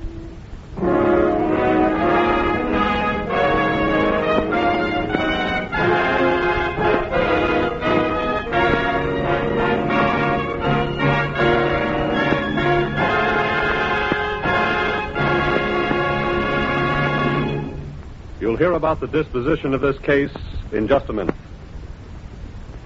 Imagine a cotton bag so big that the 90,000 square miles of Japan's largest island, Honshu, could have been dropped into it. Incidentally, that wouldn't have been such a bad idea, would it? Such a bag could have been made from a single order for tent canvas, which was filled by America's cotton textile industry last year. At least 10,000 other cotton products were used by the Army and Navy. They ranged from socks and shoestrings to smokeless powder and collapsible rafts. So will you join the Equitable Society in a salute to cotton and to the managers and workers of America's 1,200 cotton mills? Although 1/3 of this industry's manpower and womanpower wore Uncle Sam's uniforms, its output is running 50% higher than pre-war levels. An extra 50% that was vital to victory, which will now help raise the standard of living for America and the world. Members of the Equitable Life Assurance Society of the United States will be interested to know that their society has made a substantial investment in the cotton textile industry. In fact, Equitable Society funds have been a consistent factor in the growth and development of most of the great industries on which America depends for full employment and continued prosperity in the post-war years. In wartime, Equitable Society dollars were fighting dollars. And at all times, they are security dollars. For you, your home, and your country.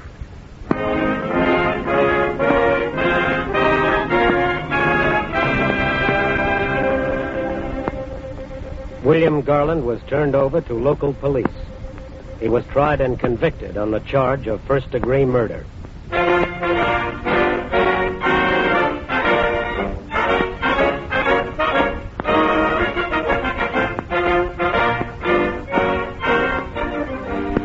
The incidents used in tonight's Equitable Society's broadcast are taken from the files of the Federal Bureau of Investigation. However, all names used are fictitious, and any similarity thereof to the names of persons living or dead is accidental. Programs in this series of particular interest to servicemen and women are broadcast overseas through the worldwide facilities of the Armed Forces Radio Service. Tonight, the music was under the direction of Frederick Steiner. The author was Frank Ferries. Your narrator was Frank Lovejoy. This is Your FBI is a Jerry Devine production. And now, this is Carl Frank speaking for the Equitable Life Assurance Society of the United States and inviting you to tune in again next week at this same time for This is Your FBI.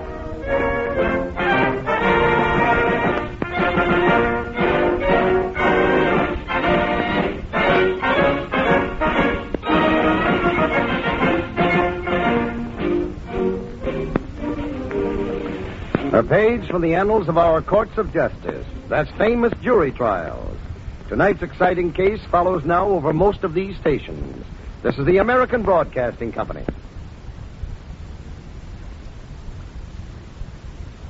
The Equitable Society presents This is Your FBI.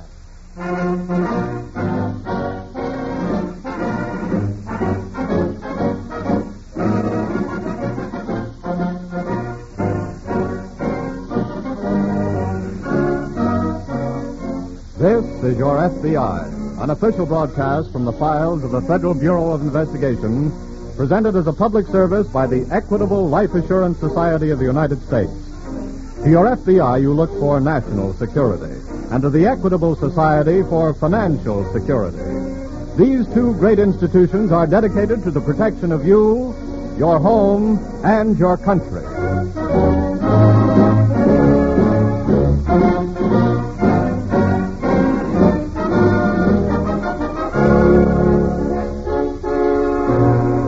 Tonight's file, The Strange Extortion.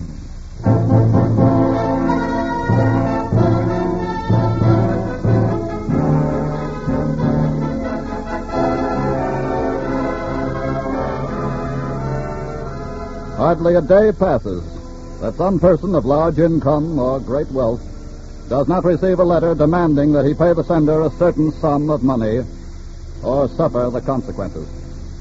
The usual implication is death to himself or some member of the family. True, most of these extortion letters are written by cranks who never carry out their threats, but the FBI must investigate them all. And quite often, the letters are the real thing. Tonight's case from the files of your FBI involving attempted extortion is one of the most extraordinary stories of its kind on record. Flint Rock was a wholly appropriate name for the old secluded Long Island estate, for it not only described the volcanic outcroppings about the place, but it suited the character of the despotic old woman who ruled the cold gray stone house with perpetual ill temper and a passionate contempt for all under its jagged roof. Although Letty Bradford could seldom leave her bed, her irascible spirit haunted every room and had long since made Flint Rock a house of mutual hate. It is now 1 minute after 9 o'clock in the morning. Letty Bradford reaches for her stick and... Janet! Janet! Oh, that stupid nurse. Janet! Oh, about time, young lady. Good morning, Mrs. Bradford. Nearly 2 minutes after 9, Janet. I'm sorry. That's no excuse. You know very well I want my breakfast at 9 o'clock, and 9 o'clock doesn't mean 2 minutes after 9. Yes, Mrs. Bradford. I suppose you stopped to poison the orange juice. No, Mrs. Bradford. Don't tell me the thought hasn't occurred to you. No, Mrs. Bradford. Of course it has. It's occurred to all of you. And why should it? Don't question me and don't look at me that way. You're all too impatient for me to die. You can't wait for my affliction to kill me. You're too eager to get your ungrateful fingers on the money I've left for you in my will. I don't expect any money. You've always paid me for my services. Inefficient as they are.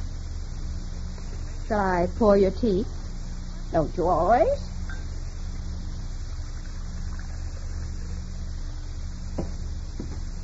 You want me to drink it, don't you? You said for me to pour it. There are some poisons that cannot be detected in a body, aren't there?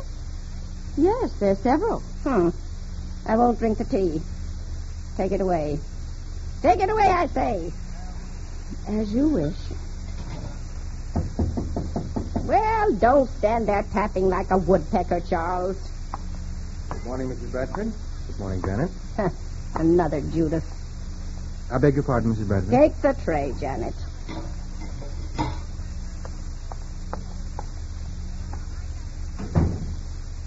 How long have you been my secretary, Charles?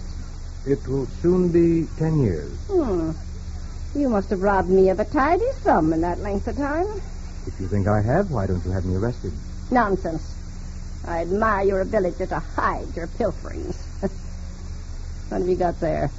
The morning mail, of course. No, don't bother me with mail this morning. Where's my adoring niece? Miss Darrell is... I know, sleeping it off under a pile of ice bags. Miss Darrell stayed in New York last night. Well, we have ice bags there, too, don't they? What's that? A letter addressed to you marked confidential. Confidential poppycock. Open it. I didn't want to without your permission. Open it. Mrs. Bradford. Well? It's an extortion letter, and they threaten Well, don't have a stroke about it. But they threaten your life unless you... Unless what? Unless you pay them $30,000 by noon tomorrow. Pay who $30,000? You are to wrap up that amount in bills of small denomination and see that the package is left in the alley behind the North Shore Bank building in Island City. And say nothing to the police or... Or they'll bash my head in, I suppose. I'd better get Judge Madison on the telephone right away. You'll do nothing of the sort. Some crank nonsense. Throw the letter away. But, Mrs. Bradford... You heard me. Throw it away. Very well. Charles, wait a minute. Yes? Why should anyone ask for $30,000? Why not $25,000 or $50,000 or $100,000? Why $30,000? It is an odd amount. There may be something to this after all, Charles. Get Judge Madison over here right away.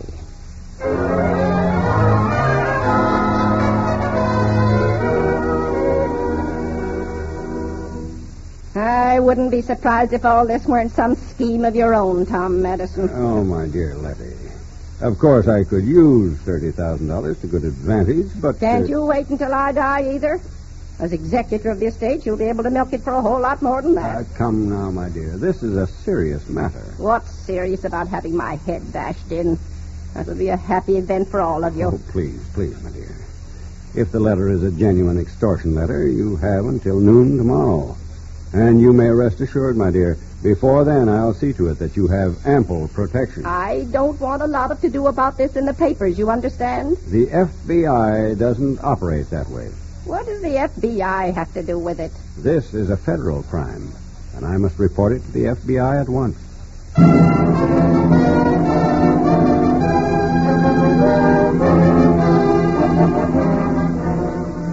Judge Madison drove swiftly into New York and went directly to FBI headquarters, where he reported the case to Special Agent Hugh Barnes.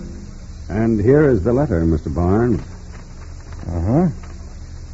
Now, this looks like the type of stationery ordinarily used for social correspondence. And whoever sent the letter was careful to use a typewriter. Now, typewriting can be as incriminating, Judge Madison, as handwriting.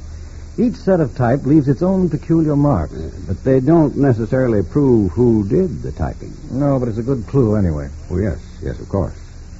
And who occupies the house with Mrs. Bradford? Besides the servants, there's Mrs. Bradford's personal nurse, Janice Smith. Well, what do you know about her? Not much, except that she has attended Mrs. Bradford for 3 years. Single? Yes. A young man calls on her once a week, I believe. Well, what's her attitude toward Mrs. Bradford? Frankly, Mr. Barnes, no one has any real affection for Letty Bradford. Well, from your description of her, that's understandable. Who else lives there? Her secretary for almost 10 years, Charles Forbes, single, about 34. Does Mrs. Bradford have any children or other relatives? Only a niece, Darrell Bradford, about 27. Very attractive. Also single? As Darrell says, she's still playing the field. Nightclub style. Has a generous allowance, I suppose. Not always generous enough. I've had to clear up her gambling debts from time to time. For large sums? Well, they've varied in the past. I say past because 3 months ago, Mrs. Bradford swore she would never settle another one. Now, what about the servants? Well, there'd be no reason to suspect any of them, except, Except whom? The chauffeur, Floyd Parker. He likes his drink a little too much, and occasionally he's disappeared for 2 or 3 days at a time on what he calls a little bottlenecking. I see. And Mrs. Bradford says she had a row with Floyd on the subject 2 days ago and fired him. Anyway, Parker's gone. Morley. Yes, Barnes? Get a complete description of Floyd Parker from Judge Madison and start trying to locate him, will you? Right. There are a couple of angles I want to go out on for a while, Judge. Would you be good enough to meet me this evening at the Bradford house? Certainly. And please see that everyone's there, including Darrell Bradford.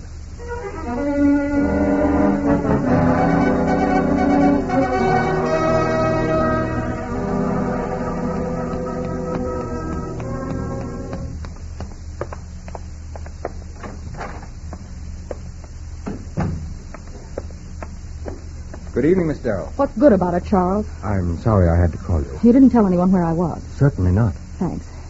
Now, why should I have to come all the way out here because that old, you name it, got some kind of crazy letter? The FBI agent wanted everybody here. FBI agent? Yes. He's been all over the house for the last 2 hours. He's in the library now, and he's already fingerprinted all of us except you. What? Yes. You mean he suspects that one of us? I guess it's their job to suspect everybody, Miss Dell. Mr. Barnes, the agent, asked me to have you come into the library as soon as you arrive. All right.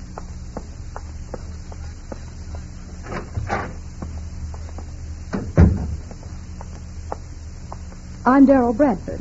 They say you want my fingerprints. Well, please, if you don't mind. Were you expecting me to object? Do you? Why should I? It'll only take a moment. Now, press your right fingers on this ink pad, please. Good Lord. Wonder if I've robbed any safes lately. Well, probably not, or you would have paid off your gambling debt to Nick. Now, press your fingers on this card here. What do you know about Nick? Well, he's a dangerous man to owe $30,000 to. Now, the left fingers, please. All right, so you know about it. But I didn't write that letter. I didn't say you did or you didn't. If I didn't, who did? I haven't found out yet how many people know about your debt. And a lot of people, including you, would benefit by Mrs. Bradford's death. Have you finished with me? Well, for now, yes. Oh, please send the nurse, Miss Smith, in, will you? And I'd rather you wouldn't leave the house. Very well. You're in charge.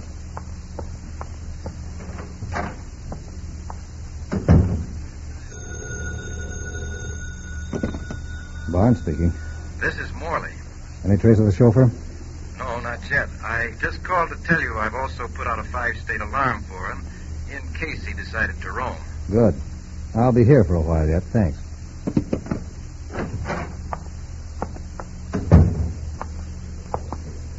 Well? Oh, this is a sheet of your stationery, isn't it, Miss Smith? Where did you get it? Out of your room. Then I guess it's mine. Why? Well, the extortion letter was written on a sheet of paper exactly like this. And that makes me guilty, I suppose. I didn't say so. If anybody wanted to get $30,000 from Mrs. Bradford, it probably would have been... Then you knew about Darrell Bradford's gambling debt? Charles knew about it. He told me. I thought he was supposed to be a confidential secretary. Charles gets sort of confidential with me, too, Mr. Barnes. Oh? Excuse me, Mr. Barnes. Oh, yes, Charles? Judge Madison called over the other phone a few minutes ago. Said he'd been detained, but was coming right on over. Thank you. Oh, that's all for now, Miss Smith. Charles. Yes? Do you recognize the typing on this sheet of paper? Well, it's the same style, I think, as the typewriter I use. That's right. I typed this on your machine. But what for? I mean... Well, it's just possible that under a microscope it'll exactly match the typing on the extortion letter. Look, Mr. Barnes, I didn't have anything to do with it. We don't reach conclusions until we get all the facts. Why should I try to extort money from Mrs. Bradford? I'm well and taken care of, and her will, and... What?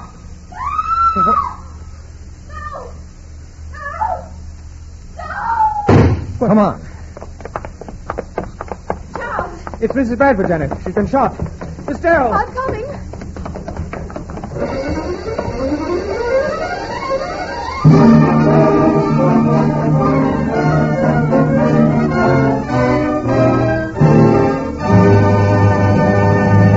We momentarily close the Equitable Society's presentation of the Federal Bureau of Investigation file on the strange extortion.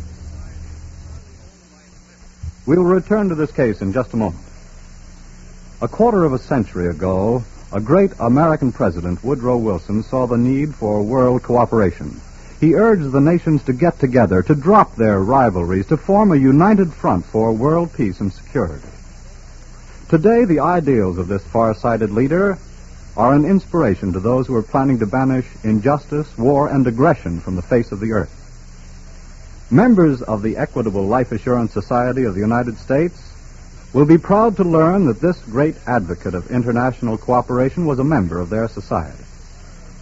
Like Woodrow Wilson, this society also stands for security through cooperation. In fact, the Equitable Society is an excellent example of the advantages of cooperation. Instead of trying to struggle with their security problems alone and unaided, 3.25 million Americans have joined forces in the Equitable Society. Instead of continually worrying about the financial future of their families, Equitable members have shifted that burden onto the broad shoulders of their society. The peace of mind which they gain makes them better workers, better fathers or mothers, better citizens. Yes, by serving its members, the Equitable Society serves America. So remember that name, the Equitable Society. The Equitable Life Assurance Society of the United States. And now back to the file on the strange extortion.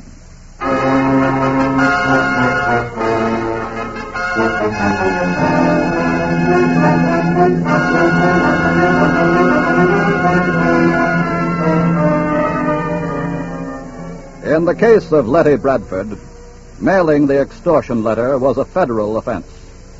But when Mrs. Bradford was found apparently dying of a bullet wound above the right temple, Special Agent Hugh Barnes called Inspector Blanton of the Homicide Bureau, who took charge of the house and posted men to see that no member of the household tried to leave. Agent Barnes, however, continued to conduct the investigation. Letty Bradford's doctor, Inspector Blanton, Barnes, and the nurse, Janet Smith, herself under suspicion in connection with the letter, have been in Mrs. Bradford's room for some 30 minutes now. Judge Madison, who arrived shortly after the shooting, is standing outside in the hall with Charles Forbes, Mrs. Bradford's secretary. As the door opens and Barnes steps out. Well, Mr. Barnes? Mrs. Bradford. The bullet didn't penetrate as we thought at first. The pistol was evidently fired at such an angle as to cause only a deep scalp wound and severe powder burns. You mean... She's unconscious now, but largely from shock. She'll live. Oh. Judge Madison, did you ever see this gun before? Why, yes. Was that the pistol that's found on the floor behind her bed? That's Mrs. Bradford's pistol, Barnes. Mrs. Bradford? I didn't know she had one. Yes, Charles. I bought it for her myself 3 weeks ago. Said she wanted one for protection, so I humored her. Thank you, gentlemen. Do you know where I can find Miss Darrell? Oh, yes. She went downstairs just before you came out, sir. I saw her going toward the library. Thanks, Charles. And, Judge Madison. Yes? Inspector Blanton says no one is to leave the house just yet. If you'll excuse me now, please.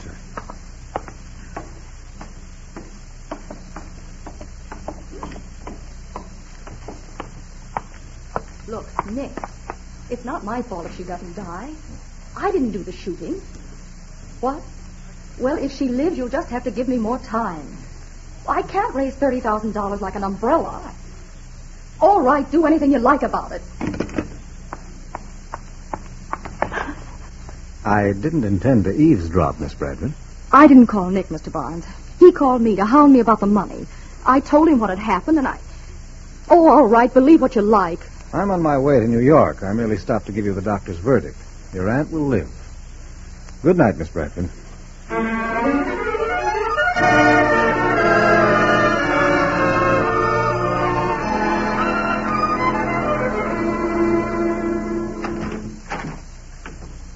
Morning, Barnes. You don't look very happy. Just mixed up, I guess, Morley. No trace of the missing chauffeur yet. Not yet. What about the pistol? There are no fingerprints on it. I can't understand anybody leaving it behind the bed in the first place. And you got to her so fast, I don't see how they had time to escape. Well, they didn't use the window. That's a cinch. Do you suspect anyone in particular yet? Well, look, Morley, it's easy to suspect nearly everybody out there. Most all of them have acted funny about one thing or another. The nurse about the stationery, the secretary about the type, Darrell Bradford about $30,000. And they all stood to gain by Mrs. Bradford's death. Yes? Here's the laboratory report on the extortion letter, Mr. Barnes. Good. What's the verdict, Barnes? It's very interesting. The extortion note was typed on the secretary's machine. Yeah? And the only fingerprints on the letter are his. Oh, wait a minute. Here's something else. Also found on the stationery were microscopic traces of purple suede fuzz. Uh-oh. As if it had been handled by someone wearing purple suede gloves. I'll take it. Barnes speaking. Oh, hello, Doctor. Yes? Yes, I see. I'll be there. Thank you very much. That's Mrs. Bradford's doctor. He wants to keep her quiet for the rest of the day, but says she should be able to talk to me by tonight. Good. In the meantime, I'm going to do a little checking on Nick today. And if you get any word on the chauffeur, call me at the Bradford house tonight. Right.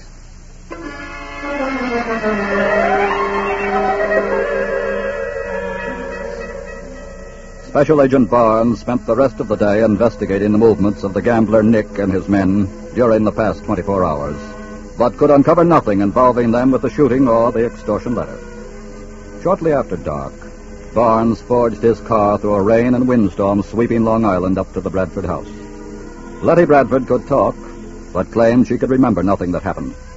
Barnes then assembled the others in the library. Charles. Yes? The extortion letter was typed on your machine. But, Mr. Barnes, I tell And you your that... fingerprints were also found on the letter. Of course they were.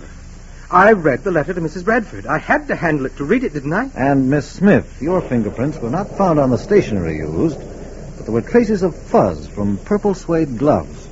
I never owned a pair of purple gloves in my life. And Mrs. Bradford was shot with a pistol which you say you bought for her, Judge Madison. Good Lord, Barnes, you don't think I'm not accusing you or anybody else here of anything, Judge. I'm merely setting down some facts, and I... Excuse me for butting in, Barnes. Morley, I thought you were in New York. Well, I thought I'd better bring him out instead of phoning. The police found our man. All right. Come on in. Parker. I don't get the idea of all this. Are you Mrs. Bradford's chauffeur? Mrs. Bradford's ex-chauffeur. Oh, you're just the man I've been waiting to have a talk with. Will you come into the other room with me, please?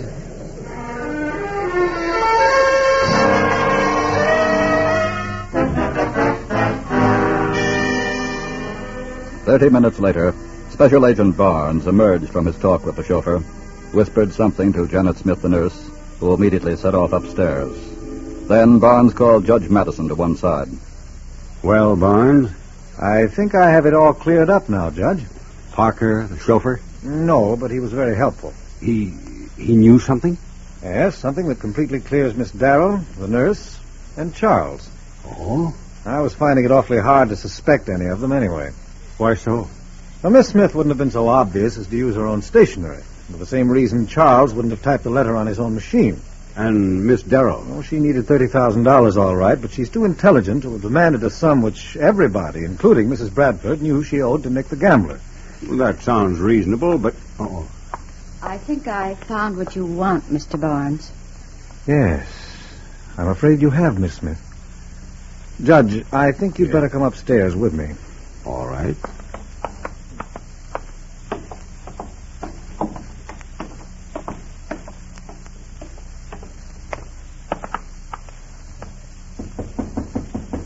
Don't stand out there and knock.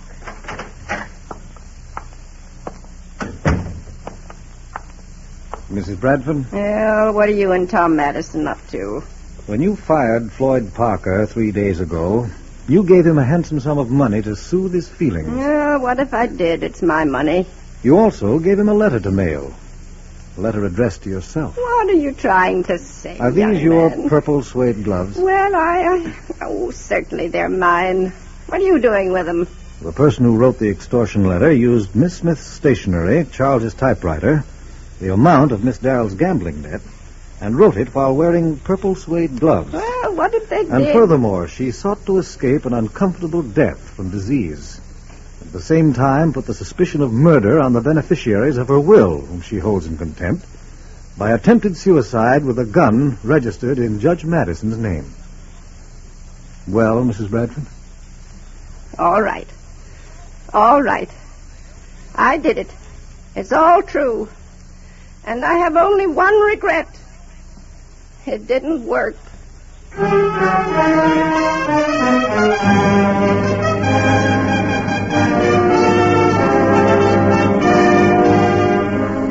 As a public servant charged with protecting the lives, property, and general welfare of all citizens, the FBI is just as diligent in establishing the innocence as well as the guilt of persons involved in a crime.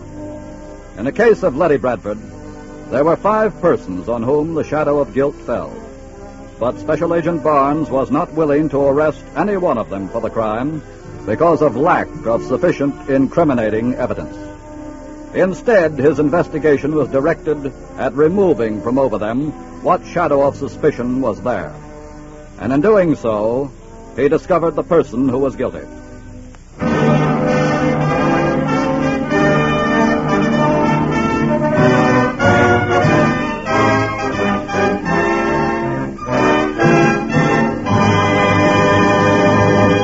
You'll hear about the disposition of this case in just a moment. But now, will you join the Equitable Society in a salute to the American industry which employs more men than any other except farming? An industry which is most typical of democracy and free enterprise because it is made up of many thousands of little businesses. A salute to the architects, engineers, lumbermen, the contractors, plumbers, electricians, masons, and carpenters who constitute America's great building construction industry. During the war, these were the men who built army camps and vitally needed factories almost overnight. During the post-war years ahead, this is the industry which will be the wheelhorse of our national prosperity. Authorities estimate that the building construction industry will erect 1 million homes a year for the next 10 years and will give employment to 4 to 5 million men. Today, the need for more manpower is acute in this industry, and it can be counted on to provide large numbers of jobs for ex-war workers and returning servicemen. For many years, the Equitable Life Assurance Society of the United States has been closely associated with the building construction industry. Equitable Society funds have made possible the construction of countless homes, factories, and business buildings. Every time a member of the Equitable Society pays a life insurance premium, he knows that his money is helping to make jobs for millions of his fellow Americans. For just as Equitable Society dollars were fighting dollars in wartime, so at all times they are security dollars for you, your home, and your country.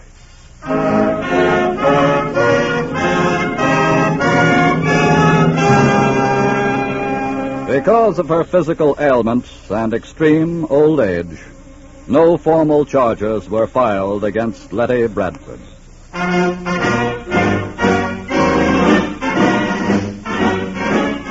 Next week on the Equitable Society's presentation of This Is Your FBI, be sure to hear the adaptation of the forthcoming 20th Century Fox motion picture, The House on 92nd Street, relating the counter-espionage work of the FBI in protecting the secret of the atomic bomb.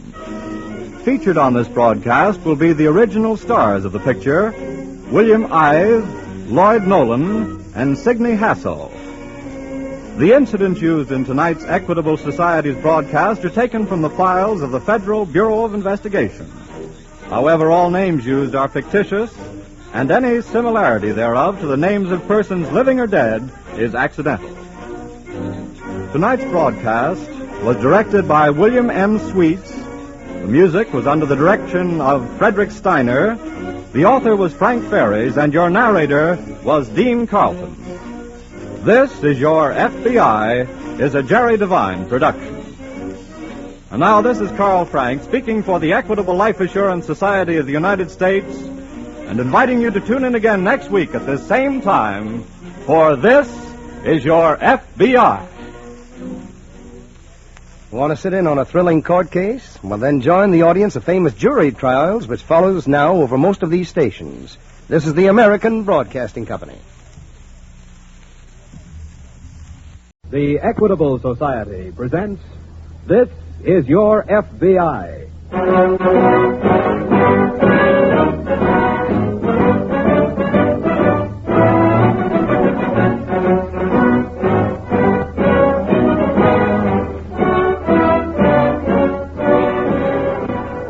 This is Your FBI, an official broadcast from the files of the Federal Bureau of Investigation, presented as a public service by the Equitable Life Assurance Society of the United States. To your FBI, you look for national security, and to the Equitable Society for financial security. These two great institutions are dedicated to the protection of you, your home, and your country.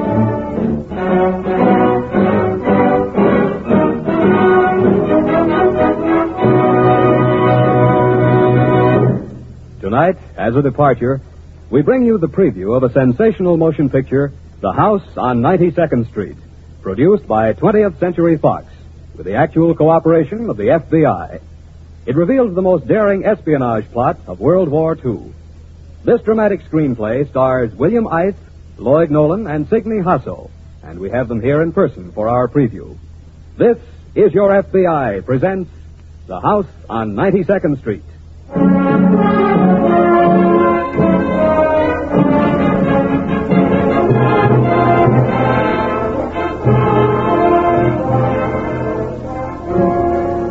Back in 1939, the mechanized legions of Adolf Hitler were overrunning the face of Europe, crowding civilization into a dark corner. The ever-increasing number of Nazi Bunds in this country, the growing network of German spies, clearly indicated that Hitler would not stop at the borders of Europe. And so the FBI, always on the alert to protect the safety of the nation, went to work. Every known suspect was watched, their every move recorded for the files. The FBI could not declare open war against the treacherous Germans in this country, but it could and did keep a 24-hour watch on them, so that when the time came, those Nazis could do nothing to help Hitler make good his threat of yesterday Germany, today Europe, tomorrow the world.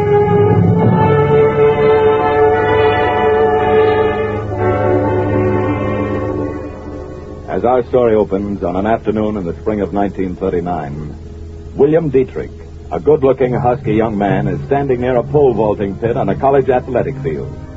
He's in track uniform, and as he flexes his muscles before making his first jump, he is approached by two men. Pardon me. Are you William Dietrich? That's right. We would like to talk to you. What about? My name is William Droz. How do you do? And this is August Kaufman. How do you do? Hello, Mr. Kaufman. Dietrich, we came here to talk to you about, well, joining our society. What society is that? The German-American Society. Oh? You're a good German. Your parents came from Stuttgart. You should join us. Well, Dietrich, you're going to graduate in June? Yes, at least I think so. Well, would you like to take a trip back to Germany after you graduate? No, I couldn't afford it. I have to go to work when I leave here. Oh, the trip would cost you nothing. You would be paid, in fact. Paid? Well, what would I have to do? Oh, go to school in Germany for 3 months. What kind of school? A place where you will learn how to help the fatherland. Oh. And when you're finished there, you come back here to work. For Germany.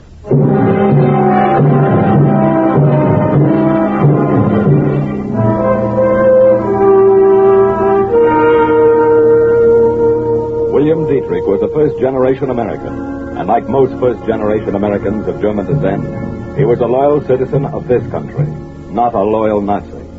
He asked the representatives of the German-American Society to wait for his answer, because he had a plan. With that plan in mind, he telephoned the FBI in Washington. The next morning at FBI headquarters, William Dietrich was seated across the desk from Inspector George A. Briggs. Well, that's just about the whole story, Mr. Briggs. I see. I've had you checked since you called. You have? Yes. I find you can be trusted. And it's all set? I can really go? Oh, no, wait. Not so fast. Before you do anything, I have to tell you what you'd be up against. Well? If the Nazis should find out that you're working with us, they wouldn't think any more of killing you than of striking a match. And they only kill people they like with bullets. Yeah, I know that. And furthermore, the FBI doesn't command anyone to take his life in his hands. Well, that's why I called you, Mr. Briggs. I understand. When did your friends, when did you tell them that you'd let them know? Wednesday night. Well, you've got almost a full week to make up your mind. After you give them an answer, call and let me know what that answer is. Mr. Briggs, I think I can save you a phone call. I know what I'm going to tell them. Then let's go to work.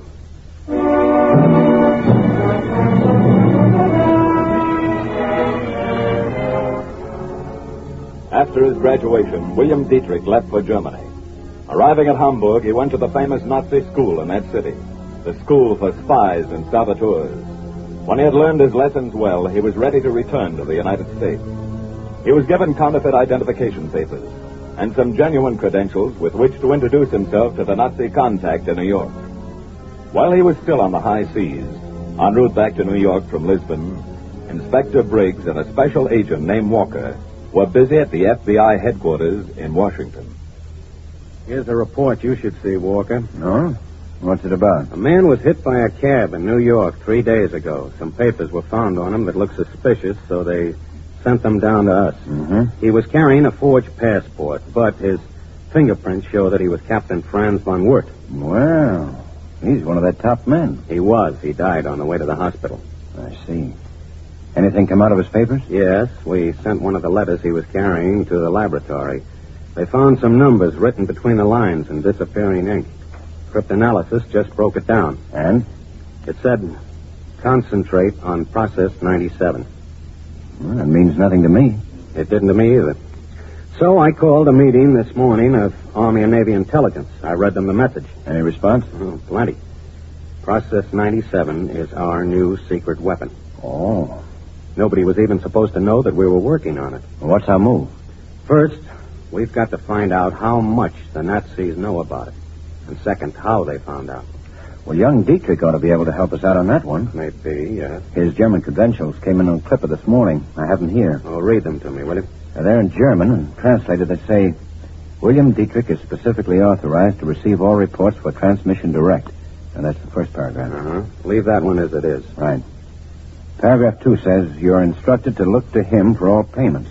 Well, that's fine. That means that they've got to come to him. Leave that one alone, too. Okay. The last paragraph says it is forbidden for him to have any contact with agents known to you. I don't like that. Now, let's see now. Have it changed to read, he is authorized to contact all agents known to you. Right. And after that, pack your bags. We're going to New York.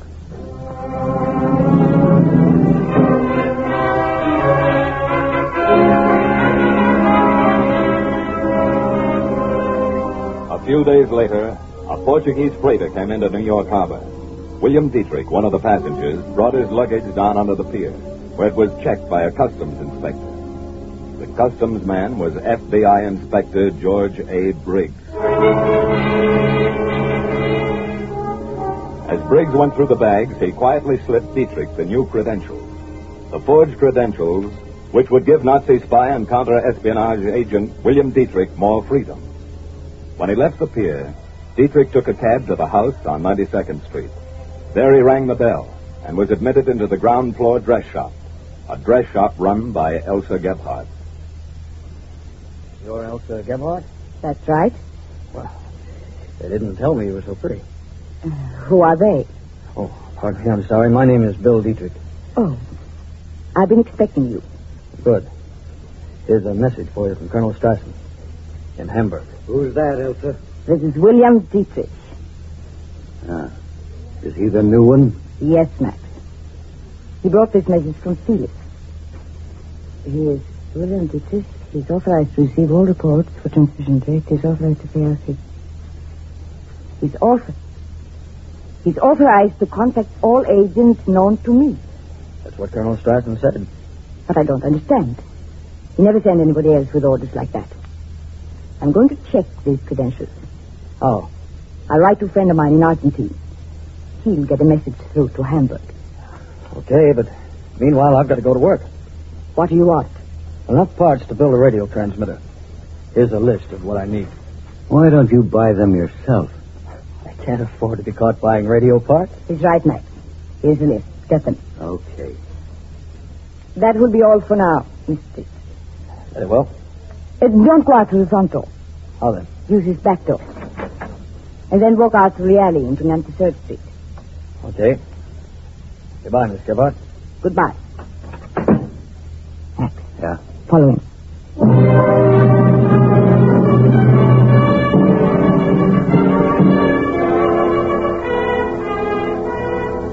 William Dietrich got his radio parts and set up a transmitter in a secluded house on Long Island. He never transmitted to Hamburg, though. Every message he sent was picked up by a nearby receiver. A receiver operated by the FBI. After all harmful portions of the message had been removed, the FBI then shortwaved the rest in proper code to Germany. One day at this radio shack, Dietrich received an urgent summons from Elsa Gebhardt. She had to see him immediately. An hour later, he was in the house on 92nd Street. Dietrich. Yeah? I have something that must be sent as quickly as possible. Where is it? Here, in this envelope. Okay. If we hadn't done anything else in all the years we've been working, this information would make the whole thing worthwhile. But these are almost all numbers. They don't make sense. They'll make enough sense in Hamburg. I must have them back here by tomorrow night. Well, that's a tough assignment. Why? What makes it so tough? I have to put all this in the code before I send it. That takes time. These are my orders. Well, why can't I just burn them when I'm finished? Because sometimes radio messages are gobbled. When you're finished, I'll mail them to our drop in Argentina. It must get through. Can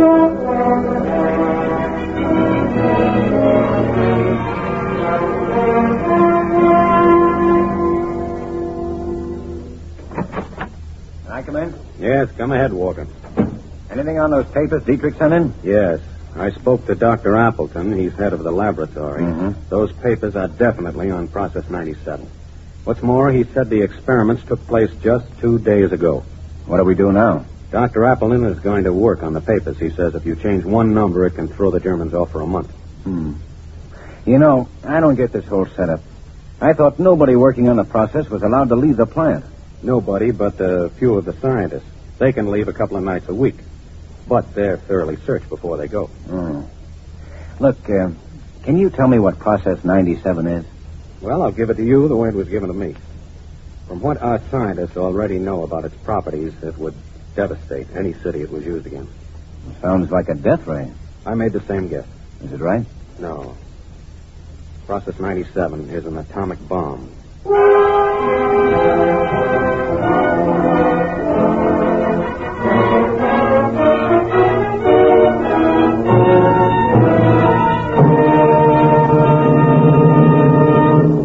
We momentarily close the Equitable Society's presentation of the Federal Bureau of Investigation file on the house on 92nd Street.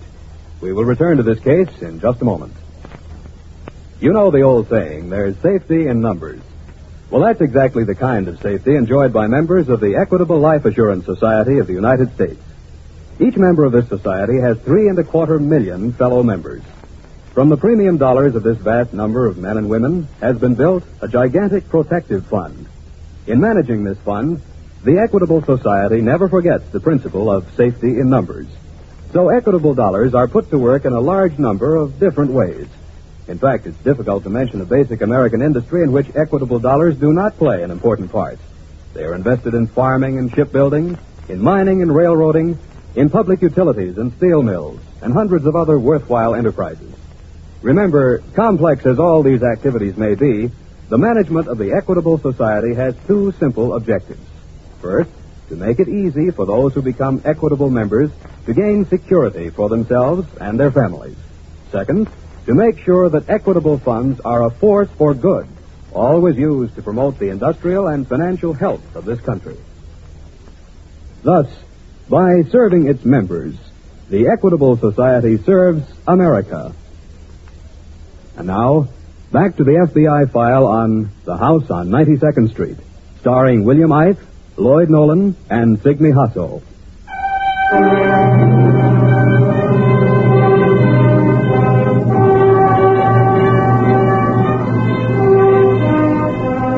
On December 11th, 1941, Adolf Hitler declared that a state of war now existed between the United States and Germany.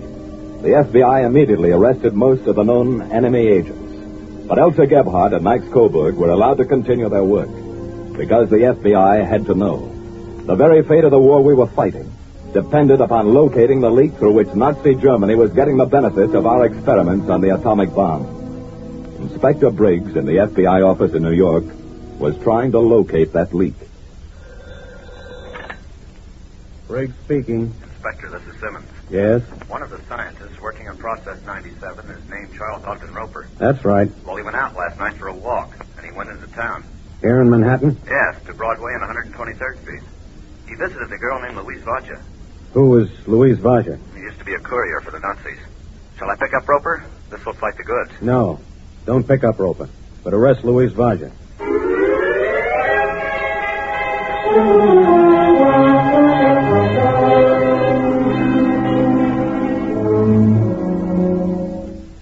Miss Vacha, we've just been wasting our time. But I've been telling you the truth. Listen. You once worked as a hairdresser on the North German Lloyd liner Europa, correct? Yes. You used to bring over letters and mail them when you got ashore. Well, I never knew what was in They them. were letters of instructions to German agents in this country. And you were working as a courier for the German Secret Service. No. We also know that you became an American citizen, and that, Miss Vaja, makes you a traitor. I have done nothing since the war began. I swear You it. have a friend who's a scientist. He's working for the government now. What's his name? I have no friend. He was at your home last night. His name is Charles Ogden Roper.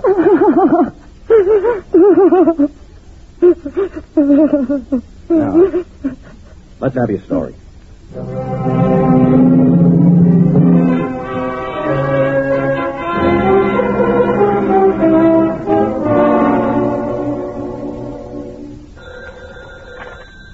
Briggs speaking. This is Bill Dietrich. Oh, hello, Bill. Something new has been added, Mr. Briggs. What do you mean? I got a message from Hamburg to give to Elsa Gebhardt. What is it? It's about a man I never heard of before. The message says, remove the memory expert at the completion of his mission. Memory expert? That's right. If that means what I think it does, Bill, this is the break we've been waiting for.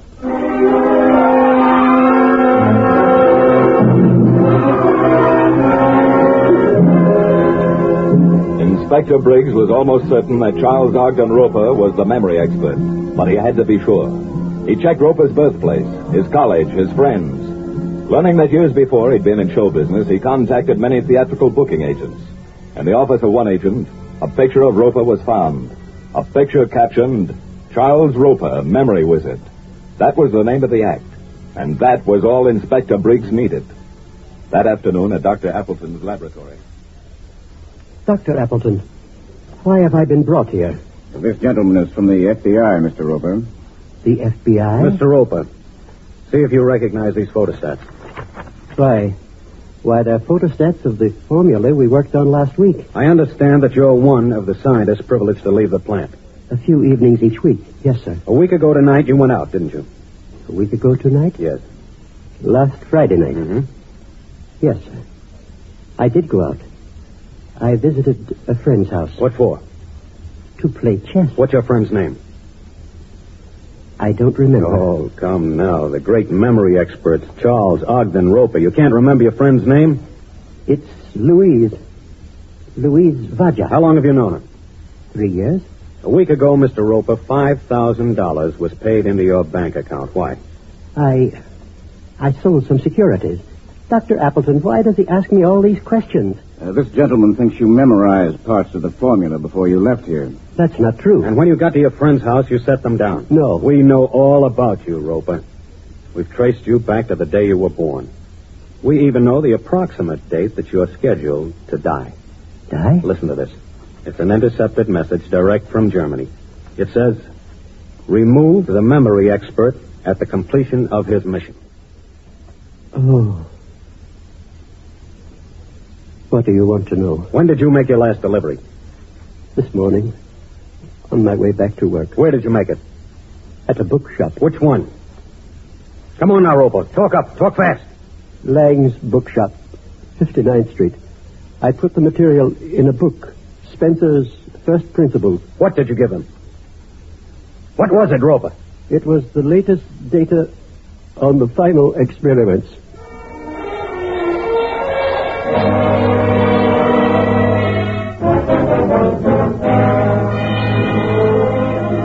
After Roper's confession that he was in league with the Nazi spy ring, the FBI went to Lang's bookstore on East 59th Street. Mr. Lang did not know anyone named Roper. He had never heard of anyone named Louise Vaja. His shop contained no copy of a book called Spencer's First Principles. It was gone. Is that you, Max? Yeah. Did you get the book? Uh-huh. You want me to take it to Dietrich? No. Why not? I received a letter from Argentine this morning about Dietrich. His credentials were forged. What? He's on his way here. I expect him any minute.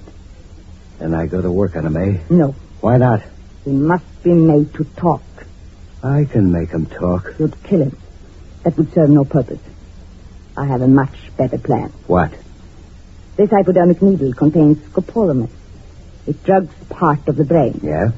After 3 injections, he'll be answering questions. I'll allow you to put him in proper condition to receive the first injection. Thanks. See who it is. It's Dietrich. He's coming back to this room. Good. Let him in, Max.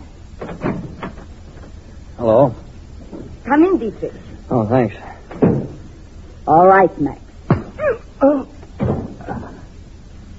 Now let's go to work.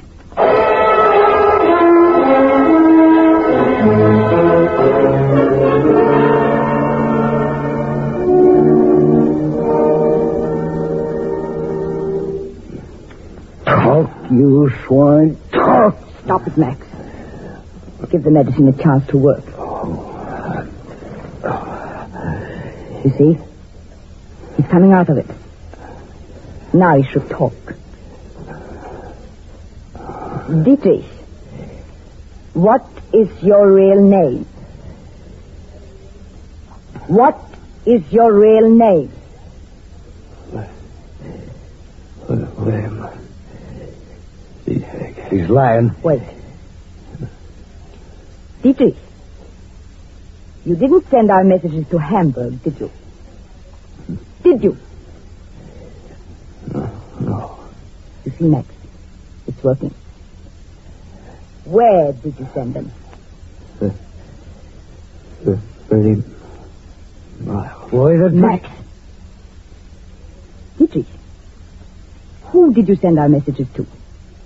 Who were you working with? Answer me. Who were you? The house phone. Someone's in the shop. I'll take it. Yes? Miss Gephardt? Who is this? I'm an FBI agent. Your house is surrounded. What's the matter? It's the FBI. They have the house surrounded. What? Quick. Take all the papers. Throw them into the fireplace. What about him? Do as I say. We've got to get out of here. Now, what'll we do? Get your gun. Keep them out, Max. Keep them out, Max. All right. You take care of those two, Simons. Right.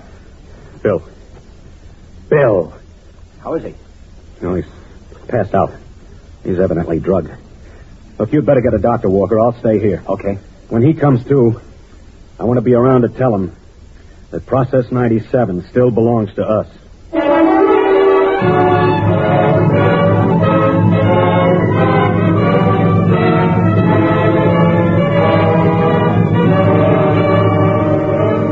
Thanks to the courageous work of the FBI, Process 97 remained in the possession of this country. Ultimately, it was used as the atomic bomb. Before and during this war, the FBI was able to protect this secret. But someday an enemy may discover the formula of atomic power in his own laboratories. If he does, and he decides to go to war, then World War III will be over in 15 minutes. The discovery of the atomic bomb places a tremendous responsibility on the people of the entire globe. It was true when the late Wendell Willkie said, "This is one world." Now in this atomic age, the countries of the earth must get along together. Because now, it will be one world or none at all.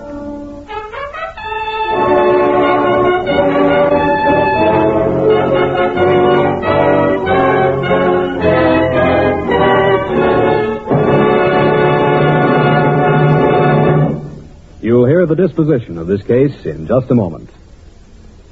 Tonight, will you join the Equitable Society in a salute to an industry which will play a key role in building the better world of tomorrow? A salute to the scientists and workers in America's chemical industry. The outstanding wartime achievements of this industry are too numerous to mention. So let's take only one, the atomic bomb. The chemical industry made a major contribution toward unleashing the enormous power of the atomic bomb. Right now, this industry enters into your daily life in 1,000 different ways. Consider the food you eat. Its growth was aided by chemical fertilizers and insecticides. The clothes on your back, the shoes on your feet, the ink in your fountain pen, the paint on your walls. To all these and scores of other articles of everyday use, chemicals and chemical research make vital contributions. And it is to the chemical industry that thousands of other industries look for expert aid in developing the improved post-war products that will make life happier and easier for all of us. Members of the Equitable Life Assurance Society of the United States will be proud to learn that their premium dollars have helped finance this great industry, and that over the years, Equitable Society funds have been invested in many of the great chemical plants that did so much to help win the war and will do even more to win the peace. Just as Equitable Society dollars were fighting dollars in wartime, so at all times they are security dollars for you, your home, and your country.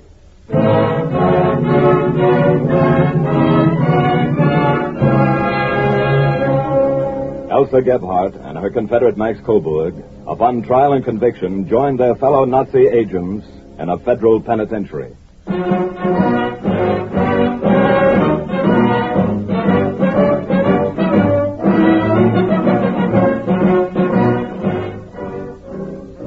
The incidents in tonight's Equitable Society's broadcast are taken from the 20th Century Fox exciting drama, The House on 92nd Street, soon to be seen in all the nation's motion picture theaters, starring William Ike, Lloyd Nolan, and Signe Hasso. This breathtaking story was adapted from the files of the Federal Bureau of Investigation. However, all names used are fictitious, and any similarity thereof to the names of persons living or dead is accidental. Programs in this series of particular interest to servicemen and women are broadcast overseas through the facilities of the Armed Forces Radio Service. Tonight, the music was under the direction of Leith Stevens. The radio adaptation was by Jerry Lewis, and your narrator was Reed Hadley. This Is Your FBI is a Jerry Devine production. This is Dick Joy speaking for the Equitable Life Assurance Society of the United States, and inviting you to tune in again next week at the same time for This Is Your FBI.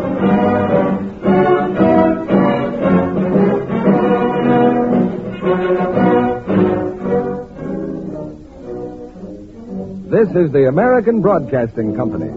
The Equitable Society presents This Is Your FBI.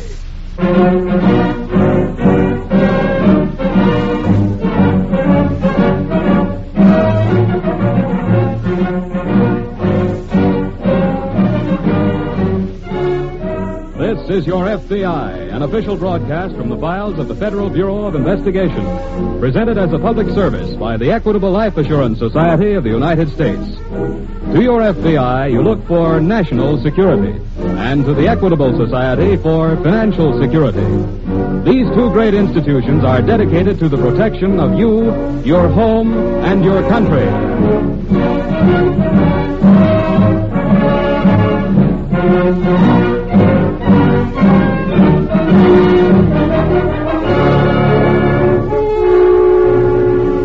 Tonight's file, The Marriage Racket.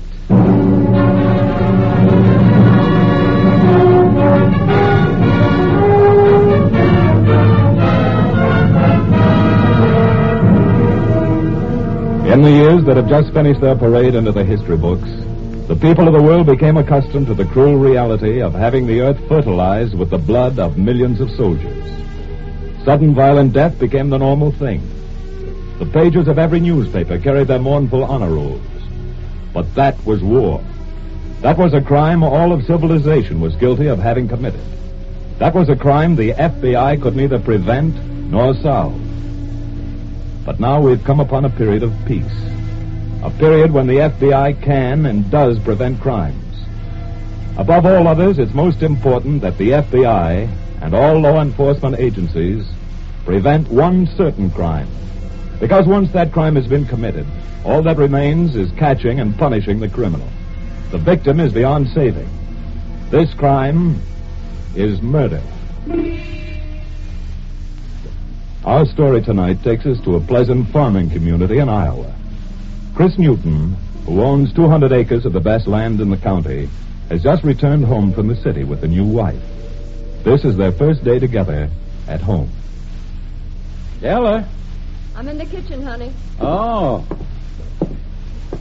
Well, something smells good. Chicken. With dumplings? With dumplings. Golly. You just get over there and wash up. Everything's just about ready. Wait a minute. Huh? I got something for you. Kind of like a surprise. For me? Mm-hmm. Here. Chris. Go on. Open it. Sure.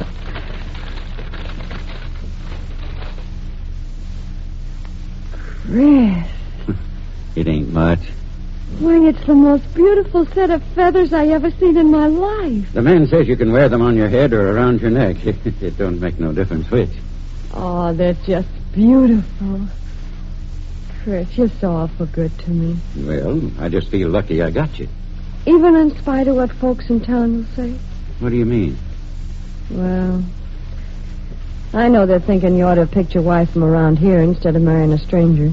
Della, a man's got a right to marry whoever he wants to, if he can get her. I wanted you, and I got you. You mean I got you? Then we're even. Oh, Chris. Now you go over and get cleaned up, and I'll set... Who's that? Must be Jeff Holmes. I asked him to drop by. Come in. Hiya, Della. George. Who's he? George, it's my brother. Come in, George. Come in. Okay. For heaven's sakes, how'd you get here? Hitchhike. Chris, this is my brother George. George, this is my husband Chris. Hello, George. Well, this is a surprise. It is to me, too, Della. I didn't know you had a brother. Well, she probably forgot. I ain't seen her in a couple of years. You been in the Army? No, working in war plants up and down the coast. How'd you find out where I was? Well, Uncle Ben told me. I hear you two have just been married. Uh-huh. Congratulations. Thanks. George, you look very peaked. Have you been sick? No, just tired. I need a little rest and some fresh air. That's why I came here. Well, bless you, George. I'm glad you did. You think you'd like some company for a while? Oh, of course. We'd love to have you, wouldn't we, Chris? Sure, You're just in time for something to eat.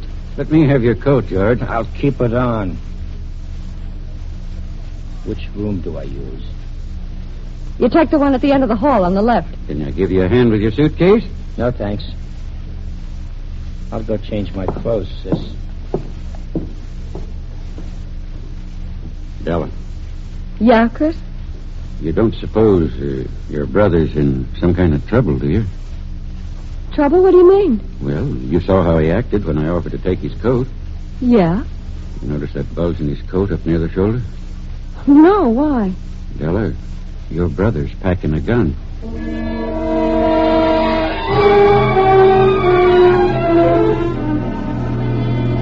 The smallest clue may lead to solving the biggest crime. And so the FBI is always careful to check every lead supplied them by alert local police forces. The day that Della's brother George came to visit his sister, the police in Des Moines picked up an abandoned car bearing an Oregon license plate. Checking, they found that the car had been stolen the week before in Portland. The Des Moines office of the FBI was notified, and within a matter of minutes, special agents Adams and Kendall were on the scene, going over the car with a fine-tooth comb. I say whoever abandoned the car intended staying in the vicinity a while. What do you think, Bob? Uh-huh. You find anything in the back? Oh, just a couple of newspapers so far. Well, while you're looking around, I'll start getting a few fingerprints. Ought to get some clear ones off the doors anyway. Hey, wait a minute. Huh? What'd you find? Marry Me. What? Yeah, it's a magazine slipped behind the seat. Marry Me? One of those, Lonely Heart things published in Chicago. I can't imagine a car thief having a magazine like that. Here's the name of a woman subscriber stenciled on it. Now, who is she? Well, it was originally addressed to Adela Williams in Chicago, but it was forwarded to, Mrs. Henry Lewis, Portland, Oregon. A Lonely Heart must have found a mate. But it wasn't the owner of this car. His name's Hancock. You know, we'd just better take this magazine along with us. Okay. Help me get a few fingerprints, Bob. We'll get them off to Washington.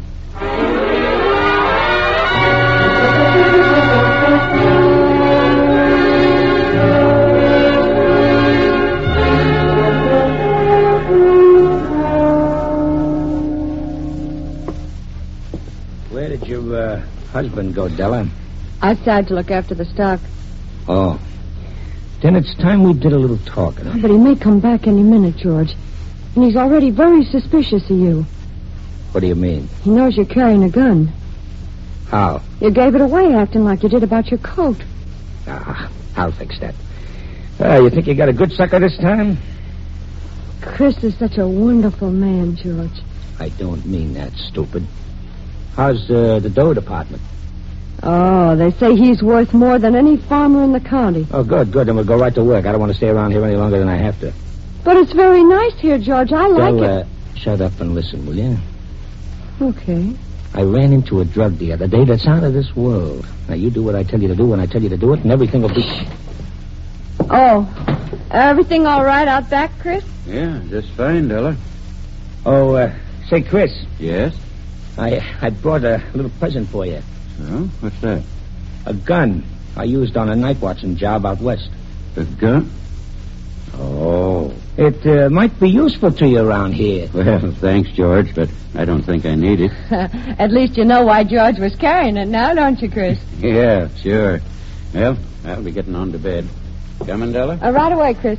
Night, George. Night. Well, that took care of that. And tomorrow, honey, we break in the new drug.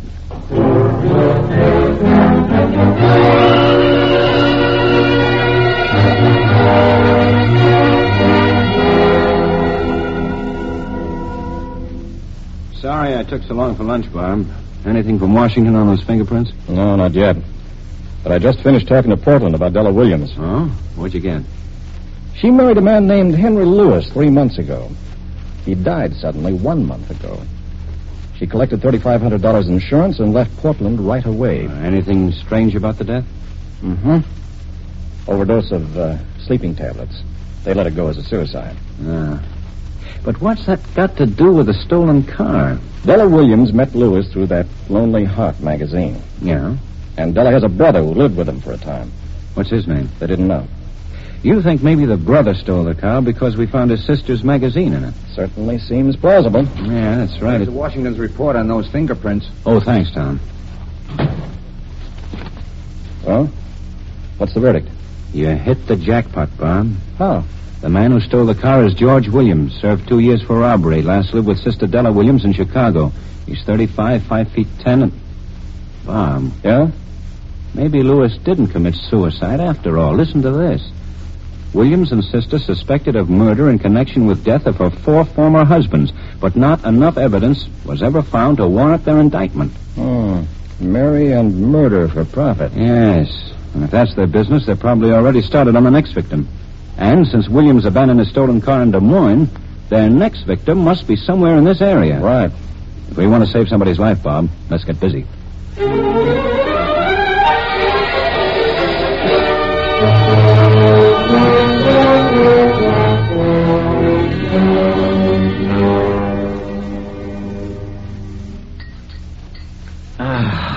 What a supper. Oh, Chris. I mean it.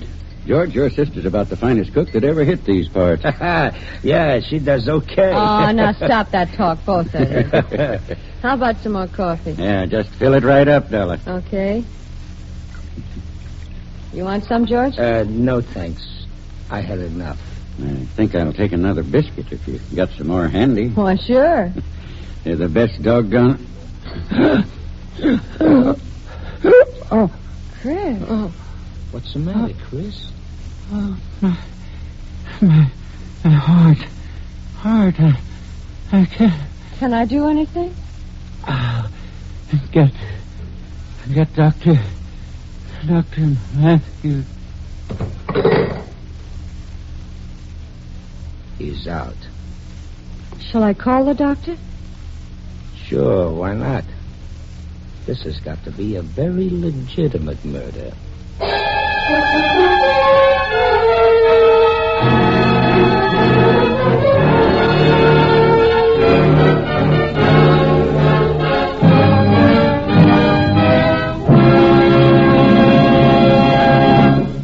We momentarily close the Equitable Society's presentation of the Federal Bureau of Investigation file on the Marriage Racket.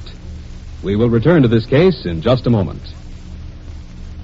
One of the best things about being in the life insurance business is that you get to know a lot of different people.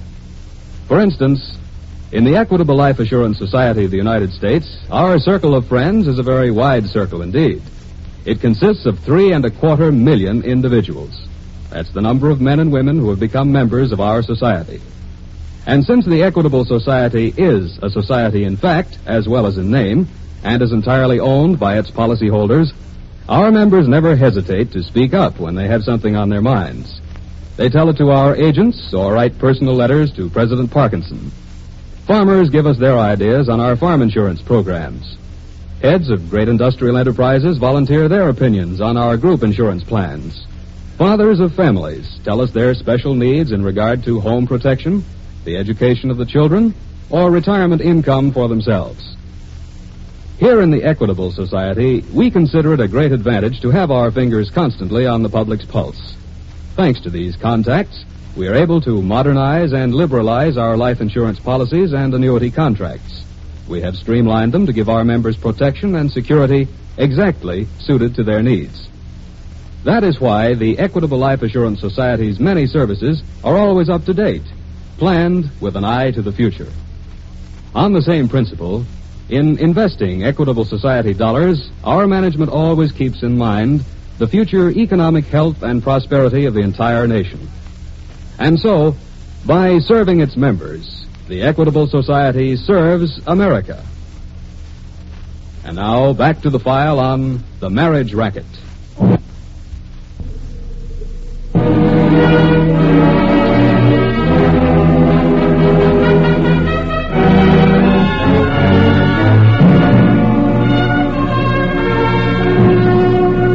George Williams, with that sublime ego which drives all criminals to the belief that they're too smart for the police, had stolen a car and driven it across a state line.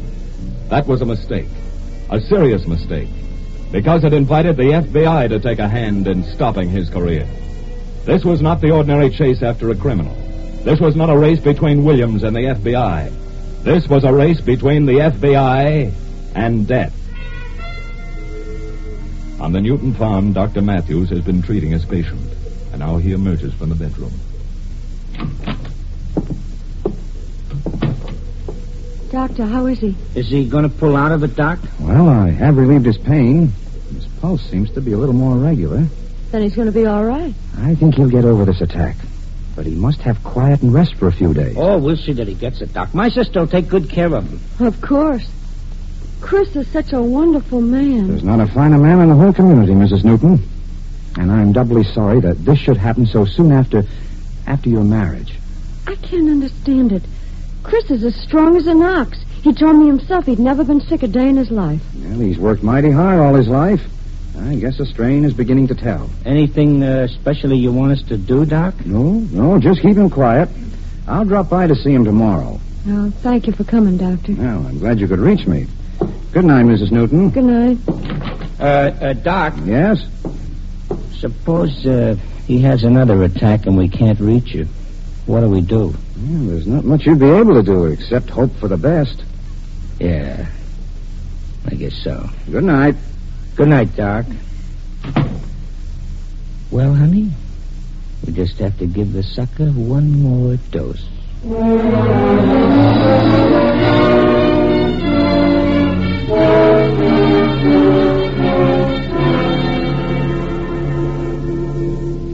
Hey, Bob. Yeah? Any police reports on that alarm we put out on Williams yet?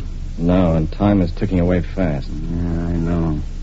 If Marion murder is their game, we're racing against the death of their next victim. If we haven't already lost the race. Well, we're not getting anywhere waiting for reports. Hey, wait a minute. Yeah?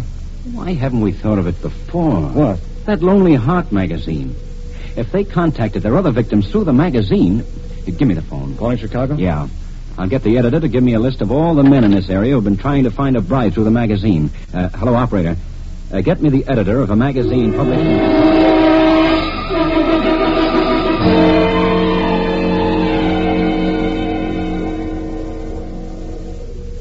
How's he doing, sis? Chris is sleeping, George. That's good. We want a little time for the news to get around that he had a heart attack, so nobody will be surprised when another one kicks him off. I know. Ah, that's beautiful stuff in those little capsules. What's in them? It's a drug we should have been using all the time. A little bit kicks the pump around and too much stops it for keeps. And it's scientifically impossible to find a trace of it in the body. George. Yeah? Chris is such a wonderful man. Okay, you said that before. So what? Would you be awful mad if I asked you to do something for me? Like what? Well, Chris is such a wonderful man. All right. You said that. He's been so good and kind to me. I wish you'd let him Nothing alone. doing. Please, George, I want to stay married this time. I said nothing doing. But, George, Look, you Della, you got a crush on a couple of your other husbands, too, but you got over it. Yeah, I know. But Chris is different. You said the same thing about that guy, Brown. Well, they both touched the mother in me, I guess. And that last guy, Lewis. You had a big thing for him, too. I couldn't help it. He was such a gentleman. Look, honey, this is strictly business, see? Chris has got a lot of rocks salted away. And we can sell the farm for another pile. George, please. No dice. We gotta go through with this, Stella. But I'll tell you what. I promise you the next guy you like, you can keep. Okay? You mean it, George? It's guaranteed. Oh, you're the sweetest brother a girl ever had.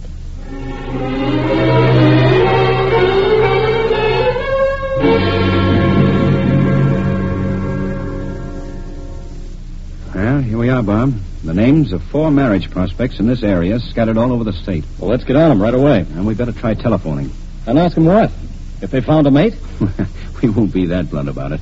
Let's take them right on down the line. Reeves, Johnson, Mason, and Newton.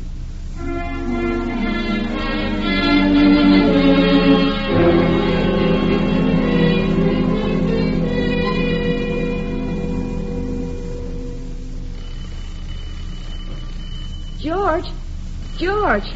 Yeah? The telephone's ringing. What'll I do? Leave it alone. No, wait. I'd better answer it. You stay here. Hello? Is this the Newton residence? Yeah? I'm sorry to bother you this time of night, but... Who is this? Are you Mr. Newton? No. Mr. Newton's sick. Very sick. In bed. Oh, I'm sorry to hear that. Good night. Hey, wait a minute. Who are you? Hey. Hello. Hello.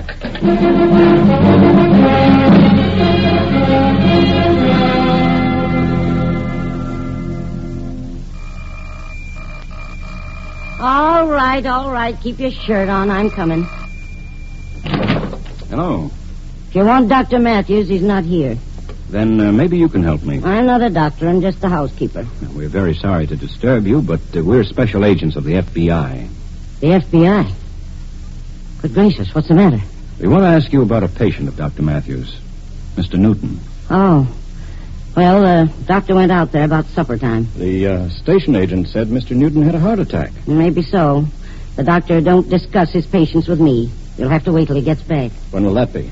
No telling. He drove 50 miles out in the country to deliver Mrs. Weaver's baby. Could we reach the doctor by telephone? You could, if the Weavers had a telephone. Do you know if Mr. Newton got married recently? I said the doctor don't discuss his patients with me. You'll just have to wait for him.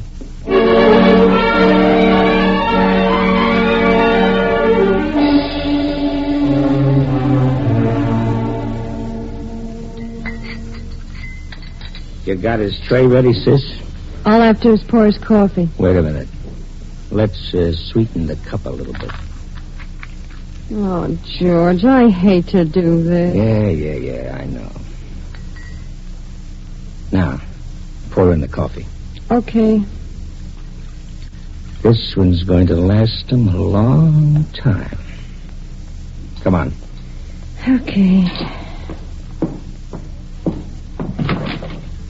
Chris, honey, I got something to eat for you. Thanks, Stella.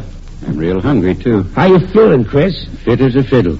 I don't see why I have to stay in this bed. Well, it's a doctor's orders, pal, and you're going to stay there if we have to stand over you with a shotgun. That's nice of you, George, to want to do what's right about me. Now, look, Chris, look. Della's a happy dame, and I want to see her stay that way. Here's your tray, Chris. Thanks. Now, who's that?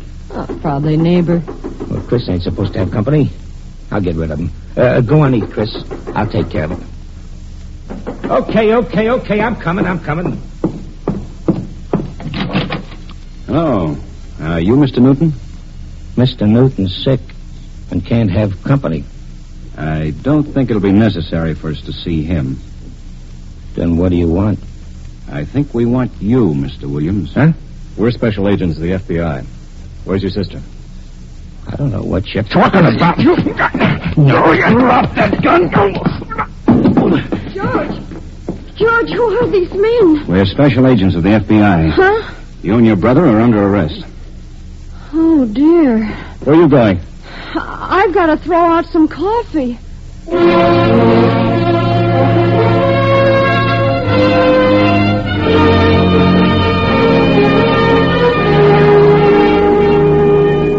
Murder in any form is offensive to the civilized mind.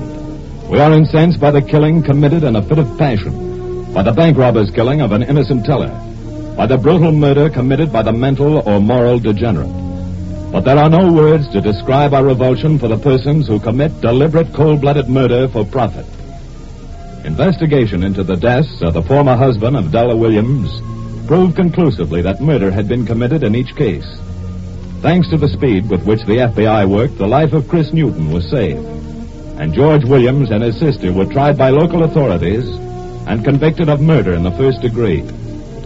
In the long roster of criminals, they were fairly unimportant people, but the file on their case proves once again that crime is not a profitable profession and can never become profitable so long as lawbreakers are being fought relentlessly by the FBI.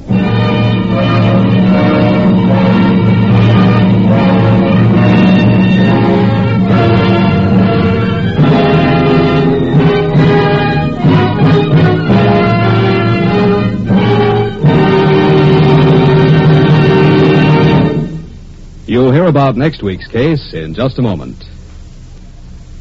Tonight, will you join the Equitable Society in a salute to America's dairy industry, to the farmers, milk companies, and their tens of thousands of employees?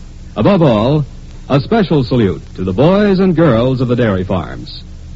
During the war, while a father or elder brother was at the front, these patriotic kids got up at dawn to feed the cows and gave up their playtime hours to get the milk through to the milk processing plants. Thanks to tireless efforts of both youngsters and old-timers on the dairy farms, it was never necessary to point ration the milk that means so much to the nation's health. In fact, per capita consumption of milk went up 25% during the war, and wherever it was humanly possible, milk and milk products were regular parts of the Army ration. Milk and ice cream were symbols of home, the things our boys wanted most. Now that peace is here, America's dairy industry is looking forward to making greater contributions to our country's nutrition and health than ever before. In the future also, there will be an increasing number of appetizing new food products, even wearing apparel, all made from milk. Over a long period of time, funds of the Equitable Life Assurance Society of the United States have played an important part in dairying. Hundreds of dairy farmers in all parts of the country have taken advantage of the Equitable Society's many plans for the business of farming. In addition, the premium dollars of Equitable members are invested in a number of the leading dairy companies. Just as Equitable Society dollars were fighting dollars in wartime, so at all times, they are security dollars for you, your home, and your country.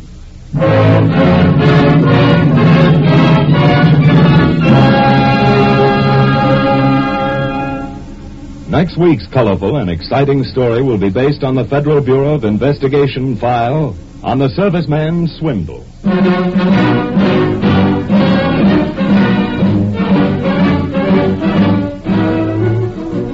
The incidents used in tonight's Equitable Society's broadcast are taken from the files of the Federal Bureau of Investigation. However, all names used are fictitious, and any similarity thereof to the names of persons living or dead is accidental. Programs in this series of particular interest to servicemen and women are broadcast overseas through the worldwide facilities of the Armed Forces Radio Service. Tonight, the music was under the direction of Leith Stevens. The author was Frank Ferries, and your narrator was Reed Hadley, who appears through the courtesy of 20th Century Fox. This is Your FBI is a Jerry Devine production. This is Dick Joy speaking for the Equitable Life Assurance Society of the United States and inviting you to tune in again next week at this same time for This is Your FBI. Friends, for your unfaltering courage during the war years, you've won and you deserve your country's highest citation. Through the days of conflict, your contributions were limitless and your victory decisive. But the only complete victory is victory with responsibility. And to that end, our work continues. Every individual in America has a stake in the job of converting to peacetime economy as smoothly and as quickly as possible. Soon, price controls may no longer be necessary to our economic well-being. But until that time, go on doing your level best. Spend sensibly and avoid buying goods which are still in short supply. Cooperate with the remaining price and rationing controls. And if a question arises over any point of cost, refer it immediately to your Office of Price Administration. America's war against inflation is still raging.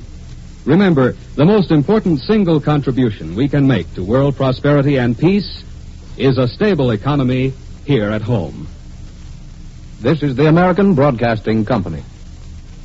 The Equitable Society presents This is Your FBI.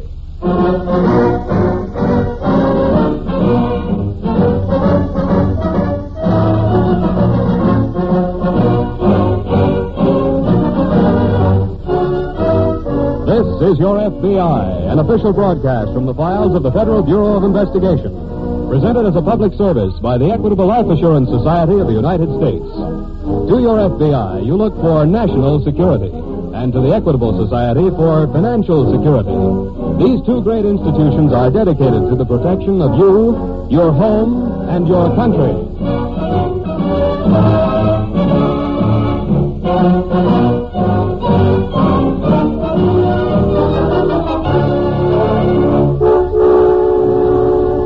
Tonight's file, the Serviceman's Fraud.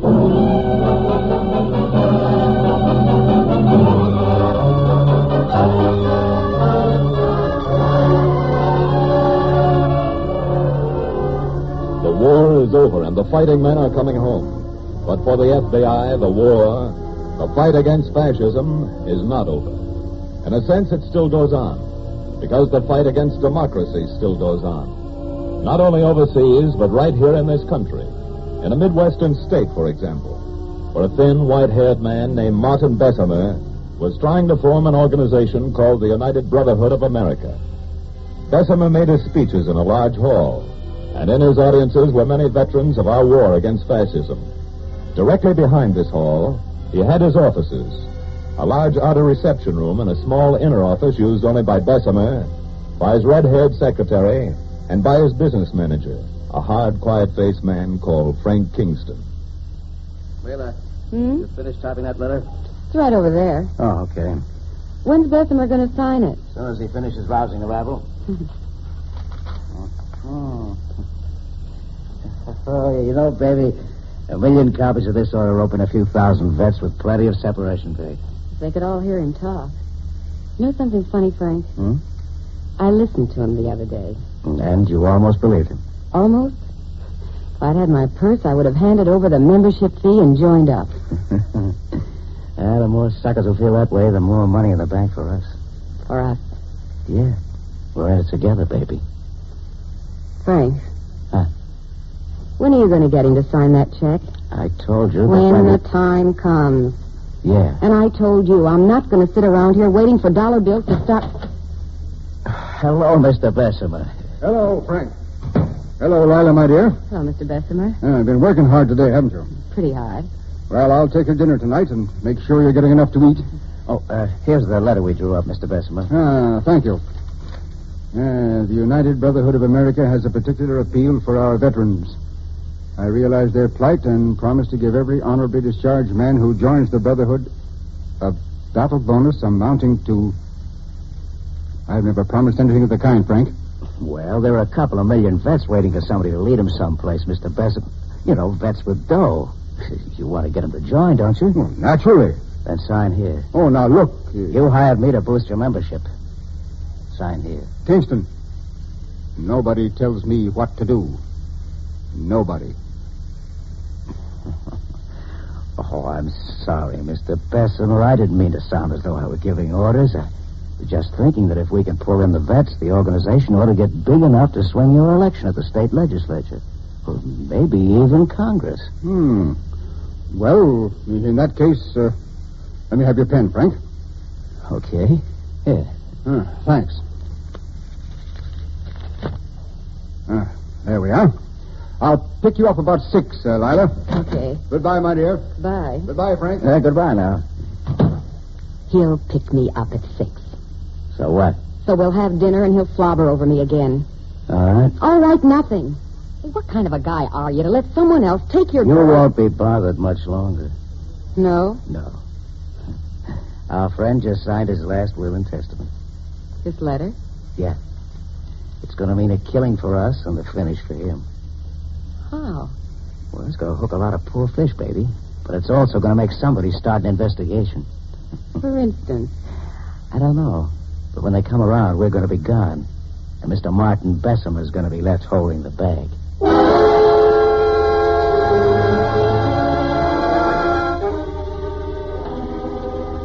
It's easy to get a mailing list of veterans, and it's easy to stir up some of those veterans. The end of the war doesn't mean peace for the country. It means a period of transition, reconversion, change. Many fighting men who have come home want that period to be swift and sure and ripe. So when they read a letter like Martin Bessemer's, many veterans get excited. Some want to join his organization. And some react the way a boy like Eddie Butler did. Eddie is calling on his girl. Sorry I kept you waiting, Eddie. Like my new dress? Huh? I asked you if you liked my new dress. Oh, yeah.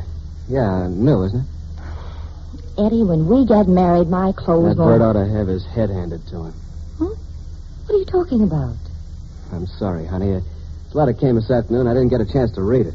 You read it now. Put it away. But look at it. I don't want to. It's from a gent named Martin Bessemer. He's the head of an outfit The called... United Brotherhood of American Wars. I know. How do you know? My brother Bobby got one this morning. What'd he say? Oh, I don't know. Said he wants to join. Join this? Yes. Well, he can read, can't he? Listen to this. The United Brotherhood is an organization restricted to members of the Caucasian race. That's a fancy way of saying Aryans. All right, Eddie. And this juicy little warning that we veterans have to rise up and throw the foreigners... All right, Eddie. But, Nora, don't you Give me that letter. Nora! I'm sorry. I don't get it, honey. I don't get you. Me? Eddie, sit down. No, here by me. Okay. Darling, I know it was pretty bad overseas, and you went through a lot. But you're home now, darling, and the war's over. The fighting's over, you mean? What? As long as there are weasels like this Martin Bessemer around, it's not over. Look, honey, I get mad, but don't try to chalk it up to combat fatigue or anything like that. I get mad because I see that maybe there's a chance all that fighting was for nothing. Eddie, that's silly. Silly, yeah, and your kid brother joins a peachy little group restricted to members of the Caucasian race. He's a kid, and it's a small, unimportant organization. There are a couple of million kids and plenty of these small, unimportant organizations for them to join. Eddie. No, I am mad. I don't like it, Nora. I don't like that it's going on and we let it go on. What can we do? I know what I'm going to do. What? I'm going to join Mr. Bessemer's little restricted bunch. What? It'll get me into one of his meetings so I can find out what he's up to. If he's up to what I think he is, Mr. Martin Bessemer better watch out.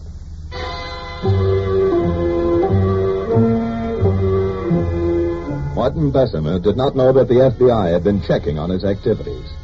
But he'd been smart enough to stop just short of a violation for which he could be arrested. And now one of his letters come to the FBI's attention.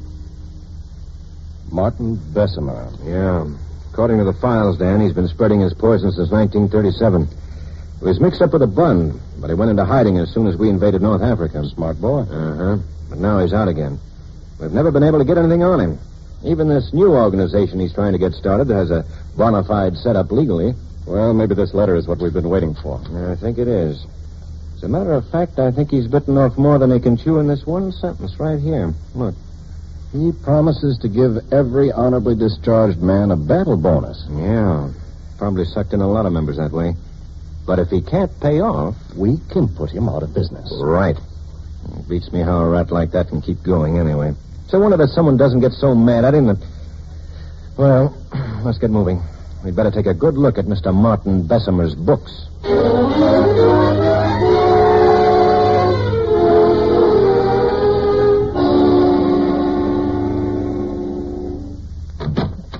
Well, it's about time you showed up. That had my hands full, Lila. Who was she? Oh, stop being cute. I just had a big session with some vet named Eddie Butler. He's out to knock Bessimer's block off. I know. He was here before. But we've got a bigger problem. What do you mean? I had a visitor. A gentleman named Sherman. Sherman? From the FBI. What do you want? To look at the books. You didn't let him? No. But he said he'd be back at 3.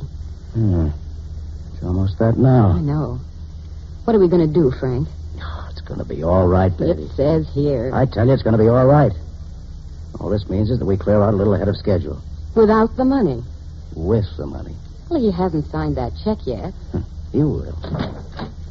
Hello, Lila, my dear. Hello. Frank. Oh, I'm glad you're here, Mr. Bessemer. Anything wrong? Well, yes, we've gotten some disturbing news. What? Well, the FBI was here to look at our books. The FBI? Why? Well, I guess it's because of that last letter you sent out. One where you promised the boys a battle bonus. You see, if they look at our books and find that you can't pay that bonus, they could send you up for fraud. Go on. Well, I've got a check here already for your signature, Mr. Bessemer. It's for the money in our account. Well, what do you plan to do with it? We can take the money and run. Take it and run? Yeah. You cheap dinks! Don't be so easy with your hands, Mr. Bessemer. You've got everything ready, haven't you? You knew this was coming and you planned for it. So what? You cheap little racketeer. Easy, Bessemer. Uneducated scum that'll do anything for money. I warned you. You are scum. You're from the slums, and your parents were...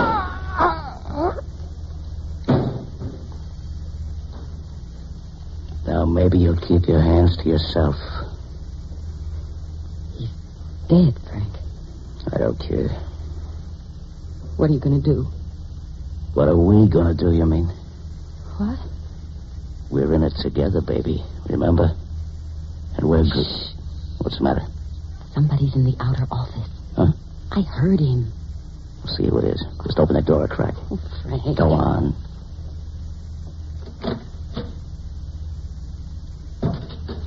It's that boy. What boy? That veteran, Eddie Butler. The one who wanted to knock Bessimer's head. We're both thinking the same thing, baby. Oh, Frank. It'll work. Come on. Help me lift Bessimer's body behind the desk. Oh. Why? You don't want the kid to see him when he walks in. No. Now, where's that check? It's here. What are you going to do? Get out the back door into the bank before it closes. Well, the check's not signed. Oh, that's okay. I know his signature. Frank. Stop worrying, baby. I'll get in touch with you and let you know where I am. You won't forget. We're in it together, aren't we? Yeah. We're in it together, all right. Okay. Here. What? Take my gun. You know what to do with it, don't you? Yeah. So long, baby.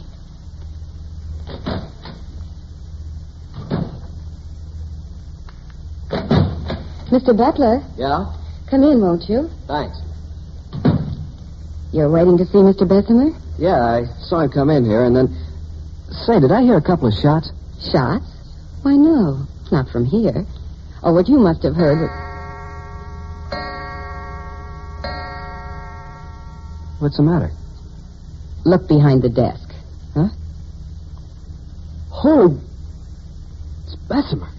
And isn't this yours? What? This gun. Here, take it. But it's yours, isn't it? No. Oh, yes, it is. Come in. Oh, Mr. Sherman, I'm so glad you're here.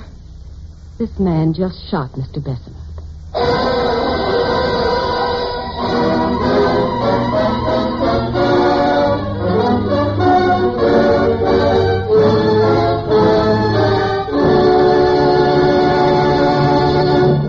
We momentarily close the Equitable Society's presentation of the Federal Bureau of Investigation file on the Serviceman's fraud.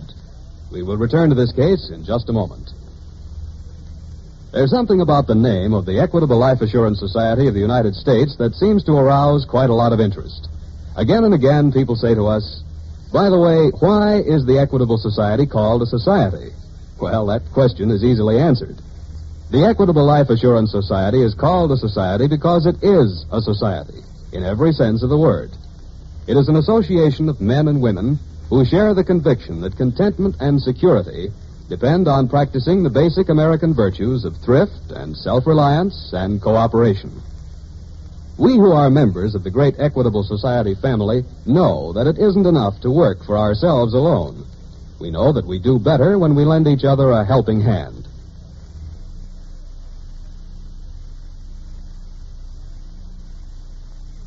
And that is why we have joined forces in the Equitable Life Assurance Society of the United States.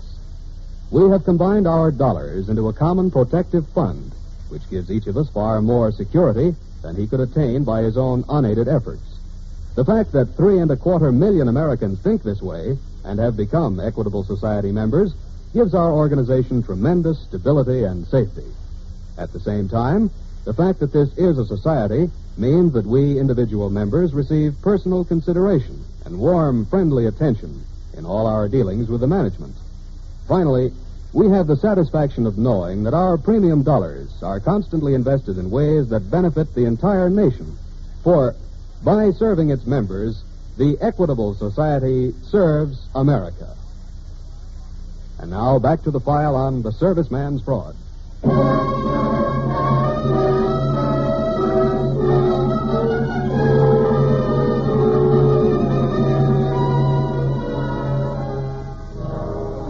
A murder is committed. A murder that's buried in the back pages because the victim is seemingly unimportant. The killer seems to be unimportant, too. Seems to be a boy named Eddie Butler. A boy with a motive, with a gun marked with his fingerprints. A boy who is actually seen by an eyewitness. The case seems open and shut, seems to be as simple as ABC. Nevertheless, the FBI, working with local police, investigates. And investigates thoroughly. You say Butler was here earlier, miss? Oh, yes. He was raving about getting hold of Mr. Bessemer and knocking his head off. But you got rid of him. Well, I thought I did. But then he came back about an hour ago. He just stormed in here and made a wild speech, and then he took out his gun and fired. That was a few minutes before 3. Yeah. Well, I feel sorry for the kid, but that happened. What happened? Well, you know. Those boys are trained to kill. They go overseas and do a lot of killing, and it just gets in their blood. They come home, see something they don't like, so they kill. Is that what Mr. Bessemer thought? What? It sounds like something he might have said. I guess you liked Mr. Bessemer. No. But it was a job, Mr. Sherman. You didn't mind working for a man like that? Well, I'm sorry. It's really none of my business. If there's anything else we want, I'll let you know.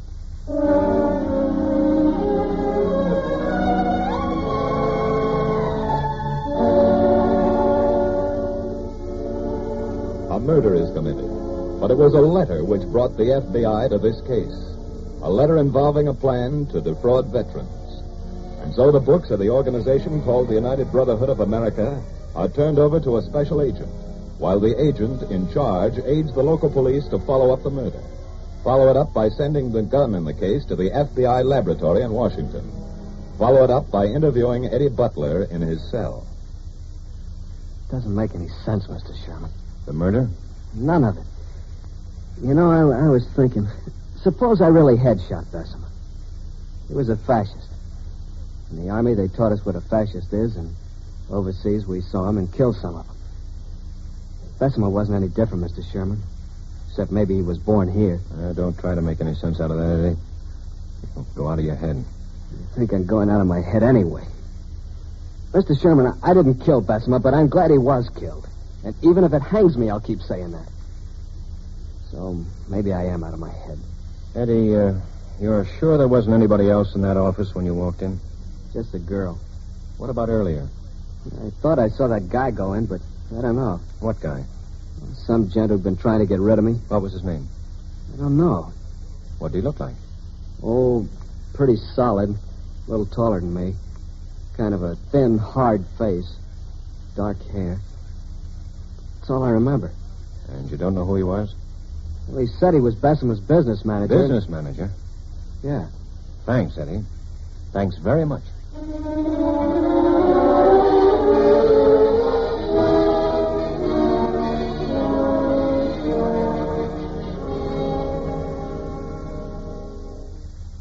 What'd you get out of the books, Dan? Oh, pretty much what we figured. Bessemer couldn't have paid off that battle bonus if he stood on his head. Not that he had any intention to. Of course not. Matter of fact, all the money was drawn out of the bank. When?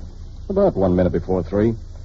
The teller remembered because he was ready to close up. Well, Bessemer was dead by then. Sure. But I don't know who the man was who cashed the check. Probably countersigned with a phony. Yeah, that's what I figured. The check's on its way to the lab. Good. I got a description of him now.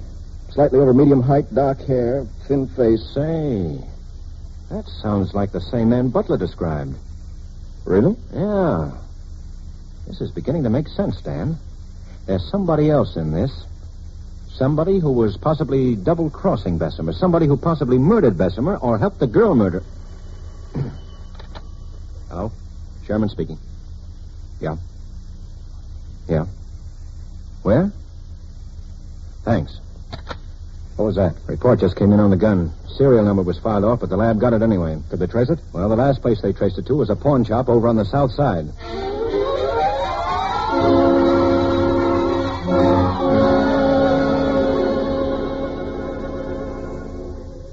Now, look, we don't want to arrest you for selling the gun. We just want to know who you sold it to. I told you. I don't know his name. What did he look like? He was, a little shorter than you. Dark. Kind of a... Wait. What? I just remembered. His name was Frank. That's what she called him. Frank. That's what who called him? The girl who was with him. A very pretty girl with red hair.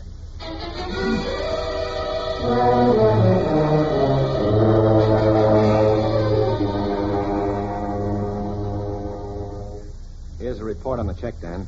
Was it a forgery? Sure. Same guy who countersigned it forged it. What's his name? Kingston. Frank Kingston. We have a lead on where he's hiding. Williams traced a call the girl made him last night. Well, let's get him then. Yeah, there's a catch. What? We can probably hold him on fraud, forgery, larceny, but how do we get him on murder? Yeah. As long as that girl sticks to her story, we're... You know, if there were only some way of getting one of them to double-cross the other... Say, I have an idea. What's that?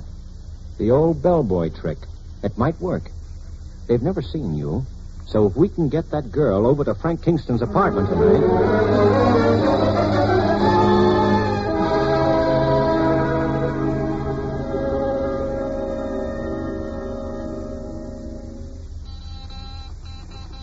Isn't there anybody to run this elevator? Hey, isn't there anybody... Take it easy, lady. Who are you? Bellboy, clerk, elevator boy, what do you have? Now, since this is an elevator, what did you think? Sorry you had to wait. We had a lot of checkouts today. Dump like this, I'm not surprised. What floor? 5. 5? Yeah, do you mind? No, I don't mind. Only I don't think there's anybody up there. What? Well, there was only 2 people. 503, she checked out this morning.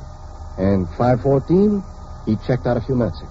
514 couldn't have. I just spoke to him on the phone. Yeah, I know. How do you know? Also worked the switchboard.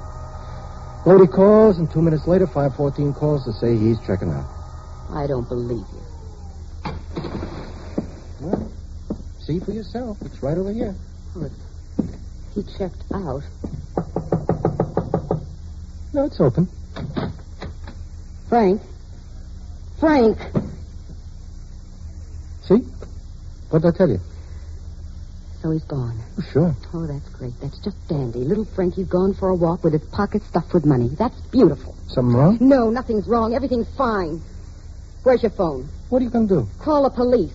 That man who checked out murdered Martin Bessemer. I saw him do it. I don't think he'll get very far, miss. Mr. Sherman. He's still downstairs waiting for you. Downstairs? Sure. This is 614, Lila. 6? But this elevator, boy... Also house detective and FBI. So that's the way it is. Yeah. What do you think Frank is going to say when he hears the news? I think I know. He'll say we're in it together, baby.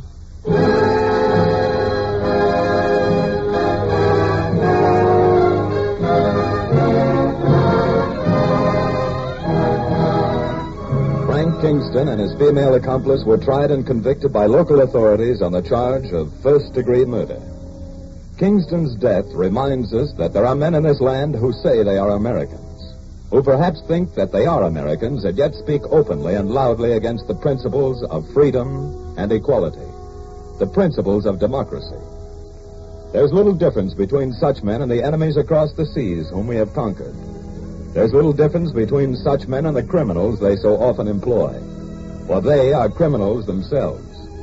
In the end, they will be caught, because their crimes are crimes against the people, against the government, against the FBI.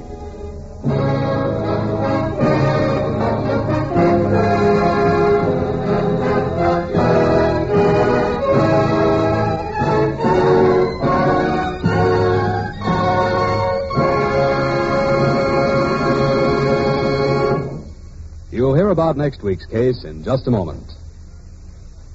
Tonight, will you join the Equitable Society in a salute to an industry which shares the responsibility of passing on the wisdom of the world from one generation to another?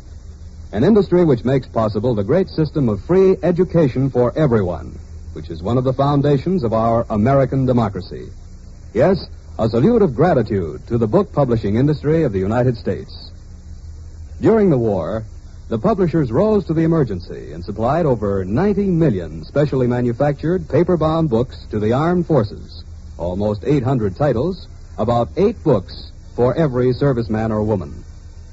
Now that peace is here, we will look to the book publishers for more than 10,000 new titles each year. These will range from the scientific works, which carry forward the torch of progress, to the fiction, which relaxes you in your hours of leisure.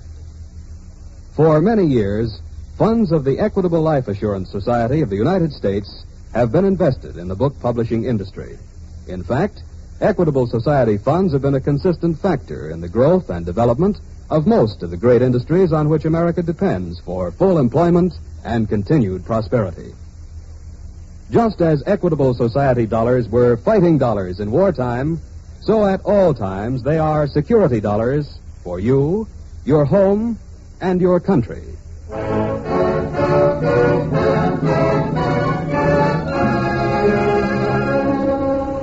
Next week, we will bring you another thrilling story from the files of the Federal Bureau of Investigation.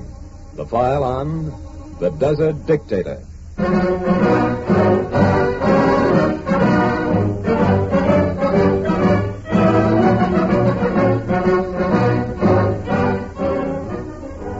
The incidents used in tonight's Equitable Society's broadcast are taken from the files of the Federal Bureau of Investigation. However, all names used are fictitious, and any similarity thereof to the names of persons living or dead is accidental. Programs in this series of particular interest to servicemen and women are broadcast overseas through the worldwide facilities of the Armed Forces Radio Service. Tonight, the music was under the direction of Leith Stevens. The author was Arthur Lawrence. Your narrator was Reed Hadley, who appears through the courtesy of 20th Century Fox. This is Your FBI is a Jerry Devine production. This is Dick Joy speaking for the Equitable Life Assurance Society of the United States and inviting you to tune in again next week at this same time for This is Your FBI.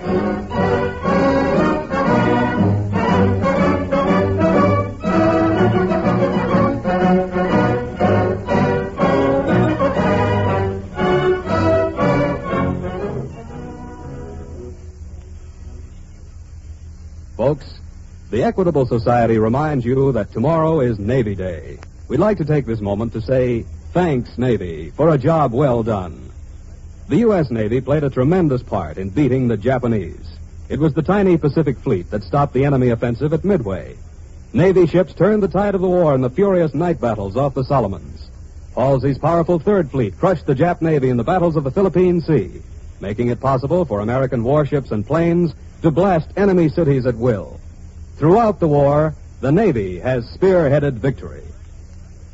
Men of the Navy deserve the gratitude of their countrymen. One of the best ways Americans can show their appreciation is by guarding the goals for which these men fought, by maintaining a strong, peacetime Navy.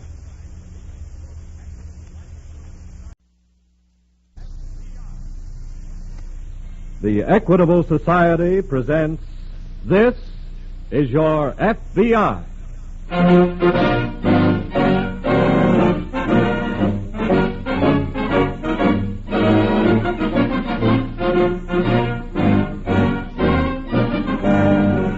This is Your FBI, an official broadcast from the files of the Federal Bureau of Investigation, presented as a public service by the Equitable Life Assurance Society of the United States.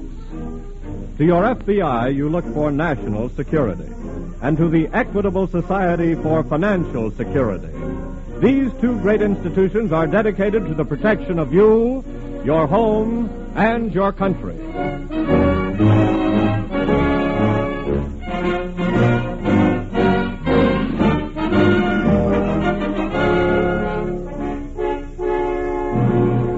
Tonight's file, The Desert Dictator.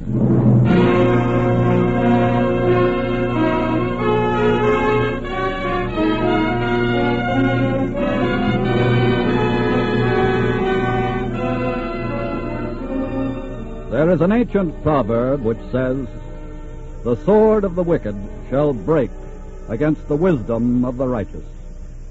History bears witness to the inexorable truth of that proverb. And likewise does tonight's case from the files of your FBI, in which a ruthless criminal, a killer, is defeated by it.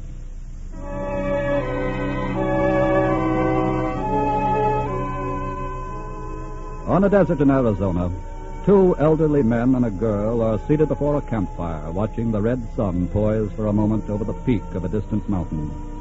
Gradually, the red turns to pink, then to purple, then indigo. Now it is night. Doc? If I freshen up that fire, you could see a little better. See better? Yeah. He didn't hear a word you said, Mesa. No? Now, Larry. Uncle Harold, you know that when you're making notes, you get so engrossed you could do it in the dark. You exaggerate my talent.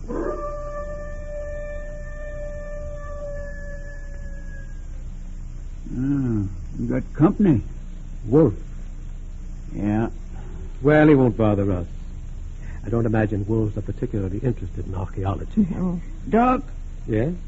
I'd like to ask you something. Go ahead. I like you, and I like your niece here. You're paying me good money to guide you around the desert. Well? Just what satisfaction do you get out of digging stuff out the ground that's been there for hundreds, thousands of years? Well, now, that's a fair question. Let me answer it, Uncle Harold. Sure. You see, Mesa, the past can be a guide to the present. It's important to know what made one period of civilization die in order that this one shall survive. In other words, Mason, what Larry means is, if Hitler had used archaeology instead of mythology, he would have known better. Well, that makes sense, all right. Now, we came out here, Mesa, to compile data on the three ancient Indian cultures that followed each other in this country.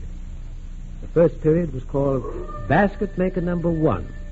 See, at that point, the Indians were nomads, hunters. And then Basket Maker Number 2... What's wrong? It's just the horses, Larry. That wolf may be flirting around with them. I better take a look. What's the matter with you critters? What you got your noses in the wind about? Settle down now, settle down. They all right, Mesa? They are now, Miss Larry. Has that wolf upset them? I don't know, but something has. What do you mean? I got a feeling that we ain't by ourselves out here. What? What's that? I think I'll just get the old carbine ready Drop and that gun, mister. You hear me? I said drop it. Now, look, I'm in the dark and you're in the light. That makes you a real easy target. I ain't dropping no gun. I'll leave it lay there. The next one slams into you. Are you all right, Mesa? Yes, ma'am. You Wild West boys ain't the only ones that can shoot, you know. Who are you? This company, Well, you're not exactly welcome. that ain't what I'm after. His arm is bleeding, It's Uncle. been bleeding all day. Does it worry you? No. Thanks. What's the setup here? Well, speak up, one of you. Talk. I'm an archaeologist. If you know what that means. I know what it means. Mummies. Well, that would be the common Egyptologist. Never mind connotation, that. Where do you fit in the picture, sweetheart? Me? Yeah. This old Guy your husband? He is my uncle, That you couldn't help. Who's Buffalo Bill here? our guide.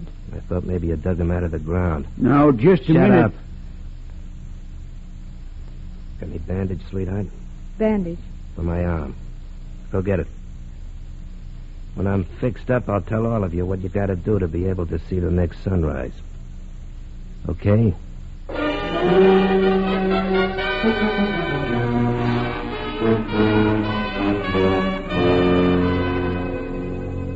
A few minutes before closing time that afternoon, a lone bandit had held up the Canyon National Bank in Flagstaff, Arizona, and escaped with $20,000 after a running gun battle. The FBI office in Phoenix was notified, and shortly after sundown, Special Agent Blake drove into Flagstaff, where he conferred at once with Sheriff Hickman. Two of my boys, Mr. Blake, saw the bandit when he dashed out of the bank and jumped into his car. And they opened fire on him? Well, they yelled at him to stop first, but he had his car started by then when turned off. I see. The boys fired a couple of shots, commandeered a car, and took after him. How did he make his getaway, Sheriff? Well, he managed to shoot out a tire. Was he hit at all, do you know? Well, the boys weren't sure about that. But once after they fired, when they saw his car swerve a little. Which way was he heading? He went east on the road leading through the Painted Desert. Sheriff, did you get a description of him at all? Yes, I got it written down here for you. Thanks. I've already phoned all the sheriffs between here and New Mexico. Oh, good. He was driving a black Buick sedan. Here's the license number. California. No, it's probably stolen. Well, we'll put out a 3-state alarm right away. And after we check with California, we'll start fanning out men all over the state. All right.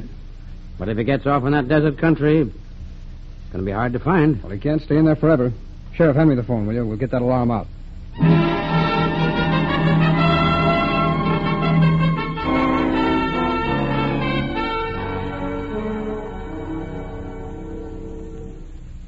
Well, there you are. Thanks, sweetheart. Yeah, it's a real good bandage. You put it on with love and care. I put it on because I had to. Stop being a female. He's evidently evolved a theory, Larry, that you're really fascinated with. Never mind the book talk, Doc. Let me give you the real fill-in on me. Please do. I suppose you've all guessed by now that I didn't get shot cleaning a pistol. I borrowed the $20,000 that's in this bag from a bank today. I'm going to have to borrow your car to get it out of this country. Our car? That's right.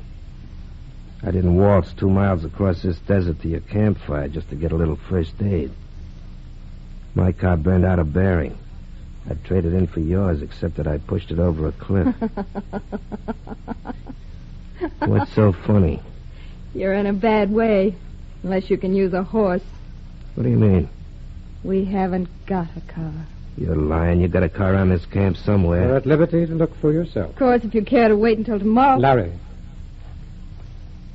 What did you start to say about tomorrow? I was going to say the sheriff or whoever's after you would probably be here by then and be very glad to give you a lift. You were talking about something else or he wouldn't have stopped you. What was it? I just told you. What was it, sweetheart? My arm. Come on, tell me. Let it be. Wait, Mason. I'll tell him. Okay. There's somebody else in your party, right? There's not anybody else in our party. Okay. But somebody's going to be here with a car tomorrow. Yes. We're expecting supplies. I'm sorry, Uncle Harold. Don't be sorry, sweetheart. That helped. I was beginning to figure I was in a pretty bad spot. Well, since you think you see your way out of this now, perhaps you won't mind if we all retire. Sure, go ahead. But you'll have to hit the ground right here by the fire. Oh, yes, of course. And Doc. Yes? In case you think you got an edge because you went to college, I just got out of San Quentin University last week. Apparently it didn't teach you much. I taught myself, Doc. I taught myself how to stay up 3 days and nights without sleeping. Oh? Yeah. So go ahead with the sleeping act. But don't count on me passing out. I'll be sitting right here waiting to say good morning to all of you. And a very special good morning to whoever's coming with that car.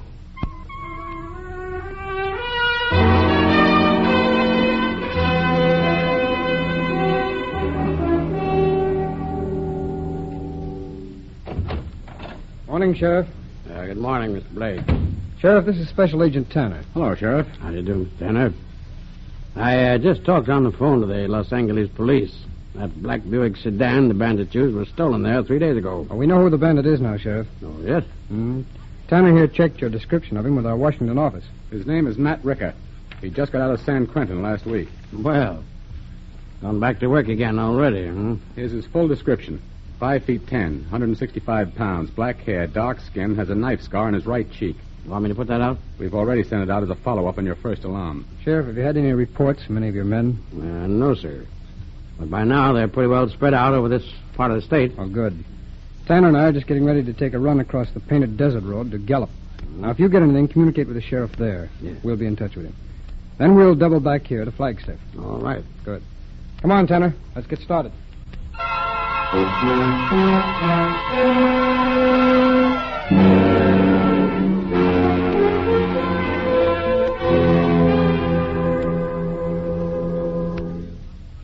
Well, how did everybody sleep? How do you think? You should have knocked it off real good, knowing somebody was standing by, watching over you. That was very comforting. Thanks. Hey, Pop, pour me another cup of that... So what are you doing, Ed? Just fixing the fire. Why? You're lying. You're doing tricks with the smoke, trying to make a signal. I Get away from there was before I only- slam lead into you. And pour me a cup of that Java. I ain't waiting on you.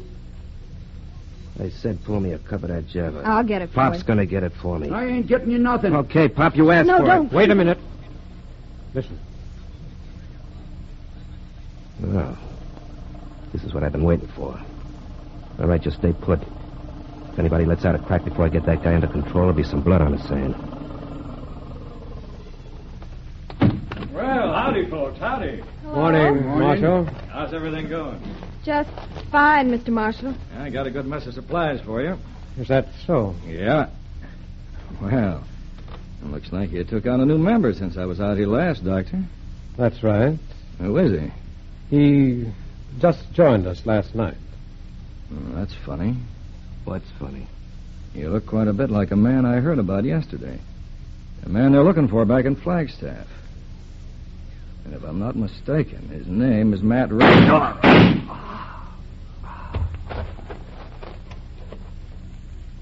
Well, that's it. It didn't help you, Ricker. What do you mean? Look at the car. Huh? Your bullet pierced the gas tank. Instead of shooting your way to freedom, you've destroyed your only avenue of escape.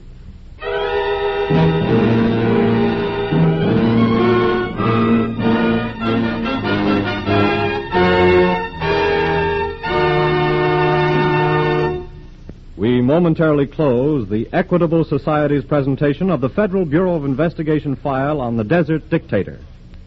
We will return to this case in just a moment. Tonight, I'd like to tell you a tale of 2 cities and 12 letters. One city is New York, where the home office of the Equitable Life Assurance Society of the United States is located. The other city we'll call Your Town, a prosperous manufacturing community somewhere in the United States.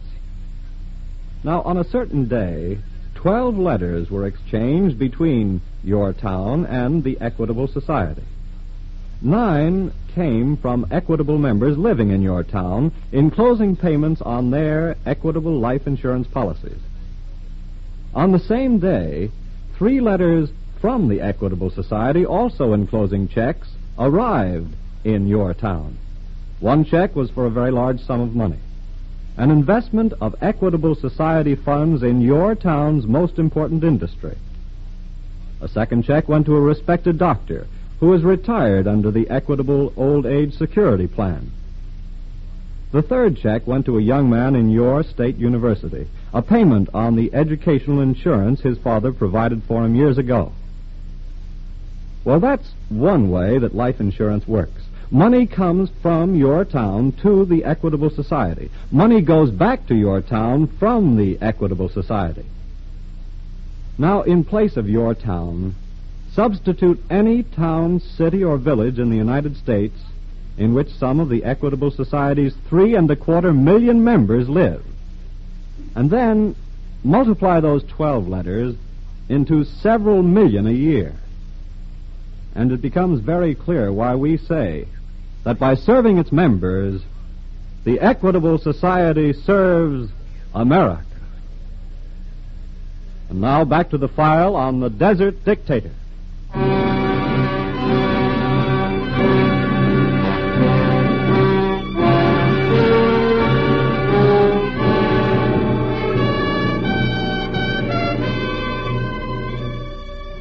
The cynical irony of quicksand is that the more desperately one struggles to escape from it, the deeper one sinks into it. Matt Ricker feels the grim touch of this same irony as he watches the gasoline flow from a bullet hole in the tank of the automobile in which he had hoped to escape from the desert and the vicinity of his crime of bank robbery. All right, so I blew that chance for getting out of here. Don't waste any breath laughing at me, because I'm not worried a bit. We'd hardly laugh with the body of an innocent man lying there. You got a lot more to answer for now, mister. You don't think I'm going to sit here and wait for the law to come and get me, do you? Ricker, I wasn't very interested in you before, but now I am. What do you mean? Up to this point, you've just been a petty annoyance, which we've been helpless to remove. From where I stand, you're still helpless, Doug. That remains to be seen. What do you think you're going to do? That depends entirely on what you do. No matter what I do, the odds are all in my favor as far as you're concerned. You're all in favor of the rabbit, too. But he didn't win the race. Look, Doc, I got 2 more days and nights before I even have to think about sleeping. Well, let's get moving. Any particular direction? I'm going to put that up to Buffalo Bill here. Put what up to me? You know this country like the Doc knows a book. What if I do? You're going to take us out of this desert to a good hideout over in the mountains somewhere. I'll figure out the rest when we get there. I ain't taking you nowhere. Mesa, his time is running out. I'd like for us to be there when it does. Whatever you say, Doctor. We'll pack up and let's get moving. Oh, maybe this will get a word out of you, sweetheart. Well? I'll have to ride double with somebody. Guess who I've picked? Thanks. That way I won't have to look at you. Stop playing hard to get. Okay, let's get out of here.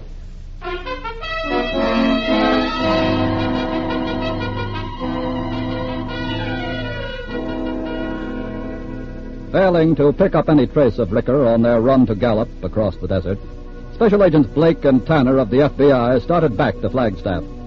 And late that afternoon, as they drove along the desert road, Blake saw something to the left of the road where ground broke sharply off into a shallow canyon. Uh-oh. What's that? What do you see, Bob? I didn't notice that when we passed you this morning. What? Yeah. Look back there where the ground drops off. Well, looks like car tracks. Yeah. Come on, let's take a look. A car turned off the road here, all right. And the tire marks go right out to the edge there, too. Yeah. Hey, Bob, look down below. Mm-hmm. It's Ricker's car, all right. Let's get down there. Oh, wait a minute. Ricker won't be in it. See? These heavy footprints in the middle of the tire tracks. Mm-hmm. He must have pushed it over the side himself. Yeah, I guess it either broke down or he decided it was time to make other arrangements. Look, these footprints go across the road toward the desert. Yeah, there they go. If I'm not mistaken, Ricker was wounded. Look. See those little dark spots here? There's some more here. Uh-huh. Hey, I just happened to think. You remember that archaeologist we met in town a couple of weeks ago? Dr. Endicott? Yeah, that's him. Uh-huh. Well, from what he told us, I believe his camp is right out in this direction. Hey, that's right. And if Ricker were here last night, he probably saw Endicott's campfire and made for it. He could have seen the fire for miles. We better get out to that camp. Where's that trail start? A few miles up the road. Come on.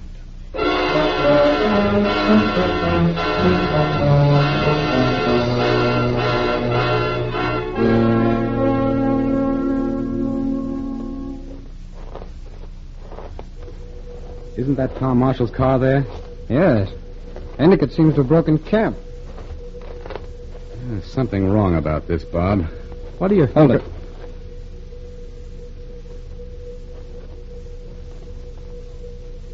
It's Marshall. This must be Ricker's work. He's evidently taken Endicott's party with him. There are no supplies here. Well, then he's trying to get somewhere to hide for a while. Come on, it's getting dark fast. Let's look around for any sign of what direction they took. Here are some hoof prints. A lot of them. Leading north. Well, there's nothing but open country to the north. Well, maybe the trail turns later and... Hey, wait. Find something? Yeah, give me a flashlight. Here you are. Now, look at that. Looks like somebody's been drawing pictures in the sand. Well, those are Indian symbols. Well, that's your dish, Bob. What do you make of it? Well, I'd say Dr. Endicott left him. That first sign is a snake. Ricker. Yeah. The stair-step pyramid represents a mountain. The sun going down behind it means west. Uh-huh. Yeah, but what's that twisting line across the mountain? Well, that's the symbol for a trail or a road. Hmm. Come on, let's get Marshall's body back to the trading post and call Flagstaff. I want to get a map of this region.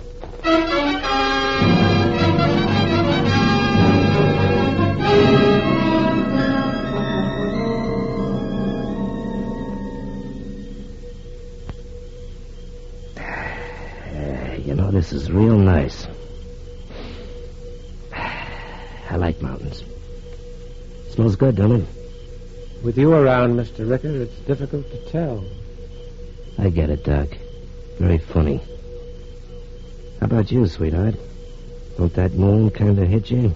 I have to agree with my uncle. Thanks. Hey, wait a minute, Pop. I told you not to fool around with that fire. I'm just putting on some more wood. Oh, none of that signal stuff. I said I'm just putting on wood. Okay.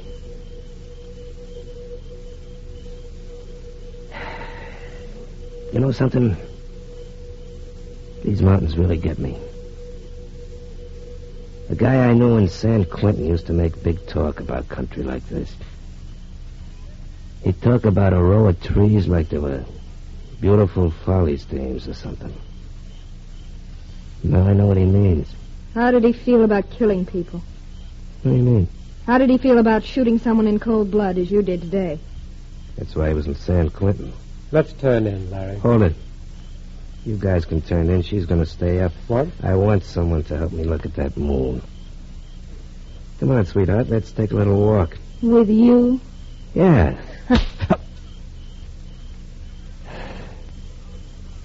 You're going to be sorry you done that.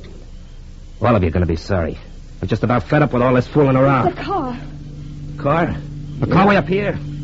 I forgot to tell you there's a road runs 50 feet west of here. Put out that fire. You're a little too late, Mr. Ricker. Oh, no, I ain't. Give me that gun. Let go of me. All right, Ricker. Drop that gun. Drop it. Okay. Thank you, Mr. Blake. I gather you found the symbols. Yes, Dr. Endicott. There's one you neglected to draw, sir. The electric chair.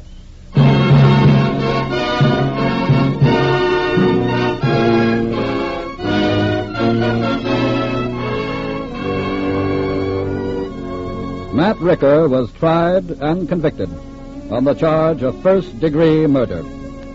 He was put to death in the state penitentiary. The career of crime is a losing game, and neither the criminal's wit nor his cunning nor his guns can overcome it. For they are no match for the thing which inevitably defeats him: the collective skill and intelligence of those who enforce the law. He is but one. They are many. He is fallible. They are sure-footed. He is wrong. They are right.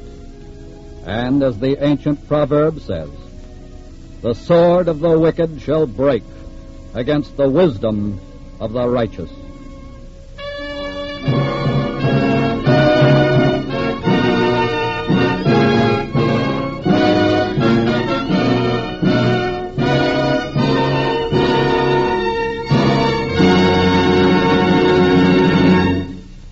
You'll hear about next week's case in just a minute.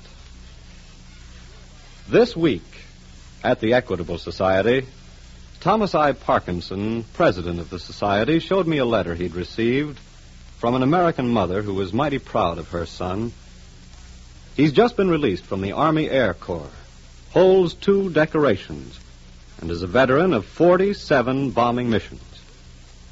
In her letter to President Parkinson, this mother said, "I think the members of the Equitable Society can be proud of my son, too, because the Equitable Society helped his father and me plan his education. The Equitable Society helped me keep my home after his father died and bring my son up as his father wanted me to." Well, you can imagine how happy that letter made us all. For no matter how often it happens, we're always glad to see what a warm, friendly feeling Equitable members have for their society. Also, that letter reminded us that years ago, when that mother's son was still a baby, the Equitable Society's management was just as alert to the needs of the future as the Equitable management is today. It made us happy to know that as we work hard today to keep the Equitable Society progressive and forward-looking, we're following a great tradition. Yes, this week and every week for over 86 years, the Equitable Society has been building security for you, your home, and your country.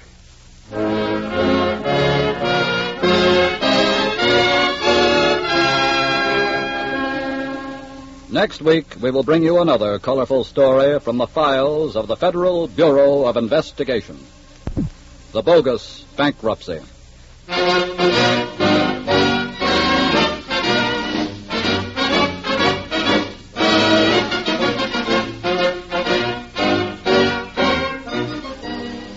The incidents used in tonight's Equitable Society's broadcast are taken from the files of the Federal Bureau of Investigation. However, all names used are fictitious, and any similarity thereof to the names of persons living or dead is accidental. Programs in this series of particular interest to servicemen and women are broadcast overseas through the worldwide facilities of the Armed Forces Radio Service. Tonight, the music was under the direction of Frederick Steiner, the author was Frank Ferries, and your narrator was Dean Carlton. This is Your FBI is a Jerry Devine production. And now this is Carl Frank speaking for the Equitable Life Assurance Society of the United States and inviting you to tune in again next week at this same time for This is Your FBI.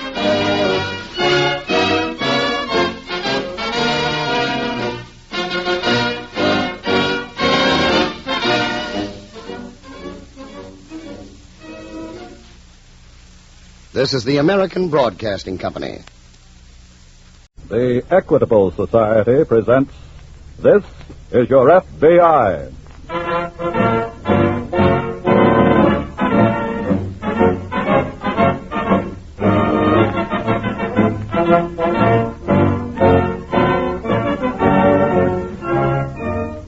This is Your FBI, an official broadcast from the files of the Federal Bureau of Investigation. Presented as a public service by the Equitable Life Assurance Society of the United States. To your FBI, you look for national security, and to the Equitable Society for financial security. These two great institutions are dedicated to the protection of you, your home, and your country.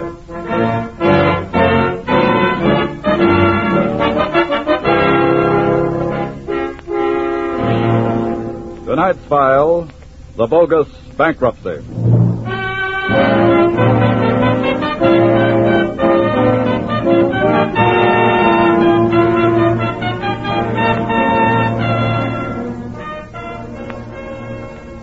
The honest merchant who files a petition of bankruptcy does so to protect both himself and his creditors against total loss. But there are criminals who have made a major racket of fraudulent bankruptcy in this country, who establish a legitimate business, then conceal their assets and resort to bankruptcy for the purpose of robbing their creditors. Tonight's case from the files of your FBI is a recent page from the record of its constant war against this federal crime.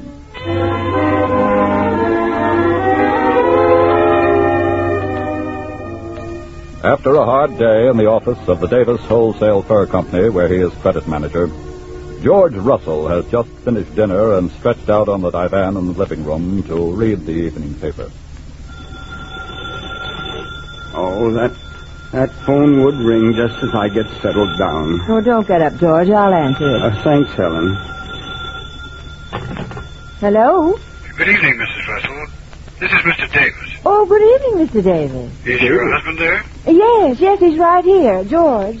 What does he want with me, I wonder? Well, he didn't say, honey. Oh, heavens, I hope nothing's wrong. Here you are, dear. Thank you.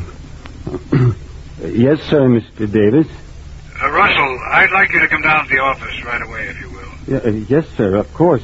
Is there anything wrong? No, nothing that I'm sure you can't explain all right. Oh, what do you mean? Well, I've just been going over your books, Russell, and I find several... The books? Well, I'll just wait till you get here. You'll come right away, of course. Why, yes, sir, right away. Thank you. Goodbye. Goodbye. Oh, dear. George, what's the matter? I don't know, Helen, but I've got to go down to the office. Oh, George, something's wrong. What is it? I didn't know anything was, but... Well, what is it, darling? Well, something about my books, he said. The books? Oh, where's my coat and hat? But what about the books, George? What does he mean? I have no earthly idea, Helen. But don't worry now. I'll get it all straightened out and be back home soon. But you're worried, George, and I can't... I've got to hurry now. Bye, honey.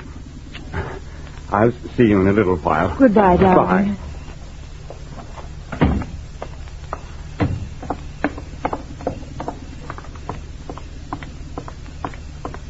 Pardon me, mister. Oh. Yes? Are you George Russell? That's right. Why? I got something here for you. Okay, Red. Let's throw him in a car.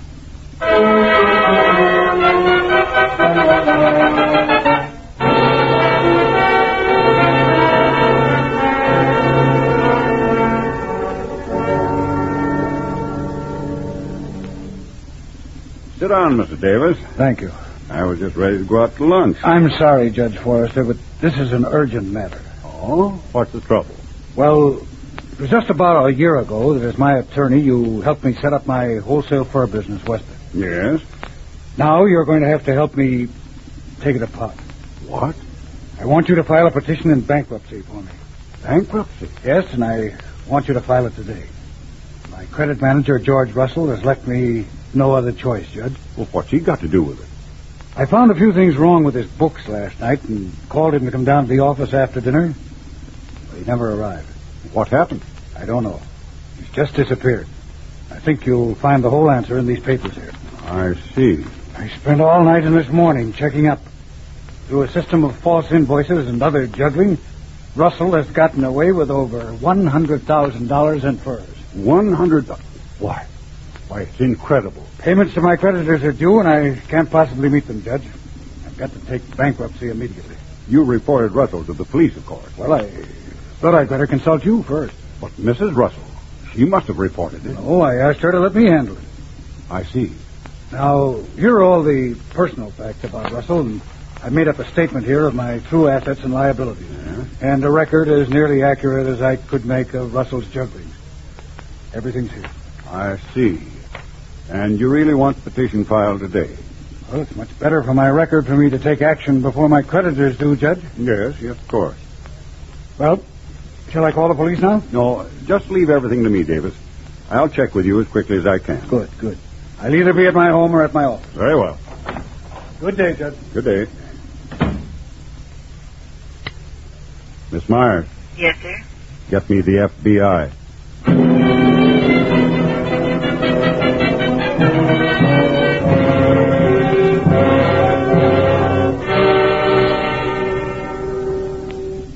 I'm glad you were cautious enough to call the FBI first, Judge Forrester. Well, it's like I said, Mr. Wells. The facts may be exactly as Davis presents them, but... How long have you been his attorney, Judge? Since he established his business a year ago.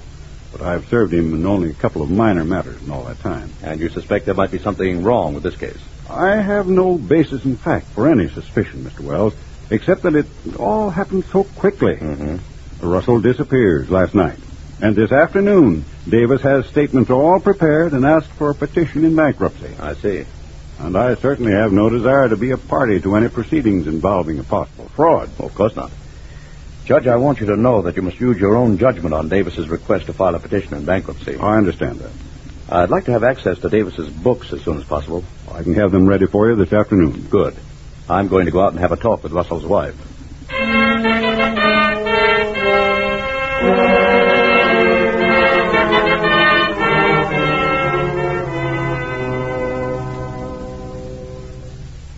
Mrs. Russell, the FBI works as hard to prove a man is innocent as it does to prove a man guilty. But we do have to find your husband. Oh, I know, and I want you to find him. What time did Mr. Davis call him last night? Right after dinner, about 8 o'clock. And Mr. Russell left for the office right away? Oh, yes, he wouldn't keep Mr. Davis waiting. When did you learn that your husband hadn't reached the office? When Mr. Davis called again to see what was detaining him. When was that? About 10 o'clock. Mm-hmm. How long would it have taken him to have gotten to the office from here? Oh, not more than 20 minutes. Seems strange that Mr. Davis would have waited 2 hours before calling. Yes. Well, thank you very much, Mrs. Russell. We'll keep in touch with you on any developments.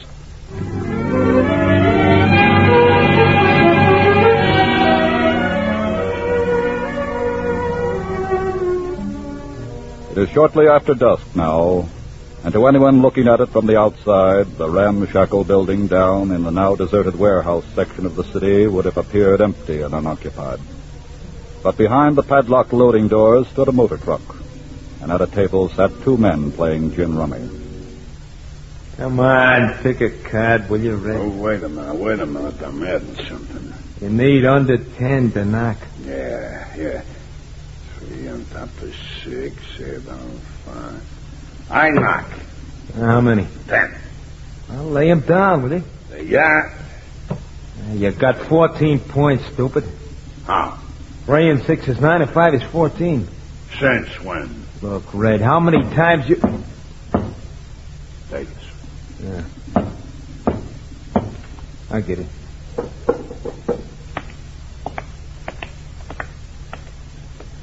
That's you, Mr. Davis? Yes. Come on in. Thank you. Well, how's things going uptown? Right now, Mac, I'm more concerned with matters here. Everything's okay here. Red. Yes, sir. Did you call my apartment this morning? Yes, sir. Why? Well, to tell you everything was okay. I don't want either one of you to call me unless there's an emergency. You understand that? Yes, sir. How's our friend, Mr. Russell? Sleeping like a baby. No trouble with him? Not since we slugged him. He's trying to make a break for it a while ago. That's why he's sleeping like a baby. Does he know why he's here? No, sir. You haven't mentioned my name. No, sir. What have you done with the first? Took him off the truck. Got him hid under that bunch of empty crates and boxes over there in the corner. Yeah, I see. It looks just like a pile of empty crates and boxes. I gather that, Red. Look, Mr. Davis, you got any idea when we'll be pulling out? Huh? I just stopped by the lawyer's office to leave the books. He's filing the petition sometime tomorrow. Oh, you ought to get action pretty quick then, huh? That's right. Well, after getting along, you boys just lay low here and everything will be all right. Right. Okay. And, by the way, Mac. Yes, sir? I'll be back a little later on tonight to take care of Mr. Russell.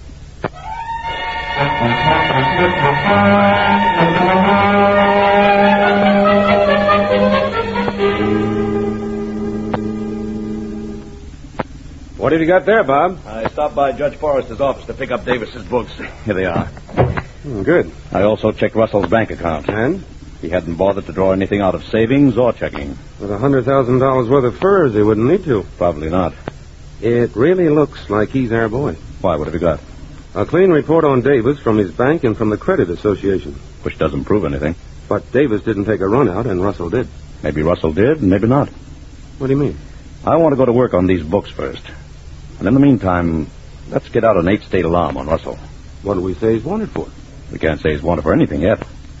All we know for sure right now is that Russell is a missing person.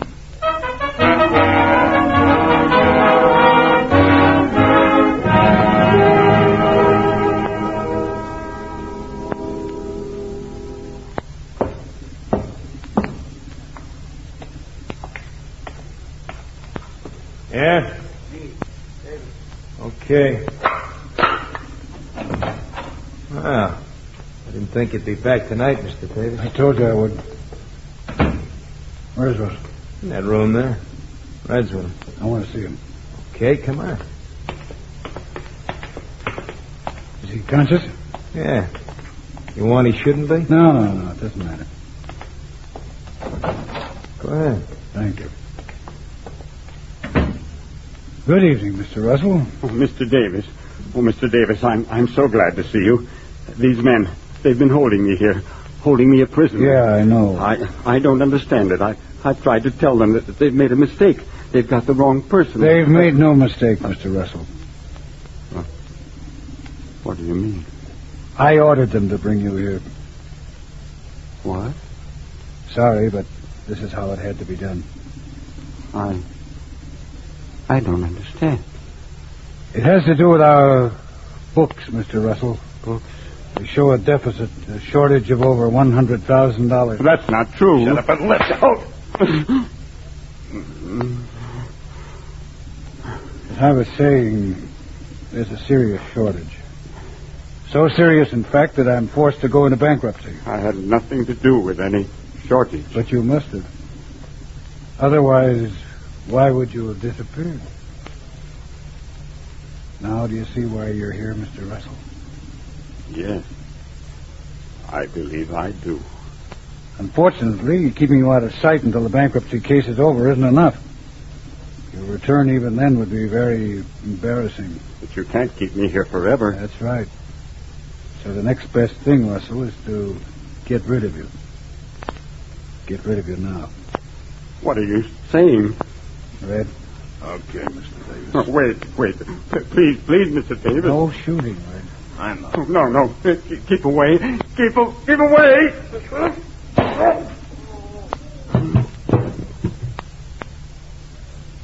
That helps us balance the books.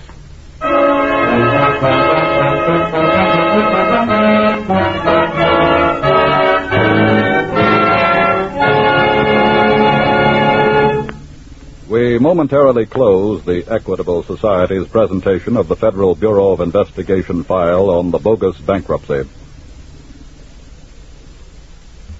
We will return to this case in just a moment.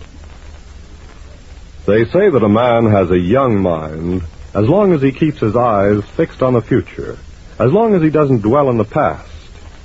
Well, if that is true, then the Equitable Life Assurance Society of the United States, in spite of being 86 years old, is one of the youngest-minded organizations in the country.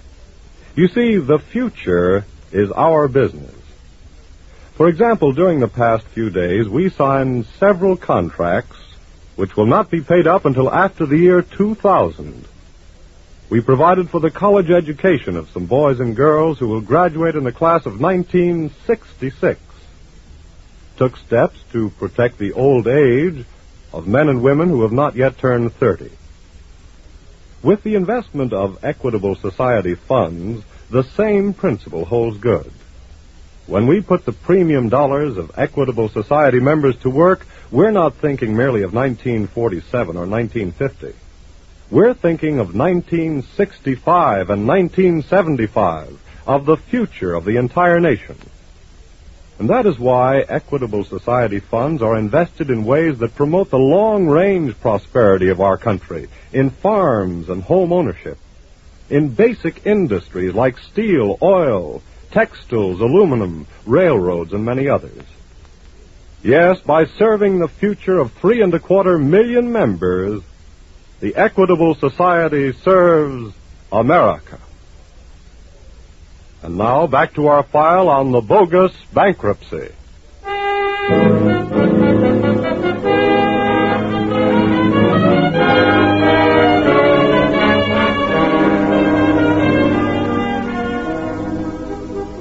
A criminal can plot only his own operations and the actions of his victims and confederates.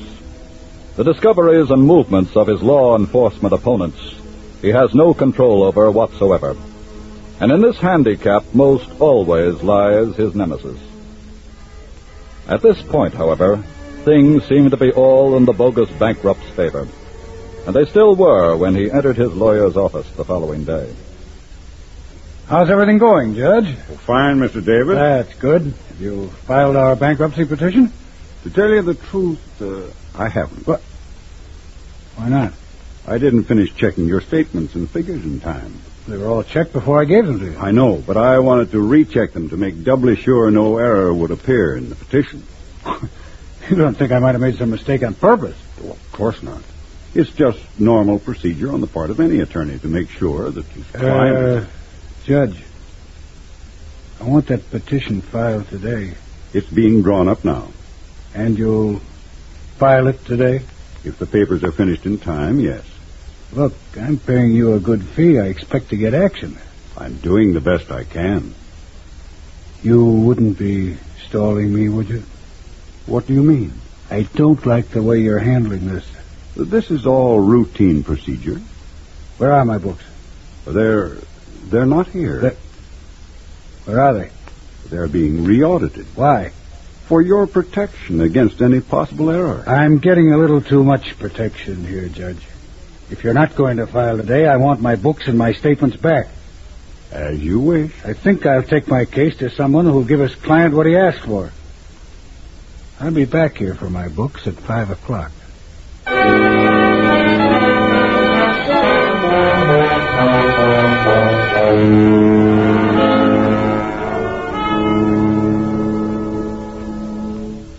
Can I come in, Dick? Sure, Bob. What have you got? I just had a call from Judge Forrester. Yeah? Davis was in to see him. Kicked up quite a fuss about not getting any action. Uh-huh. Said he wanted his books back. In fact, he wants them no later than 5 o'clock today. I wonder what that's all about. I don't know, but I don't like it. That only gives us a couple of more hours. Let's take a look at those books again. Okay. Bob. If Davis is the bad boy in the case, where does Russell and his disappearance fit in? If Davis is the bad boy, then he caused Russell's disappearance. That's another reason we've got to move fast and get the facts. If there's something to get on Davis... Hey, wait. What is it? Why hadn't I noticed that before? Noticed what? Look at the figures on that sheet. Yeah? Those with the check marks by them are the false entry figures. The others are on the level.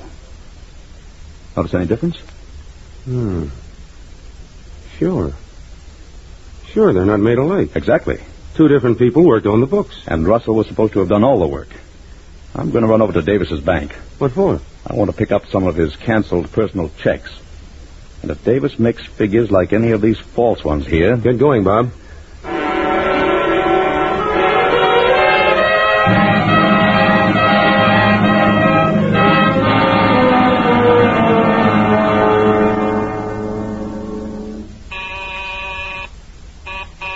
Okay.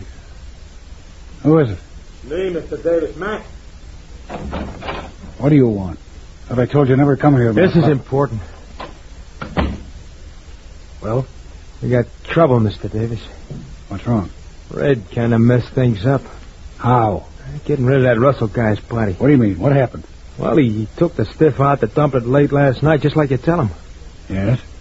When he gets down by the docks, there were so many people around, a troop ship come in or something, that he keeps the body in the car and he just keeps riding around. So. Very smart. Very. Then what? Well, when it gets to be daylight, he gets a little panicky. Finally throws the body in an alley. That's great. That's fine. Probably be found in the next 5 minutes. It's already been found, Mr. Davis. How do you know? Red come back and told me what he's done. I went over to see if I could pick the stiff up again. There's cops all around the place. It was just a little while ago. Oh, that's stupid. If the body'd been weighted and thrown in the river, it would have stayed there for months. Yeah, I know. Well, there's only one thing to do now. What's that? Go back to the warehouse. You and Red start putting the cases of furs on the truck right away. Okay. We're moving out tonight.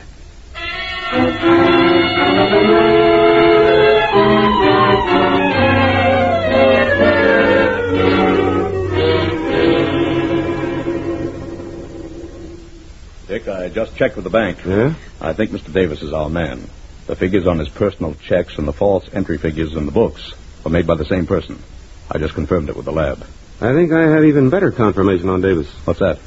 I just had a call from police headquarters. Russell's body was found. What? Picked up in an alley just a half hour ago. Well, are they sure it's Russell? His wife just identified the body. But that doesn't tie the murder to Davis. Not 100%. How was he killed? Did they find any weapon? No.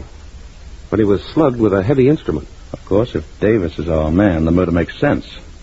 First, he has Russell snatched to make it look like a runout. Then he comes up with the book juggling charges and says $100,000 in furs are missing. Yeah. Then he kills Russell to keep him from ever telling the truth. He should have done a better job of getting rid of the body. Dick, we've got to find those furs. And if we can prove Davis stole them, then we'll have him for murder, too. Where are we going to look?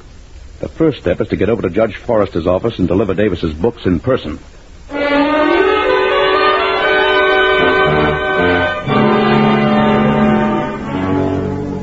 It's 5:30 now. I don't think Mr. Davis is going to keep his appointment with you, Judge. No. Have you his home address? Yes, I'll get it for you. Dick, I think you'd better get over there. Okay. I'll wait here.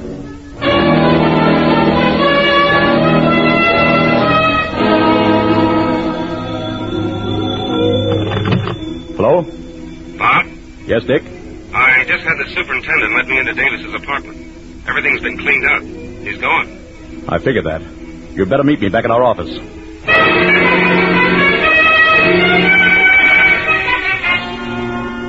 It's quite obvious that Davis has taken a run out. Yes. If we only knew where he's hidden those furs. Wait a minute. I seem to remember a certain item in his books. What? If I'm right, it might lead us to Mr. Davis.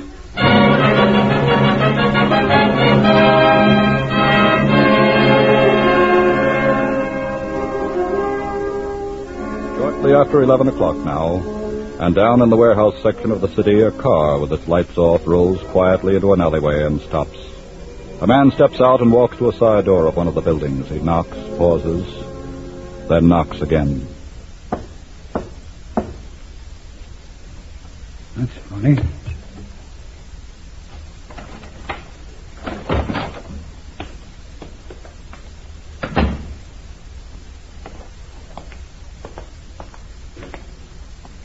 Red. Mac. Where are you? Mac.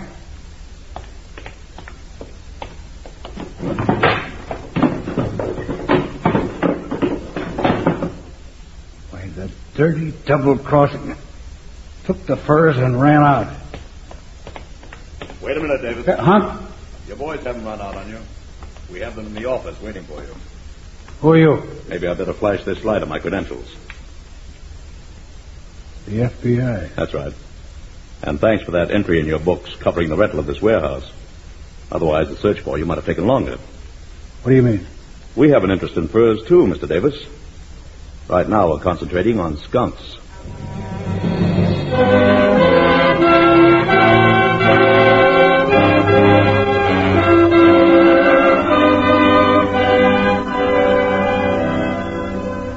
On the basis of subsequent evidence, Davis and his two Confederates were tried and convicted for the murder of George Russell. It is an ironical paradox that in many instances, a law designed to protect the interests of the honest citizen can be turned by the criminal to his own profit. Such a law is that provision of the Federal Bankruptcy Act which permits a merchant to take voluntary bankruptcy. It is a just law, as has been proved in thousands of cases involving honest American merchants. But criminals have seized the opportunity it affords for cheating and robbing, and have made a fraudulent bankruptcy a major racket with total potential profits running into millions of dollars. But, as in the case of the criminal Davis, they inevitably run against the FBI and ultimately lose.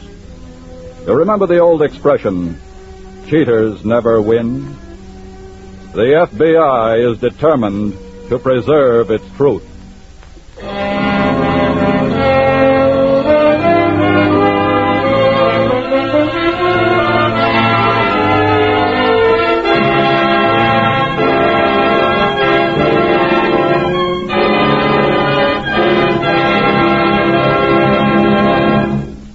You'll hear about next week's case in just a moment.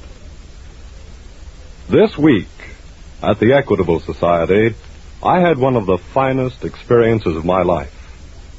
After lunch, I happened to drop in at the Department of Policy Claims. That's where payments are made to Equitable Society members whose policies have matured. Well, just as I walked into the office, an Equitable Society executive was handing a check to a lovely gray-haired lady. She'd been a teacher for 40 years until 2 weeks ago. Now she was retiring and receiving the first of a long series of checks, which the Equitable Society will mail to her every month as long as she lives. Her eyes were shining when she took the check, and she said, "You know, if I had my life to live over again, I'd still be a teacher. But if I couldn't be a teacher, I'd want to work for the Equitable Society. Because life insurance people, just like teachers, can look around them and see the results of their life work in happy, contented, responsible men and women." Yes, you see, the Equitable Society is the guardian not just of paper dollars and silver coins, but the guardian of human happiness, of the plans parents make for their children, of the ambitions of young married couples to own their own homes, and of the hopes of older people to live their declining years in peace and contentment. So we of the Equitable Life Assurance Society of the United States believe that our job is a good job, one that repays all the hard work we put into it. And so we're proud to say that this week and every week for 86 years, the Equitable Society has been building security for you, your home, and your country.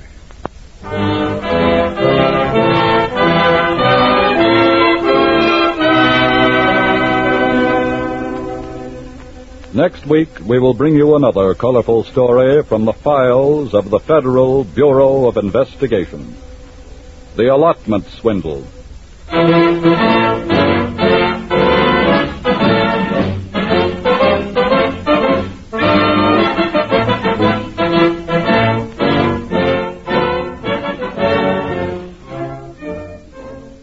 The incidents used in tonight's Equitable Society's broadcast are taken from the files of the Federal Bureau of Investigation. However, all names used are fictitious, and any similarity thereof to the names of persons living or dead is accidental. Programs in this series of particular interest to servicemen and women are broadcast overseas through the worldwide facilities of the Armed Forces Radio Service. Tonight, the music was under the direction of Frederick Steiner. The author was Frank Ferris. This Is Your FBI is a Jerry Devine production.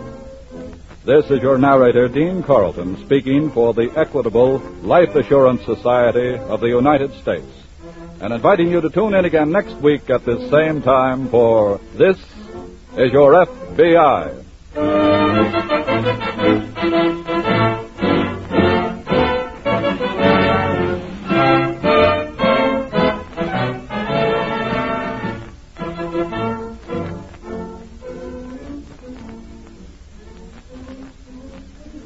This is the American Broadcasting Company. The Equitable Society presents This Is Your FBI.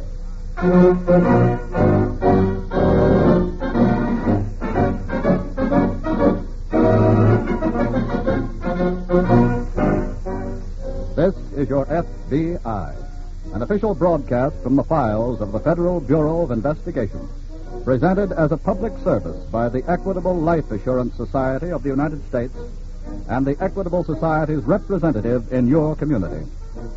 To your FBI, you look for national security, and to the Equitable Society for financial security. These two great institutions are dedicated to the protection of you, your home, and your country.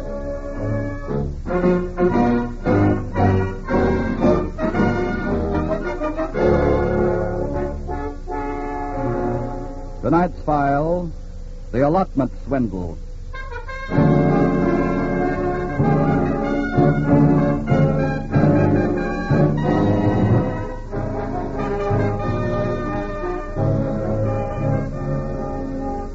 The war has now been over officially for 13 weeks, and all through the land, castles that crumbled 2 and 3 years ago are being rebuilt.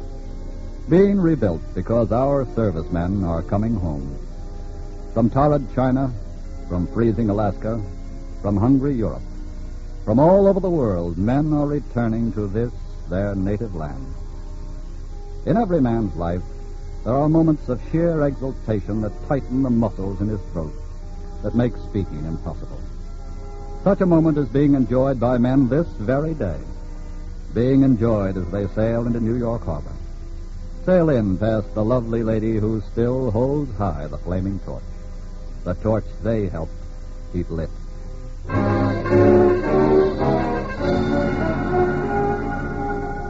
Our story this evening opens in a small, unattractively furnished apartment on the west side of New York. Julia Parker, a sleazy blonde of 28, is half asleep in the second-hand Morris chair near the window. She is daydreaming, thinking of some of the men she could have married, and of some of the men she did. Okay. Yeah? Julia? Yeah? Open up. It's me, honey. Bobby. Bobby who? Your husband. What? Julie, baby. Oh, gee. Oh, it's you. Oh, honey, it's so good to see you. Gosh. Come on in. Oh, sure. Just let me grab hold of this bag. There. Oh, gosh, baby. This is what I've been waiting for. When'd you get in? Yesterday. What a time I had trying to find you. This is the 5th address I tried. I moved. Gee, you look swell. You know, I used to dream about this. When I'd be laying in a lousy hole filled with mud, I'd think about you. You getting out of the Army? Yeah, I got a 30-day furlough. Then I go back to camp, guy gives me a paper, and I'm a civilian. Oh. Glad to see me, baby? Sure, it's wonderful. Let me hold you again. Gee. You know something? What? I almost feel embarrassed about this. What do you mean? You know, like we were strangers or something. Strangers? We only knew one another a couple of days before we got married. Then me going right overseas. Well, we'll get over that. From now on, we're going to be together for a long, long time. Right, baby? Yeah, sure. Hey, got a couple of things for you in the bag. Present? Yeah. What kind of present? Oh, helmet, Nazi flag, pictures. Oh. You want to see them? Not right now. Oh, I can get them. No, wait, let them go till after, huh? Okay. I gotta go out for a minute first. What for? Well, you must be hungry, and I haven't got anything in the house to eat. Oh, but... Look, you get all cleaned up or something, huh? I'll be right back, honest. But, Julie... Just make yourself at home. I'll see you later.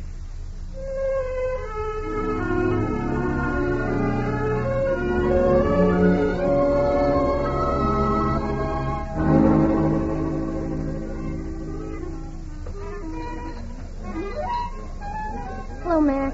Hiya, Julie. Still around? Yeah, he's down the end of the bar.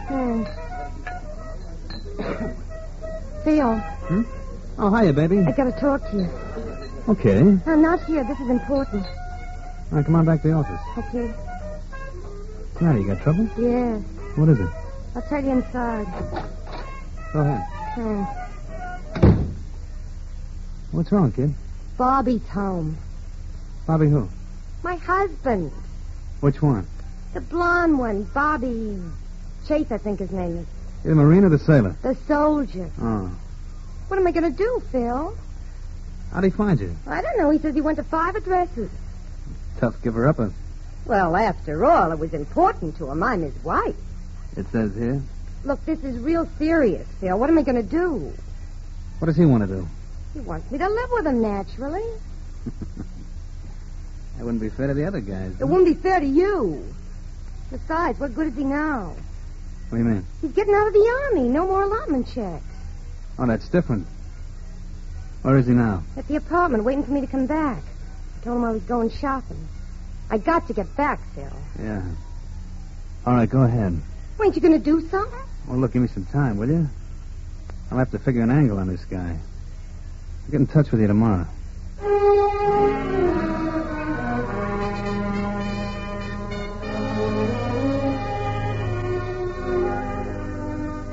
Back in the early days of the war, Phil and Julia hit upon the racket of having Julia marry servicemen who were about to be shipped out of the country. They repeated the process 3 times, and with the aid of 2 forged birth certificates, Julia was able to get $100 a month in dependency allotments. $100 a month for each of her husbands. It was a pretty good racket for Phil and Julia, because all they had to do to collect their $300 a month was to wait for the postman to ring 3 times. Yes, it was a very good racket, and no one knows how long it would have gone on if the war hadn't suddenly ended. With the return of large numbers of servicemen to this country, allotment discrepancies began to turn up in such alarming numbers that the Federal Bureau of Investigation was called in. That morning in the New York offices of the FBI... Oh, come on in, Lee. Okay. What's up? I've just been going over this list here. Well, tell me all of those people are wanted. No, I guess maybe most of them are here by mistake. At least let's hope so. Well, what is the list? Suspicious allotments being paid by the Army's Office of Dependency Benefits. All of these names are in the New York area only. Well, it'll take the whole Bureau to investigate that mob. I don't care if it does. Neither does Mr. Hoover. If they're all guilty, we'll bring them all in, even if they have to build a dozen new jails to hold them. How are you going to go about it? Well, first I thought we'd make a spot check on the whole list and get a percentage. Good idea. Then we'll know approximately how many of the whole mob we'll have to deal with. We'll make a 5% check. Oh, sounds like enough. Suppose I take the list and have a new one made with 5% of the names. Go ahead. Now, how do you want me to pick the 5%? At random? Just have Miss Jenkins list every 20th name. Then break that new list down by neighborhoods. Right. When they're ready, we'll go to work.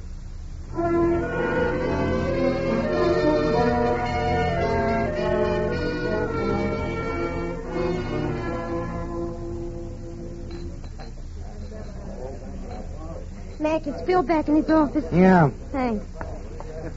Excuse me, please. Hiya, Julie. Come on in. I was just thinking about you. Well, that's very nice of you. I thought you were going to get in touch with me. I didn't have anything to tell you. Well, I got plenty to tell you. What's the beef now? The guy is driving me nuts. All day I got to sit around and look at souvenirs. And what he said to the captain and what the captain said to him. Okay. And that ain't all. Remember that extra dough he sent home for me to save for him? That $2,800? Yeah? Well, he wants it. He wants it right away. What'd you tell him? Well, I couldn't say I gave it to you. I said it was in the bank. Well, that ought to hold him for a while. Phil, he wants the dough right away. He's going to buy a lunchroom or something. And another thing. Yeah? He wants me to go meet his folks. Where? Boston. When does he want to leave? On the midnight train tonight. Look, Phil, you got to... Wait a minute. I got an idea. Well? Tell him you'd love to meet his folks.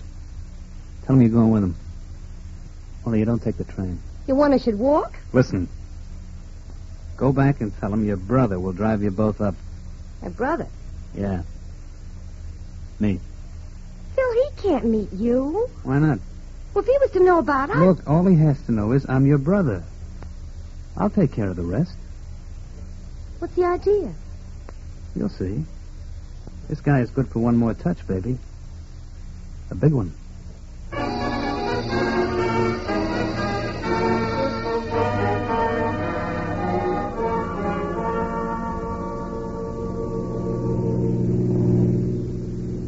Phil, would you like me to drive for a while? No, I'm okay. Phil likes to drive. With a road like this, I don't blame him. How was the driving on the other side, Bobby? Oh, not so good. Even when we found a good road, it was full of shell holes. Guess you had kind of a rough deal, huh? Yeah, it was rugged sometimes. Bobby don't like to talk about it much, Phil. I'm getting out next month. I want to forget about the Army. Sure. I can't envy you, though. Must have been a great experience. I tried to enlist myself. I know, Phil. Bobby, tell me something. What? Did you guys ever think about dying? Phil! Just asking a question. We thought about it plenty of times. Well, you have insurance, don't you? Oh, sure. GI insurance. I got $10,000 worth. That don't help much if you stop a bullet, of course, but at least I know Julie'd be okay. That was very sweet of you, Bobby. Well, can you keep that insurance up? Yeah, sure. I'm keeping mine. Just for me, Bobby? Just for you. Uh-oh. What's the matter? Oh, that left rear tire feels a little flat. Wait till I take a look at it. Oh. Need a light? No, I got a flash right here. Yeah, it's going flat. Guess I'll have to change it. Can I give you a hand? Yeah, okay. Get the jack and the lug wrench from the back there, will you? Sure. It's open. Just lift it up and reach in. All right. Can I help, Phil? No, just stay put. Here they are. You want to set that jack under there? Yeah, sure. How about here? That's fine.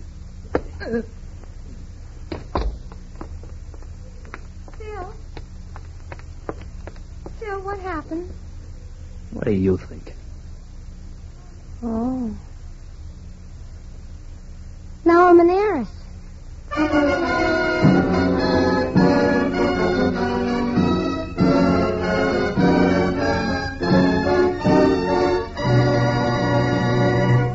We momentarily close the Equitable Society's presentation of the FBI file on the Allotment Swindle. We will return to this case in just a moment. One of the most meaningful words in the English language is security. According to the dictionary, it means freedom from fear, anxiety, or care. Freedom from doubt or uncertainty. To one man, security calls up a picture of a little house which he owns free and clear, so that no one can ever take it away from him. Another man thinks of protection against the hazards of illness and accident. A third sees himself receiving a regular monthly check during his old age. A fourth wants to be sure that no matter what happens to him, his children will get a good education and his wife will never be dependent on charity. For 86 years, men and women have been bringing these and scores of other security problems to the Equitable Life Assurance Society of the United States. Now, please take particular note of that word society in the Equitable's name. Society means that the Equitable Society is entirely owned by its members, that is to say, by its policyholders. In other words, all the officers and employees of the Equitable Society, from President Parkinson down, are working for the members and are always ready to give problems their personal attention. So, no matter what kind of financial security a member may seek, he can be sure that the Equitable Society will do its utmost to help him attain that freedom from fear, anxiety, or care which makes him a happier man and a better citizen. Yes, by serving its members, the Equitable Society serves America. And now back to the file on the Allotment Swindle.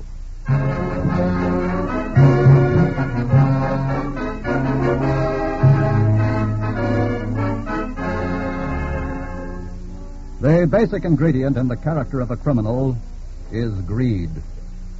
The unhealthy desire to acquire what belongs to someone else without doing any work. Phil and Julia, being well supplied with greed, had evolved a novel racket. A racket particularly well suited to the times. Julia's 3 illegal marriages to servicemen about to be shipped overseas, so she and Phil could defraud the government out of the allotments, was a serious enough crime. But now, with their greed out of control, they had compounded the felony. They had committed murder. Bobby's body was found the next morning and quickly identified as the body of Private Robert Chase. It was removed to the local morgue, and the death was marked down as having been committed by a hit-and-run driver. The next afternoon, in the New York office of the FBI... Can I come in, Nick? Come ahead, Lee. How have you been doing? I think I may have something. Really? Yeah, I paid a call a couple of hours ago on one of the names on our list, a Mrs. Robert Chase. Yes? Well, before I could even identify myself, she gave me a very teary greeting and went into a long spiel about her husband's insurance. Oh? It seems he was killed last night in a hit-and-run accident up in Massachusetts. I see. She evidently thought I was the insurance man. But when I told her who I really was, she seemed quite startled. What's her background? According to the allotment records, she's been getting money for herself and 2 children. Did you check on that? Yes, I talked to several of her neighbors. They've never seen any youngsters. Where was the husband killed? Near a town called Highland, Mass. Lee, I think this one's worth a thorough investigation.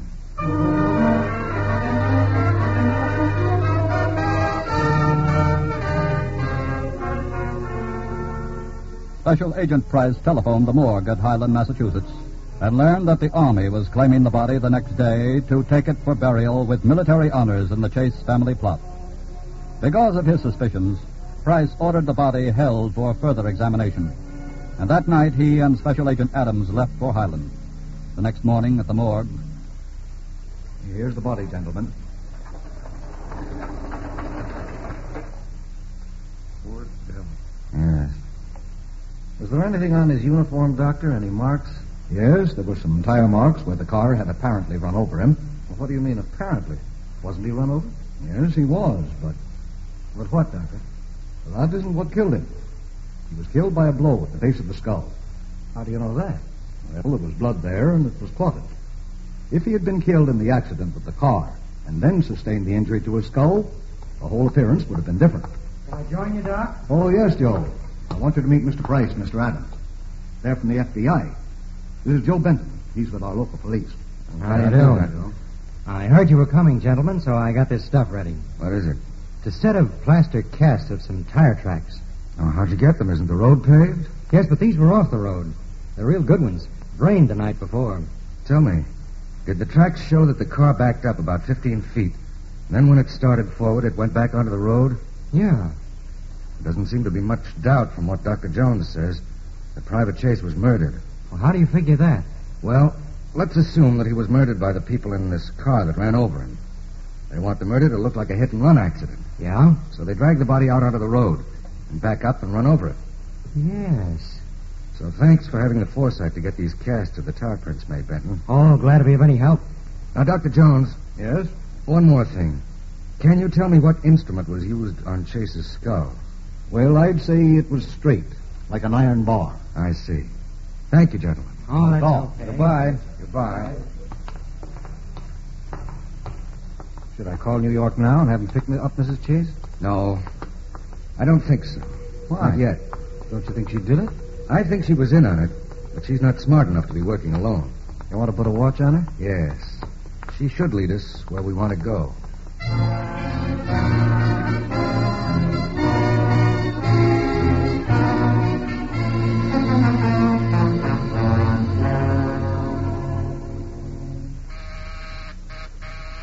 Just a minute.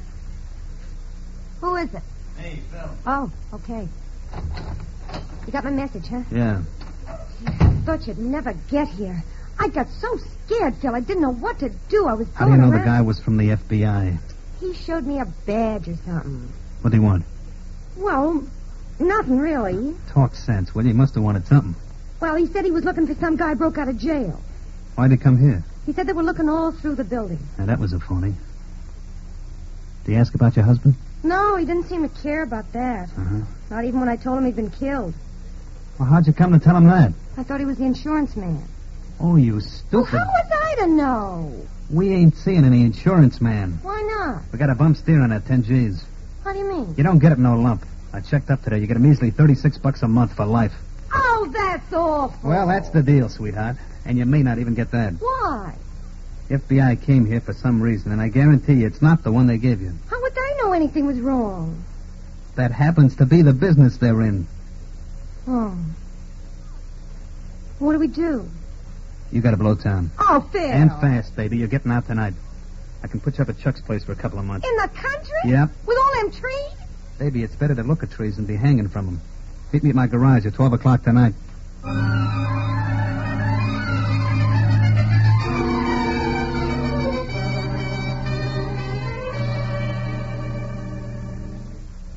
Say, Nick, I've got the report on the Chase children's birth certificates. Fakes? Like a $3 bill. I thought so.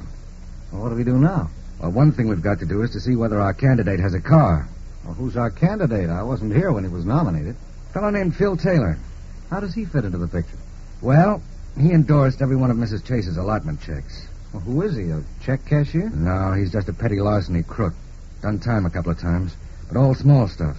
Well, if he's mixed up in this, he graduated to the big leagues. Yes, if this is the man we want. What else have we got on?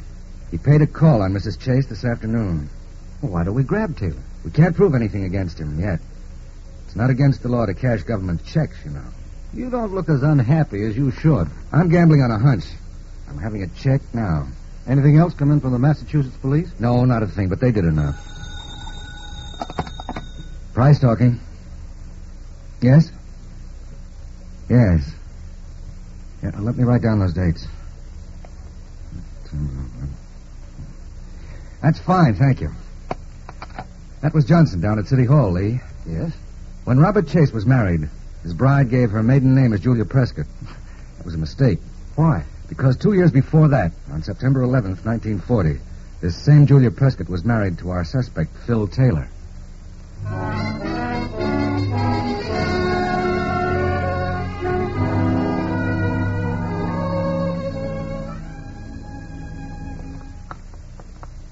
Phil, I don't like this one bit.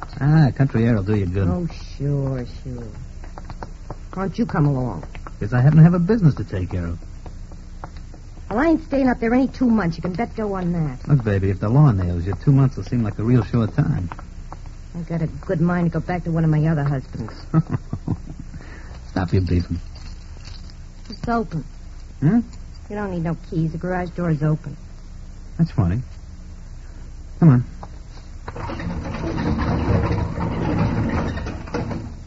Wait a minute, I'll put on a light. Okay. Just stay where you are, both of you. Who are you guys? Mrs. Chase should remember. He's from the FBI. That's right. What do you want? We've been comparing this plastic cast with your left rear tire. It matches perfectly. Phil! This lug wrench is important evidence, too. Well, you get your way, Julie. You ain't going to the country.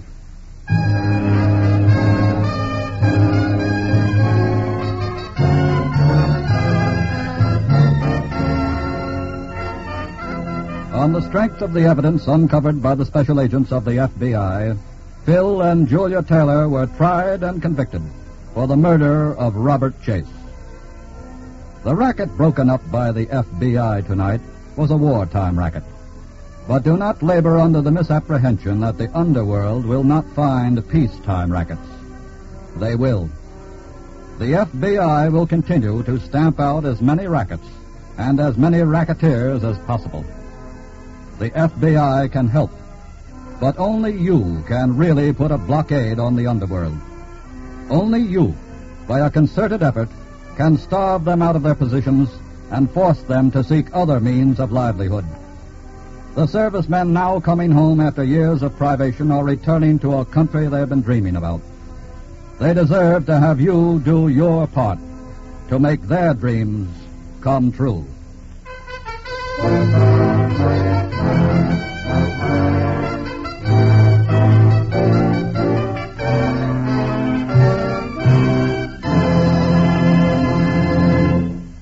You'll hear about next week's case in just a moment. This week at the Equitable Society, I happened to go up in the elevator with the secretary of the society. You know, he said to me, I'm a very determined man. About a month ago, my wife started talking about buying a dog, a Scottie. I said, no, dogs bark, I said. Dogs chew up rugs. Dogs have to be walked. We're not going to have a dog, and that's that. Well, he continued, that little Scottie and I are great pals already. He's the friendliest little pup you ever saw. Sure, my face is red, but I'll bet a lot of Equitable Society members know just how I feel. I'm thinking of all the people who say they don't want any life insurance, don't need any life insurance. And then one day you hear them bragging about how smart they were to buy it, especially from the Equitable Society. Yes, it's a great business we're in, this Equitable Life Assurance Society of the United States. Think of how many happy people there are in this world because an Equitable Society agent kept on trying. Think of all the old folks that are enjoying security and independence. Think of all the kids who are getting good educations because someone from the Equitable Society didn't get discouraged, didn't quit. And that's why it's so important for every one of us in the Equitable organization to keep plugging not to be disheartened by the perfectly natural human instinct to say no. Yes, for only by keeping our organization alert and progressive are we able to say that this week and every week for 86 years, the Equitable Society has been building security for you, your home, and your country.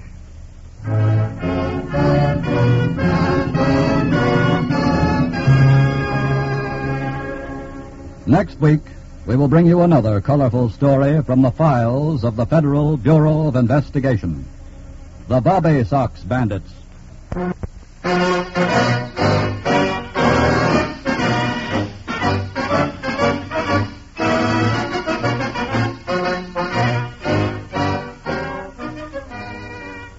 The incidents used in tonight's Equitable Society's broadcast are taken from the files of the Federal Bureau of Investigation. However, all names used are fictitious, and any similarity thereof to the names of persons living or dead is accidental. Programs in this series of particular interest to servicemen and women are broadcast overseas through the worldwide facilities of the Armed Forces Radio Service. Tonight, the music was under the direction of Frederick Steiner. The author was Jerry D. Lewis. This Is Your FBI is a Jerry Devine production.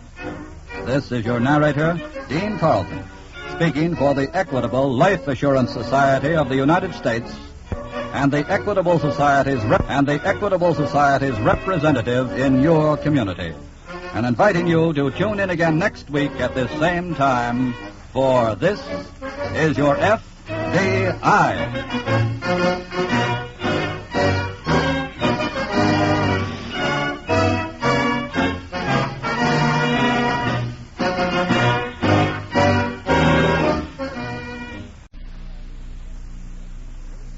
The Equitable Society presents This Is Your FBI.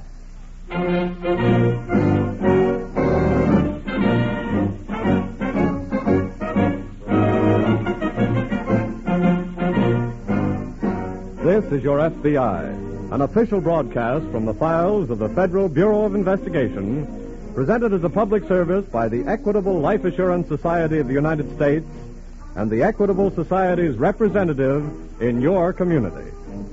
To your FBI, you look for national security, and to the Equitable Society for financial security. These two great institutions are dedicated to the protection of you, your home, and your country.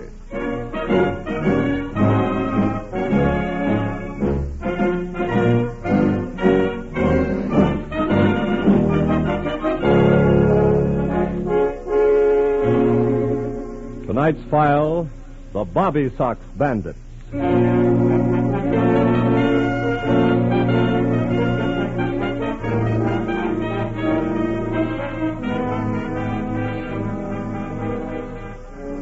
"17. That's an important and exciting age in the life of a boy or a girl. Some of you girls listening tonight are just 17. Finishing high school or starting your first real job, or having your first real honest-to-goodness date. Going hiking or wiener roasting with the gang, or sitting in the middle of the floor with your Vic and a stack of records. Doing most anything except making it possible for this voice to say, as it reluctantly says now, tonight's case from the files of your FBI is the crime story of two girls, age 17.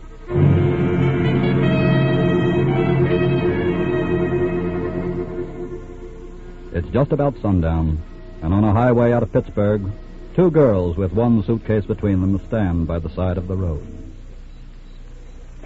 This ain't good. Huh? We picked the wrong road. There ain't been a car pass here for 15 minutes. What, Bonnie? We ain't grabbing no lift. Oh, that's okay. I'm catching up on what I should know. About what? About Hollywood. Oh, this is a wonderful magazine. The whole thing is about Barry Brooks. Bonnie, you just ought to read movie magazines. Already have. But you just ain't read about Barry Brooks.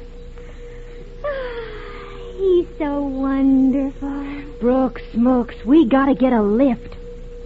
Bonnie, when we get to Hollywood, I'm not going to eat or sleep until I see him. Uh-huh. Look at this picture. What did you write on there with your lipstick? Never mind. Let me see it. Love Me Forever, co-starring Barry Brooks and Phyllis Tyler. Oh, Phyllis. Laugh if you want to. But I'll star in a picture with him someday. Yeah. I never had any real feeling about my destiny until I saw Barry Brooks in his first picture. I saw it 6 times. And right from the very first, I just knew that my destiny was in his hands. Wait a minute. Here comes the only destiny I'm interested in. Huh? Oh, I hope he stops for us. Yeah. Look, he's going to. Can I give you young ladies a lift? Oh, sure. We've been waiting for you for an hour, mister. Then hop right into the back seat. Okay. Go ahead, Phyllis. Okay. All right back there? Sure. Yeah. I don't make a practice of doing this kind of thing, but it was coming on night, and I didn't like the idea of you young girls being on the road by yourself. That's awful nice of you. I'm going on to Cleveland. How far are you going? Oh, we're going all the way We're going to my sister's in Detroit. Detroit? But Bonnie... Certainly Detroit. What's the matter with you? Well, I didn't mean to be inquisitive. I was just thinking about you having to travel this way.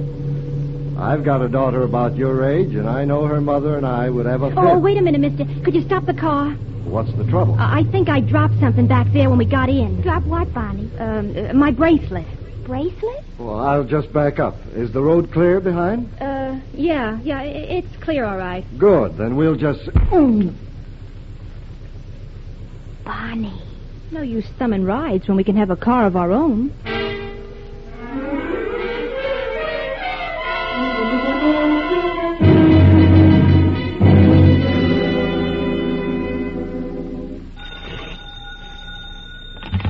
Daly speaking. Police headquarters, Mr. Daly. Looks like we got one for you FBI boys. Okay. A couple of girls slugged a man, stole his car just a little ways out of town a while ago. It looks like interstate stuff. You got the details? Well, a man's here at headquarters getting his head fixed up. You want to come over? Well, give me a description of the car and the girls first, and I'll get out an alarm right away. Okay, here's a car. Black Plymouth sedan, 1941, Pennsylvania license number.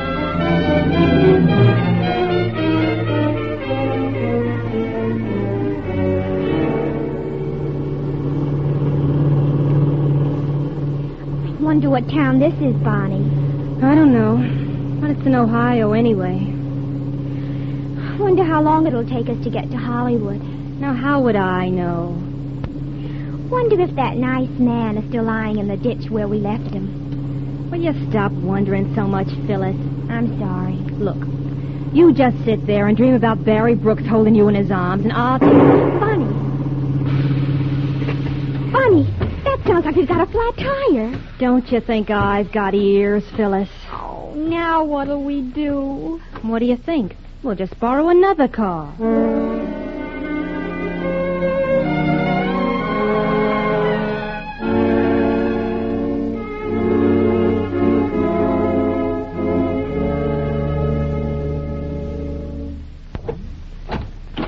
Good morning, Roland.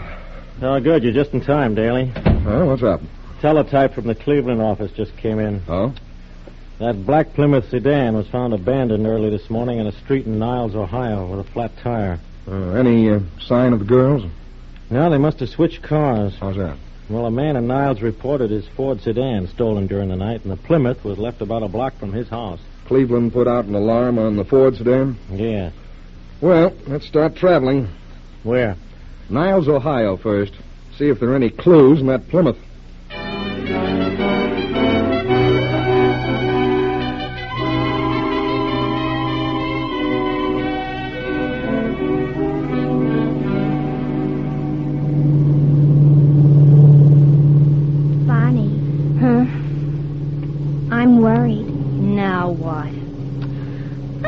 We ought to be doing things like this to get to Hollywood.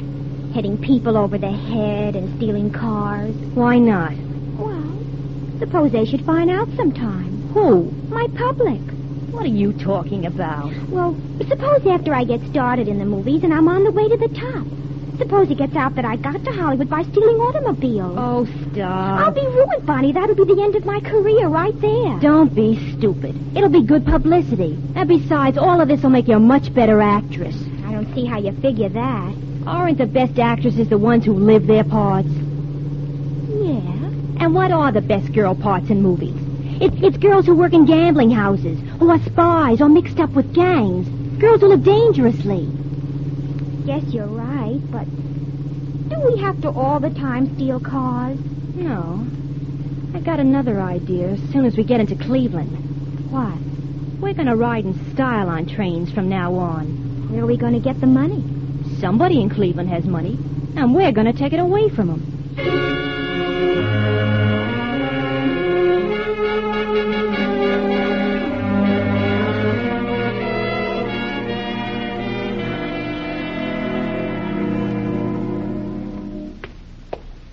Here's that Plymouth, Mr. Daly. Just like we found her. Uh-huh. We towed her up here to headquarters. Never touched anything inside the car at all. Oh, that's fine. Now, if you'll give me a hand, officer, maybe we can get some clear fingerprints. Sure, all right.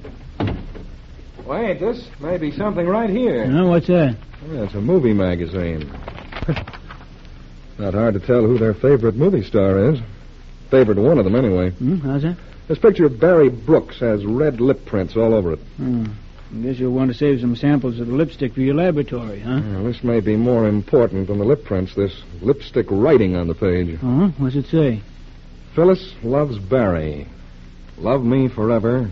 Co-starring Barry Brooks and Phyllis Tyler. That must be one of the girls' names. Yes. But what's that business about co-starring? Well, I'd say the kid already imagines herself in a picture with Barry Brooks. Say, that sounds like the girls are headed for Hollywood. Yes. Daly? Yeah. Just got a call from Pittsburgh. Oh, what's up, Roland? The girls have been identified. Is one of them named Phyllis Tyler? Yes. How'd you know? She left her name on this magazine. Well, the other one's Bonnie Lawton. They're from Baltimore. Been missing 4 days. I see. And that Fulton, they're from Baltimore. Been missing 4 days. I see. And that Ford sedan they stole here in Niles has just been found abandoned in Cleveland. Well, I'd say that's our next stop.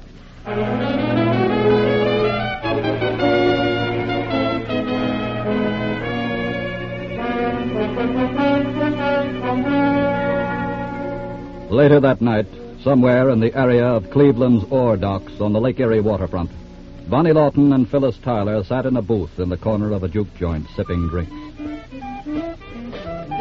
Look, Bonnie, the sailor's looking over here again. He hasn't looked at anybody else but you since we've been in here. Oh, this'll be easy. He's darling. Never mind that. Look, he's getting up. I think he's coming over. Well, I'll get out of here. Do like I told you, Phyllis. Remember? He's got the cutest smile. All right, but don't let it take your mind off business. Oh, excuse me. Hiya, Goldilocks. Do you mind if I sit down? I beg your pardon. Oh, now, look, don't play hard to get. You've been giving me the office all night. Couldn't help but look at you. You very much resemble Barry Brooks. The movie guy? Yeah. Hey, that ain't bad. Is your girlfriend coming back? She just went down the street for a minute. Oh, that's fine. Got any ideas about us? Well, we don't have to stay here. Well, then let's get going. Come on. Okay. We'll go to a joint where there's some dancing and stuff. Would you like that? Oh, sure. Right this way, honey.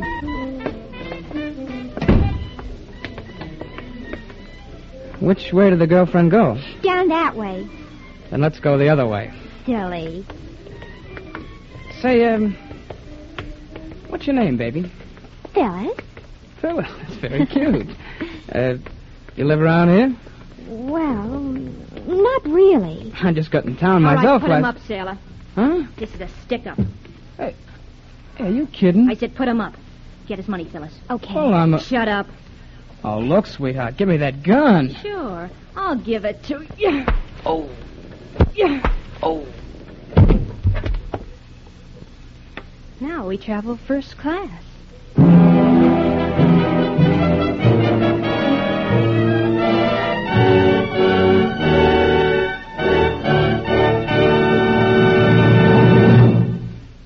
We momentarily close the Equitable Society's presentation of the FBI file on the Bobby Sox bandits.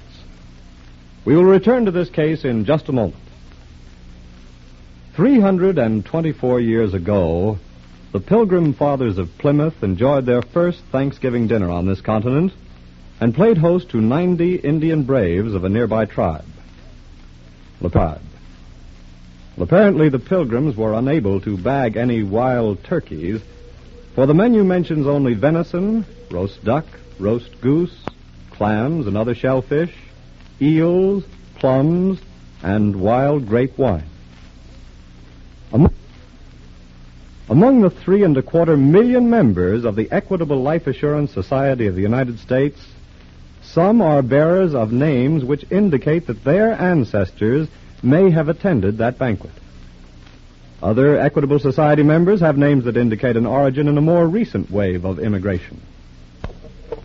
But whether their names go back to the Mayflower or a boat that landed half a dozen years ago, Equitable Society members have proved that they believe in the time-honored American virtues of thrift and self-reliance. Their life insurance policies with the Equitable Society are good evidence that they believe in saving for safety, believe in taking care of themselves by putting dollars aside for future security. And just as our forefathers banded together for mutual protection, so Equitable Society members have joined forces in a great mutual organization created for the common good of all. Self-reliance plus cooperation. That's the spirit on which this country was founded.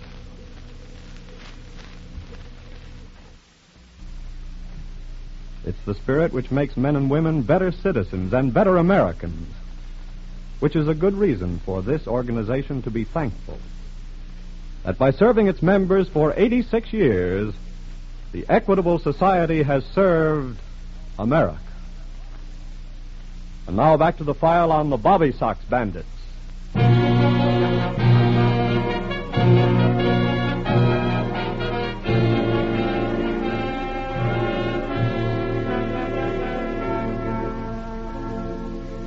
Do you know where your own 17-year-old son or daughter is tonight? And what he or she is doing? You probably do because you care. But hundreds of thousands of American parents don't know and don't care, and haven't known and haven't cared for so long that last year boys and girls under 21, and most of them only 17, committed over a third of all the robberies in the United States, over half of all the burglaries, nearly 2/3 of all the automobile thefts. The parents of Bonnie Lawton and Phyllis Tyler didn't care enough, and that's why we find them now in a cheap rooming house on Chicago's west side, after leaving a trail of crime halfway across the country. 380, 390, 395, 96, 97, 98. Gee, look, Phyllis, we're doing swell. You mean we've got $398? More than that. Here's another 5. $403. Why did we stop here? That's enough to take us to Hollywood, isn't it? You don't want to get there broke, do you? But, Bonnie... And if you're going to get in the movies, you got to have some swell clothes, don't you? Yeah, but... And suppose you do manage to meet Barry Brooks. I'm going to. So what are you going to meet him in? A pair of dirty slacks, scuffies, and a sweater? Golly, I hadn't thought about that. Then let's go get us a couple of good-looking outfits. And then what? With those, we can step out in the better spots and take somebody for a lot of money. Oh, all right. But there's something else I want to buy, too. What? I read all about it. Barry Brooks collects all kinds of cigarette lighters. Oh. I'm going to get him one and send it to him from here. Okay, come on. Let's go shopping.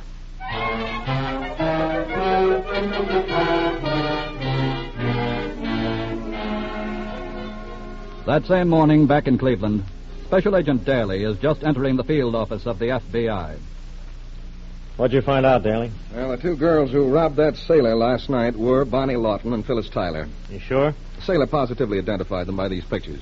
Well, that's good, but that didn't put us any nearer to catching them. No, but something else I found out does. What's that? They took a midnight train for Chicago. How do you know? I dug up the night ticket agent who sold them the space. Well, we better phone there and have them cover trains going west.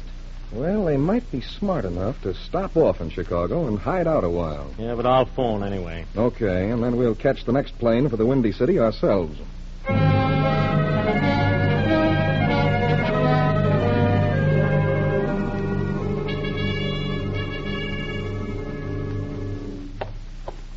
Here you are, girls. Is this the lighter you saw in the window? Yeah, that's it. Isn't it darling, Bonnie? It's okay. Do you think Barry Brooks will like it? Did you say Barry Brooks? Yeah, the movie star.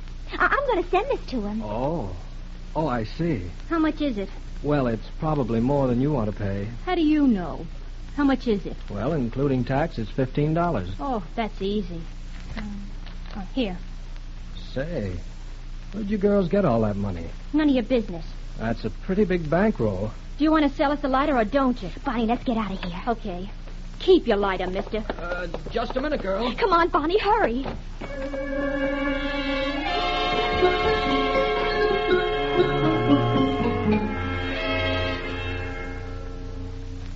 Well, welcome to Chicago, boys. Thanks, Bob. I'm afraid I haven't got any good news for you. Oh, no trace of the girls, huh, Turner? We covered all buses and railroads right after you called, but nothing has turned up yet. Well, they could have taken a bus or a train before we called. No, all ticket agents have been checked, and they don't recall any girls answering the descriptions. Come in. Here's something just came in from the police, Mr. Turner. Oh, thanks. Well, they're in Chicago, all right, fellas. They tried to buy a lighter about noon in a little shop on Randolph for Barry Brooks. Yeah? The clerk got suspicious when they showed so much money, and the girls ran out. You sure it's the same girls? Well, their descriptions checked, and one of the girls called the other one Bonnie. Well, if they'll just stay here long enough, I think I've got a way to catch them.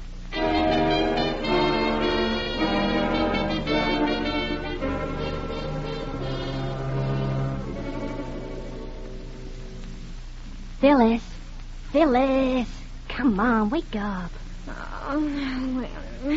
Anybody think you were a movie star already the way you sleep all morning? Come on, wake up. Hello, Bonnie. Have you been out already? Yeah, I went to the store. Did you get a paper? Yeah, here. Thanks. Want some coffee? Sure. Now, let's see. What page is the funnies on? I figure we can break in our outfit tonight, Phyllis, and make it pay off. I got a plan. Bonnie. What's the matter? Bonnie, listen to this. Barry Brooks. What'd he do, get married? No, he's here. Here in Chicago. Oh, Bonnie, think of it. Barry Brooks, right here in Chicago. Well, don't tie yourself in a pretzel about it. What does it say? Barry Brooks is believed to have slipped into Chicago last night, and according to reports, is staying at the State Hotel. And, Bonnie, we're going over there. Wait a minute, Phyllis. Oh, it's destiny, Bonnie, don't you see? Barry Brooks and I in Chicago at the same time. Come on. You can't get in to see him. Of course we can. He's good about giving us autograph, and that's what we'll say we want. Come on, Bonnie, let's hurry. Well, aren't you going to bother to dress first? Oh, sure. But it'll only take me a minute, and I can wear my new outfit. Oh, just think of it. I'm going to see Barry Brooks.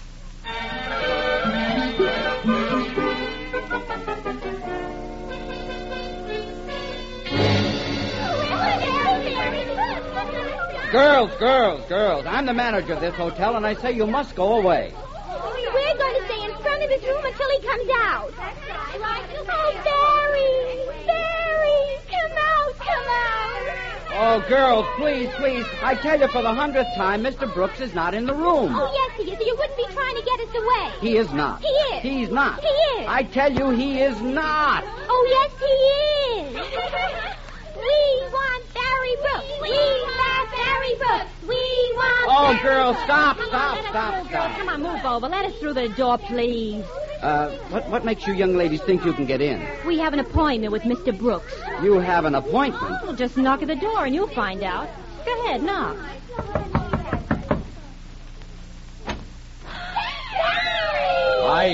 I'm not Barry. Miss Lawton, Miss Tyler, will you come in, please? Goodbye, girls. Better luck next time. Pardon us.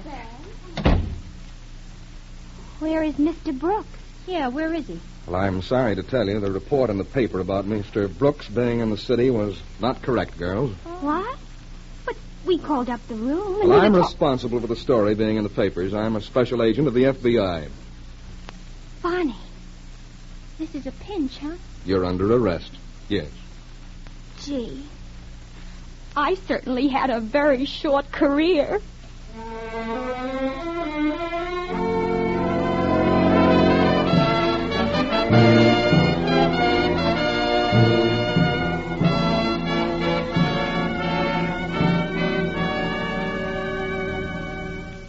Because of their extreme youth, Bonnie Lawton and Phyllis Tyler were put in a reformatory, where every effort will be made to guide them to a better future. But far more serious than the sentence passed on the two girls was Bonnie Lawton's indirect charge against her own parents.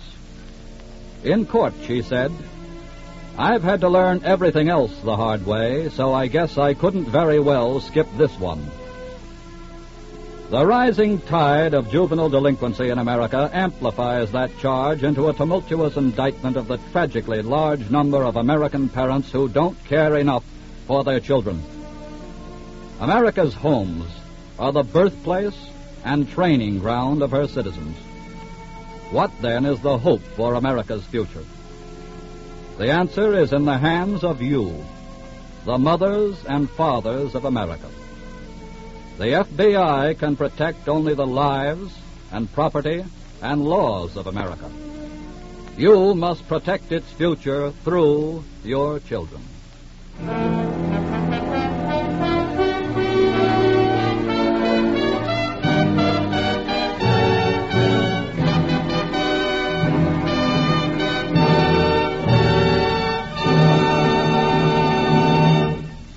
You'll hear something about next week's case in just a moment. This week, at the Equitable Society, a group insurance serviceman suggested I take a trip with him. So the two of us jumped into his car, and after an hour's ride, we parked at a large factory that has just taken out group insurance with the Equitable Life Assurance Society of the United States. First, we got the president of the company's angle on the new insurance program. Among other things, he said, "You know, since I started this business 25 years ago, I can't think of anything I've done that's given me more satisfaction than group insurance with the Equitable Society. I consider it a big step forward in our relations with our employees." A little later, we heard the same story in different words from a veteran worker. "This group insurance is swell stuff," he told us. "It gives me a real lift to know that I've not only got extra life insurance, but also hospital and surgical benefits in case anything goes wrong with me." Yes, there's no question about it. Group insurance is something on which labor and management see eye to eye and stand shoulder to shoulder. And that's why we of the Equitable Life Assurance Society of the United States take such pride in the fact that group insurance is an equitable first. This plan is one of scores of examples of the Equitable Society's leadership and progressiveness. One of the many reasons why we say that this week and every week for 86 years, the Equitable Society has been building security for you, your home, and your country.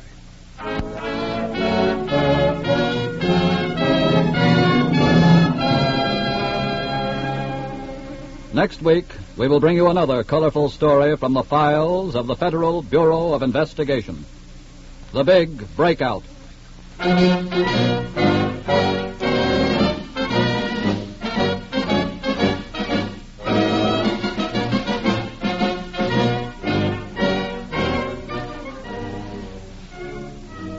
The incidents used in tonight's Equitable Society's broadcast are taken from the files of the Federal Bureau of Investigation.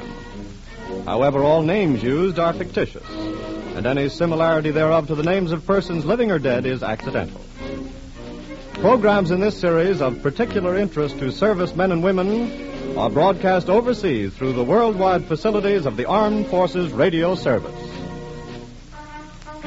Tonight, the music was under the direction of Frederick Steiner, the author was Frank Ferries, and your narrator was Dean Carlton. This is Your FBI is a Jerry Devine production. This is Carl Frank, speaking for the Equitable Life Assurance Society of the United States and the Equitable Society's representative in your community, and inviting you to tune in again next week at this same time for This Is Your FBI.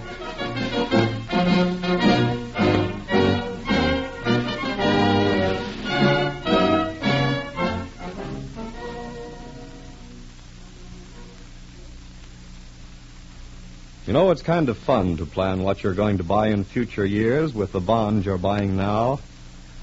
Maybe the woman of the house has her heart set on a new washing machine. Dad can see that new radio and television set.